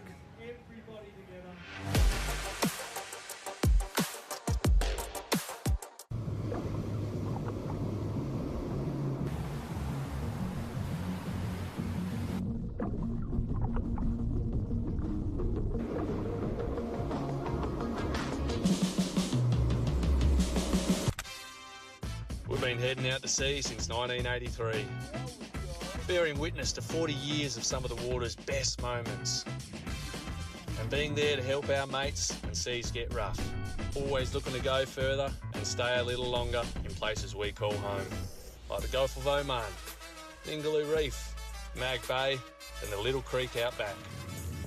We're proud of where the bow's pointed now, so climb aboard, let's see what's out there.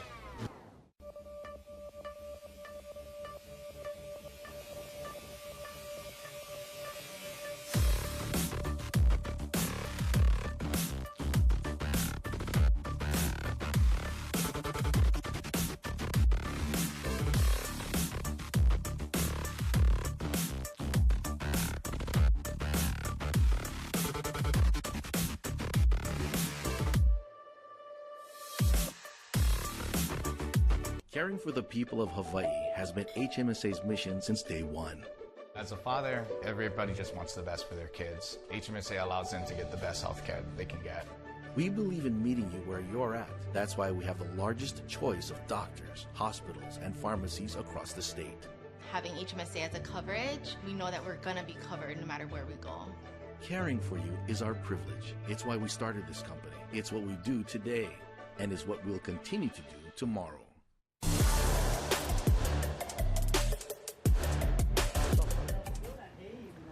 Here we are, back at Waimea, and just in time for a set at Rip Curl Eddie Aikau Big Wave Invitational, heat number 4, second round of the competition.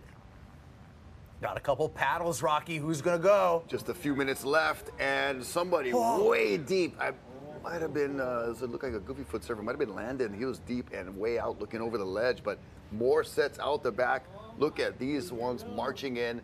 Couple of minutes left, last ditch effort, second round, second to last heat of the day. Who wants it? Who's gonna get it? Kaileni and Ian Walsh. Couple of Maui boys. Maui Noka boys right there. Kai gets blown off. Ian holding on. More sets outside. We're gonna stay with Ian here. Oh, shore break. The crowd's chanting right now. Mason Ho making moves. Switching stands. Make it, please. No. Oh man, classic. And here comes Dave. You call him the Godfather. Ian Walsh. Oh, he's about to be the shore break, just challenger. Oh, that didn't look fun. That backwash is just crazy. Why? Pure entertainment, bro. These guys but are it gladiators. just puts you in the worst possible situation. Super deep. Tyler Laron. Tyler Laron. Oh, another Maui boy making moves. Went for the lay down right there, and oh my gosh, he's doing like 50,000 El Rolos. I like that he went for the old school pronoun. Yeah, the leashless pronoun. You could see that in like old surf movies and stuff, guys riding giant sunset at Waimea. Yeah. What do? You jump down and you bear hug and you prone your board out. And hope you hold on and not have to swim again. No leashes with those boards, and just the things that I want to give a proper respect to those pioneers doing what they have done.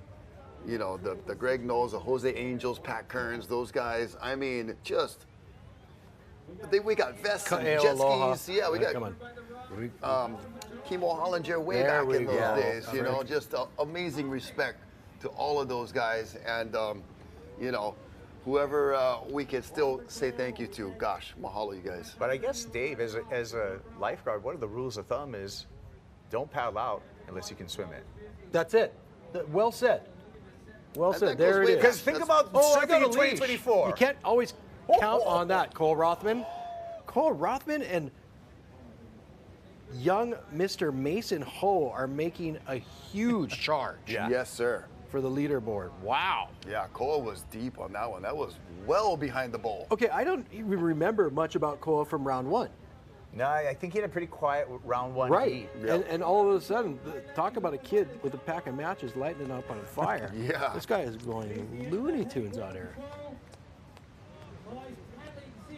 And Hawaiian Water Patrol giving him a check and maybe a quick shuttle back out. I like the fact. Giving him a check. His first place check. Hey, we're going to award a first place check in about 40 minutes or so. Yep, that was, I believe, the end of heat number 4. So it is last heat time. Last heat. And what are we bringing you for the last heat, Rocky? I think we're going to have double Florences out to cap off the day. Oh, another brotherly duo. We saw Makua Rothman and Koa Rothman, not in the same heat, but the other tag team brother duo. And then rounding out our final heat of this 2024 edition of the Rip Curl Eddie Big Wave Invitational will be John and Nathan sharing the heat. Light me up. Who's the two Wahinis in this heat? Oh, let's get you. We're gonna have Moana Jones Wong and Justine DuPont. Oh boy. And Dave, you talked about that sandbar, how far out it's going. I just saw Gilligan's Island suck out dry. Yeah. In the summer, you can snorkel around that. It's like an iceberg. It's got a little tip, and then it's got a big underneath. All of that was exposed. That was crazy. Here's our recap, Rocky. Oh, man. This heat 4. 3 riders, 2 of them just getting ultimately demolished. Or at least one of them did. And the 2 goofy footers survived. And, gosh, talk about making moves. Mason Ho was making some moves. The Ho Fro was putting on a show with Kai Lenny ragdolling in the background. And Mason sticking this one over the jet ski wake, and then a little claim to the outside like, thank you, my brother, I did him. Look at the lines here, Dave, and it's the Godfather, Ian Walsh. The Godfather. Ian has really put on quite a show today, but he led the way for so many paddling surfers at Jaws. So many of these Maui up-and-comers, like Tyler Laron, who's in this heat. You know, paving the way. Speaking of which, thank you for queuing that up. Yeah. Tyler Laron. Maui's own Tyler, making some moves as well, getting some great scores. Francisco Porchella was able to yank on the rail and trying to survive that avalanche, but just got him all caught up. Spends half his time on Maui as well. And that half aboard will spend its time in the garbage can. Mason Ho. Mason Ho will go. Oh, yes. Putting on a stellar performance here in the final furlong. Yeah, stylish, happy, good vibes all around. And not to be outdone, Mr. Koa Rothman. Dissecting the boil right there, straight over it, split it right in half, no problem. Wave of the day, the perfect score, beyond vertical, upside down, steep, deep, and underneath landed McNamara, the 50-point ride. There it is. The entire ocean landed on his shoulders. I know. And he still came out successful. I'm convinced that was special effects. That was a green screen, and they had him in a room somewhere. Oh, landed. Excellent work, my friend. Francisco, the Italian, sporting a nice grab rail technique once again. Kind of was hoping for some shore break scramble, but the wave had other ideas. Probably, in hindsight, good for him. Look at this. With this like backlit glare, just looks so majestic. There's a lot of Maui in this heat. Correct. A lot of Maui, and they definitely represented quite well, including this man right here, Ian Walsh. The backwash, the ejection, and then the question, why? Real cool thing about Ian, every weekend goes home to mom and dad's house and has dinner. All the brothers do it, all 4 of them. They just, it's great. It's rad. Yeah. Super rad. I think mom's a teacher over at Pukalani Elementary. I think Ian's was valedictorian over at King Kaulike. All right. Yeah. Well, I think Carl Bertelman lives across the street. That's not only charges, pretty smart too. Smart baka my bugger. There's Tyler Laron. Congratulations, Tyler, Yeah, Tyler. on an impressive day of surfing. Very well done. Absolutely charging. Getting some congrats, some love on the beach right there, some aloha, and that's what it's all about. Making it back safely, back to the family, back to the friends on the beach, living to tell about it, and sleep good tonight. Oh yeah, tucked in very nicely. I think last night for most of these surfers was a pretty sleepless night. Probably and restless. with the restless Stirring. anticipation, and then I don't know, Dave. I'm going to ask you: are you able to sleep the night after an Eddie, or are you still wound up, hyped on adrenaline? I like after parties.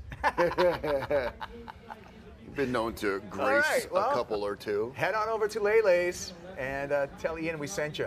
Yeah. Last heat of the day coming up. Cora Smith, Justine DuPont, John Florence, Lucas Chianca, Tyler Shipman. I think it's Ayala Stewart in for Kelly Slater, Nathan Florence, Nick Lamb, and Chad Keolana. Who did Cole Smith get in Wait a for? minute. What? Cole Smith? Yeah, that's not right. Who did he get in for? I can't tell you. Well, I'm excited to see the brotherly duo out there of John and Nathan. Nathan coming off the excellent Vans Pipe Masters victory. And John, of course, winning his 3rd world title this year. So quite a banner year for the Florence brothers and the Florence family. And Papa John doing some Ohana duties as well. So we'll see how they fare in this final heat. Tyler Shipman, Ayala Stewart, a couple of local bradas going to be contending here along with Nick Lamb, as well as Moana Jones-Wong, Lucas Chianca, and Moana Jones, our local girl. And Justine DuPont. Another round of mahalos. Mahalo Rip Curl. Again, it's been an epic day, and thank you for committing it to the support of the Eddie Aikau Big Wave Invitational.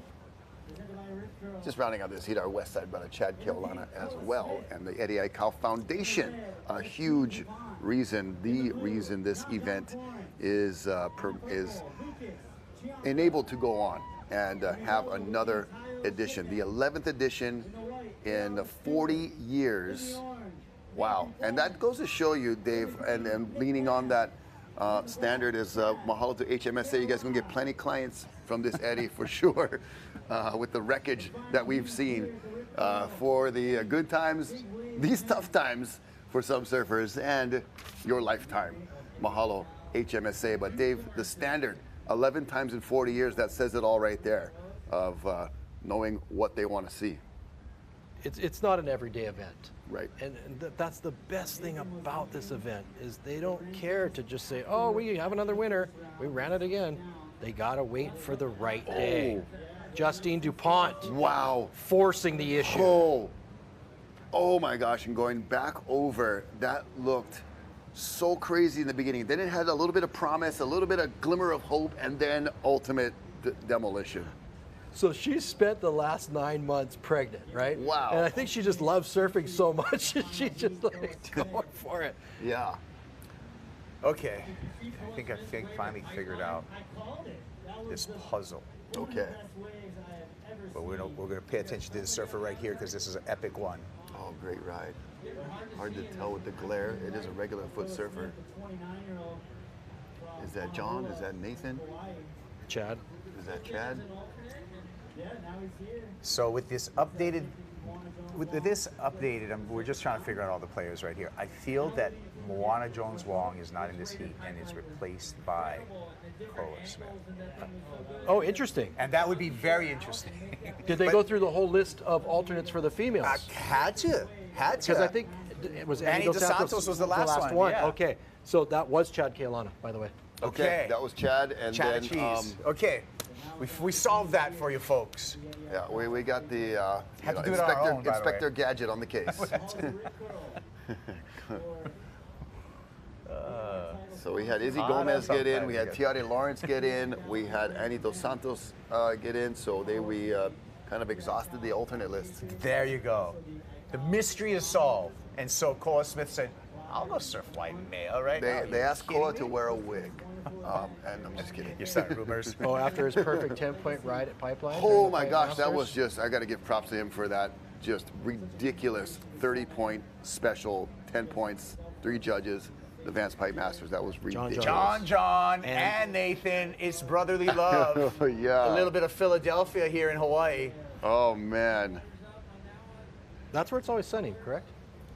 According to Danny DeVito, but you know where it's sunny right now in December is here on the North Shore of Waimea Bay. Yeah. And John says, Thanksgiving's over, Nathan. Thanks for the stuffing.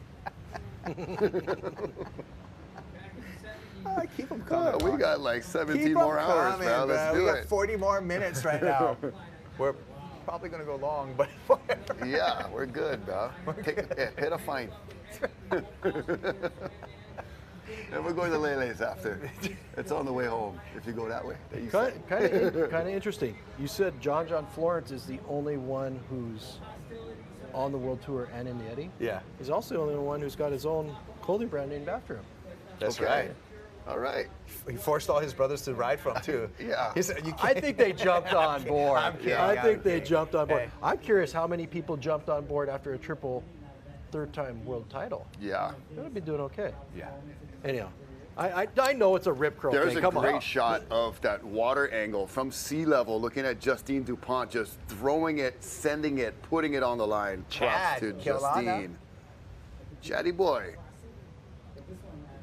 He made the initial drop right there before getting engulfed. Good going. Here's the brothers. The Flow Bros. Now remember, Nathan is within a mathematical chance of taking a win right here. Striking distance. He's in striking distance. Yeah, John kind of quiet in the first round. You know, he'd have to have a just spectacular, you know, racking up at least a perfect score and a couple other really high ones to have a chance at a 2-time Eddie victory. John, there's Landon McNamara getting some congrats from the brothers on shore with his brother Makai right there in the foreground, and a couple of our ocean safety folks getting ready to round out the day, make sure everybody's aware to stay safe, and still a lot of energy out there. I saw Luke Shepherdson up there too. Those two are absolute sparring partners when it comes to Giant Waimea. Yeah. So how cool would that be to see one back up the other? Yeah. Yeah. I'm talking about Landon and Luke. And you talk about North Shore boys. You know, those are some of the North Shore boys. Talk about the Godfather. Talk about someone who's been in the game for a long time and broken a lot of big wave barriers. That's Ian Walsh right there. And just a great guy. Yeah, just a humble individual, has a, you know, like you said, Dave, has a solid family foundation, and that definitely shines through in all of his interactions. And you see him glad handing the children, taking care of kids. It's for the kids, bro. It's for the kids. He ran the Maui Mayhem, which was the longest running kids surf Yeah, contest. Grom contest, yeah. I mean, and the amount of support that he got through sponsors for doing it, including guys like Eddie, were just unbelievable. You know?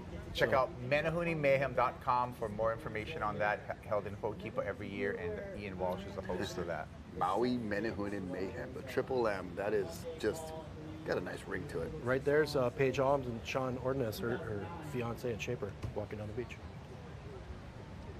Yeah, I've seen you. Yeah, I've seen you. Talk about knowing your shaper. There's all of that marine mist. The wave ocean fog. We're going with WOG, man. Thanks for the tip.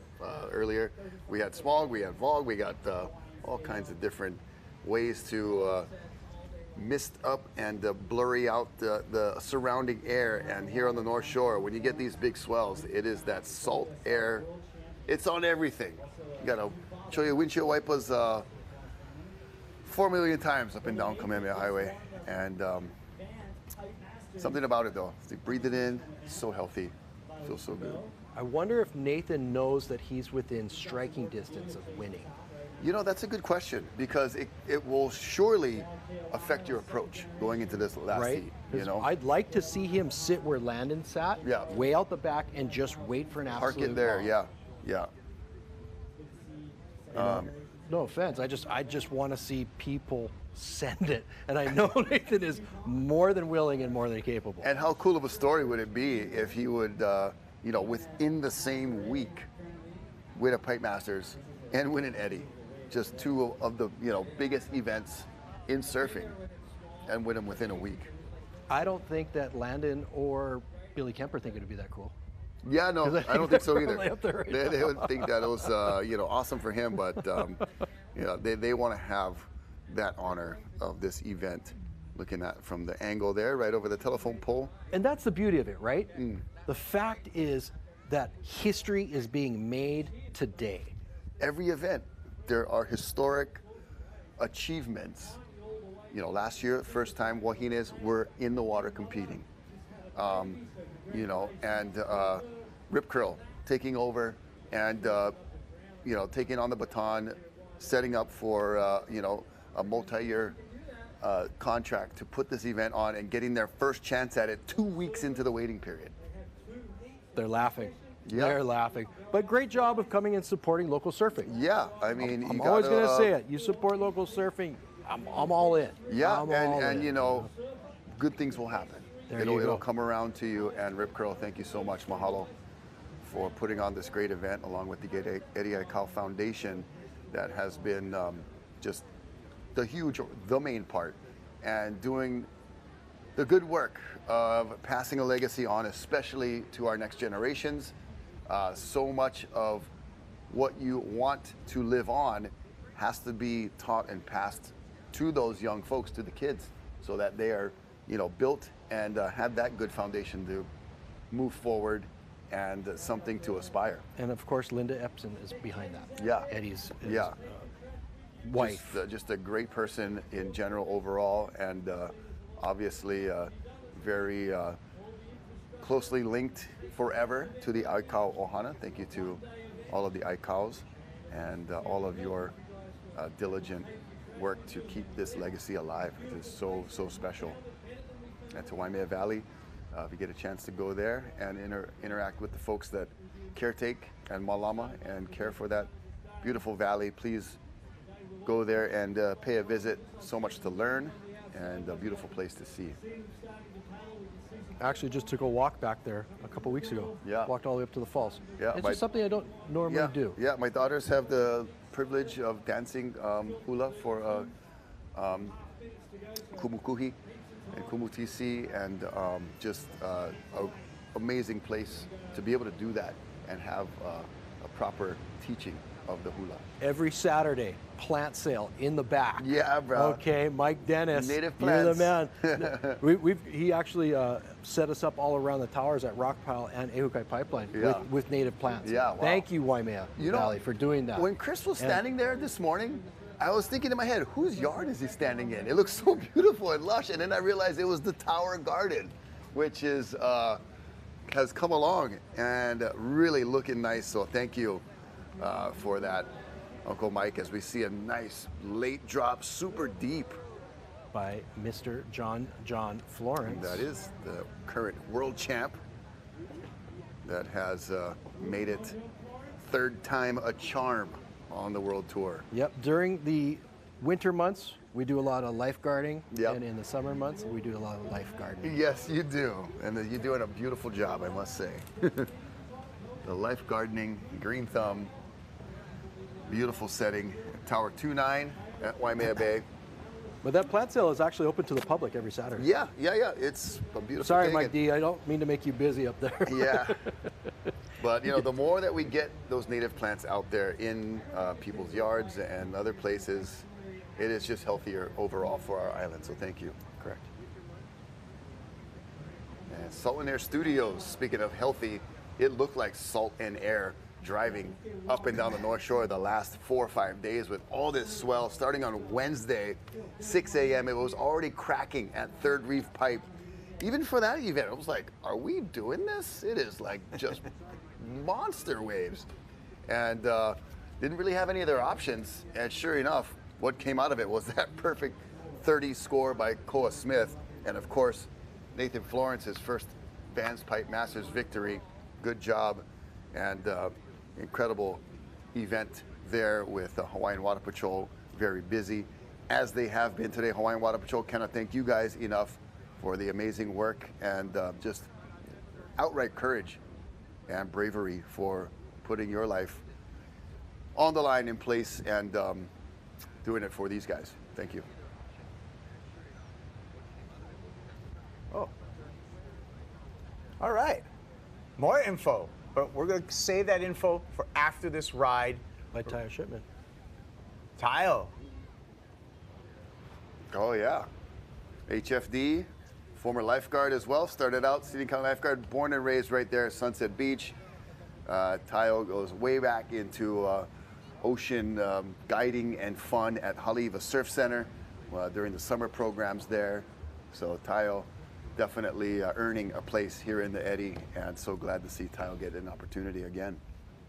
All right. Well, if we do not have another wave, we do have some new news coming in right now, Rocky, and it's pertaining to our upcoming awards presentation. Okay. And we're going to go into this replay first. There's Tayo Shipman. Nice entry. Nothing too outrageous, but just staying busy. Yeah, and enjoying the time, like just the opportunity to surf Waimea, like we talked about earlier, Dave. I mean, it normally would be 50 people out here, arm in arm, elbow to elbow. So it's nice to get some space. Looks like it's calmed down a little bit. Ready for the news, Rocky? Ready for the news, yes. Okay, awards presentation.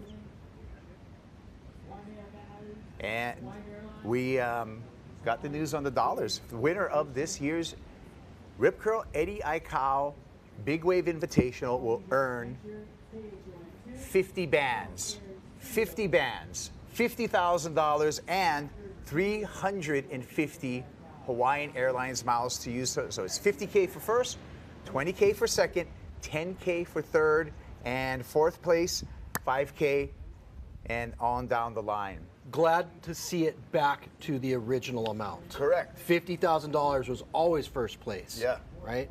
Last year, last time they ran, Luke got 10. And did it, but anyhow, it's back to it. Good job. Appreciate it. Thank you, Rip Curl. Oh, look at these big sets. Oh my gosh, gotta also check out this action here. And it looks like Ayala and Justine. Wahine, yeah, Justine in front, Ayala in the back, and a big wave approaching. Who is gonna be in the spot? Chad. Four surfers. Nathan, Chad, yes. John. We did that one for the West Side right there. I had to throw up the dubs right there. Chad Keaulana survived that one. Chad cheese, making Dad and Uncle proud. Here's Nathan. Yeah, Nathan. Throwing one up. Hey, I gotta also say mahalo to the Malama Pupukea Waimea Foundation. They're the nonprofit right there that takes care of that whole marine conservation district. So thank you so much, and check out them online. They do so much great stuff during the summertime. With that being said, pick up your Opala, pack it out with you. And even if it's someone else's rubbish, pick it up. Yeah, they do native Hawaiian plant restoration, coral restoration there at Sharks Cove. So Jenny and the crew, Brother Frank, thank you guys so much. Malama Pupukea Waimea.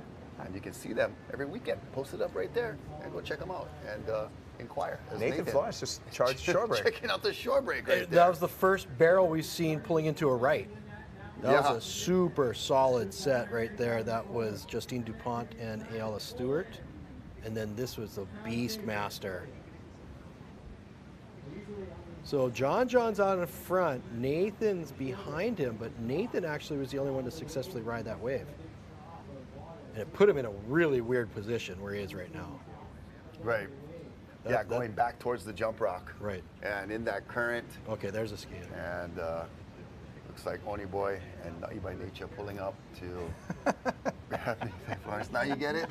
No, I always got it. I know Na'i right there. Yeah. But I see, you did the OPP thing with me with the Na'i by Nature. Yeah. That's good. Yeah, we really getting we're getting some campsite humor right now. It was better than his original. I was going with Rusty Buttons. Wow. He asked me to change it. Oh, the voice. Hey, we giving thanks. Have we thanked Hawaiian Water Patrol and our friends and characters that are some of the funnest guys in the world, for sure. But some of the bravest and most experienced watermen. Absolutely. I mean, I'm in honor just to hang out with you guys, bro. Yeah. It's my honor, you know. And Very I got much so. Plenty of nephews on that crowd too. So. Yep. Good job, kids. And it's even better hanging out when they pull up to you with a jet ski and a sled to grab onto. Everybody got to help. That's the best hangout. Right on you, boys. Thank you, bro. Bomb out the back. Oh man, we're gonna finish with a flurry here, and go out with a bang. See the people arms going, legs are you paying kicking. attention? There you go. Now you see it. Okay. Interesting. You know who's been quiet in this heat is right there. You can kind of see him in your center of the screen. He's still too far out. Is Shumbo, Lucas Shianka. Right. That's rare. It's like that's super rare. Almost getting into that one. So interesting. He's playing the waiting game, maybe. Look at this. Talk about Shumbo. Oh wow. Spinning. John. Going. John deep. Oh, good job dodging Ward. Ayala Stewart in the mix right there. Yeah, and I think that's Justine. Shumbo behind him. And Shumbo as on cue. Kaipo spinning on that one and really doing a great job. He was paddling Look out. He's going to make the connection. So many of these waves, this swell direction or whatever it is, Dave, has been allowing and permitting the shore break scramble, connecting it all the way. Yeah, Lucas Shumbo, Valeo. Shout out to Posada de Garcas, where I stay in Saquarema. Shumbo's hometown, and also Nosa Praia, where I get my picanha. Okay, all right. And J Mills too, and the Leo Neves Surf Center. That's some of my Brazilian shout outs right there. Like that place, it's really cool where he's from. Looked like Shumbo was trying to get in the barrel, but that little bit of texture on the top of the wave, didn't really allow the wave to throw like we've been seeing the other shore break waves. And this one sneaks through underneath with no riders and more of the shots looking out towards log cabins, the top right of your screen, and then all of that turbulent foam and white water being sent back out into the ocean. Just so much water moving, and that's not shallow water. That's deep stuff. So, in this heat, I mean, I think you guys talked about it. It's Nathan Florence's opportunity, right? As we're going to go through some of these replays. Yeah, he's the guy that's got a shot still. And see some of these waves ridden from a different angle, Dave. Some very, very impressive performances being put on here today. That, I believe, was Lucas Chianca charging. But look, it's so cool to see. There's John flying out of the sky. That's something you don't normally see. No. The guy is just always making every single wave, but right? looking back at that, it was almost like well executed wipeout. He got out of it early and probably got through the back of that. What do you think? I mean, it looked like he wasn't surprised. Looked like it sucked. Yeah, well, it always sucks. Yeah. But if there's a way, to make it look cool and stylish. I get you. I mean, it wasn't like he was rolling down on his back. He was like, he hit the eject button. He had the wherewithal right. of what his body was doing and what his board was doing. The presence of mind, yeah. Yeah. Thanks for bailing me out on that, you guys. I'll get you guys some Lele's after this, maybe tomorrow or something like that. Oh, come on, don't postpone it. Okay. Extra crab dip. Yeah. Just make the short drive around today. Oh, man. Thank you, everyone, for just enjoying the day with us. It's been entertaining for us. We're going to take a break right now. Take a little rest. You can take a little rest, too, but we're going to be back with more here in the final heat of the day at the Rip Curl Eddie Aikau Big Wave Invitational.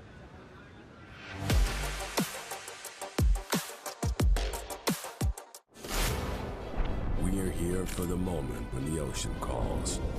At the edge where land fades and the sea takes over, we find our place. We take you to the world's edge, where legendary shores meet untamed waters, where raw power and unbound forces push every boundary. This isn't a broadcast. It's the next frontier. Welcome to Rogue TV. When the ocean calls, we answer. Welcome to Waimea Valley on Oahu's North Shore, across from Waimea Bay. Enjoy the scenery. Walk along paths that weave through 5,000 tropical plants and 36 collections. Waimea Valley offers a rare window into Hawaii's rich historic past. Give yourself a Hawaiian experience that lasts a lifetime. Feel the difference at Waimea Valley.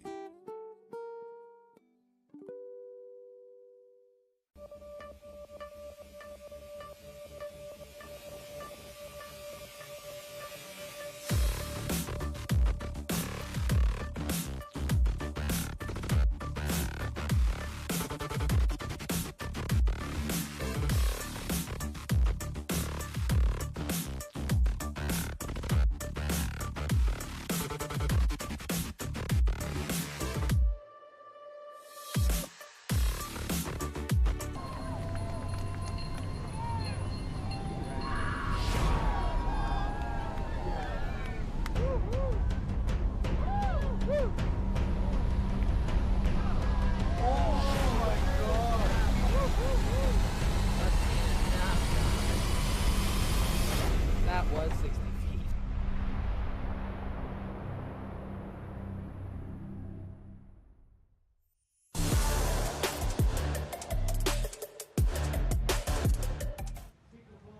And we are back for the final heat of the day, which has been a tremendous, it's been a glorious, it's been a beautiful, it's been an exciting day here at Waimea Bay for the Rip Curl Eddie Aikau Big Wave Invitational, the 11th running of this event in 40 years.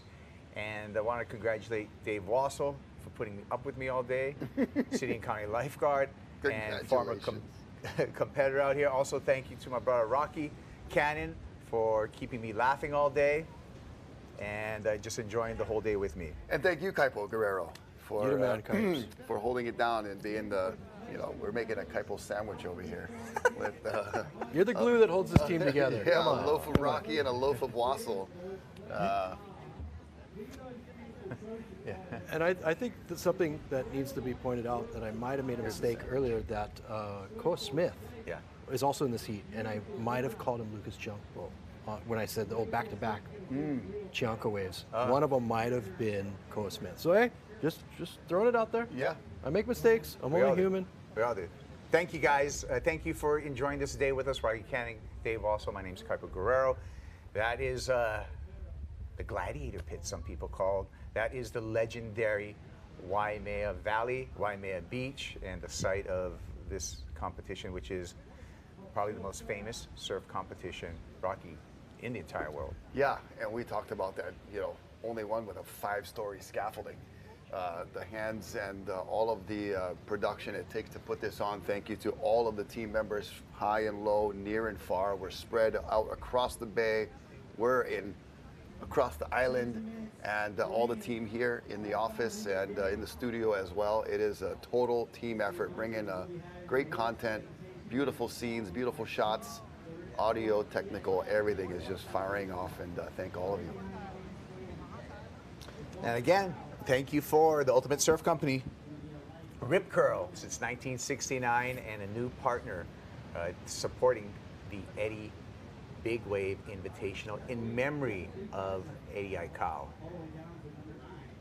Also, thank you to the Eddie Aikau Foundation and all of their volunteers who make this possible, and hands and feet on the ground here doing a lot of the heavy lifting. Find out more about the Eddie Aikau Foundation at the eddieaikaufoundation.org. See how you can help out with this wonderful organization. Yeah, they've got the children's book out that is about Eddie and his legacy and the story in not only modern English, but Olelo Hawaii, Hawaiian language, and the audiobook on Spotify. So there are multiple ways to support the foundation and learn about Eddie's very, very well-known legacy. What an afternoon, you guys. What a day. Oh, man, I know. It's like all the great waves we've seen and all of the crazy wipeouts. Here we go. 3 surfers sharing a wave. Koa Smith out in front. That's Koa. And Shiamba. Shumbo. Shianka, I'm blending his name now. And I think deepest maybe was Ayala. So 3 goofy footers. Yeah. It was a wave that was all goofy. Yep, you're right. Yellow board. And we'll see if Nathan Florence gets another chance. I mean, he's within striking distance, as we said, when this heat began. And there's been some moving and shaking the last couple of heats. Yeah. Guys have been really putting it on the line, getting themselves in the right position. We talked about how important the positioning is and how delicate it is to be just a few feet here or there and making a huge difference. Tayo. Oh, Tayo with a beautiful wave. That was a bomb. And he's no small guy either. He's a big dude, and making that wave making him look, average size. That means it was a giant wave. Nick Lamb in this heat? Nick Lamb is, and that's who maybe that was. a good ID there. Yeah, there's the all goofy silhouettes of Ayala Stewart, Lucas Shianka, and Koa Smith.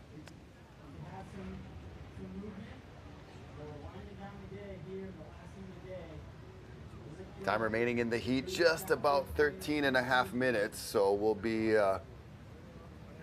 seeing if there are going to be some last moment heroics by John Florence. We saw him on a wave earlier. That, surfing is that kind of sport where the most capable, skilled individual can look unstoppable in a moment and then so vulnerable.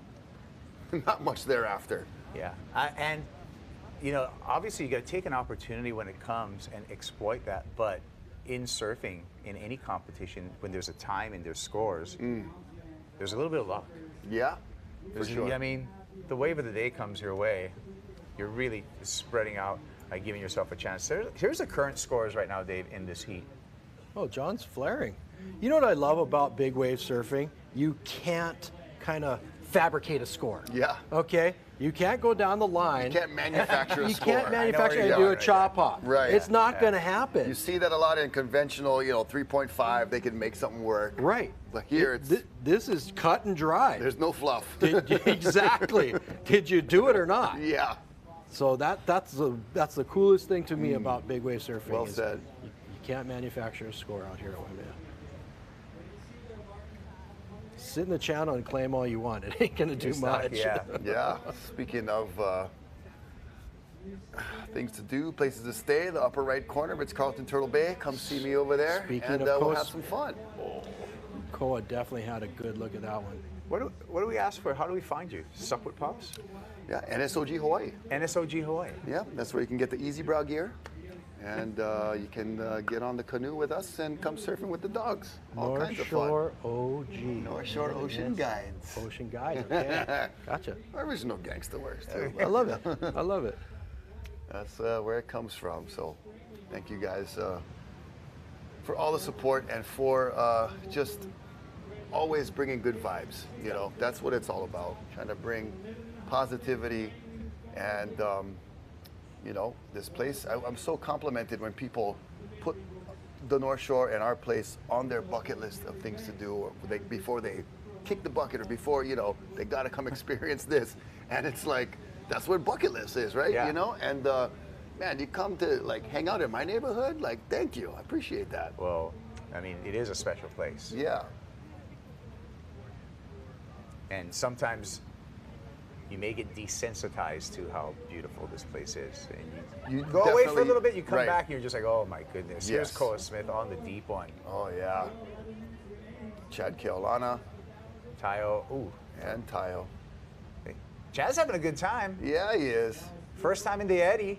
I'm going to call this a successful mission. Yeah, for representing the family well. The young Keolana here. Yeah, it's a long drive from Waianae. Yeah, it is, especially on a jet ski. Justine Justine on the charge. Hey, John behind. No, Nick Lamb. No, sorry, yeah, Nick Lamb. Same kind of red board, black grip, but yeah. Different.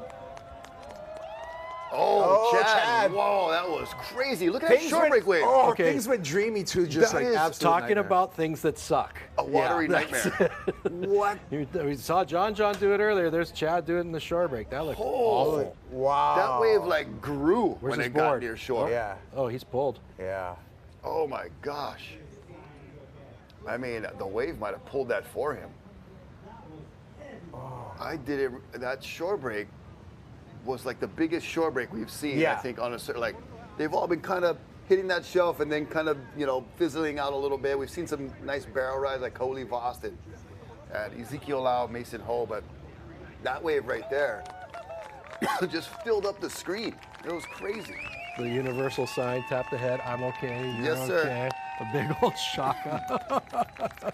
Hey, good to see him tap the head, you know? I mean, that was... Oh, and now he's skimboarding up the beach on his board, up the sand. Glad to see Chad Keolana back on the beach in one piece. And looks like a little bit of a final flurry here. Just about 9 minutes remaining.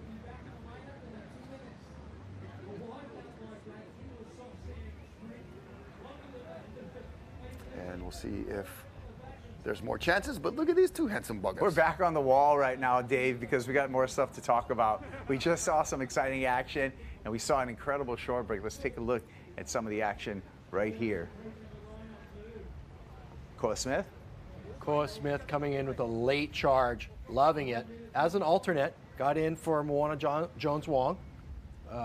And Chad Keolana from the west side. Watch this. Putting on an absolute blistering performance. Now, where do you learn to do this kind of stuff? That's what I want to know. It's a pretty big shore break in Macau, but maybe not quite this big. This is pretty incredible, what we're going to see right now. I think he just caught himself up in the moment, and then all of a sudden was like, uh-oh, I might have made the wrong decision here. Oh. The crowd loves it. I'm glad he's tough as nails. He's a Keolana. He's waterproof. Talk about a leash test, by the way. Whatever that manufacturer over there that manufactured that leash, that passed the test. Look how big One that more shore time. break is. Yeah. What? That is one leap of faith right there. Be careful on what you wish for at times, but glad to see Chad's okay. But just look at the size there. Wow. Once again, when a shore break wave takes up the entire Jumbotron here. Yeah. Whatever that's Looney Tunes. That's exfoliating. He just had a spa day down at Waimea. Not so relaxing though. Oh my Lord. Glad you're tough, my friend. Glad you're tough. Great job there. Thanks for the big wall here to do the replays. Thanks to Rip Curl again for all the support. And it's been a wonderful day here at celebrating the Bay. I'm having more fun than he is. Yeah. Definitely a bit drier, but not as exfoliated, that's for sure. You got some pores to scrub, but man, that was just, yeah, maybe you could get a Waimea shore break treatment in a spa and just go in a room that just blasts you with like sand and water and bubbles and come out feeling like $1 million. Maybe give you a... Just when you think things were calming down. Yeah, exactly. Just when you thought it was safe to go back in the water. Don't pet the lion. We started the day off with that analogy, and I feel that it's still appropriate. Coming full circle. Full circle right there. Oh, wow. And can't get enough of these drone shots, just all of the water that's being displaced. You know, if you could somehow harness the energy, you would be able to power the entire North Shore with some of the energy displaced by these crashing waves. Oh, good point. Good point. One of these waves breaks. If you could harness it, you could light up the city of Honolulu for a week. Yeah. One of these waves breaks on you in the wrong way, and it's lights out. Correct. Right. So let's get that really straight here. This is not child's play. I understand how entertaining wipeouts are, but they're also serious. So. Yeah, very, very dangerous. And again, what's up for stakes, you guys? We're going to have the awards presentation. We're about 6 minutes left here. $50K for the winner here, and 350,000 Hawaiian miles. Okay. Second place, $20,000 and 250,000 Hawaiian miles. That's a lot of flights. Yeah, man, that's around the world. Third place, 10 grand. Fourth place, 5 grand. By the way, third place also gets 150,000 Hawaiian miles. Thank you, Hawaiian Airlines. Yeah. There's also a couple other awards. I think there's a best wave and there's Aloha Best Wave gets 250 Hawaiian miles. Yep. And then there's the Aloha Spirit Award, $2,500. Right. Nice. So best wave. Oh well, I mean, gotta be landed. There was a 50-point ride. Has to be. I don't know. You know. I'm just a fly on the wall. Yeah. I'm thinking, but or Spirit Award. Does it go to Billy? Does it go to Jake? I'm going to give it to Chad for that short break. I love it. Yeah. I love that call. I want to give that Aloha Spirit Award to first time Eddie Surfer and having that Aloha Spirit and going for it right there. My nomination, not that I'm. Yeah, but it gives them something to chew on. Yes. I love so if that. you're hearing me, Chad Kelowna, there we go. Wow. I don't know if they can hear me, but I hope so. And by the way, speaking of all those Hawaiian miles, you fly Hawaiian from here, Hawaii, to the mainland. You know what they got? Lay flat seats out in the front of the plane that you can relax, go all the way lay flat like a bed. Super nice. I better hit somebody up. You know Yeah. You want to fly to Australia? You better get some more You want miles. to fly 10 hours to Australia? Same thing. Lay flats in the front. Yes, I Make a do. little You know why? Because there's great bow hunting there. Yeah, there is. I know. Well aware of that. There's all kinds of dangerous animals there. Yeah, you got to be careful. Yeah, don't get bit by a snake. Another thing, lucky we live Hawaii. Yeah. Rocky. Oh man. No need snakes. You know, we're such the wussies when it comes to pests. You know, we run and hide from a 12-inch, from a 6-inch centipede. There's places on the mainland they're not scared of snakes, but they're scared of cockroaches. But we handle cockroaches, I know. no problem. And centipedes. And here's Ayala Stewart handling a wave at Waimea Bay, getting in as an alternate. And he is so thankful for this opportunity. You know, interviewing him for our Meet the Legends Talk Story a few weeks ago. Thanks to Olukai, he was just beaming with gratefulness and appreciation, gratitude, I should say. And so cool to see him get a chance here and put on a good show. That sounds like a good talk story. And you know what? That explains your nice leather slippers. Yeah. My Olukais. You've been doing Olukai side gigs. Yeah, I have. Those are beautiful. Thank you very much. You should see them when they're on my feet. They look even more neat.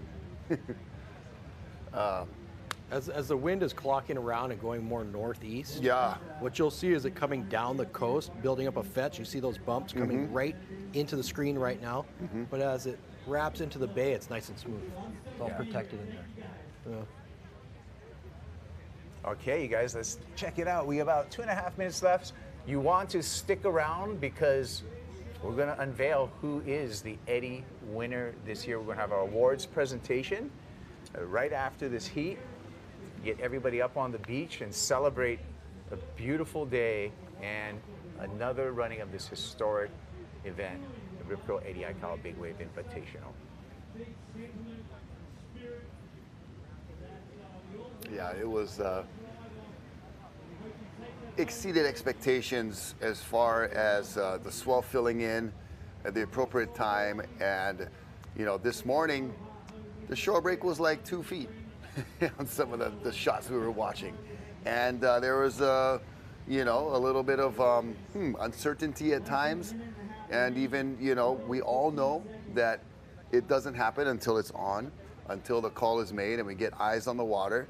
And then the buoys jumped up right at 7. And all indications were it's a go, and definitely provided all the entertainment, the craziness, and the extreme energy that is this Rip Curl Eddie event. Provided all of that today. And I think we're going to look back at this and see some incredible clips and some incredible imagery from this, because there were moments today, Dave, that the Bay really flared up. I mean, there's not enough preparation H in the world to get that flare up to settle down. Some of the things that happened today, and it's still happening out there right now. The fact that we started off somewhat slow and just built into this crescendo. Yeah.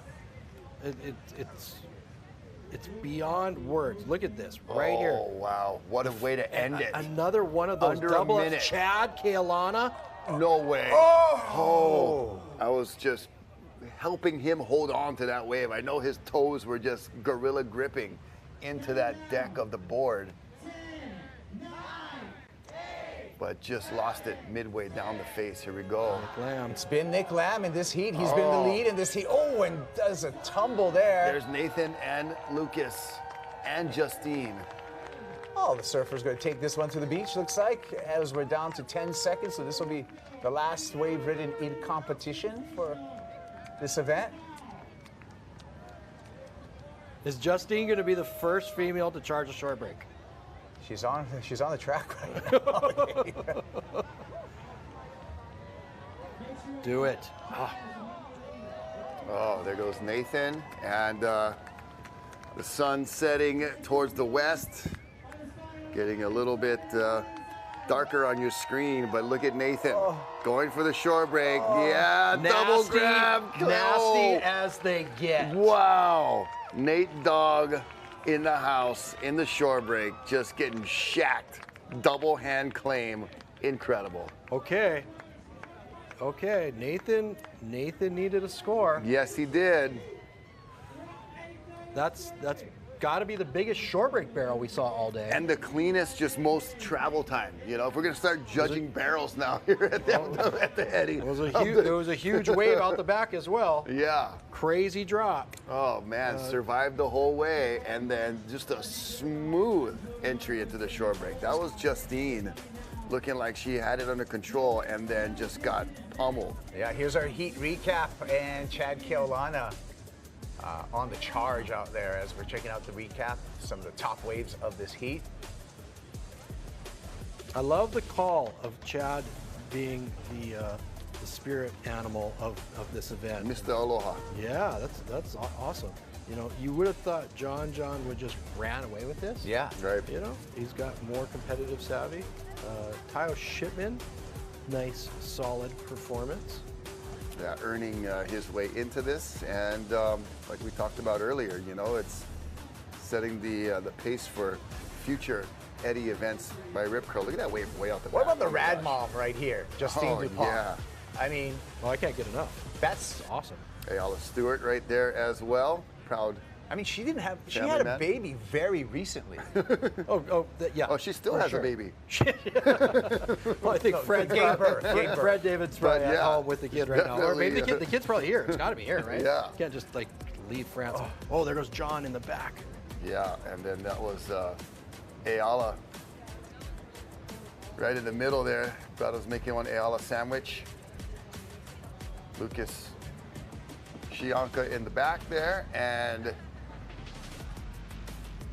Tayo Shipman on maybe one of his best rides. That looked really nice and clean right there. Solid surfing from Tayo. Definitely his best wave of the entire day, I think. Yeah. Now, remember, we're checking out this recap. we're going to keep it because we don't even know yet. Okay. We're going to keep it a secret. We're going to want to stick around We wanna for be the surprised. awards to find out who wins this year's Rip Curl Eddie Aikau. Oh, Mr. Who's getting Aloha. Mr. Aloha Award, Chad Carolina. Who's going to have that? We're going to have the awards, and we're going to crown a champ for the 11th time in 40 years. There's going to be a new Eddie Aikau champion. Who's it going to be? We can't give it away right now. You're going to have to stick around. We're going to go to break. We'll come back with more of the show and the awards after this.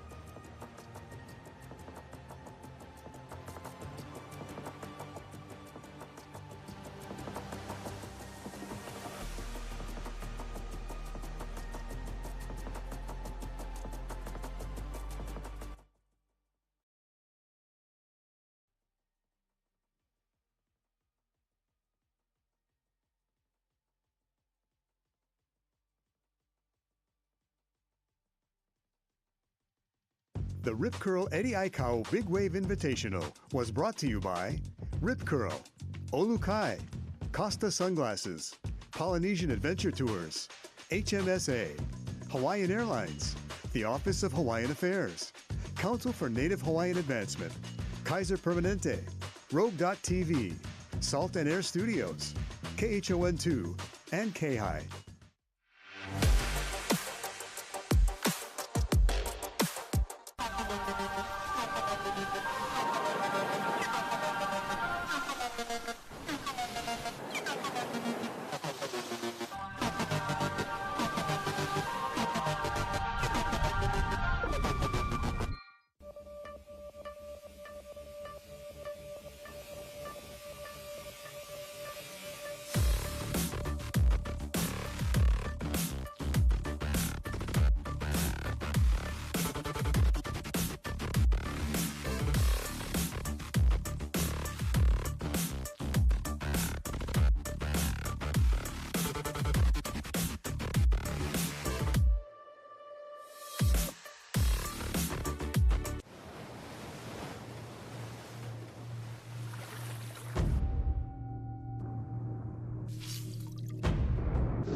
Start in Miami, finish New York. I hope I can make it to New York. If I don't do that, I'm tripping. But we'll get there.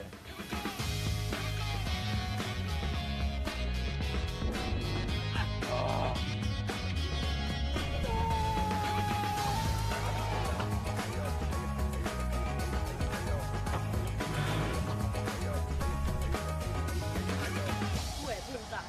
This is more.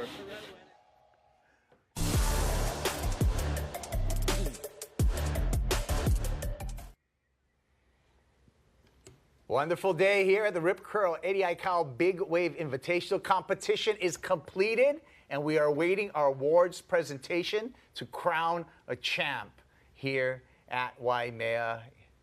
XXL Swell, Rocky Cannon. I mean, we've just been talking about the action, but it's been such an entertaining day and such a special day. Hawaiian Water Patrol wrapping it up. Yeah, you know, for my overall, just everything, the surfing, obviously amazing, but I'm going to give my full attention and my gratitude to the Hawaiian Water Patrol. They're the stars of the day, in my opinion. I love that. Absolutely, 100% backed up by City and County Lifeguards. Yes. Best in the biz. Thank you guys so much. Any other highlights for you, Dave? Anything stand out as the day as we've gone through the memory of the day? I'm just saying right now, I can't believe this just happened. Yeah. I came in here this morning going, there's no way it's going to happen, and it just went bonkers. Yeah. Some of the biggest waves ridden at Waimea went down today. That wave by Landon McNamara? Yeah. Lunacy. Yeah, the 50-point ride. Yeah. The entire ocean landed on his shoulders, and he just went, yeah, I got this. Rode out. Yeah. All successful. Man. Amazing. Yeah, it's has been amazing, and we have We have so much things to go over. And you know what, you guys? Yeah. Let's check out all the action today, all the highlights of today. This is our end of the day recap. And there's a lot of stuff. We're going to relive it. To relive it right now as we saw it all go down, like Dave said, outperforming this swell. Let's look at the morning right here. And Eli Olsen. Beating. Good morning to Eli Olsen. Russell Bjerke came in hot, Dave. He sure did. And that's something he's known for. Yeah. It was no surprise. But the conditions went from just buttery, beautiful conditions to where it got to the point where the fangs came out. Waimea really showed some teeth. Totally. And a lot of guys got bitten, and women too. They were definitely the target of some of these crashing lips and explosions. Big respect to all the competitors today. Luke Shepardson, that was Heat 1, just a bomb. It started off on a really good foot of possibly a repeat, never been done before. And, you know, there's something inside too, like I was kind of hoping it could happen, you know, like just to see it.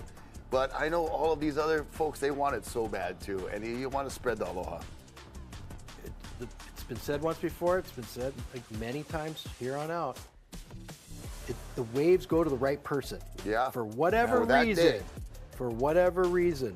So far, nobody's ever been able to repeat, and that's because there can only be one. Yeah. There really or can even only be even do it twice, you know, separated in time. So you know, that was a scary one, you guys, for Mark Healy. Remember, we had yes. we talked about Mark and the injury to his eardrum that went down on that wave. Yeah, and this had still the morning glow on it. That was just so beautiful. And lucky for his wife Kim, he can be home all the time now and do all the dishes and all the yard work. No excuses. I love that. But he might say, huh? What? What about the performance today of a legend, Ross Clark-Jones? Love it. Right there, man. Love it. The born maniac? Yes. RCJ forever. There are so many stellar performances being put on here today. Yeah, at Jake Waimea Mackey, at the Eddie. Mason and Ross sharing a wave, and Ross, you know, surfing this event with Mason's dad on a regular basis. Nathan Florence, oh man, that was the one that was just impossible. Right. So that's right up there with one of the best waves of the day by far. I would say up until Landon's wave, that definitely. Yeah. Yeah, that one set the mark. Chad Keaulana really coming into his first Eddie, making a big statement, representing the Ohana very well. Look at the conditions right here. I feel this is like dreamy. Midday. The kid from Santa Cruz. Nick Lamb. Is that Nick Lamb? Yeah, he kind of did all right, huh? Yeah, man. Sure did. I mean, he's a full-grown sheep, in my opinion. He's a ram. Okay, I was wondering where you're going with that. Yeah. The lamb chop was definitely surfing with his big boy board shorts on. Oh, Jake Maki. Okay. Sending it. Rocky. Maybe he's Mr. Aloha. Right. Well, I threw that out there too. You're Goofy Foot. Yes, sir. You want to surf Waimea front side or backside? Oh, gosh. Maybe, probably front side. Right? Yeah. Right, yeah. I mean, I've been out there on some decent days, but nothing like this. And not being able to see what's behind you sometimes might be good, though. But, man, just to look at what these backside surfers have to contend with, and the fact that, they're making airdrops like that right there. I think that was Chamba Shianka on that one. Yeah, and hey, our gold medalist had a pretty good day out there at the Bay, Kaoli Voss. He did. Some moments for sure. I'd like to see him invited one more time, Dave. 100%. Yeah. Maybe he could also be an Aloha contender. Well, they say Yorana, but. Yeah, correct. What about the Hawaiian? Same smell, different nostril. Always riding with Aloha, Zeke Lau. Yeah. Oh, Hinat Pau Lau.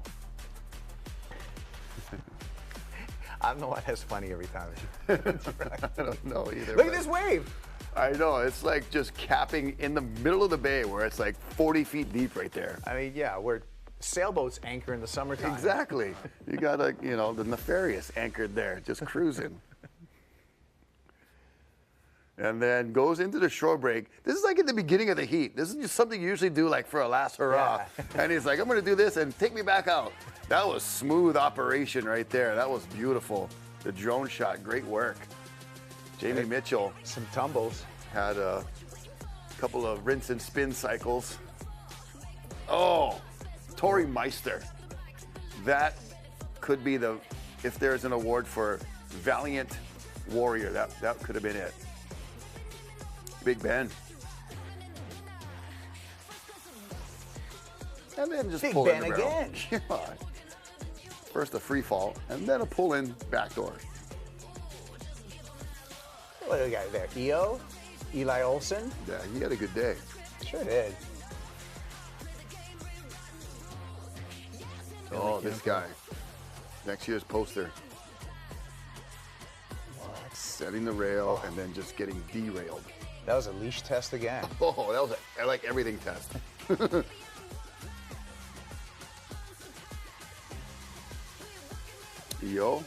EOJ, Eli Olsen.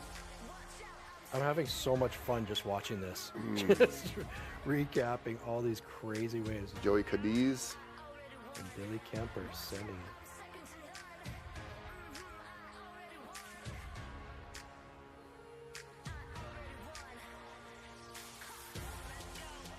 Oh man, the waves are just massive. I'm so rope. They call me Mr. Roper. That's JoJo. These takeoffs. Oh my gosh. Andy Dos Santos. Yeah, and I think that was Cole Christensen out in front.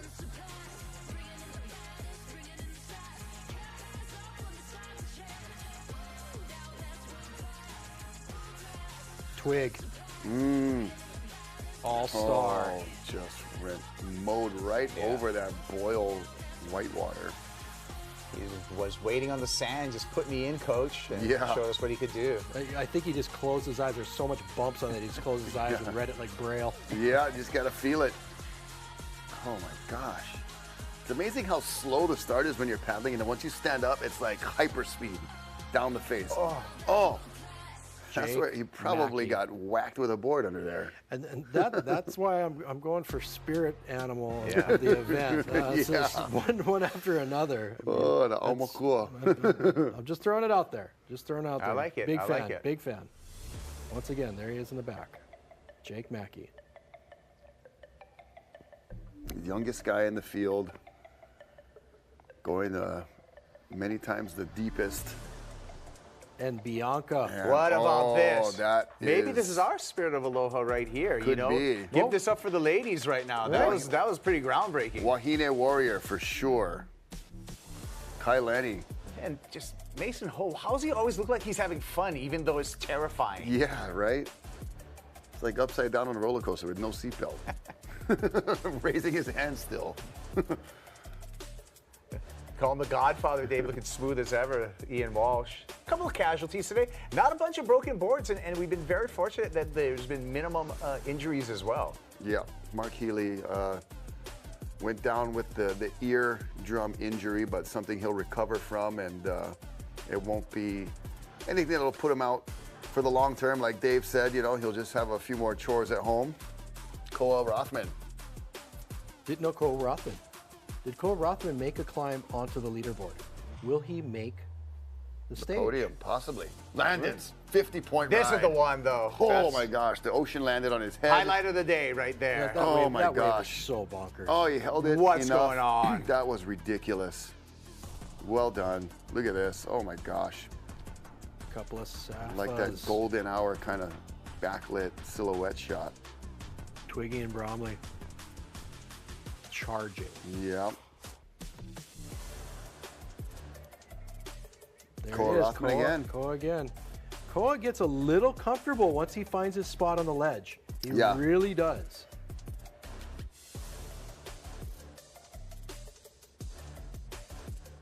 That was Justine charging. 4 riders.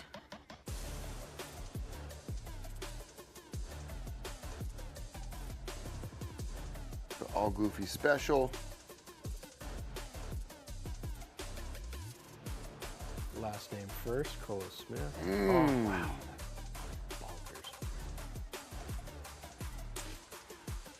All right, well, this is the end of the day highlights, and there's been a ton of highlights. We're still setting up for our awards presentation, but we're gonna take a little break after enjoying this end of the day highlight. We're gonna end these highlights with Nathan Florence.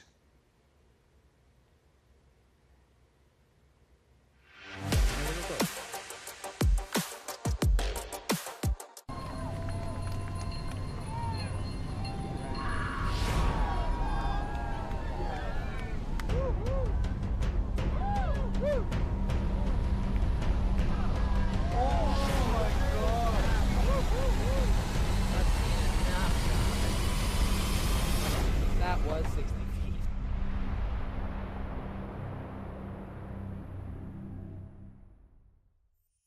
Almost everything in my house has been framed by Pictures Plus. No matter how perfect a painting is, I still believe that it needs a frame. Actually, I come here not really knowing what I want, but I figure if somebody is going to frame that picture that I want done, then I just should leave it to their creativity. You have a trusting person that can do what you want, and that when you come back, perfect hit every single time. Let's go. Round the mark, let's get it. We're about to get it. Get it. Yo, yo, yo, yo. Like I never left here with no ring rust. We've been heading out to sea since 1983, bearing witness to 40 years of some of the water's best moments, and being there to help our mates when seas get rough. Always looking to go further and stay a little longer in places we call home, like the Gulf of Oman, Ningaloo Reef, Mag Bay, and the Little Creek out back. We're proud of where the bow's pointed now, so climb aboard. Let's see what's out there.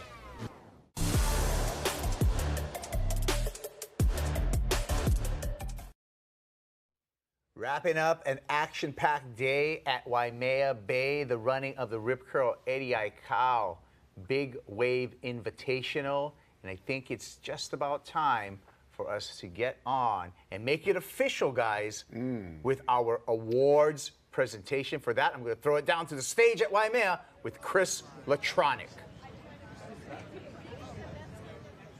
Here's a couple Rocky wrestlers, everybody in the world, how you doing? Yes, big hallelujah to all of you, hallelujah for coming and enjoying 2024 Rip Curl Eddie Aikau Invitational. And we first want to recognize the sponsors. We have a couple of reps here who have been very happy. Let's give them a big round of applause. We couldn't do it without them, especially James Taylor, JT from Rip Curl. Give him a big round.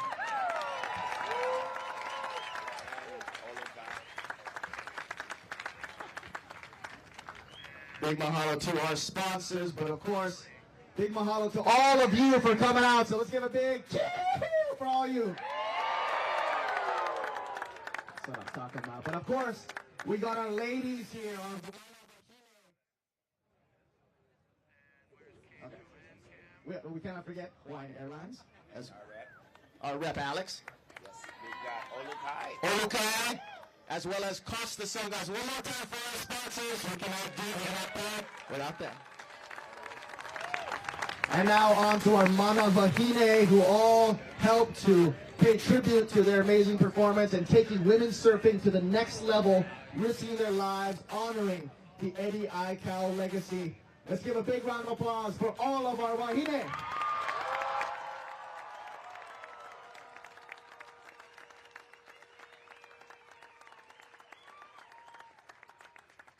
Listen, girls, I lost my voice. I I just want to say thank you so much for risking your lives, for surfing for the legacy of Eddie Aikau, and for bringing women's surfing to the next level. You guys are going to continue this, and we're going to continue supporting it. Congratulations to all of you. Be proud of yourself for your performances today. Big round of applause for our He-Man sponsor. One more time, let's hear it.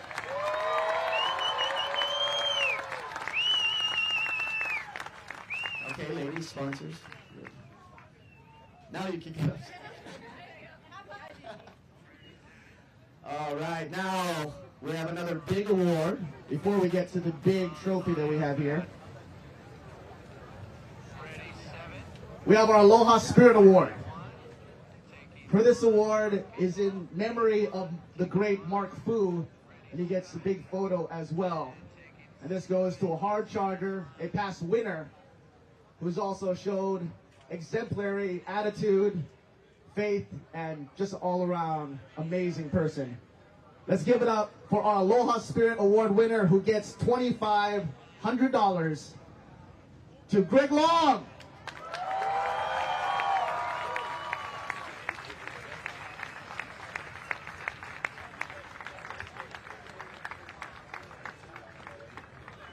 And Greg Long, if you're here, come on up. I think I saw him earlier. Greg, make your way.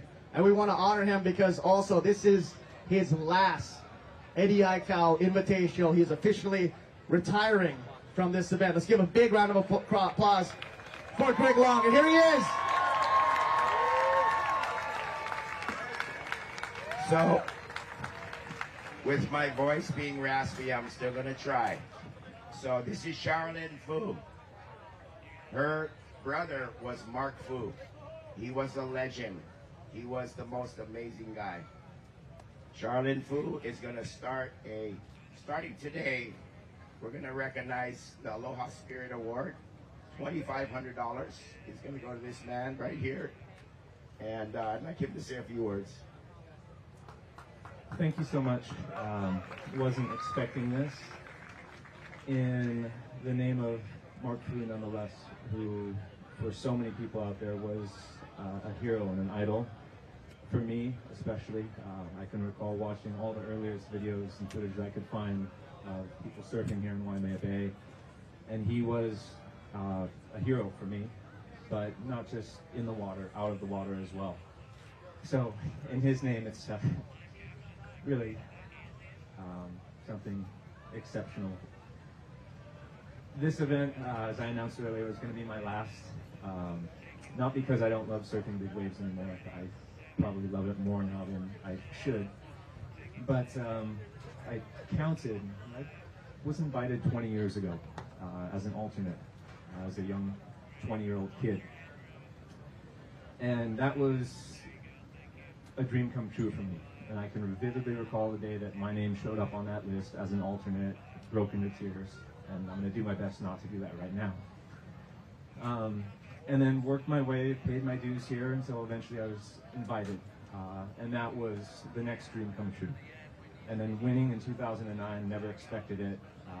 The apex of my surfing life, greatest surfing accomplishment. But more than that, the greatest accomplishment has been partaking in this event for that long. As all of you have laid witness to today, the greatest surfing and sporting event in the world. So, 2 decades, some of my greatest memories in the water surfing, but experiences here on the island of Hawaii, and remembering Eddie Aikau and his spirit and his legacy, which of course he was an exceptional surfer, but an exemplary human being, one who cared so deeply about his human family, gave his life in service of others, and that legacy continues to live on. So for everybody, and there are so many who work hard to make this event come together every single year, we are so incredibly grateful for all of you. The Hawaiian Water Patrol, who go above and beyond, absolute heroes.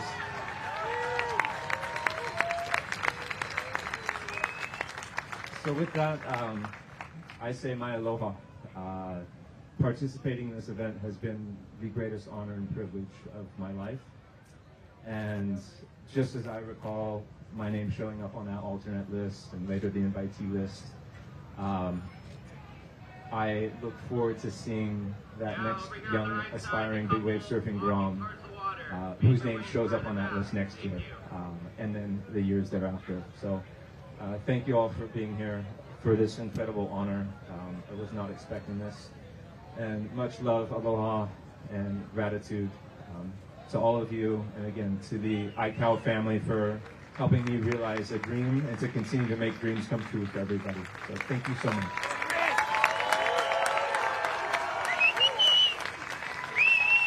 I'd just like to say that I am so inspired.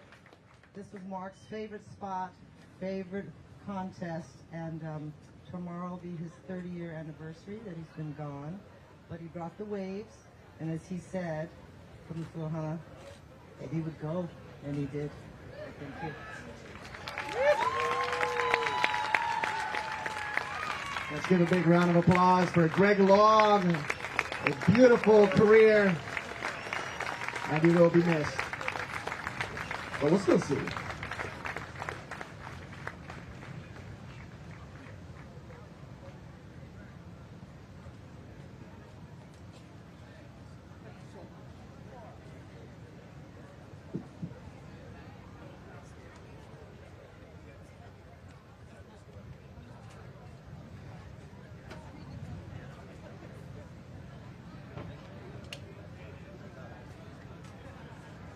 And now we're here. Let's give it up for Uncle Clyde Aikau. And the Aikau Ohana done so much.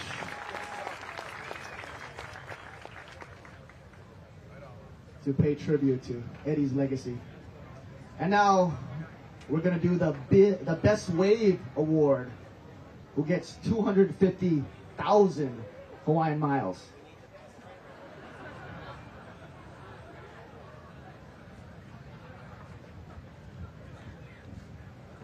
I would like to bring up a humble soul, grew up right here on the North Shore. He got a 50 out of 50, a perfect ride. Let's give it up for Landon McNamara.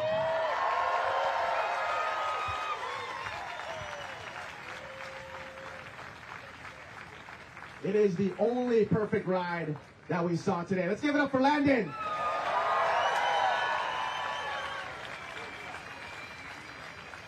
Landon, tell us a little bit about that ride.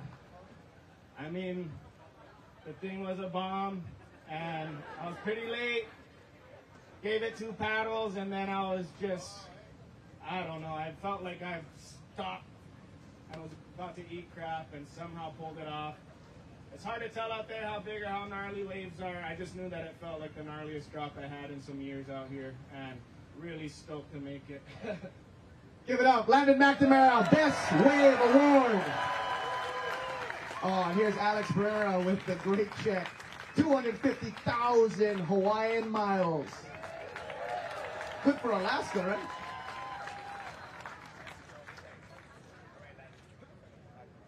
Okay, now it's the moment you've all been waiting for. The 9 surfers. Ma'am, is there anything, Uncle Clyde, anything you'd like to say before we do the awards? My family and myself would like to thank everybody for coming. I know it has been a long trek for everybody, and not just everybody in the park, but everybody along the highway, going to Laie and Haleiwa. We'd like to thank the mayor and the governor for their full-on support, HPB for their full-on support, the entire government services for their entire support. Thank you all for coming. We'll see you next year, hopefully.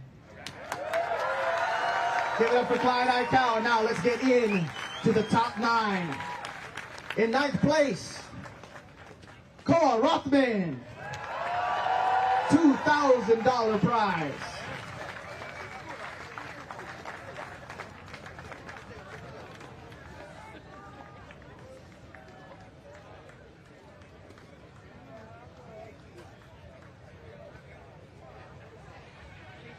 In 8th place,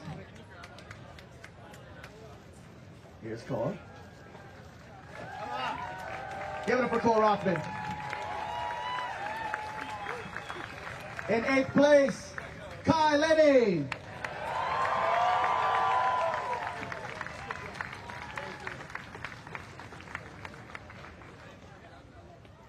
And yes, please come up when you're called.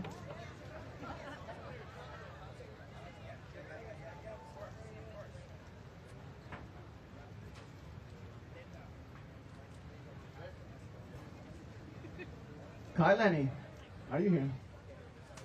I know he's here. In 7th place,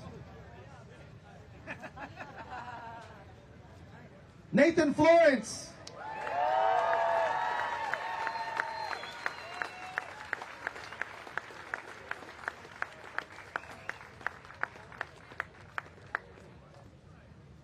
Also a $2,000 prize. Nathan Florence, there he is.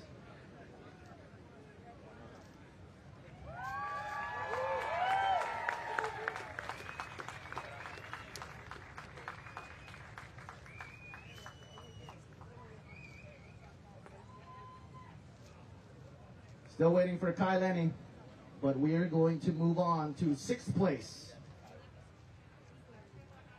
for $3,000.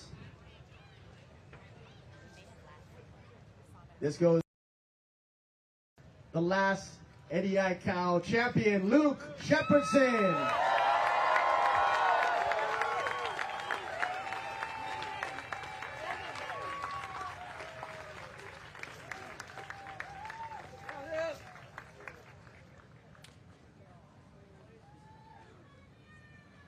Yeah.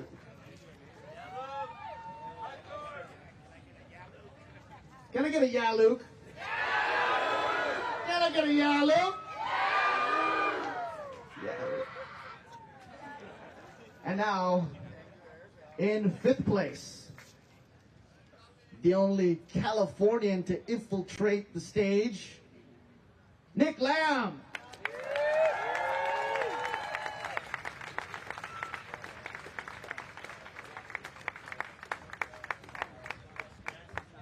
There he is, best dressed, clean cut, and he charges. Let's give it up for Nick Lamb.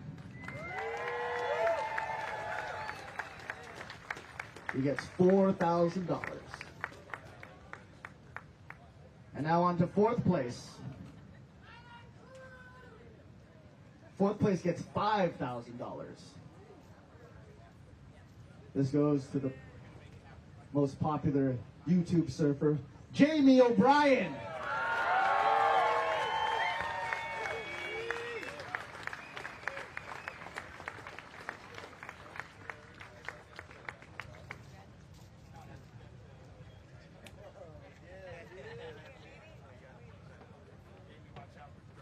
Let's give it one more time for J.O.B. And now we come to 3rd place. $10,000 and 150,000 Hawaiian miles.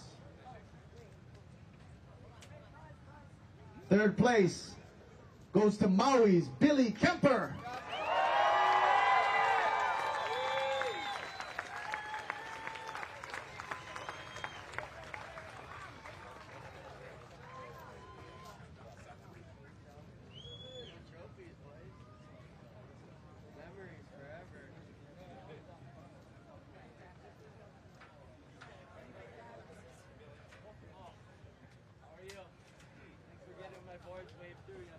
Can I get a yeah, Billy? Yeah, Billy! One more time, yeah, Billy! Yeah, Billy! You guys are awesome. $10,000 and 150,000 Hawaiian miles.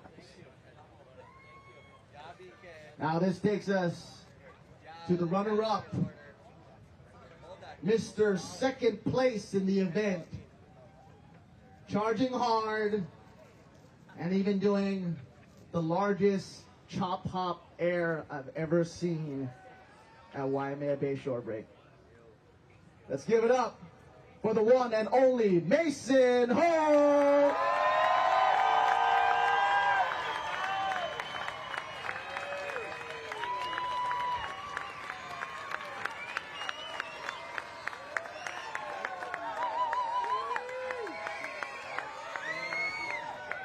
Can I get a yeah, Mason? Can I get a yeah, Mason? Ho!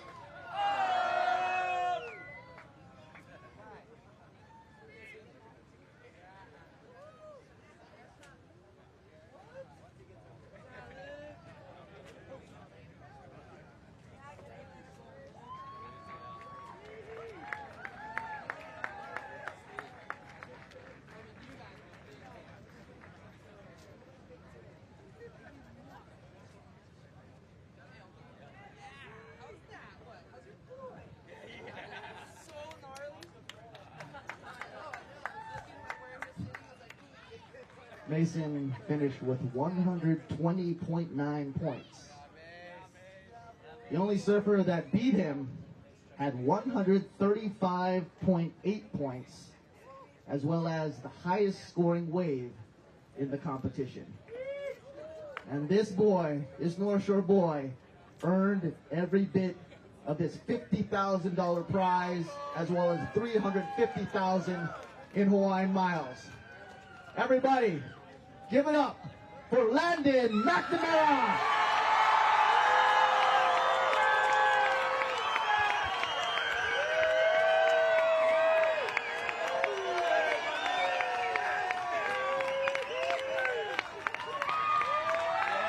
Landon, Landon, Landon, Landon.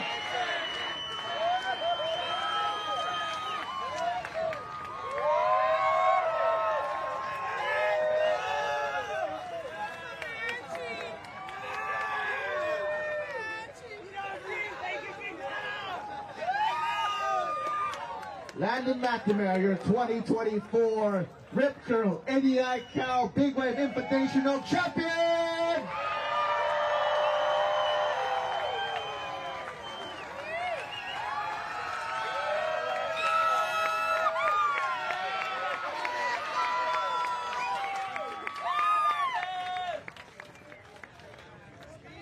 Okay, photo op, little speech with Landon.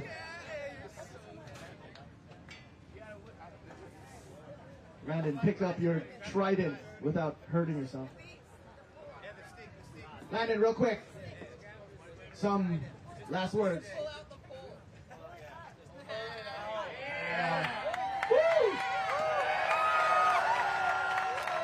Okay, Landon, with trident in hand, last words. You know, this is a childhood dream of mine, something I've been working at since being a little kid on the beach here, watching these events go down. And to win it back to back with my best friend Luke, he's my big wave partner, and this is like, I don't know what to feel right now. I already cried 10 times. That's why there's no tears right now. I'm more just soaking up this moment. Grateful to be here. Grateful to the Aikau Ohana. Grateful to my Uncle Garrett coaching me through this. Grateful to my dad. Grateful to my partner over here and my son. And grateful to Eddie. Both my heats, I had a turtle I was following. For real. I had a turtle I was following, and to me that was Eddie. And they say Eddie picks the winner, and I'm just so grateful he picked me. Mahalo. Give it up for Landon and your 2024 Eddie Aikau winner. Give it up.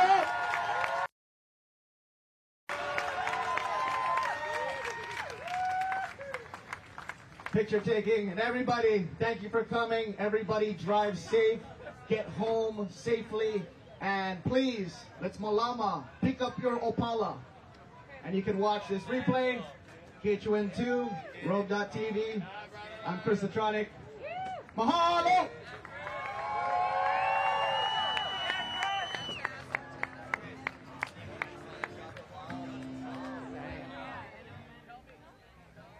Wow, well, there you go. What an incredible series of events. Thank you for watching us. Hey, Rocky. Yo. First Goofy Foot Eddie Aikau champ. Your thoughts? Yeah, man. So proud for Landon and so happy for him. Well deserved, well earned. Being a Goofy Foot myself, we talked about it. I was like, is he the first Goofy Foot? I think so. And once again, the Eddie makes history. And Rip Curl, thank you so much. What a great day. Hawaiian Water Patrol, thank you guys. Incredible day. So much highlights from this one day. I can't wait to see them all over again. It's never going to get old. The Bay chose the day. Dave, what a day we had. Your thoughts on just the conclusion of all of today's happenings? Sensory overload. The right waves went to the right people. The wind went to the right person. And for the first time in history, best wave also went to the first place winner. You know, we've had Ramon Navarro win in the past. We've had Zeke Lau win last year, the best ride, but not take home the first place trophy. This was all encompassed. And I think he's walking home with like 600,000 miles. You're more than halfway to 1 million. He's going to go to Mars next year. Yeah, that's so fantastic. Great job. Great job. Water Patrol, stars of the show, lifeguards, incredible. Thanks for having me. I really appreciate it. You guys are good fun to work with. Yeah, man. It was my pleasure. You. And speaking of the Hawaiian Miles, we want to thank all of our sponsors. We want to thank Hawaiian Airlines. Thank you for your support. Of course, we want to thank the Eddie Aikau Foundation for all the groundwork that they've done. We want to thank, of course, Rip Curl for stepping up and supporting this event. And you can check out more downloads, more updates at ripcurl.com. So thank you to Rip Curl, and thank all of you for watching and celebrating this special day, the 11th running of the Rip Curl Eddie Aikau Big Wave Invitational. It's a wrap. Enjoy your holidays. Hug each other. And thank you very, very much. Aloha. Aloha. Thank you. Support local surfing.